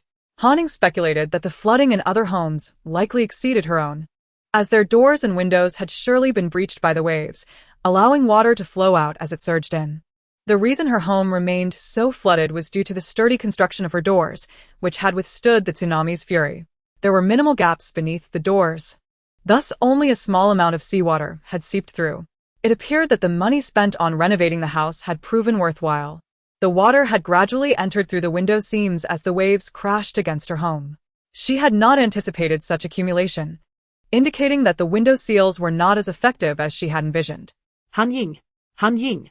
After finishing with the water, she heard someone outside pounding on her security door and calling her name. It sounded like Lu Yuan from next door. Ying opened the security door and found not only Lu Yuan standing outside but also Wu Tingfang, her husband, her mother-in-law, and her son, all gathered at her doorstep. Everyone wore expressions of anxiety. When Ying witnessed the scene, it would be disingenuous to claim she was unmoved. In her previous life, she had been betrayed by someone she knew. Although she chose to reside here in this lifetime, deep down, Ying still harbored distrust towards everyone. She only intended to offer them a modicum of assistance at opportune moments as a way to repay the kindness they had once shown her in her past existence. Xiaohan, is something wrong? We knocked on your door repeatedly, yet you did not respond. We even took turns calling your phone, but it was unreachable, Wu Tingfang remarked, her concern genuine as she saw Ying suddenly open the door, momentarily pausing at the sight of her masked face before inquiring. As the tsunami approached, the entire city's electricity was abruptly cut off by the power supply station. This measure aimed to prevent accidents caused by electric currents in the water. Although the mobile signal was poor, it still functioned, albeit barely. Me? I'm perfectly fine. I must have been engrossed in my music with earbuds in, which is why I didn't hear anything. After disappearing for over 10 hours, Ying was oblivious to what had transpired in the interim. When did the tsunami cease? Did anything happen to this building during the calamity? When did they begin knocking on her door? Thus, she could only gloss over these inquiries. Although it seemed somewhat incredulous, no one could pinpoint any errors in her narrative. Andy Xiaohan, why are you wearing a mask? Lei Yuan queried, pointing at the mask adorning Ying's face with innocent curiosity. The smell of the sea is overwhelmingly pungent. It's unbearable. If you dislike it as well, you could wear a mask. Auntie Xiaohan can give you a pack. Would that be agreeable? Ying wore the mask for reasons far removed from the scent of the sea. Having experienced the stench of decay in her previous life countless times, she was hardly perturbed by mere fishy odors. As she spoke, Ying retrieved a pack of 100 adult masks from the drawer by the entrance and handed it to Lei Yuheng. She had no children in her household and felt that offering child-sized masks would be inappropriate, so she opted for adult ones instead. The adult masks could be folded to fit a child as well. Mom? Lei Yuheng glanced at Wu Tingfang, hesitant to accept the offer. This pack is far too large. Just a few would suffice. The smell should dissipate in a couple of days. Wu Tingfang cast a sheepish glance at the masks Ying had proffered. Though the masks were not particularly expensive, the aftermath of the tsunami had made her acutely aware of the difficulties in acquiring even the simplest items, leaving her feeling somewhat reluctant. Observing her daughter-in-law's dilemma, Hishio noted that her grandson genuinely desired those masks. After a moment's thought, she addressed her grandson. Xiaoheng, didn't you hide some delicious chocolates? You could trade a few with Annie Xiaohan for the masks. All right, I'll go get them, Lei Yuhang exclaimed, darting into his home. The house reeked of dead fish after the tsunami, a scent he found particularly unappealing. Moreover, he often noticed Uncle Lu Yuan next door wearing a mask, which he deemed quite stylish. He thought that to appear more handsome, boys should wear masks like Uncle Lu, hence his desire for one. Han Ying remained silent in response to Hishio's suggestion. It wasn't that she was reluctant to part with the masks, it was a matter of principle. If neighbors could exhibit understanding, it would save a great deal of trouble. Typically, Wu Tingfang frequently shared homemade delicacies with her, and Han Ying reciprocated by gifting them items as well. This mutual exchange fostered lasting neighborly relations. Lu Yuan glanced at Han Ying's mask but said nothing and simply returned home. Once inside, he promptly secured his doors and windows. It felt a bit stifling, but the chilly weather mitigated the discomfort. Well then, we shall take our leave. Xiao Han, should you require anything, do come and knock. By the way, Xiao Han, you might want to dry out your electrical appliances. When the power returns, test them. If they are only slightly damaged, my son Da, who can repair them. Hishio reminded Han Ying before patting her grandson's shoulder, prompting him to hand over the chocolates to Han Ying. Lei Yuhang exchanged 4 pieces of chocolate for the pack of masks from Han Ying, after which everyone but Wu Tingfang departed. The entire neighborhood was without electricity, yet mobile phones could still function, provided one could find a charging source. However, most appliances had been rendered inoperable due to water damage. Han Ying's home was free from such concerns, as she had even dismantled her air conditioner and stored it safely, thus avoiding any such issues. Yet, she was genuinely unaware of Lei Minghu's ability to repair appliances. He had never mentioned it in her previous life. After Wu Tingfang remained behind, she shared additional news she had gleaned from others and the community group. Han Ying was taken aback upon hearing these revelations.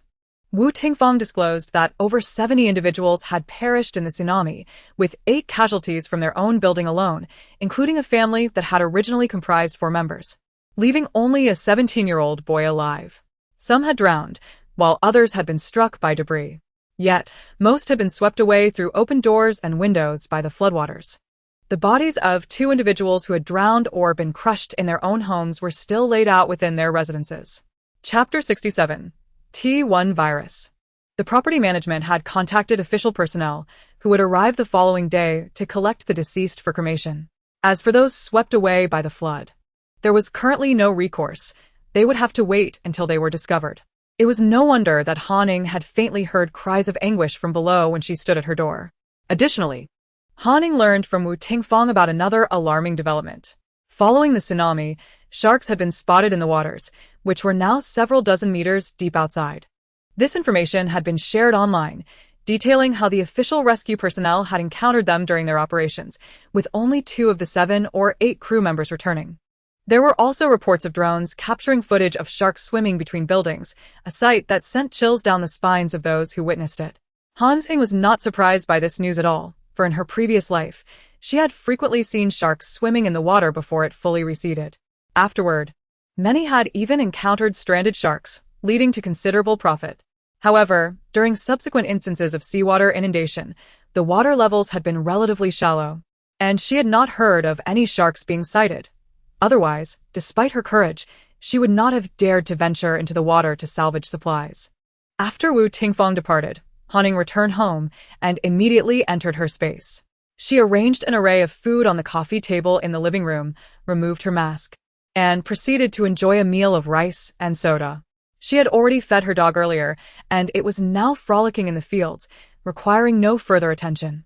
After finishing her meal, Han Ying filled a sprayer with water inside her space. She then tossed in a handful of sodium hypochlorite disinfectant tablets, shook it a few times, and set it down to dissolve. There are many types of disinfectant tablets, including those containing chlorine. The commonly known 84 disinfectant tablets are prevalent, but possess a pungent odor and are highly irritating. Han Ying disliked that scent immensely. she preferred using sodium hypochlorite tablets, which were not only more pleasant but also boasted superior disinfecting properties compared to the 84 tablets. As the disinfection tablets dissolved, Ying and her dog had already departed from the space. She needed to thoroughly clean her home, which had been soaked by seawater. This tsunami not only devastated the city, but also unleashed a pervasive blue toxic mist, carrying a virus designated as T1. The apocalypse officially commenced with the tsunami, primarily due to this virus. Ying recalled that in her previous life, over 70 million lives were lost across China due to this tsunami. However, the toll from the T1 virus soared to over 200 million. Fortunately, this time, the population had been preemptively relocated before the tsunami struck. Although there were certainly casualties, the situation was significantly better than in her past life. After donning a mask, she began to cleanse every corner of her home with a mixture of disinfectant and water. As she scrubbed the floor, her dog, Tang Yuan, rolled around in the water, splattering her with droplets. Tang Yuan, Go to the bathroom. Ying lightly nudged the dog as hind leg. Had it not been for her desire to avoid wasting time in the space, she would never have let Tang Yuan out. The dog was a considerable hindrance to her chores. With a sigh, she changed out of her damp clothes and resumed cleaning the floor. Once she had finished scrubbing her home, she retrieved the earlier disinfectant from the space. After slinging it onto her back, she commenced spraying the disinfectant in every nook of her home, including the ceilings, starting from the security door. Upon completing this task, she did not immediately retrieve all the furniture. Instead, she brought out a small chair, several portable solar lights, and spare batteries, placing one in each room. After setting up the power, she sat on the chair, scrolling through her phone, postponing the rest of her tasks until the rooms dried completely. This time, with prior warnings and evacuations, many lives were saved, yet countless individuals still perished in the tsunami. Most of the resettlement sites in China were situated in the mountains. Official statistics indicated that 9 designated resettlement mountains experienced collapses, including one in Pengcheng. The casualties were immense. Many residential buildings succumbed to the tsunami's wrath, particularly those in older neighborhoods. However, these losses paled in comparison to the coastal cities. The tsunami ravaged the coastal cities first, leaving them in ruins, with photographs revealing that less than 1/3 remained intact. It would be an understatement to claim that the coastal cities were in disrepair. The fate of the remaining buildings would ultimately be determined by the authorities, and Ying need not concern herself with the future of the displaced coastal residents. According to official reports, the tsunami had claimed nearly 2 million lives nationwide, with direct economic losses exceeding trillions. In the past, such a staggering death toll would have prompted nationwide mourning ceremonies. Yet now, with water levels still soaring several dozen meters and electricity and water supply still uncertain, who would attend to such formalities? This time, due to advanced warnings and evacuations, the death toll was significantly lower than the previous life's 70 million. As for economic losses, there was little that could be done. While resources could be relocated, fixed assets and vehicles were beyond reach. In the Jiangnan region, the water level had risen to the 15th floor, exceeding official predictions by 5 or 6 meters. Residents on the 14th and 15th floors had been incessantly knocking on doors of lower floors, hoping someone could shelter them for a few days. When a middle-aged man knocked on Ying's door, she peered through the peephole to see a stranger and wisely chose not to open the door, allowing him to continue his futile knocking. After several minutes of relentless banging, the man began to curse, lamenting the harshness of the world. The weather was already quite frigid, and the tsunami had shattered nearly all the windows in every household, leaving them trapped inside. Consequently, many sought help on official social media platforms, calling fire and police hotlines, hoping for assistance with shattered glass and food shortages. Some, having lost family members who had gone to resettlement sites only to perish in the tsunami, demanded compensation and answers from the authorities. The officials were equally powerless regarding those who perished. After all, no one could predict which mountain or building would succumb to the tsunami. Moreover, many officials had also sacrificed their lives during the disaster. Therefore, the authorities only addressed the immediate material needs, announcing that they would airdrop supplies onto the rooftops of various buildings that afternoon, urging residents to collect them promptly. Although the network signal was weak, it was still functional, and discussions about the official supply drop circulated among the small community group. However, Dissatisfaction with the authorities' response was prevalent. Chapter 68. The Residents of the 28th Floor. 1702 Yang Huan. We are nearly out of diapers and formula for my child. What should we do? I sought help on the official Weibo, but there has been no response. 902 Zhao. Who isn't seeking help? But who cares about us? Our windows are broken. A gust of wind sends chills down our spines. We are left to fate. 1301 Zhao Hongi. When will the water recede? When can we return to our homes? 1901 Li Kejia. The officials have taken over the supplies. Where will we shop in the future? 2202 Lu Wenba. Most of our belongings have been ruined. And without electricity or water, with no place to buy essentials, I truly don't know how we'll get by. 902 Zhao. Does anyone have a self-heating pot? I want to prepare formula for my child, but there's no hot water. If only I had gone to the resettlement site. At least there would have been hot water. 603 Wang. Don't count on the upper floors. Let me show you what the resettlement site looks like. Here's a picture my friend sent me. 2602 Huang Jun. Are we being treated like livestock? This cramped space barely allows for movement. What does the official think this is? Are we not human? 1702 Yang Huan. 902 I have one. Can I trade a self-heating pack for some formula? 902 Zhao. How much do you want to trade? 1702 Yang Huan. Let us chat privately. I'll add you. 2403 Lu Huaxing. Is no one concerned about how the official supplies will be distributed? 2403 Lu Huaxing. It's impossible for the officials to ensure everyone receives a share. After all, they don't even know how many of us there are, right? 2403 Lu Huaxing. Therefore, I believe we need to discuss the distribution issue. Otherwise, there will surely be discontent when some receive more while others receive less. As Hanning scrolled through the messages in the group, she recalled that Lu Huaxing, who was in 2403, was the neighborhood security guard. She had heard from Wu Tingfang that Lu Huaxing's wife was a strong woman who owned several clothing stores. Lu Huaxing, however, was known for being lazy and never helped out in the store, preferring to stay home playing games and reading novels. The job of a community security guard was even secured by his wife, a clear case of living off her efforts. Now, with the water reaching the 15th floor, the community management had become nearly non-existent. Asking them to do anything was futile. The security guards could only return to their homes. 2602 Huang Jun. What was mentioned upstairs makes sense.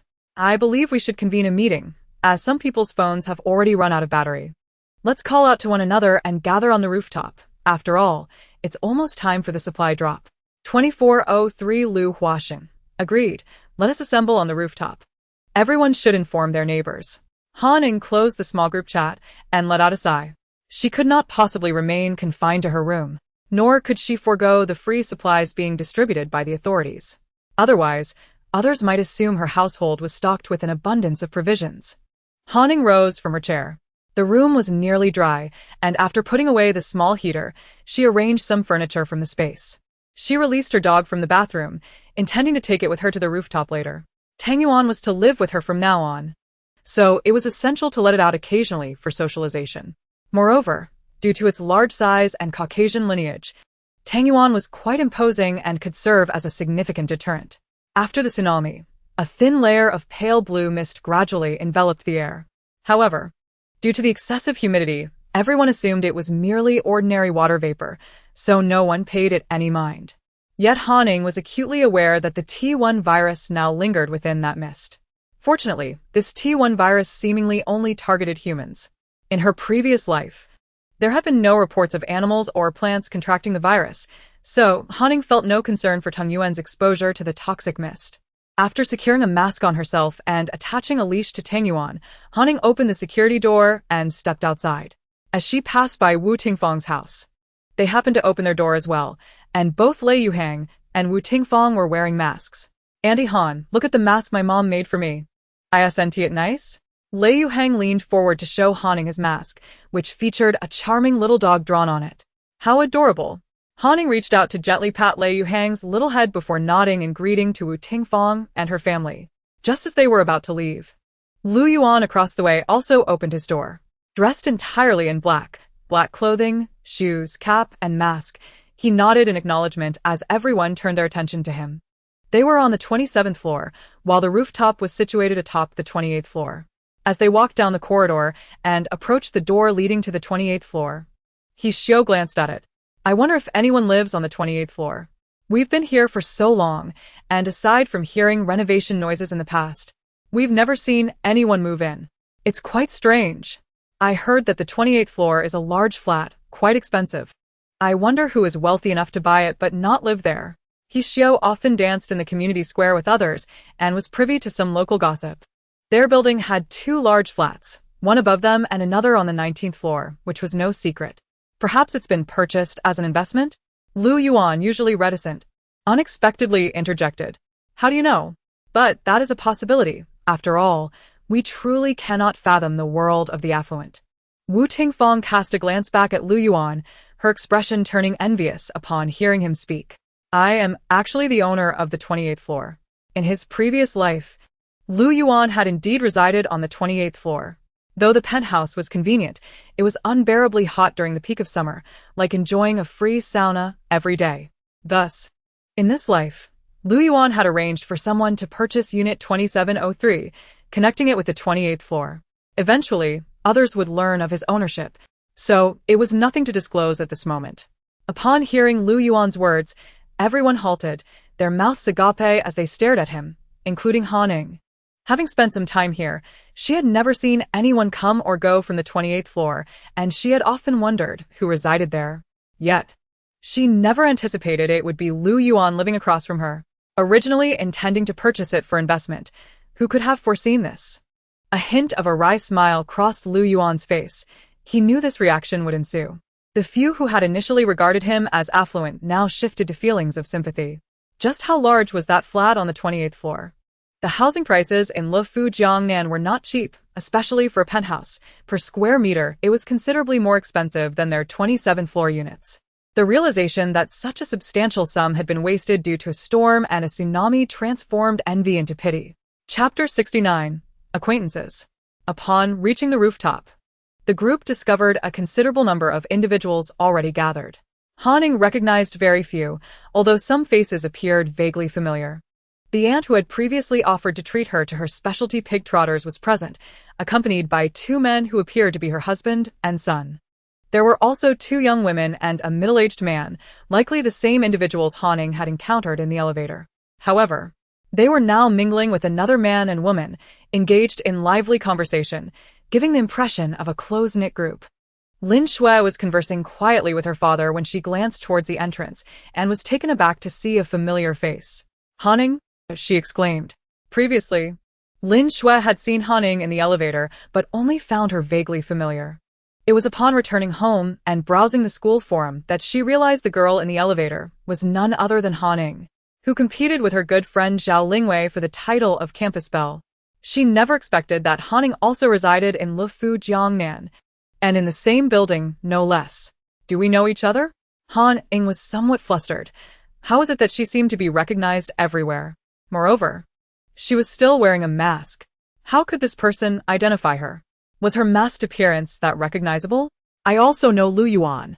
Just as Lin Shui was about to respond, she noticed Lu Yuan walking behind Han Ying, and her face lit up with surprise. She had been living in Lufu Jiangnan for so long, yet she had no idea that Lu Yuan also resided here. Upon hearing the girl call out Lu Yuan's name, Han Ying no longer needed to inquire. It seemed this girl was likely from Pengcheng University as well. However, this was not particularly surprising, as Lufu Jiangnan was not far from a university town, and many affluent students chose to rent or purchase homes in this area. Lu Yuan. Do you also live here? Lin Shui exclaimed, having completely forgotten about Han Ying as she excitedly approached Lu Yuan. Lu Yuan frowned slightly beneath his cap at the sudden appearance of the girl before him. I'm sorry, I don't recognize you. Lu Yuan, it's me, Lin Shui. We participated together in the college basketball league. I was the cheerleading captain. Don't you remember? Lin Shui appeared somewhat hurt upon hearing Lu Yuan's words. She couldn't believe he had forgotten her, considering she had often been in his presence, especially during the games. I'm sorry, I don't recall. The basketball match? How long has it been for Lu Yuan? Shui. Come here. Just as Lin Shui was about to say something further, a gracefully dressed woman, who had been standing beside her, called out sternly. Upon hearing her mother's call, Lin Shui swallowed her words and, casting a reluctant glance at Lu Yuan, walked over to her mother's side. Lu Yuan? Is he the eldest son of the Lu Jing'an family? After Lin Shui returned, Lin Zhongming glanced at Lu Yuan before inquiring. He had previously heard tales of the Lu family's eldest son being unruly and rebellious. He had publicly auctioned off the shares of the family company left to him by his mother, only for his formidable stepmother to acquire them at a high price. Initially, he had assumed him to be a prodigal, but now it appeared he possessed foresight. Zhou Qian shot a glare at her daughter before turning to look at Lu Yuan. Her daughter was admirable in many respects, but a bit naive. The way she pursued boys was questionable, and it seemed she would need some guidance. Didn't you frequently enjoy tea and art appreciation with that Zhuo Huiyan? Why are you now praising him? Lin Zhongming remarked, turning to look at his wife. That was merely for the sake of your business. I hold her as a mistress, in low regard, and you know that. Zhou Qian huffed. Although it was true that men needed to socialize, she often found herself dealing with people she disliked for the sake of the company. Just moments ago, Han Ying had heard the person calling her name identify herself as Lin Shui. She recalled that someone named Lin Shui had posted in their community group, showcasing a wall full of designer bags and mentioning a desire to trade them for food. Little did she expect it to be the same person. Han Ying remembered that when they had encountered each other in the elevator, it had been filled with their supplies. Turning back, this individual was already seeking resources in the group, indicating a cautious nature. Han Ying petted her dog, observing the growing crowd on the rooftop, and quietly found a corner to settle in. At that moment, many among the gathering, perhaps unaccustomed to the salty air, wore masks, making Han Ying and her companions' masks appear less conspicuous. Among the attendees were several individuals she had previously gone to the supermarket with to gather supplies. Although she couldn't name them, their faces were familiar. As Han Ying sat in her corner, stroking her dog, the notably large figure of her pet drew considerable attention. Han Ying. Is that really you? Xiao Cheng, come over. Han Ying is here too. Wang Meili and her uncle's family arrived on the rooftop, initially seeking a quiet spot to wait, but were distracted by the sight of a large dog in the corner. This plump canine seemed vaguely familiar to Wang Meili. Upon noticing the girl petting the dog, she suddenly recalled that this was Han Ying's pet, which she had seen in the underground parking garage. Feng Xiaochen, bringing up the rear, abruptly lifted his head at Wang Meili's words and, upon seeing Han Ying in the corner with the dog, a flicker of delight appeared on his face. Hearing her name called again, Han Ying wished she could cover her eyes with her glasses. Could someone explain how these people recognized her? She had changed significantly since her school days. Her hair was shorter, her complexion unadorned with makeup, clad only in simple, dark garments and wearing a mask. How on earth did they identify her? Had she not altered enough? Beside her, Lu Yuan almost laughed at the intensity of Han Ying's expression, teetering on the edge of frustration. Only he could fathom her thoughts, as he had been wondering how Lin Shui had recognized him. Han Ying, are you upset? Is that why you haven't added me on WeChat? Feng Xiaochen crouched down beside her, glancing at the large dog before asking. Han Ying paused at his words. What was he talking about? Upset? She had intended to echo Lu Yuan's dismissal of familiarity, but given that these two were her classmates, it would have been disingenuous to claim she didn't know them. She merely sought to maintain a low profile, not to appear foolish. After nearly 2 years of camaraderie, it was impossible not to recognize each other. Chapter 70. Boyfriend? What a coincidence. Are you two living together? Han Ying was uncertain how to greet them, so she casually remarked. No. Han Ying, don't misunderstand. We live next door. I'm staying at my uncle's house, and Xiao Chen recently rented the vacant room next to ours. Wang Meili quickly interjected. She had someone she fancied, and they both knew that Feng Xiaochen had feelings for Han Ying, and she could not let her misinterpret the situation. Han Ying. Are you upset? How could Meili and I possibly live together? Feng Xiaochen stepped aside, distancing himself from Wang Meili upon hearing Han Ying's misunderstanding. Upset? Misunderstanding? What is going on? Han Ying felt conversing with these two was somewhat exhausting. Not wishing to prolong the conversation, she said, Hey look, it's about to start. We should find a spot. By now, over 100 people had gathered on the rooftop, each engaged in quiet conversations with acquaintances. Observing that most had arrived, the two individuals who had previously called for a meeting stood atop 2 chairs they had somehow procured. Han surmised that these two were likely vying for control of Building 9. Everyone quiet down and listen to me. I believe you all know me.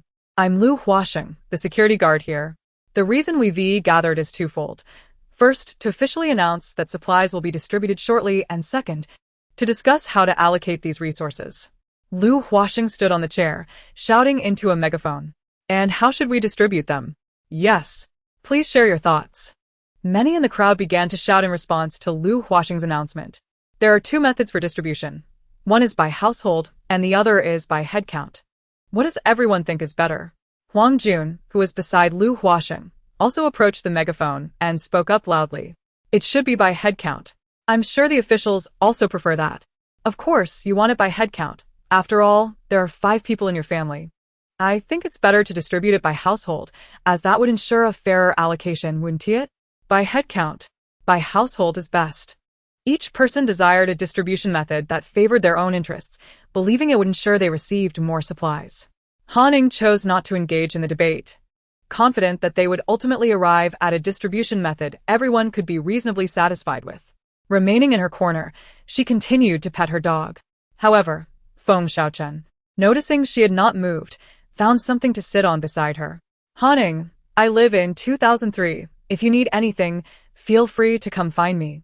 I have plenty of food hidden in the partition that hasn't been soaked, so I can share some with you if you need it. By the way, do you remember Zhao Ziru? She asked the one who insulted you in the group. I heard someone exposed a lot about her on the forum. It turns out she is quite promiscuous, having been with many older men, all of whom were set up by her boyfriend. What breed is this dog, Han? It looks quite obedient. What is its name? May I pet it? Han, I just sent you a friend request again. Could you please approve it later? Living so close, it would be nice to have someone to rely on in times of need.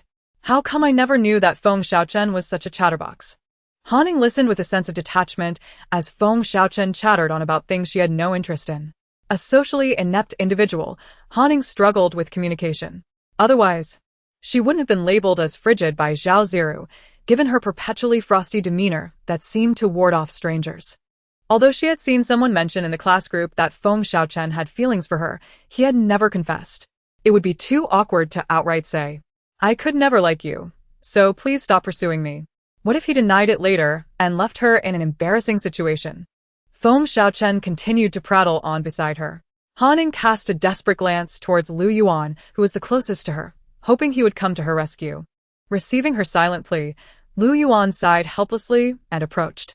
You must be Xiaochen, right? Could you step aside a bit? I need to talk to my girlfriend. Lu Yuan towered over Feng Xiaochen, looking down at him.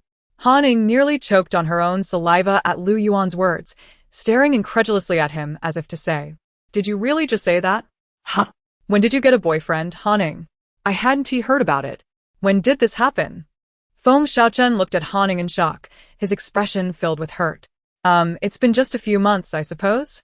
Before Han could finish her sentence, she saw Lu Yuan push Feng Xiaochen aside and then wrap his arm around her shoulder, causing her body to stiffen, her words failing her. Han was unaccustomed to such close proximity and intimacy. Just as she was about to rise to distance herself from Lu Yuan, she noticed Lin Shui, who had been furious moments earlier, standing right in front of her. You too. You too. Lin Shui looked at Lu Yuan, who was crouching with an arm around Han, her expression a mix of disbelief and resentment. She couldn't fathom that someone like Lu Yuan would have a girlfriend. To her, he seemed the type who held no one in regard. Had she known he would date, she would have pursued him long ago. And Han would have been of no consequence. After all, she had once been closer to him. And she had never heard of any connection between Lu Yuan and Han. Han felt as though she might bash her head against the wall. This was all too melodramatic. She couldn't believe such absurdity was unfolding in her life. However, after regaining her composure, she began to discern Lu Yuan's intentions. He was clearly aware that Lin Shui had feelings for him, yet he held no interest in her. Meanwhile, Feng Xiaochen was persistently lingering. So why not pretend to be a couple? It would conveniently resolve both their dilemmas. Understanding each other's motives, Han ceased to be shy. She boldly draped her arm over Lu Yuan's, walking closely beside him while whispering secrets. The moment she wrapped her arm around him, Lu Yuan's body stiffened momentarily. Nevertheless, he awkwardly followed her lead to the other side, leaving the two other individuals in disarray. After a brief moment of intimacy in the corner, the group reached a consensus. They decided that the provisions would be distributed per capita, with any surplus allocated to children under 10 and elderly individuals living alone. The remainder would be divided among households, with those containing more than 5 members receiving an additional share. This distribution method met with general approval, as no one could propose a better alternative. Chapter 71. Distribution of supplies. After deliberating for about 10 minutes, the sound of helicopter blades echoed from above, signaling the arrival of the supply drop. Everyone instinctively stepped back, clearing a large space. Soon, someone from the helicopter tossed supply packages onto the cleared ground. There were quite a few items, 8 large boxes in total. However, with over 100 individuals in the building, the distribution of these provisions would yield very limited supplies for each person. Once the distribution was completed, Hanning received her share: 5 packs of compressed biscuits, 2 self-heating pots, 3 bars of chocolate, 2 small bags of cookies, 2 bottles of 15-liter mineral water, 10 self-heating packs, 1 can of meat, 1 can of oranges, 2 packs of pickled vegetables, 3 bags of instant noodles, and 10 effervescent tablets. Essentially, most items were edible. While the quantity wasn't insignificant, if consumed sparingly, it could last several days. Yet many people were dissatisfied with the rations. It was understandable. The tsunami had only just passed, and no one had truly suffered yet. They only knew whether the food was palatable and had no idea what hunger felt like. Lu Yuan had an extra self-heating pot, but no canned goods. The neighboring Wu Tingfang family received a similar assortment. The self-heating packs, being vital for consumable goods, were also distributed per capita, allowing each person 10 packs to use. Only 5-year-old Lei Yuhang received an extra pack of instant noodles and a small bag of cookies. But the family only received 1 share of the effervescent tablets. After receiving their supplies, many people grumbled as they departed. It was the first supply drop. And since no one had yet experienced true hunger, there was a sense of discontent, but no immediate desire to covet what others had. With over 100 people, Hanning and her group were among the last to leave, avoiding the crowd. As they were departing, Hanning noticed that Feng Xiaochen was still waiting at the stairwell corner, seemingly wanting to say something to her. Hanning, being perceptive, smiled and casually linked her arm with Lu Yuan's. However, as they passed Feng Xiaochen, he spoke up. Han Ying. Can I talk to you privately? Feng Xiaochen glanced at Lu Yuan before addressing Hanning. Is there something you need to discuss with my girlfriend? We have no secrets. You can say it here. Lu Yuan, fully aware that Hanning wished to avoid this conversation, towered over Feng Xiaochen, asserting his dominance with his height. Sorry. My boyfriend is too possessive, and we truly have no secrets. Hanning felt she had made her intentions abundantly clear. All right, I understand. With that, Feng Xiaochen promptly descended the stairs. Though they were classmates, Hanning harbored no feelings for Feng Xiaochen. She didn't want to waste his time, after all. In this apocalyptic world, it was best to focus on her own survival. Once Feng Xiaochen left, Hanning quickly withdrew her arm from Lu Yuan's. Feeling awkward, she wished she could dig a hole in the staircase. I'll head down now.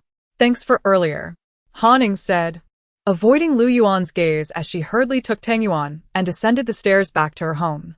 Lu Yuan glanced at the arm that Hanning had just released before slowly making his way down as well. Following the official's first supply drop, discussions erupted across various online platforms. However, the majority of people expressed dissatisfaction rather than gratitude, complaining about the quality of the provided items. Many grumbled that after paying so many taxes each year, they were left with nothing but compressed biscuits and instant noodles. Certainly. There are those who possess a keen understanding of the situation. They speculate that the government's distribution of compressed biscuits and instant noodles is primarily due to the cities currently submerged in seawater, lacking both water and electricity. Even if one were to receive meat and vegetables, the majority would find it impossible to cook them, wouldn't they? Not to mention the potential for food waste, which could elicit even greater discontent among the populace. Can a mere handful of self-heating packages suffice to prepare meat and vegetables? A discerning observer would readily recognize that those few self-heating packages are intended merely to provide hot water, especially given that the temperature has plummeted to nearly freezing. In such frigid conditions, lacking any means of warmth and without access to hot water could truly be life-threatening. Haning must admit that these individuals demonstrate a clear awareness of the circumstances. The official reluctance to distribute meat and vegetables is indeed attributed to this. But there exists another reason. These supplies have been systematically collected and stored in frozen warehouses, transformed into dried vegetables. In the aftermath of the apocalypse, the vast majority of vegetables available for sale were, in fact, dried goods. However, after extreme heat, over 90% of vegetables would perish. Where would such an abundance of dried vegetables come from? Was it not the government that dehydrated them before the onset of the apocalypse? While some individuals lament the poor quality of supplies, a considerable number have begun to recognize the more dire implications. Following the tsunami, seawater has inundated the land, rendering the entire terrestrial expanse interconnected with the ocean. The only fresh water left, apart from that flowing down from the mountains, has become indirectly tainted with seawater. Seawater cannot be consumed directly. It requires desalination. The cost of desalinating seawater is already considerable under normal circumstances, let alone now, with all cities submerged in seawater following the tsunami. At present, aside from bottled water, the populace struggles to find potable water. The water from community sources is also undrinkable, having long been contaminated by the waves brought on by the tsunami. It is only when everyone comes to this realization that panic ensues, as they gaze helplessly at the mere 2 bottles of mineral water they have just received. Some households, accustomed to drinking mineral water or using bottled water for tea, may still have a bit left if they were not swept away by the tsunami. However, many others have relied on the community's tap water, deeming mineral water a wasteful expense, and thus have never purchased it. Consequently, for these individuals, the only source of drinking water during the power and water outages over the past few days has been the mineral water distributed by the authorities. Of course, there are also those who are rather resourceful. Originally, there were over 70 households in the building. Most have evacuated to relief centers, leaving only about half of the residents behind. In the current state of disarray, many homes have suffered damage to doors and windows due to the tsunami's fury. Those still at home are fortunate. They can make repairs or at least use furniture to barricade their doors. Yet, for those few households whose doors remain intact while their occupants have followed volunteers to the relief centers, they face a dire predicament. Their doors have been compromised, leaning precariously against the doorframe, and with a little effort, anyone could gain access. Thus, some have turned their attention to these vulnerable homes.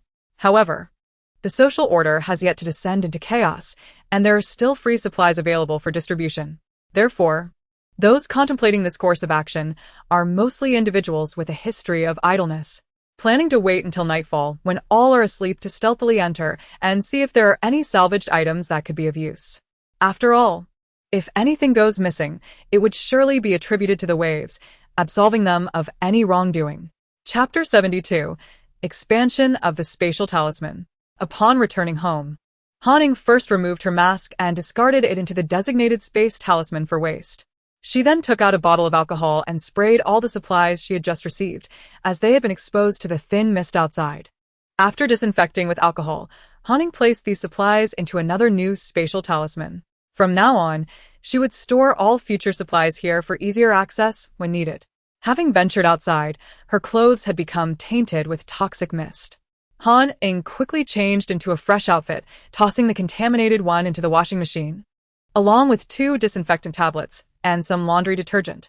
She then plugged the washing machine into the backup power supply to commence the wash cycle. After completing these tasks, Ying did not forget to give her dog a bath. Although animals are not affected by the T1 virus, its fur had accumulated quite a bit of mist, which could pose a risk to her. After all this, Ying stood on the balcony, refraining from opening the window. She gazed out at the city, now resembling an ocean, and found it somewhat peculiar. Although the supplies distributed by the government included 84 disinfectant tablets, there were no masks, a detail she had not anticipated. After all, the authorities had previously issued such meticulous and accurate warnings regarding the Earth's orbital shift and the tsunami. Why, then, did it seem they were unprepared for the impending mist virus? Regardless, such matters are beyond the control of an ordinary person like Haning. Her focus is solely on living her life with Tang Yuan. She resolved to not dwell on those concerns, as she had many tasks to accomplish. She retrieved the backup power supply and set up an air purifier in each of the 2 rooms, placed one in the bathroom and 2 in the living room. Though uncertain of their efficacy, it offered a measure of psychological comfort.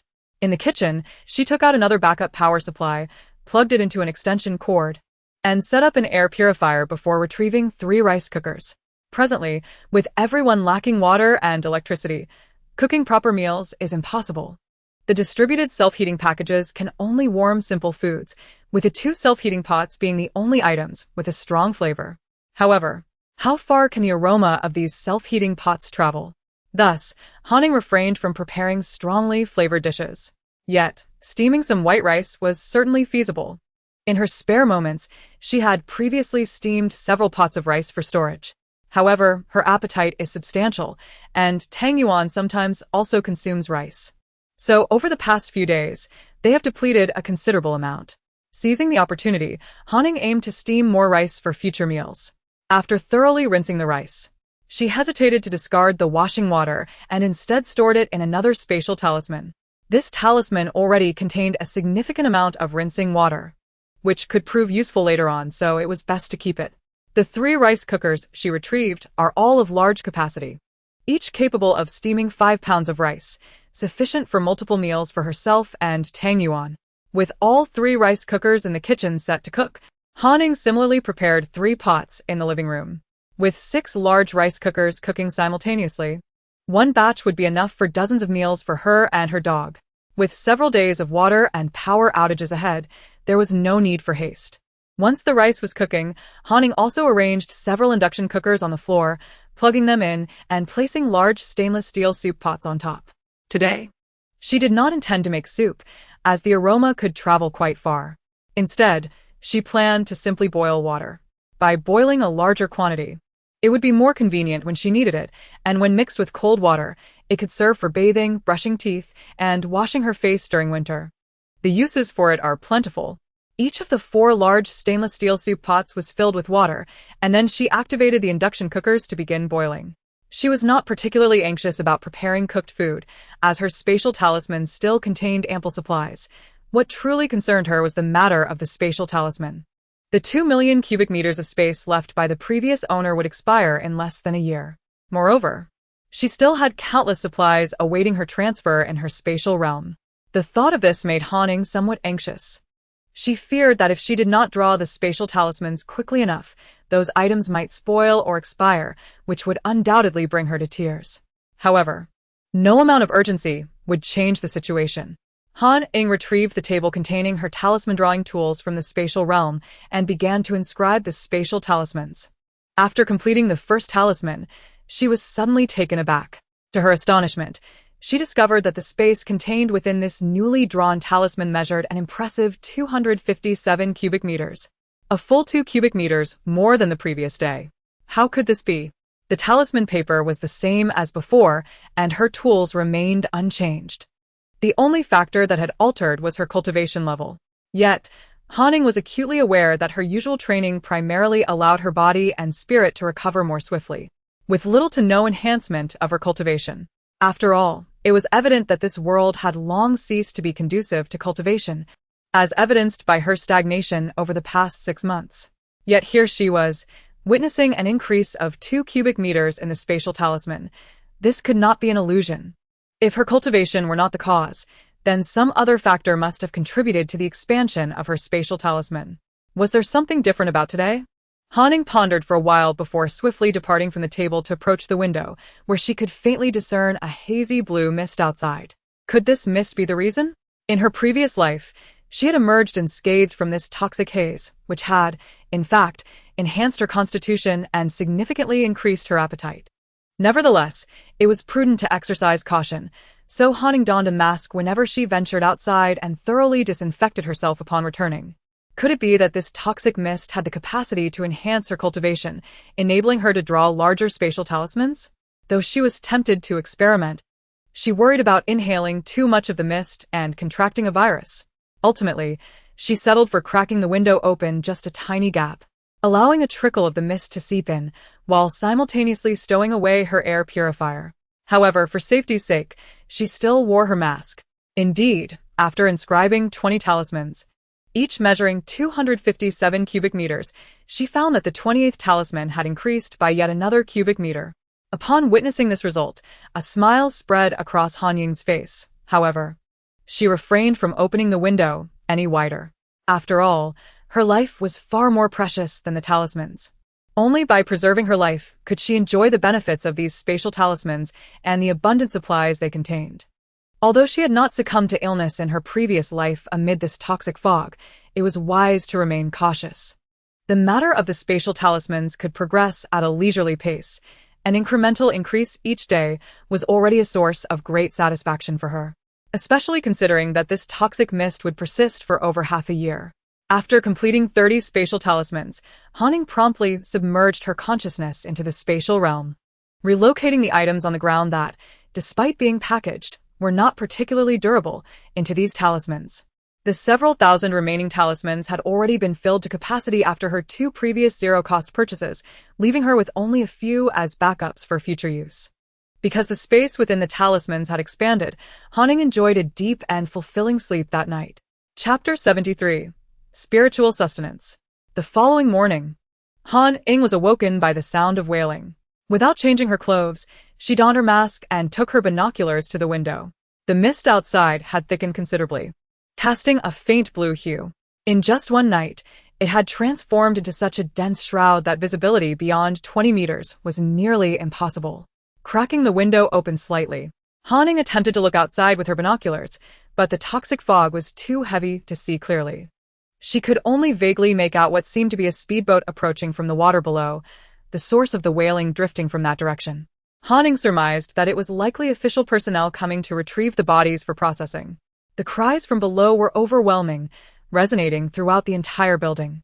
However, after a while, the wailing began to fade, leading Han Ying to believe that the family members had followed the officials to handle the bodies. In her previous life, the death toll from the tsunami had exceeded 70 million. Han Ying recalled that due to the sheer number of deceased, families were not permitted to accompany the bodies during transport. Those who wished to follow had to pay exorbitant fees. And even to claim the ashes later required an additional sum that most could hardly afford. This was not to blame the officials for their additional charges, as the number of deceased was indeed staggering. Post-tsunami conditions were limited, and bodies could not be stored indefinitely. Burning them one by one would waste resources, and was logistically unfeasible. Typically, many bodies were incinerated together, resulting in ashes that were all mixed, rendering individual claims unnecessary. Of course, one could opt to take back the ashes of others alongside their own, but if they desired a separate cremation for their loved one, it would come at an exorbitant cost, one that most could not accept. However, this time around, the situation was markedly different. The number of lives lost in the tsunami was under 2 million, which should alleviate the burden considerably. Yet, it still required immense courage to accompany the officials in bidding farewell to loved ones, especially with sharks lurking in the waters outside. The officials had no choice. They could not allow the bodies to remain in the families' homes for too long due to the risk of disease outbreaks. Thus, they had to muster their courage and risk their lives to fulfill their duties. At that moment, these soldiers were truly embodying the phrase serving the people with their very lives. Hearing Han Ying stir, the dog named Tang Yuan, who had been sleeping beside her, raised its head and let out a couple of barks. Hey, why disrupt my dreams so early in the morning? Han Ying ignored Tang Yuan, proceeding to wash up in the bathroom. When she glanced outside the window, she noted that the water level had receded slightly, now reaching about the middle of the 14th floor. At such a height, she was reluctant to flush the toilet, fearing that it might cause a backup, an unpleasant prospect indeed. After disposing of the trash into the garbage spatial talisman, Han Ying returned to give Tang Yuan a gentle kick. The dog, clearly disgruntled, sprang up and barked at her. I haven't had enough sleep yet. Your room is just too comfortable. After a few more barks, it begrudgingly trotted into the bathroom's dog toilet. Han Ying made her way to the guest room, where she first set up the refrigerator and fitness equipment. After plugging in the backup power supply, she filled the fridge with an abundance of fruits, beverages, beers, and bottled water. Given the cold weather, these chilled items were not immediately necessary, but they would be lifesavers during the sweltering heat that was sure to come. Once she had organized the refrigerator, she placed a table and a chair inside, deciding that this would be her dining area from now on. With the apocalypse having commenced, it was prudent to anticipate that someone might intrude into her home. Eating in the living room could pose a risk if any lingering aromas attracted unwanted attention. It was best not to tempt the darker sides of human nature. Feeling in good spirits, Haning resolved to treat herself to a decent breakfast that morning. Crystal shrimp dumplings, steamed tiger paw chicken feet, glutinous rice chicken, money belly, thousand-layer cake, crab roast soup dumplings, steamed ribs, rice rolls, and a serving of tofu pudding filled the table, each dish generously portioned. These delicacies were procured by Haning from the neighboring Nan province, where they are priced rather steeply. However, during her month of skill acquisition in Nan province, Haning was not constrained by financial considerations, as she stockpiled dozens of portions daily. Furthermore, in addition to the copious takeout from the tea restaurant, she also purchased several freezers worth of semi-finished products, intending to steam them at her leisure when the craving struck. Once the food was arranged, Haning immersed her consciousness into one of the spatial symbols designated for her spiritual sustenance. Previously, she had scoured numerous online shops specializing in external hard drives, acquiring a multitude of high-capacity drives suitable for smartphones, computers, and tablets. The price of these substantial flash drives was not negligible, costing several hundred yuan each, and she purchased 500 from each vendor. However, Haning had a stipulation. She did not want empty drives. She insisted that they be filled according to her specifications before she would make her purchase. Each vendor was tasked with downloading different content, even specifying exact years, variety shows, survival programs, films, television series, animations, songs, documentaries, and more, all spanning the past 30 years. Additionally, she requested a plethora of instructional videos on cooking, garment making, knitting, shoemaking, papermaking, vinegar brewing, winemaking, and soy sauce production. Occasionally, Haning would also download videos she stumbled upon while browsing online. As for the costs incurred by the vendors in downloading videos and songs, she bore those expenses herself. This arrangement made many vendors eager to engage in business with her, as her agreement would result in substantial sales for them. Naturally, she encountered some unwilling parties, and she promptly moved on to the next vendor. After all, the market for hard drives was saturated, and for every uncooperative seller, there were plenty willing to comply. Having had access to electricity and the internet prior, she had not yet utilized her supplies. It was only in the past 2 days, following the tsunami, that she began to tap into her reserves, as many signal towers were damaged, resulting in poor mobile reception. Sending messages required several attempts, let alone streaming television or movies online. Thus, it was only recently that Haning resorted to her spiritual sustenance stored within her spatial symbols. Yet, her spiritual sustenance encompassed much more than just these hard drives. One of her spatial symbols also housed an extensive collection of books. Regardless of her motivations for purchasing them, she had amassed quite an array across various genres, including novels. Most of the books she stored were electronic versions, as many could be downloaded without cost. In Chapter 74, titled Infected by a Virus, Haning had finished watching a film the day before and planned to indulge in a variety show today. She located a hard drive labeled for variety programs, connected it to her tablet, and began playback. The enticing aroma of food drew her dog, Tang Yuan, who approached with its food bowl in tow. Haning divided her beloved crab roast soup dumplings and shrimp dumplings in half for Tang Yuan, adding 2 cans of dog food and some kibble. It had been 2 to 3 months since her last deworming treatment for Tang Yuan, so she mixed in the deworming medication, which Tang Yuan devoured without pause. In her previous life, Tang Yuan had endured considerable hardship and ultimately became someone else's meal. In this life, Haning vowed to care for Tang Yuan, ensuring it would not suffer any harm.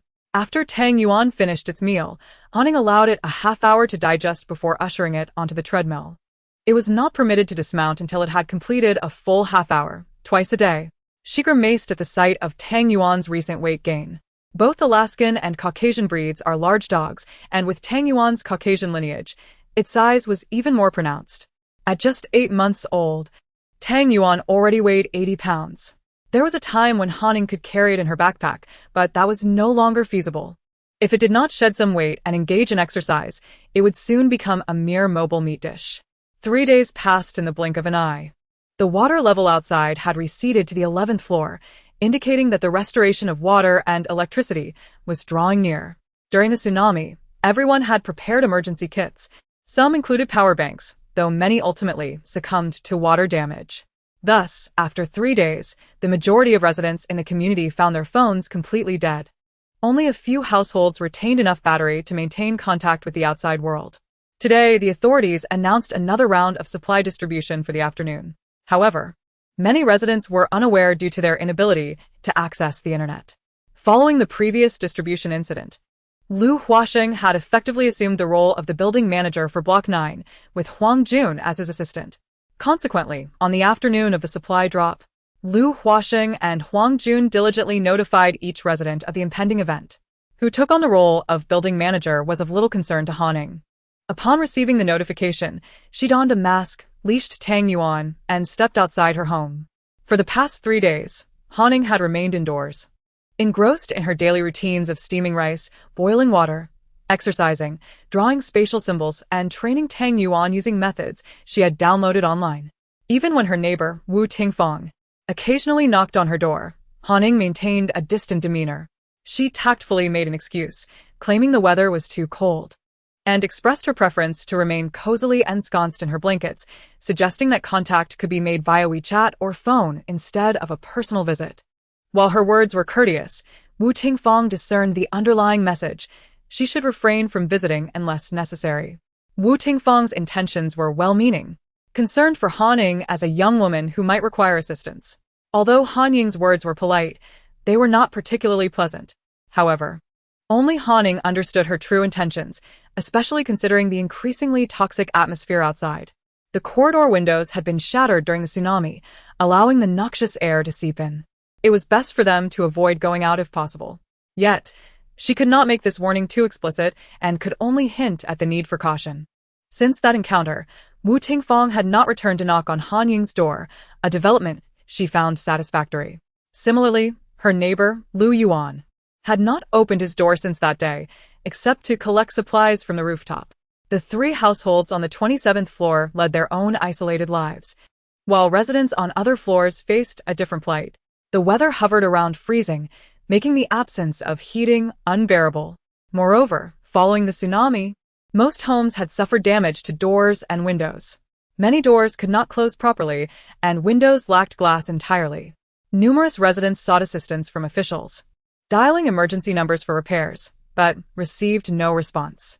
Thus, they resorted to patching up windows and door gaps with old clothing, sheets, newspapers, and books, merely to withstand the harsh conditions.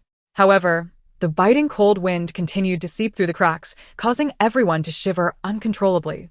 The effects of this frigid breeze were unmistakable. Within just 3 days, over half of the inhabitants of the building had succumbed to colds. The rooftop was shrouded in a dense mist, faintly tinged with a delicate blue hue. The thick fog rendered helicopter operations perilous, and Haning speculated on how long the airdrop supplies would last. More than 100 individuals, bundled in heavy clothing, stood on the rooftop, appearing as though their vitality had been sapped away over these past 3 days, each one of them looking listless and fatigued. In a corner, Haning listened to the incessant sounds of sniffles and coughs emanating from the crowd. It had been 3 or 4 days since the tsunami, and she was acutely aware that many among them had already contracted the virus. However, due to the overwhelming number of individuals suffering from colds, it was currently impossible to discern who had been infected. "Leonti, why hasn't your cough improved?" one woman inquired. "Look at me. I'm completely fine now. I was coughing my lungs out last night, but guess what? I didn't take any medicine, and when I got up this morning, my cough miraculously vanished." See? I climbed to the rooftop without a hitch. Cough, cough. I've been coughing for several days now, and the medication hasn't helped. I can't even go to the hospital. I simply don't know what to do, another voice lamented. Haning, petting her dog, turned her face away, only to hear a hearty voice nearby. Upon hearing the woman's words, Haning felt a jolt of anxiety. She recognized that this person had contracted the T1 virus. Unlike other viruses, the T1 virus was both gentle and tyrannical and quite repulsive. The T1 virus enters the human body through the respiratory system, initially infecting the throat, nasal passages, and lungs. In the early stages, its symptoms mimic those of a common cold, runny nose, sore throat, and cough. However, after 2 days, these cold-like symptoms mysteriously vanish overnight without any medicinal intervention. This is merely an indication that the virus has successfully invaded your bloodstream, signifying that your entire body is now under the control of the T1 virus. The day after the sudden cessation of coughing, blue rashes will gradually appear on the skin, painless and itch-free. 2 days later, as these blue spots merge into patches, the skin will begin to ulcerate. Yet, even as the skin deteriorates, one feels no pain whatsoever. On the second day of skin ulceration, the infected individual will descend into madness. They become irritable, brimming with an inexhaustible energy, engaged in frenzied destruction day and night, consuming their physical strength until, 2 days later, their bodily functions cease, leading to sudden death. The entire ordeal spans 8 to 12 days. Apart from the initial cold symptoms, there is no sensation of pain at any other time. Even during the 2 days of madness, only exhilaration prevails, devoid of pain.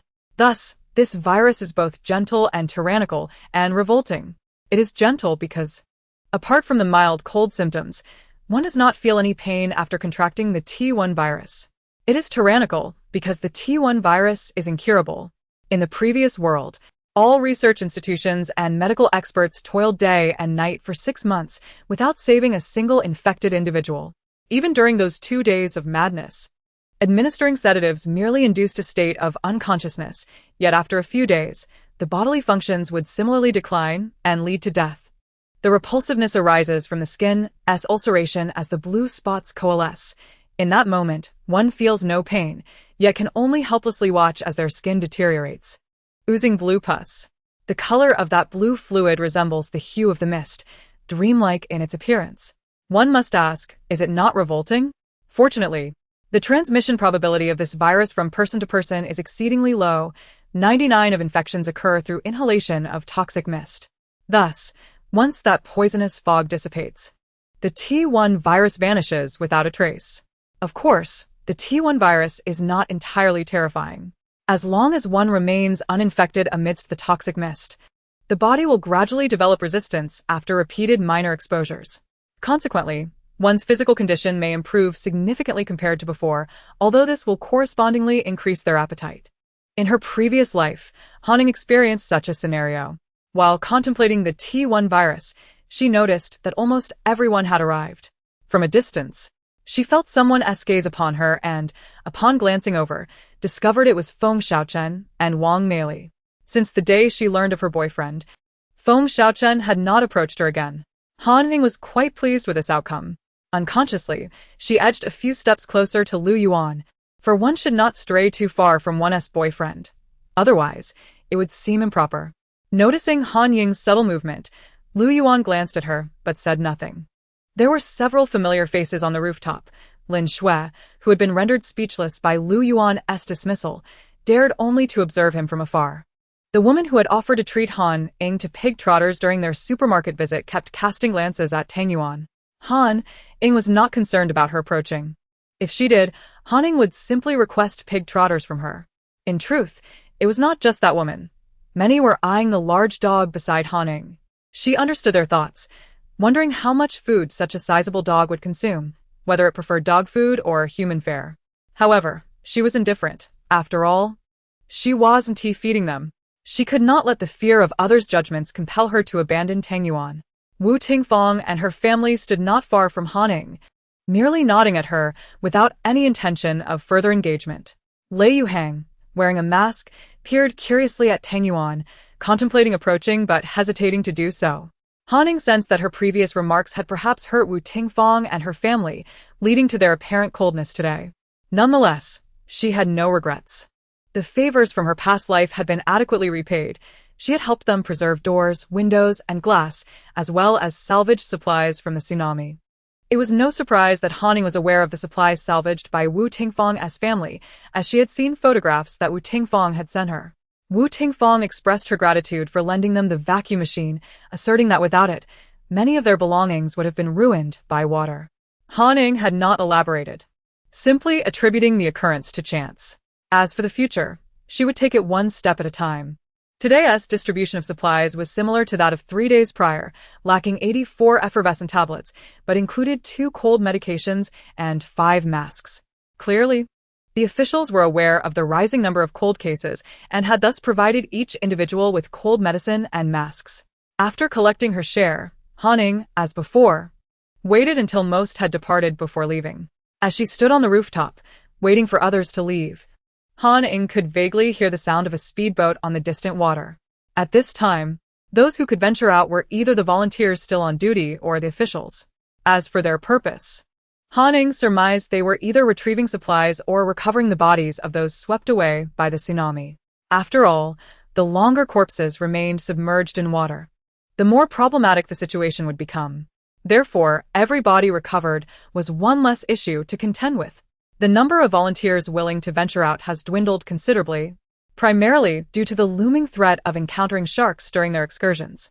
Consequently, the authorities have been compelled to sweeten the deal, promising additional provisions for those brave enough to assist in the retrieval of bodies and the transportation of supplies. In these deep waters, even wealth offers little in the way of purchasing essentials. Thus, upon learning of the extra supplies, the bolder individuals mustered their courage and set out in speedboats to lend a hand. As the crowd began to thin, Ying also descended with Tang Yuan. This time, Feng Xiaochen was not waiting at the staircase, which offered Ying a moment of relief. However, she was unexpectedly greeted by the sight of Wang Meili at the landing. Wang Meili appeared considerably thinner and somewhat haggard, suggesting that her stay at her uncle's house had not been easy. The provisions distributed earlier had not reached her, indicating that they were likely taken by her uncle's family or Feng Xiaochen. "Is there something you wish to discuss?" Ying inquired, noticing Wang Meili's gaze fixed upon her without uttering a word. Tugging at Tang Yuan, who was intent on descending the stairs, she pressed on with her question. "Ying, may I come to your home for a visit?" Wang Meili had managed to find Ying's WeChat through a small group from Building 9, aware that she resided in 2702. "It's not convenient. If there's something to discuss, let us do so here." "There's no one else around," Ying replied, preferring to keep the secrets of her household closely guarded. Ying, could you rent me a room? I'll leave once the waters recede. If there's no room available, I can sleep in the living room." Wang Meili looked at Ying with a hint of embarrassment, knowing that despite Ying's aloof demeanor, she was inherently kind-hearted. "I'm afraid that's not possible," Ying responded firmly. In truth, her impression of Wang Meili was not negative. In their previous life, they had no grievances against one another, and Wang Meili had even spoken well of her in their class group. However, no matter the circumstances, she could not allow her to stay. It seemed that Wang Meili must have suffered some indignities at her uncle's home. Otherwise, she would not be seeking refuge so soon. "Really just a few days, Ying. Look, the water level has already begun to recede, and it hasn't rained. Surely, it won't be long before things return to normal. I can offer you 300 yuan a day. After all, we are classmates. Please help me." Wang Meili persisted, refusing to give in easily. She found it hard to believe that Ying could be so unfeeling. While Wang Meili herself doubted the water would recede in mere days, she thought it best to secure a place to stay first.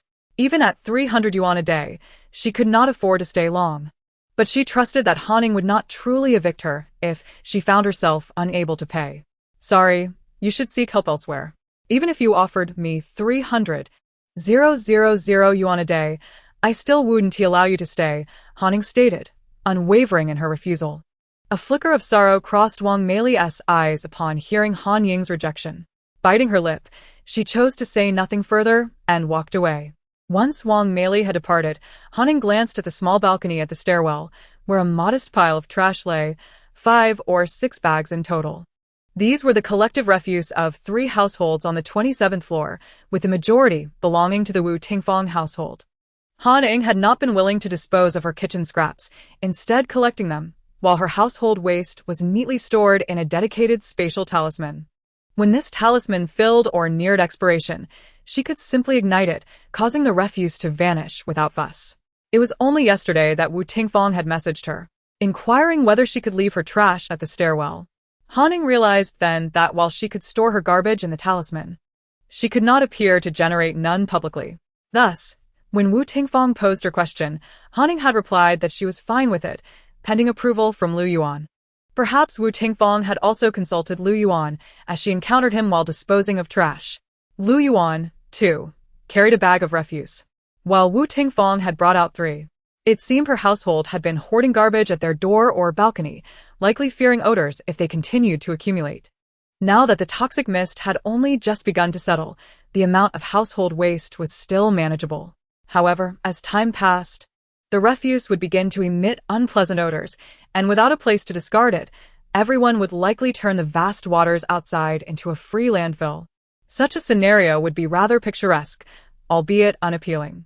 Though Ying did not condone this behavior, she felt powerless to address the issue of others' waste accumulation, rendering the phenomenon unavoidable.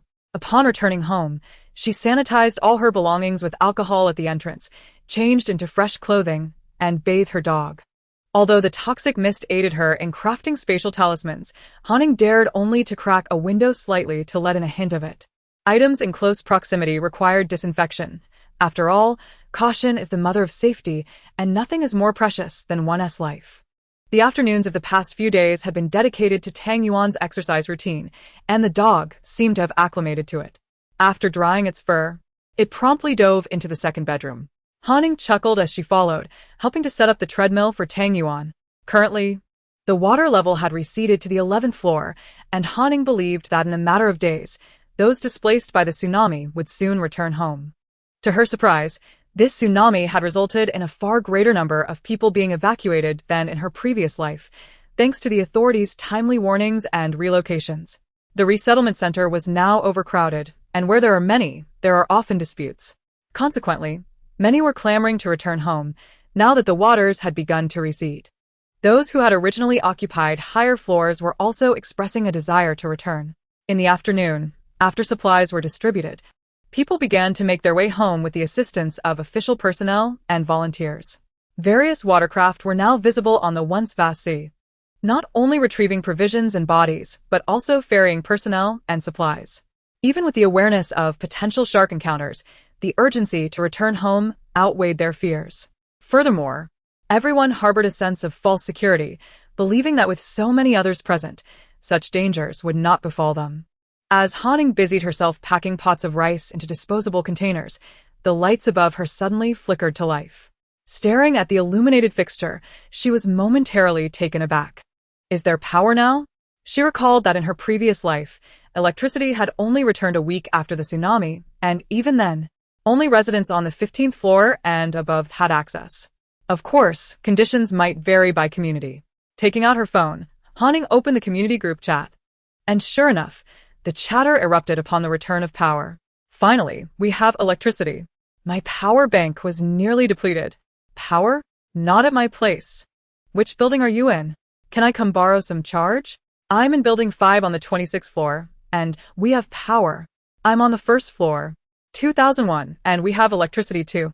Our family in building 9, apartment 2102, has also regained power. I live in building 9, apartment 1901. Why is my home still without electricity? Upon reading this, Ying deduced that it was likely only the residents above the 20th floor who had regained power. Each community possesses distinct facilities, and at Refuge Yangnan, the electrical distribution boxes for floors above the 20th are uniquely situated on the rooftop. Therefore, provided there are no issues with the wiring, it is not surprising that electricity has been restored for some. After glancing at the group messages, Ying spent some time scrolling through web pages and videos, discovering that many others were also discussing the restoration of power. A few communities had regained electricity, yet the majority remained in darkness. Those that had power were the ones with distribution boxes on the rooftop and intact wiring. At this moment, the presence of electricity was a source of envy for countless individuals. Ying also came across a video that, despite most people's phones being inoperable, had amassed a significant number of comments. The footage was somewhat unclear, seemingly captured by a drone. It depicted a shark in the water, viciously attacking a speedboat and consuming several individuals in succession. The scene was exceedingly gruesome, sending shivers down everyone's spine. In the comment section, many people questioned why such a video was still permitted and had not been removed. Others speculated that this might be a deliberate act by the authorities, aiming to make everyone aware of the current global predicament. Thus, no actions had been taken against the video or its uploader. Once this video surfaced, it rapidly spread, causing some individuals in the shelters who had initially contemplated returning home to hesitate. Chapter 77. Additional Delivery Fees. After watching videos for a while, Ying was about to turn off her phone to continue preparing her meal when a group announcement unexpectedly popped up. Upon receiving notification from above, due to the dense fog, the scheduled airdrop of supplies every 3 days has been suspended. Previously acquired materials by the authorities will gradually open for purchase. Please keep an eye on various next-day delivery apps. Stunned by the sudden announcement, Ying had not anticipated such a swift response from the authorities. However, with the purchasing channels now open, people would feel somewhat reassured, reducing the likelihood of chaos. Following the group announcement, excitement erupted in the chat as everyone began discussing the news. The availability of supplies indicated that life was still on course. Ying opened 5 fresh produce apps on her phone, discovering that only one had activated the purchasing option. Presumably, this app was in collaboration with the authorities. However, many items had purchase limits, and products that were previously sold by the case were now being sold individually. Furthermore, prices had increased significantly. A 550 milliliters bottle of mineral water was priced at 10 yuan, with a limit of 5 bottles. A pound of rice cost 12 yuan, limited to 3 pounds. A pound of frozen pork was 60 yuan, limited to 2 pounds. A pound of dried vegetables was 50 yuan, limited to 1 pound. A can of yellow peach was 21 yuan, limited to 1 can. Aside from daily necessities, nearly every item had purchase restrictions, and there was no sign of fresh produce. Only dried vegetables and canned fruits. At this juncture, the advantages of having a larger household became evident. Each family member could purchase the maximum allowed quantity, enabling the family to amass a substantial amount in one day. Of course, this was contingent upon having the financial means. As Ying browsed through the app, her eyes brightened upon discovering that kayaks and speedboats were available for sale. She had stockpiled quite a few, but needed a clear route to retrieve them.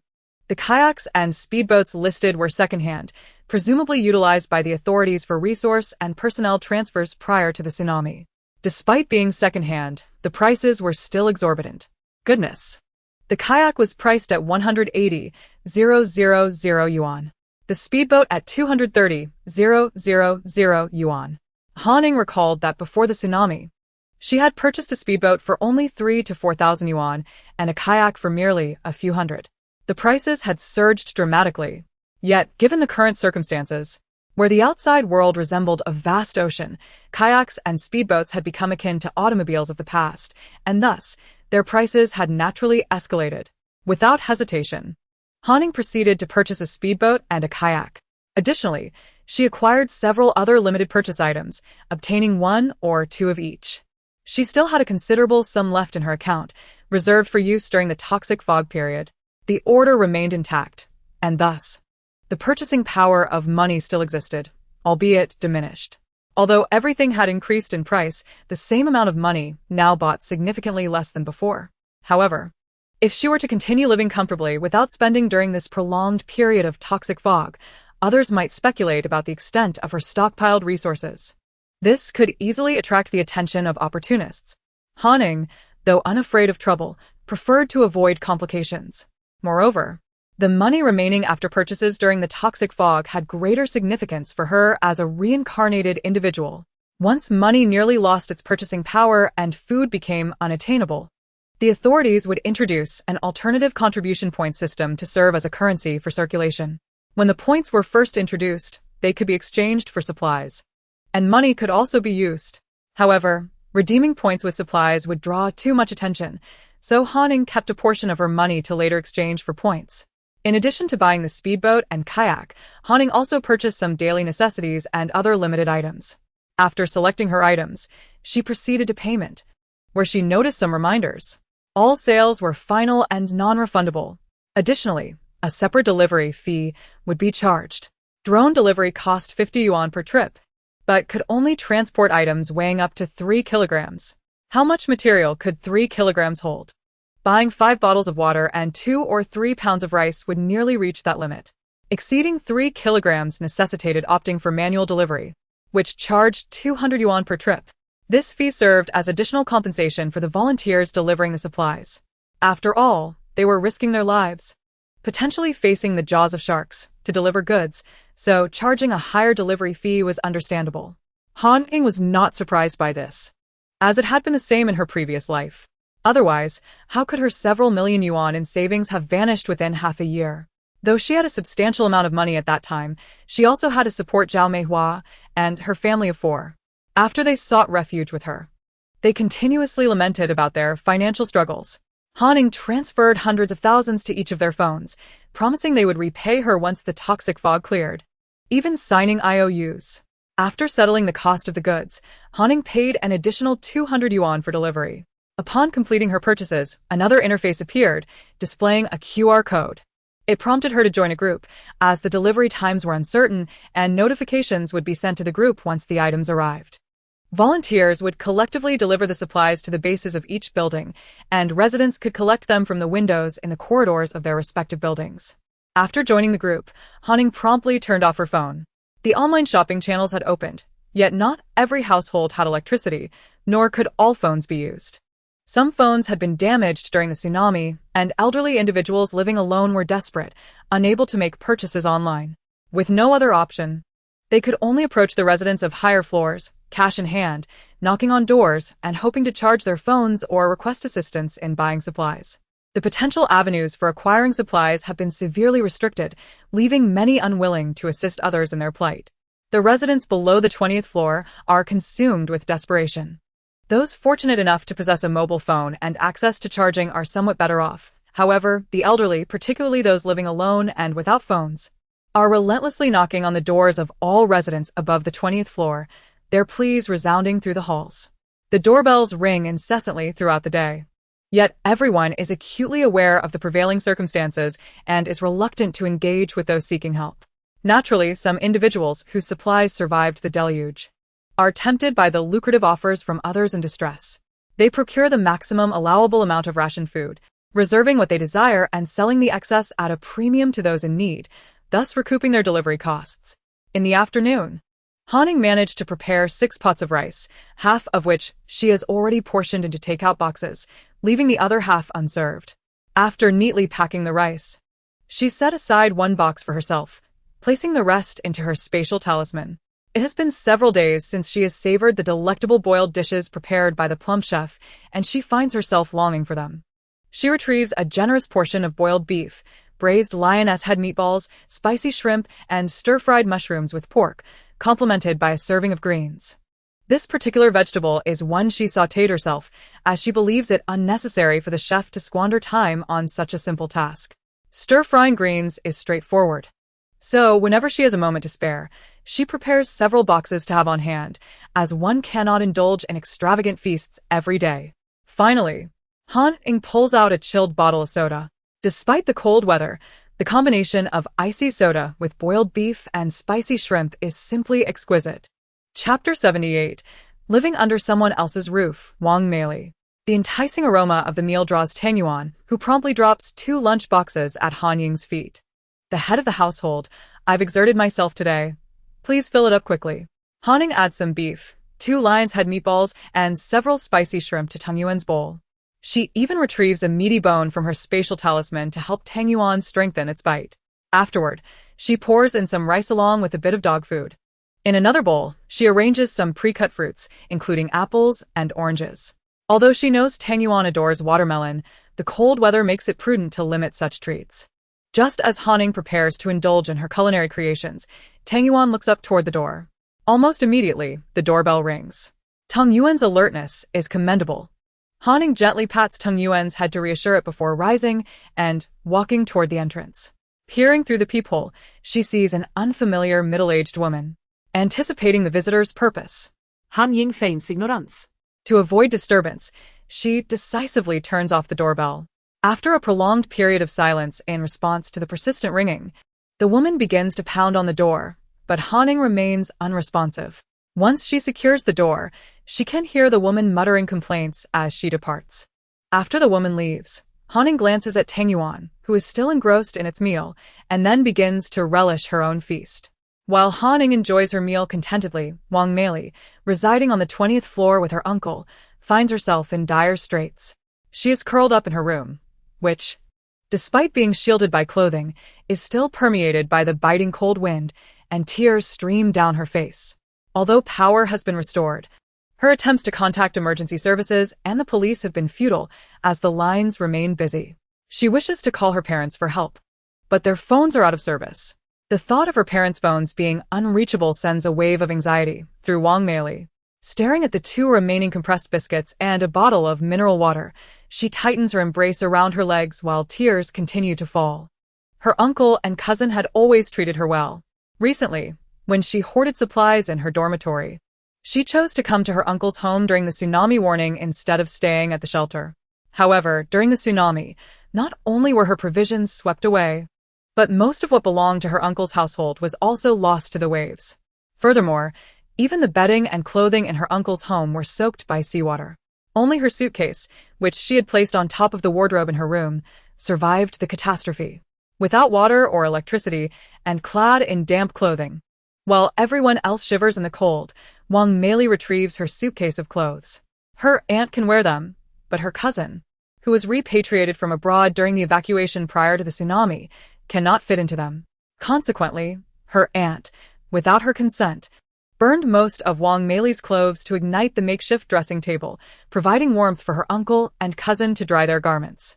Though heartbroken over her lost clothes, Wang Meili remained silent.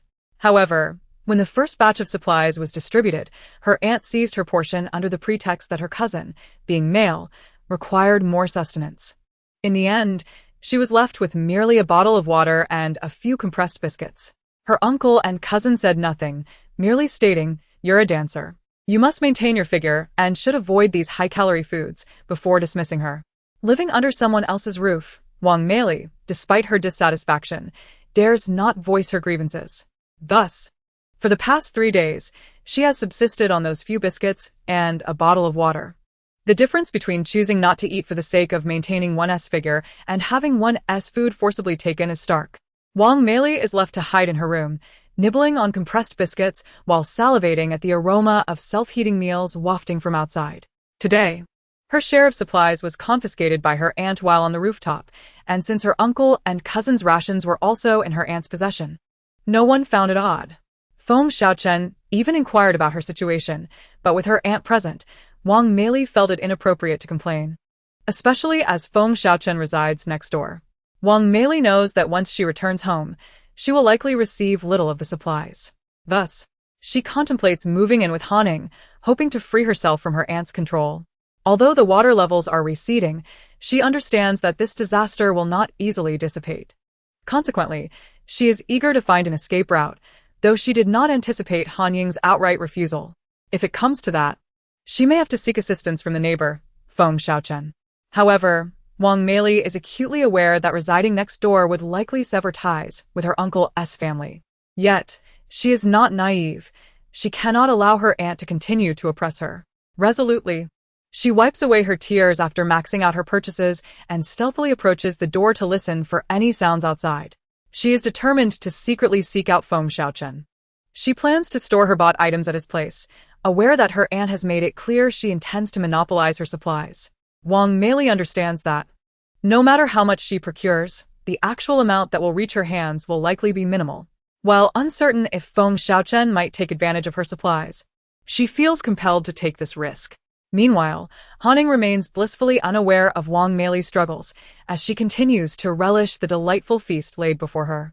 Shortly after her meal, Hanning receives a voice message from Lu Yuan across the way, inquiring whether her appliances remain functional, mentioning that his air conditioner and refrigerator were repaired after being damaged by water. Hearing Lu Yuan's implication, Hanning surmised that it was Wu Tingfang who had prompted his inquiry. She recalled that after the tsunami, Wu Tingfang had mentioned that she should drain the electrical appliances in her home. However, all the electrical devices in Han Ying's household had been collected into her space, leaving no water-damaged appliances for Lei Minghu to repair. Yet, it was evident that every household had been inundated, and to some degree, all possessed non-functional electrical appliances. Surely her own could not be so fortunate as to escape unscathed? Contemplating this, Hanning devised an alternative plan. She retrieved a foldable swimming pool and filled it with seawater she had previously stored in her space. She submerged an air conditioner, which she had dismantled from her home, and also tossed in a smaller rice cooker. The following day, After the appliances had soaked sufficiently, Han fished them out, drained the water, and powered them on to ascertain the air conditioner's condition, confirming it was indeed beyond repair. Afterward, she called Wu Tingfang and the others to explain the situation. Within 5 minutes, Lei Minghu arrived. "I would appreciate it if you could assist me," Han said. She placed the air conditioner and rice cooker in the living room. Upon entering, Lei Minghu did not waste time looking around. He immediately began disassembling the air conditioner. Having been submerged for over 10 hours and then powered on, the likelihood was that the motor had burned out. In such a time as this, where could one procure a replacement motor? This indicated that Han Ying's air conditioner was likely a total loss. As expected, after a considerable amount of tinkering, Lei Minghu regretfully informed Han Ying that he lacked the necessary parts to repair the air conditioner. Conversely, he could make some repairs to the rice cooker, as he had a few compatible parts on hand. "If it must be, so be it. I actually have another air conditioner that was gifted to me. Since I live alone, I only installed one in my room, and that unused one is just taking up space. If possible, I would appreciate it if you could assist me in installing it." Han Ying planned to take this opportunity to bring forth the air conditioner that could function in extreme heat.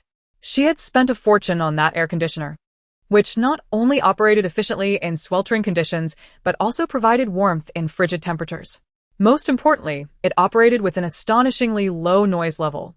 Unlike conventional air conditioners that announce their activation with a cacophony, this one was quieter than an electric fan, approximately around 30 decibels. Han Ying believed that if she affixed an additional layer of soundproofing and heat insulation material to the outside unit, the operational sound would be further diminished.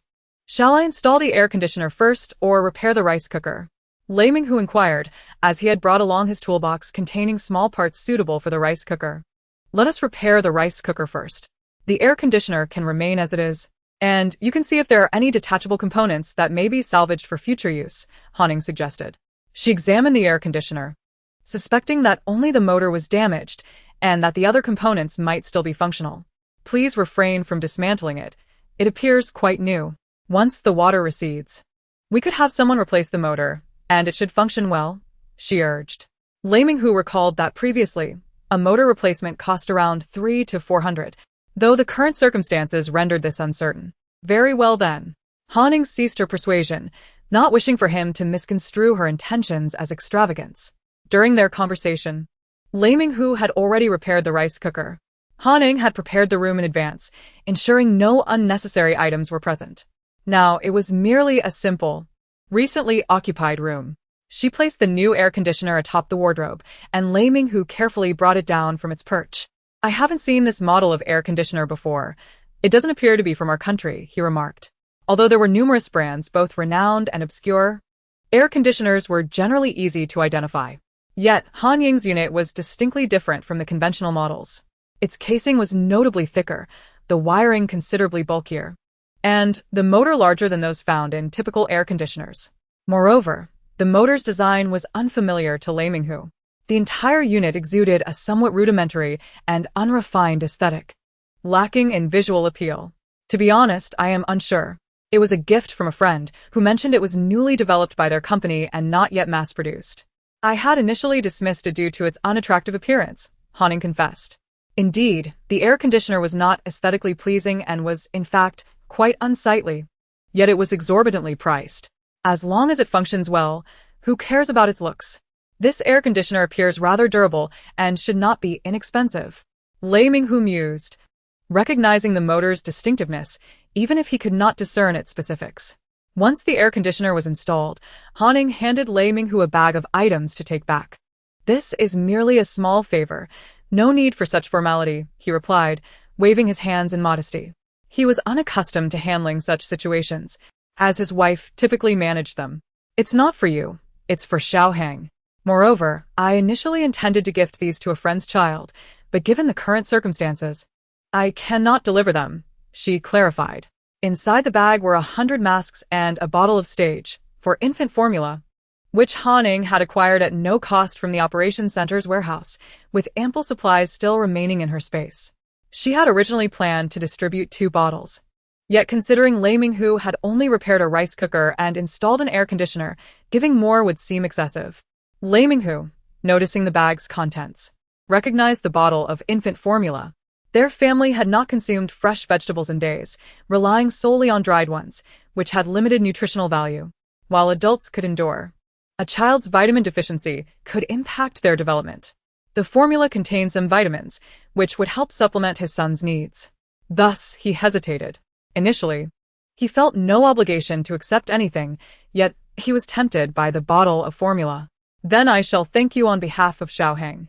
If you ever need assistance, feel free to reach out via WeChat. He finally accepted the bag, planning to find an opportunity to reciprocate later. Shortly after Lei Minghu departed, Han Ying's phone chimed.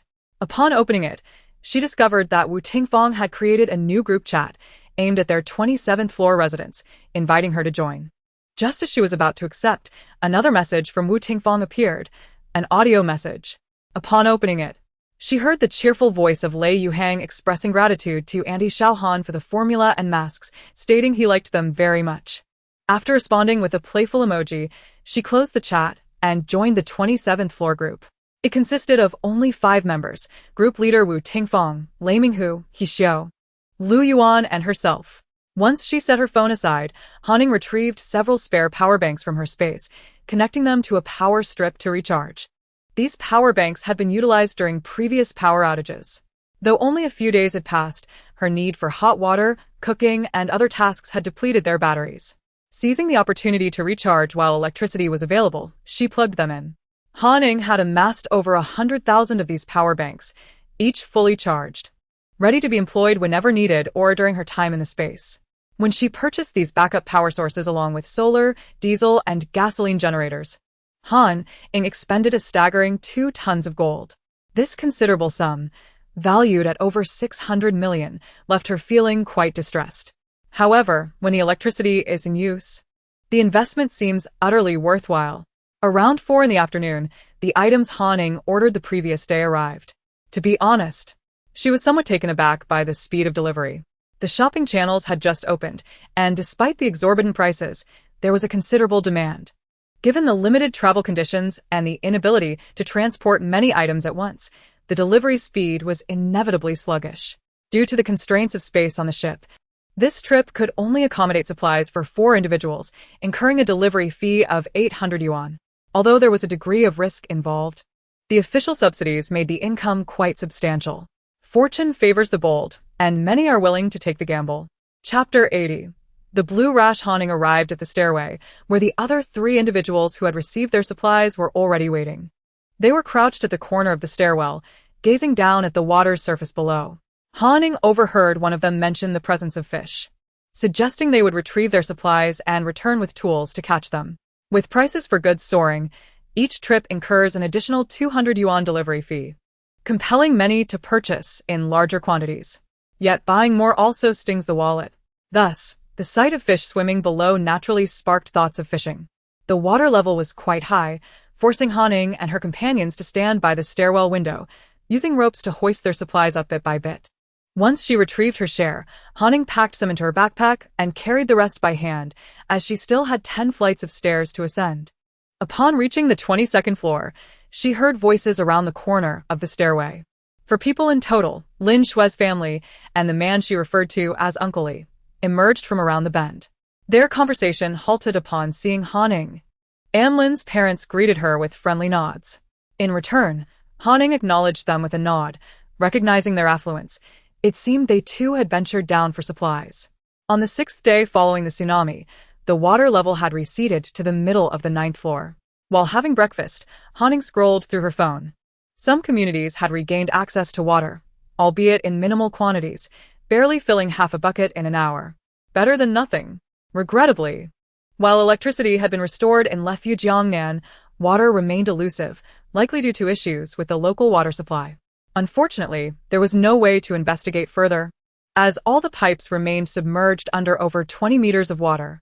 Consequently, everyone relied on bottled water for their daily needs. Showers and hair washing were out of the question. The limited bottled water was barely sufficient for drinking.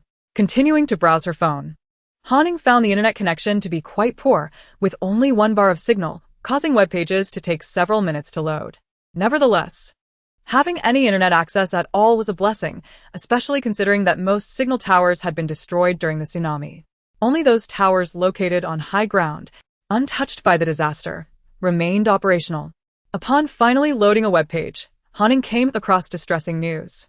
Many individuals online reported developing peculiar blue rashes on their bodies, which were neither painful nor itchy, yet appeared unsettlingly strange. Accompanying their accounts were numerous images that sent shivers down her spine. Within her community group, several others echoed similar experiences, sharing photos that elicited goosebumps. These individuals claimed to have applied various ointments with little to no effect, and the blue rashes seemed to be expanding. Though the blue rashes were not bothersome, everyone understood that this was far from normal. Consequently, many sought help online, requesting various watercraft to reach hospitals. But even with access to such vessels, how many without experience would dare venture out? The toxic fog, barely visible just 4 to 5 meters away, and the potential presence of sharks in the depths of water posed significant risks. Few would be willing to travel under such circumstances. It was easy to go out, but without experience and in the midst of thick fog, one could easily become disoriented or worse, lost to the depths. Hanning recognized that these individuals were infected with the T1 virus. The toxic fog had thickened considerably, with over 99% of the population lacking any protective measures. She surmised that the number of infected individuals could already exceed 100 million, though many remained unaware. After all, the blue rashes were painless and had yet to show signs of ulceration. It seemed the authorities were oblivious to the situation. Otherwise, they would have issued warnings by now. However, now that the blue rashes had emerged, it was likely that the officials would soon take notice. Looking out at the increasingly dense toxic fog, Hanning could only sigh in resignation. If the authorities were unprepared for this toxic fog, the number of lives lost would likely rival that of the previous catastrophe. Yet, she could do little about it. Her priority was to manage her own life. As it happened, Hanning had started her menstrual cycle, feeling somewhat unwell. Consequently, she reduced her exercise time to a third of its usual duration. Nevertheless, the training regimen for her dog could not be neglected. After completing the morning training session, Hanning devoted 2 hours to drawing space symbols. She discovered that today's symbols were 5 cubic meters larger than yesterday's, now totaling 292 cubic meters, 37 cubic meters more than before the tsunami. While the numbers might not convey much at first glance, this was indeed larger than a standard shipping container. Just think of how much more she could store. Moreover, each symbol could hold such capacity. Currently, she was able to produce around 60 symbols daily, equating to an increase of 6 to 7 standard containers worth of space each day. Ying felt immensely satisfied with this achievement. After drawing over 20 space symbols, she decided to take a break. Her gaze fell upon the perishable items floating above her space, and she promptly moved them into the freshly drawn symbols. Following this, Ying enjoyed a bowl of ginger and brown sugar water she had prepared earlier, then settled onto the living room sofa with a hot water bottle. While other girls might experience abdominal pain during their periods, Ying was different. She suffered from dizziness. However, drinking the ginger and brown sugar concoction alleviated this symptom significantly. Hence, she had prepared several large pots filled with this remedy, enriched with goji berries and red dates, ensuring warmth during chilly days or difficult menstrual cycles. Wrapped in a blanket, with a hot water bottle cradled in her arms and her dog nestled by her feet, Hanning watched a variety show, seemingly quite entertained. After lying down for a while, her dizziness subsided considerably, prompting her to close her eyes and immerse her consciousness into the space. Remarkably, she had yet to open any of the over 380,000 containers she had stored within her space. During the days of her menstrual cycle, she found herself with ample time to rest, allowing her to open some of the containers.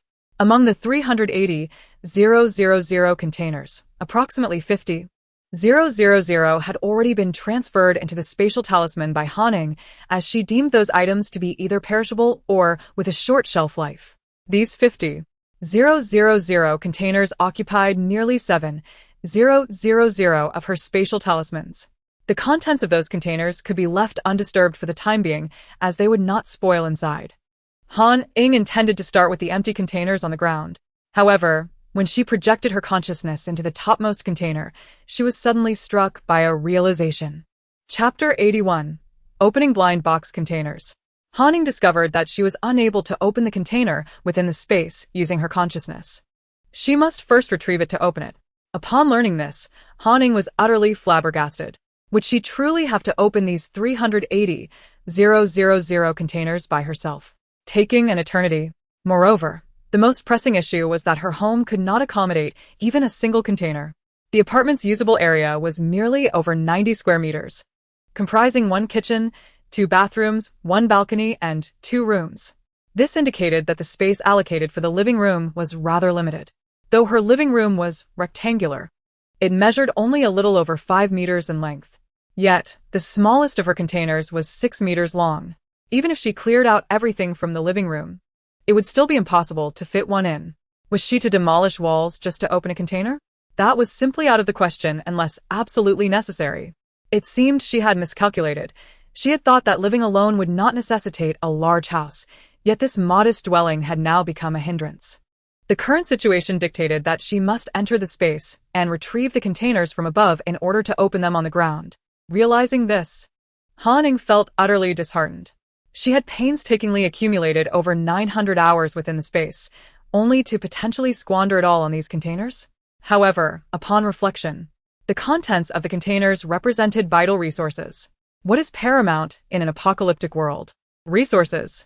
After facing numerous challenges to acquire these containers, could she simply abandon them due to this inconvenience? That was absolutely out of the question. With these thoughts, Han Ying's mindset shifted slightly for the better. She could still accumulate time in the space, gaining 5 hours a day. Time, after all, could be amassed.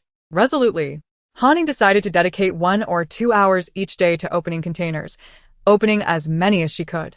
However, prior to that, she needed to sort through the remaining 300,000 containers. She could not guarantee how long it would take to open all the containers on the ground, especially with over 330,000 still remaining. What if the food inside perished before she got around to opening them? Wouldn't that be a waste? Thus, Hanning spent over an hour meticulously sorting through the containers on the ground, setting aside those she deemed edible for immediate opening, while placing the others elsewhere for a later time. This way, she would not have to search again when she began opening them. After organizing the containers, Hanning reached out to pet her dog, then brought it into the space. Suddenly, in a new environment, the dog was momentarily disoriented. Upon realizing that its beloved tablet was missing, along with its favorite variety show, it whimpered, "Woof, where has that large tablet gone?" Han Ying, noting the dog's expression, quickly deduced that she had forgotten to bring its favorite show. She promptly exited the space to retrieve the tablet, turning it off before returning. Upon her return, she found that the dog had already dashed outside, reveling in the land. Indeed, compared to the variety show, the dog's true love was this expanse of land. In a moment of inattention, it had resumed its mischief, devouring strawberries and blueberries, saving her the hassle of picking them herself. Quite considerate, wasn't he? Hanning took the time to measure the living room of the small villa. Perfect. The living room was spacious enough to accommodate a container without issue.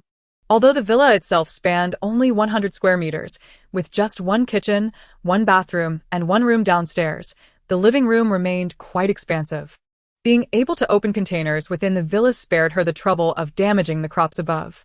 Hanning cleared out everything in the living room and then projected her consciousness upward to retrieve the topmost container. Once the container appeared, she noticed there was still some space in the living room, making it even easier to open. These hefty containers were not easy to open. Hanning first snipped the lead seal, then took out a small electric saw to cut through the locks one by one. Typically, the locks on containers are removed with heavy-duty pliers, but cutting all the locks on a container required considerable effort. With so many containers to open and given that it was her menstrual period, it was impractical to exert that much energy. Using the electric saw was more efficient. Upon opening the door, she found the container brimming with boxes, akin to unboxing a mystery box. Taking a curved knife, Hanning sliced open one of the boxes, revealing exquisitely packaged discs of cheese. Cheese is quite expensive. If this entire container were filled with cheese, it would be worth a fortune. However, containers like this often contain mixed goods, so it was uncertain whether all the contents would be identical. Nevertheless, cheese can be stored for an extended period without requiring placement in the spatial talisman. Therefore, Han left the container door open and retracted the entire thing back into the space. As long as the container remained open, she could easily retrieve items from within using her consciousness. Thus, there was no need to remove the goods from the container. Once back in the space, Han saw that the previous container was filled entirely with cheese. After successfully opening the first, the second was even quicker. As she opened the door to the second container, her face fell when she laid eyes on the boxes inside. The words certain brand were glaringly apparent. Even Han, who had never had a boyfriend, understood the implications of those two words. This container was filled with miniature umbrellas. When Han had examined the containers with her consciousness, she had not scrutinized them too closely, as the sheer number was overwhelming. At the time, she had merely noticed that the items within appeared to be small, well-packaged goods, guessing they were either chocolates or candies. To her astonishment, they turned out to be umbrellas. Most importantly, there were several containers with similar packaging. Although Han had not specifically hoarded umbrellas, she recalled that the operations center's large warehouse from her previous zero-cost acquisition had been stocked with many of them, piled high on several large shelves. In the post-apocalyptic world, this item has become as scarce as tobacco and alcohol, even verging on the realm of luxury goods. Han has stockpiled a considerable amount of tobacco and alcohol, particularly the latter, which she possesses in abundance. However, this little umbrella could serve as a valuable trading item, thus not deemed a waste. After collecting an entire container of these umbrellas, Han proceeded to open the third one. Chapter 82. Opening Durian. Much to her surprise, the third container was filled to the brim with red wine. She opened a box and extracted a bottle, contemplating a sip later. Subsequently, Han transported the entire container along with all the red wine to her space. With a resounding clang, the fourth container was opened, and a smile graced Han Ying's lips upon witnessing its contents. It was an entire container of hot pot base, neatly packaged in small portions. Han had previously amassed a significant stock of such individually wrapped hot pot bases, as they are versatile, suitable not only for hot pot but also for dishes like spicy skewers, barbecues, stir-fries, and more, making them highly consumable. Thus, she had directly hoarded around 2,000 boxes of these, each containing 50 packets, alongside purchasing several hundred boxes of larger packages. To her astonishment, another entire container of hot pot base had emerged. The thrill of this blind box experience was immensely satisfying for Han. As she gazed at the neatly packaged hot pot bases, she reflected that her earlier find of an entire container filled with umbrellas was not her fault. The hot pot bases were similarly well packaged in small portions. Although the umbrellas were diminutive, they had indeed been mistaken for food during Han Ying's cursory examination. After securing the hot pot base container, she continued to open the fifth blind box container. Within an hour, Han had opened nearly 30 containers at a remarkable pace. The subsequent containers yielded a variety of items: infant formula, premium mineral water, whole hams, dried goods, pasta, freeze-dried vegetables, freeze-dried fruits, small loaves of bread, chips, and chocolate, among others. Most of these items had decent shelf lives, so Han merely opened them before returning them to their original state. However, one container brought her immense joy as she stored it in her space, a whole container of bird's nest, a luxurious delicacy, typically sold by weight. A pound of quality bird's nest could easily cost 7,000 to 8,000.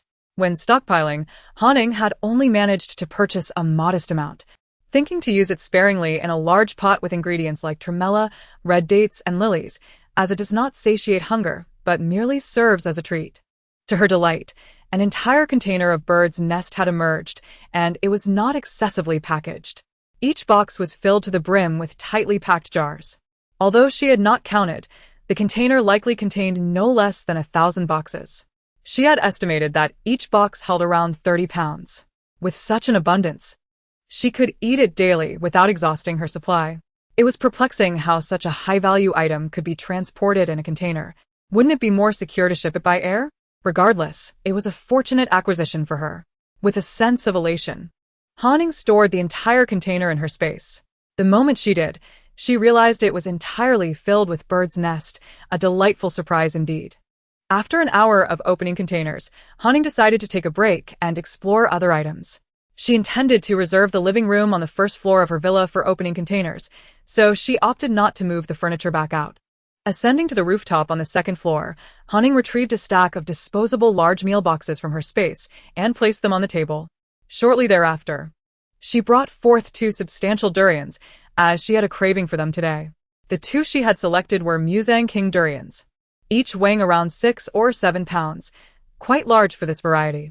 Armed with a small knife, she skillfully opened each durian. Purchasing directly from the source made a significant difference.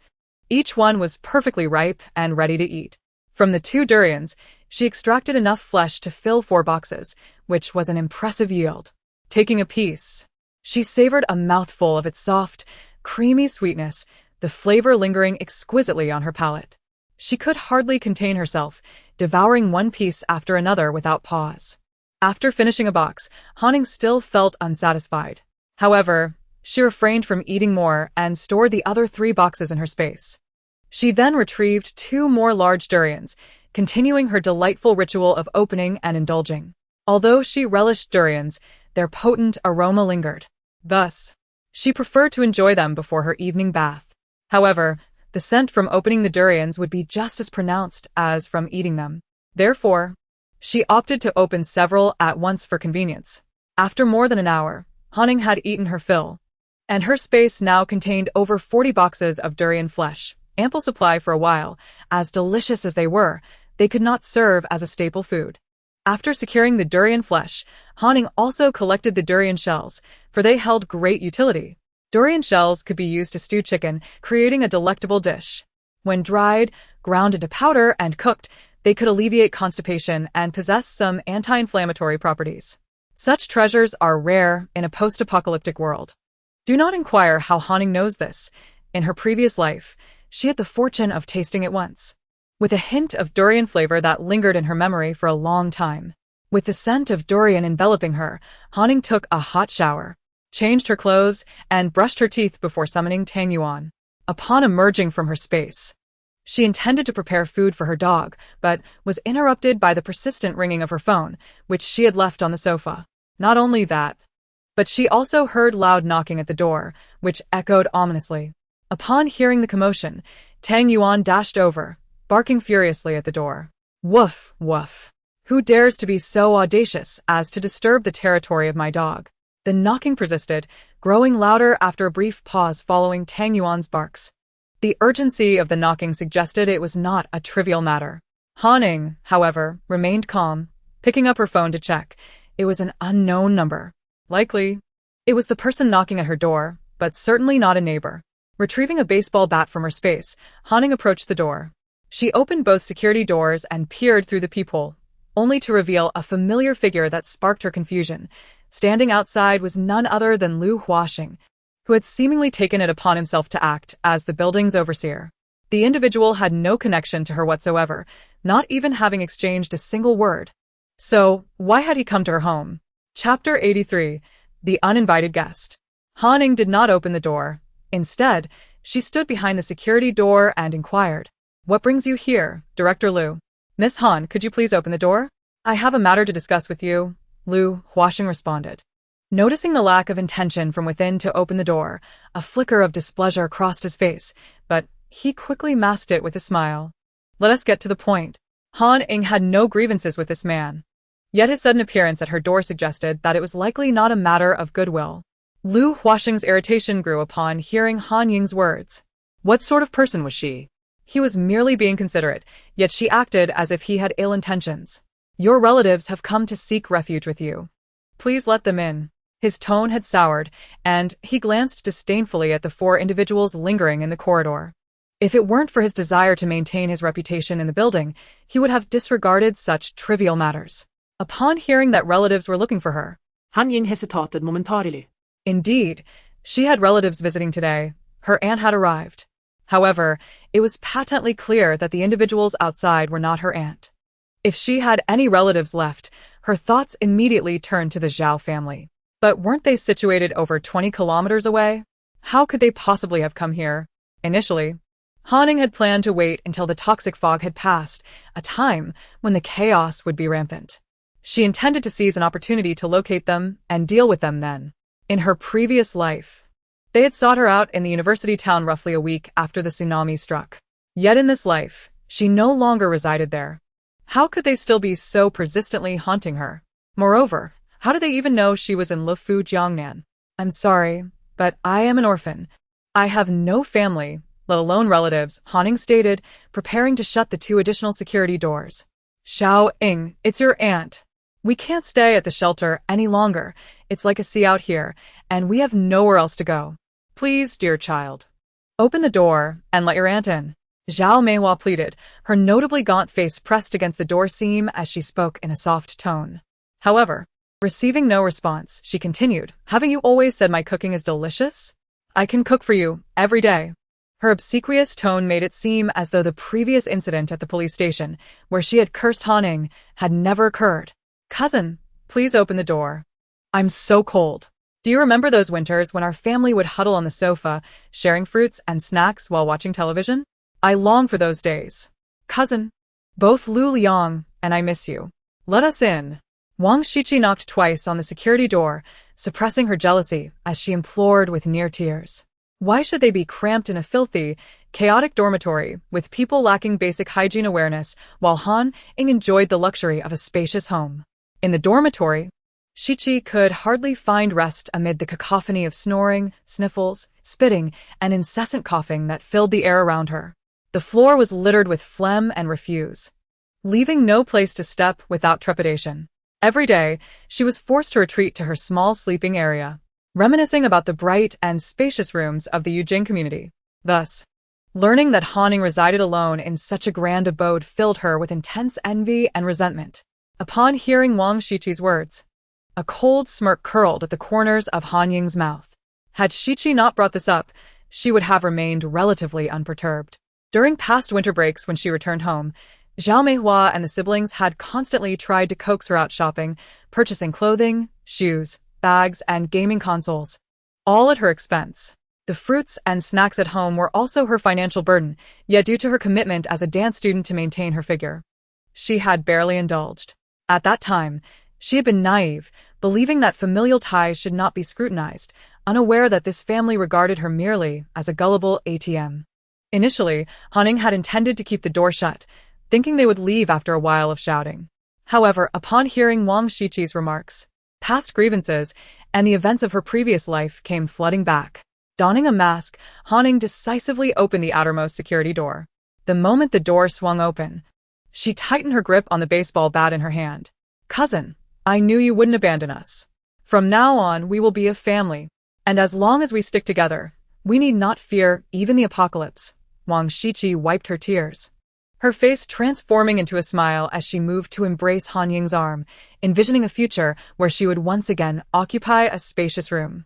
Ah. So she is aware of the apocalypse too. Perhaps she is not so foolish after all? Han Ying mused. Yes, Xiao Ying, Shiqi is right. From now on, we must never be apart, Zhao Meihua added, feigning a tearful gesture, and then smiled as she called for her son to assist with the luggage. After opening the door, Han Ying surveyed the corridor. Wang Jianya was crouched in the corner, peering in their direction, surrounded by heaps of luggage. Lu Yuan, perhaps alerted by the commotion, opened his door, wearing a mask, and cast a glance their way. Wu Tingfang and her companions also had their doors ajar, anxiously observing the scene. Even from the stairwell, numerous heads stretched out to witness the spectacle. Indeed, cooped up at home all day, with no awareness of the dangers posed by the toxic fog, they were drawn to the commotion. Do you require assistance? Lu Yuan's rich voice resonated toward Han Ying. No, thank you, she curtly replied, her focus fixated on Wang Shiqi, who was about to cling to her arm. Without hesitation, Han Ying thrust the baseball bat forward. Ouch! Wang Shiqi's abdomen was suddenly struck, the pain causing her to double over, unable to utter a sound other than a pained whimper. Han Ying had exerted considerable force, ensuring that Wang Shiqi would be sore for several days. What are you doing? Zhao Meihua exclaimed, seeing her daughter struck by an unknown object. Ah. You'll have nowhere else to go? Looking to mooch off me again? Han Ying retorted, her expression still bearing a smile as she regarded Zhao Meihua. Upon hearing Han Ying's words, Zhao Meihua was momentarily taken aback, rendered speechless. Had they not indeed spent over 2 years living at Hanning's expense without paying a single cent for rent, and had even drained her finances? But could such matters be openly discussed? What do you mean by mooching? What do you mean by freeloading? We are your aunt and uncle, your elders. And they're your younger cousins. Is this how you treat your elders and siblings? We are right at your doorstep, yet you refuse to let us in? What sort of upbringing is this? Who taught you such behavior? Before Zhao Meihua could utter a word, Wang Jianya, who had been crouching by the wall, abruptly stood up and began to lecture Hanning, pointing an accusatory finger at her nose. You speak to me of elders? After residing in my home and benefiting from my hospitality for over 2 years, you dare to claim the title of elder? The money I expend on your family each year is sufficient to purchase a fine automobile. You speak to me of upbringing? Are you implying a criticism of my parents? Your family possesses such refinement? The 2 children you've raised incessantly beg this so-called unrefined person for gifts? Tang Yuan, Han Ying. Utterly disinclined to engage further with the loathsome Wang Jianya, made a gesture of attack towards Tang Yuan, her loyal companion. During this period, she had diligently trained Tang Yuan, focusing primarily on offensive maneuvers and retreats. Its biting strength had been validated by numerous bones. Upon witnessing the crowd gathered at her doorstep, Tang Yuan had already been baring its teeth, poised for action. At the signal from its owner, it lunged fiercely at Wang Jianya, snapping its jaws and sinking its teeth into the finger that had been thrust towards it. Help! Help! Let go. Quickly, make it release me. Wang Jianya, taken aback by the sudden assault from the large gray creature, was momentarily bewildered, not realizing it was a dog until it was too late. A searing pain shot through his neck, and he feared that even the slightest movement would result in a severed finger. Terrified, he could only scream, paralyzed by fear. The onlookers were equally startled by the sudden attack from the imposing dog. Tang Yuan, return, Han Ying commanded, and then addressed the writhing Wang Jianya on the ground. If you don't want that hand anymore, feel free to point it at me again. You unleash your dog to attack. I will contact the authorities and have your dog seized and euthanized. Although Zhao Meihua had already distanced herself from Wang Jianya, she found herself unable to support her 2 children alone in this harsh environment. Thus, she gritted her teeth and reconciled with Wang Jianya. Call the police? Please do. That would be a blessing. At least there, I would be provided meals. Have I just opened a path for you? If you have nowhere to stay, feel free to reside there. They will provide food and shelter. Han Ying chuckled softly, stroking Tang Yuan's head with one hand while twirling a baseball bat with the other. Wang Shiqi, still seated on the ground and struggling to recover, felt a wave of nausea wash over her. Xiao Han, regardless of the circumstances, we are still relatives. Aren't we? There's no need for such a scene. Is it really necessary to unleash a dog to bite someone? And about your dog. Observing the commotion, Lu Huasheng, who had brought Zhao Meihua's family, saw an opportunity to assert his authority. If he could successfully mediate a solution for Han Ying and secure housing for this family, his standing in Building 9 would undoubtedly soar. He envisioned himself as the esteemed building manager, commanding respect and silencing any who dared belittle him as a mere dependent. However, as he attempted to speak, the moment his gaze met Han Ying's, he noticed the threatening dog beside her, and his words faltered. In truth, being a dependent wasn't he so bad. Others would envy his position. Lu Huasheng swallowed hard, instinctively retracting his neck as he took a cautious step back. Is the building manager planning to play the good guy? In this world, it's quite simple to be a good person. Simply welcome these revered guests into your home with open arms, and you shall earn their eternal gratitude. Seeing Lu Huasheng retreat, Han Ying had no intention of letting him off the hook.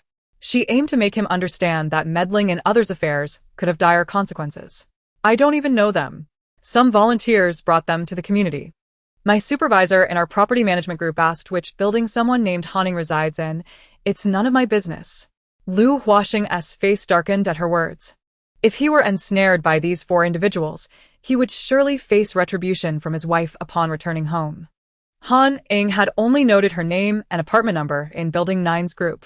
However, during a recent trip to collect supplies on the rooftop, Lin Shui, Wang Meili, and Feng Xiaocheng had called her by name. Thus, it was unsurprising that someone knew her name. This girl is truly lacking in upbringing. Her aunt was not mistaken. When relatives are in distress, one should extend a hand, One has to wonder what sort of parents raise such a child. If my daughter dared such behavior, I would. Coughing, she abruptly recalled her grandson. I must return home. Among the onlookers at the entrance, an older woman shook her head disapprovingly, quietly expressing her discontent to those nearby. Her expression was reminiscent of a comical meme. She seemed unsatisfied with mere words, raising a hand as though to strike Hanning. However, as she glanced at Hanning, who was staring back with an impassive expression, and remembered the menacing dog, she felt as though her rear was ablaze, prompting her to hastily retreat. Though the older woman's voice had been low, Hanning recognized it as belonging to Wang Guilin, who had previously demanded to rent her apartment for 20 yuan a day. It appeared that her refusal to rent had left a lasting grudge. Yet, Hanning perceived her as nothing more than a paper tiger, one who only knew how to make empty threats. Lu, you must take charge. Look at this. My niece not only drove us from our home, but has sold the house left to me by my parents. Now she has unleashed her dog to attack my husband. Zhao Meihua exclaimed, eyeing the writhing figures of her husband and daughter on the ground, alongside her visibly frightened son. She lunged forward, seizing Lu Huaxing's arm as he attempted to slip away. This matter of property should be addressed in court, not with me. I can't get involved in your family affairs. Lu Huaxing struggled to free himself from her grasp, his thoughts racing. He wanted to help, but he was genuinely afraid of that dog. He had seen how, with a mere swipe of its paw, it had left a long gash on the neck of its victim. Now, even reaching a hospital was impossible, and even if someone answered the emergency call, they would not intervene in this situation. Lu Huaxing knew better than most that the authorities were not neglecting them. The disaster had been nationwide, and resources were stretched thin, reserved for significant incidents. In cases of petty squabbles, as long as no one was killed, no one would come to their aid. This meant there would be no place to receive rabies vaccinations. Although he aspired to be the building manager, he realized that survival was paramount. Chapter 85. Mother. What is a brute? This was her own uncle and cousin, and she could inflict such harm upon them. One could only imagine the consequences for you, the insignificant neighbors, should she decide to unleash her dog upon anyone she took a disliking to. Witnessing the indifference of those who had brought them, Zhao Meihua resignedly sat down on the floor and began to wail. She was also a quick-witted individual, well aware that others had no interest in her family as trivial matters. Thus, she bound everyone present in a collective concern. Once a vested interest had been established, her family's affairs ceased to be merely theirs and transformed into a communal issue. Zhao Meihua's voice resounded loudly, likely audible even to the residents below. However, Hanning refrained from interrupting her, leaning casually against the doorframe as she observed the theatrics unfold. She weighed the baseball bat in her hands, while the dog crouched beside her, baring its teeth in preparation for an imminent attack. After Zhao Meihua concluded her tirade, she surveyed the crowd, noting the wary and fearful glances directed at the dog. No one seemed eager to take the initiative. Everyone was astute enough to recognize that her words were merely a ploy to solicit support. Yet, the dog evidently possessed formidable strength. Moreover, Hanning herself did not appear to be an easy person to confront. A careless remark might result in a dog bite, an outcome decidedly not worth the risk. Are you all not afraid? Especially you two households nearby. Young man, you should promptly contact the authorities and have them apprehend her and her dog. Young lady, you two, call the police. Everyone should report her to ensure the police take action. Noticing the lack of response, Zhao Meihua directly incited Lu Yuan across the way and Wu Tingfang next door. Uncle Lu Yuan had no intention of calling the police, as he was dating Aunt Han, who had previously asserted that the dog, Tang Yuan, would not bite humans but only beasts. Lei Yuhang poked his head out, boldly declaring his family's stance. After stating his position, he turned to Wu Tingfang with innocent curiosity, asking, Mom, what is a beast? The phrase about Tang Yuan only biting beasts had been articulated by Hanning earlier. At that time, Lei Yuhang had been eager yet hesitant to approach Tang Yuan and had inquired whether the dog would bite. Han Ying's reassuring response had stuck with him, despite his lack of understanding of its deeper implications. Upon hearing Lei Yuhang's words, Hanning felt a twinge of embarrassment and shot a glance at Lu Yuan. This little rascal was certainly audacious. It seemed he had overheard their conversation on the rooftop, leading to this misunderstanding. My son speaks the truth. Tang Yuan is typically very gentle. and we often pet him without incident. Isn't it natural for a dog to protect its owner? Wu Tingfang said, patting Lei Yuhang's head before turning her attention to Tang Yuan. Hearing the child's words, Wang Jianya, who had nearly succumbed to Tang Yuan's earlier aggression, felt his wound throb anew. Tang Yuan was an Alaskan Malamute, a breed known for its size yet gentle demeanor, only aggressive when sensing danger to its owner. Shouldn't they reflect on why they harbored such animosity towards their orphan niece? They claimed to be Aunt Hannah's relatives, yet they pointed fingers at a bereaved child, chastising her for lacking proper upbringing. Given the circumstances, was it not a wonder that she had not unleashed the dog upon them instead of offering them hospitality? Lu Yuan's voice, though not loud, resonated clearly among those present. Han Ying had not anticipated that Lu Yuan, usually reticent, would so fervently defend her in such a situation. How did he know of her orphan status? Had he overheard her confrontation with Lu Huaxing moments earlier? As the crowd began to grasp the logic in Lu Yuan's words, they realized that condemning an orphan for her upbringing was indeed unjust. Especially considering that this individual claimed to be a relative, he must have known of Han Ying's tragic circumstances. To berate her knowing this was akin to striking at the very core of her being. If the roles were reversed, unleashing a dog upon him would seem lenient. Is the performance concluded? Is it merely an attempt to seize my home and siphon the life out of this orphan? You thought to drive me out. Yet here you are, enraged and seeking to involve the police, only to find yourself with no evidence and subsequently expelled. Now, you come to rally my neighbors? What audacity your family possesses. Han Ying's lips curled into a cold smile as she regarded Zhao Meihua, who continued her dramatic display. Upon hearing Han Ying's words, the crowd began to comprehend that Zhao Meihua's family, taking advantage of their seniority, sought to oppress their orphan niece. Realizing this did not concern them, they hastily descended the stairs, eager to distance themselves from potential retribution. Lu Huaxing, noticing the onlookers dispersing, decided against lingering any longer and stealthily made his way toward the staircase. Director Lu, you cannot leave. What will we do without you? Zhao Meihua exclaimed, seizing his arm as he attempted to depart.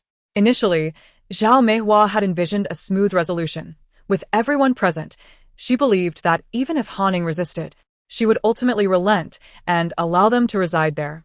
Once they settled in, she found it hard to believe that a mere 20-something girl could thwart her will. However, the situation had clearly spiraled beyond her expectations. If Han Ying could treat her own daughter and husband with such cruelty, how could she possibly concede to their demands? Yet, even if they could not move in, she was determined to extract her pound of flesh.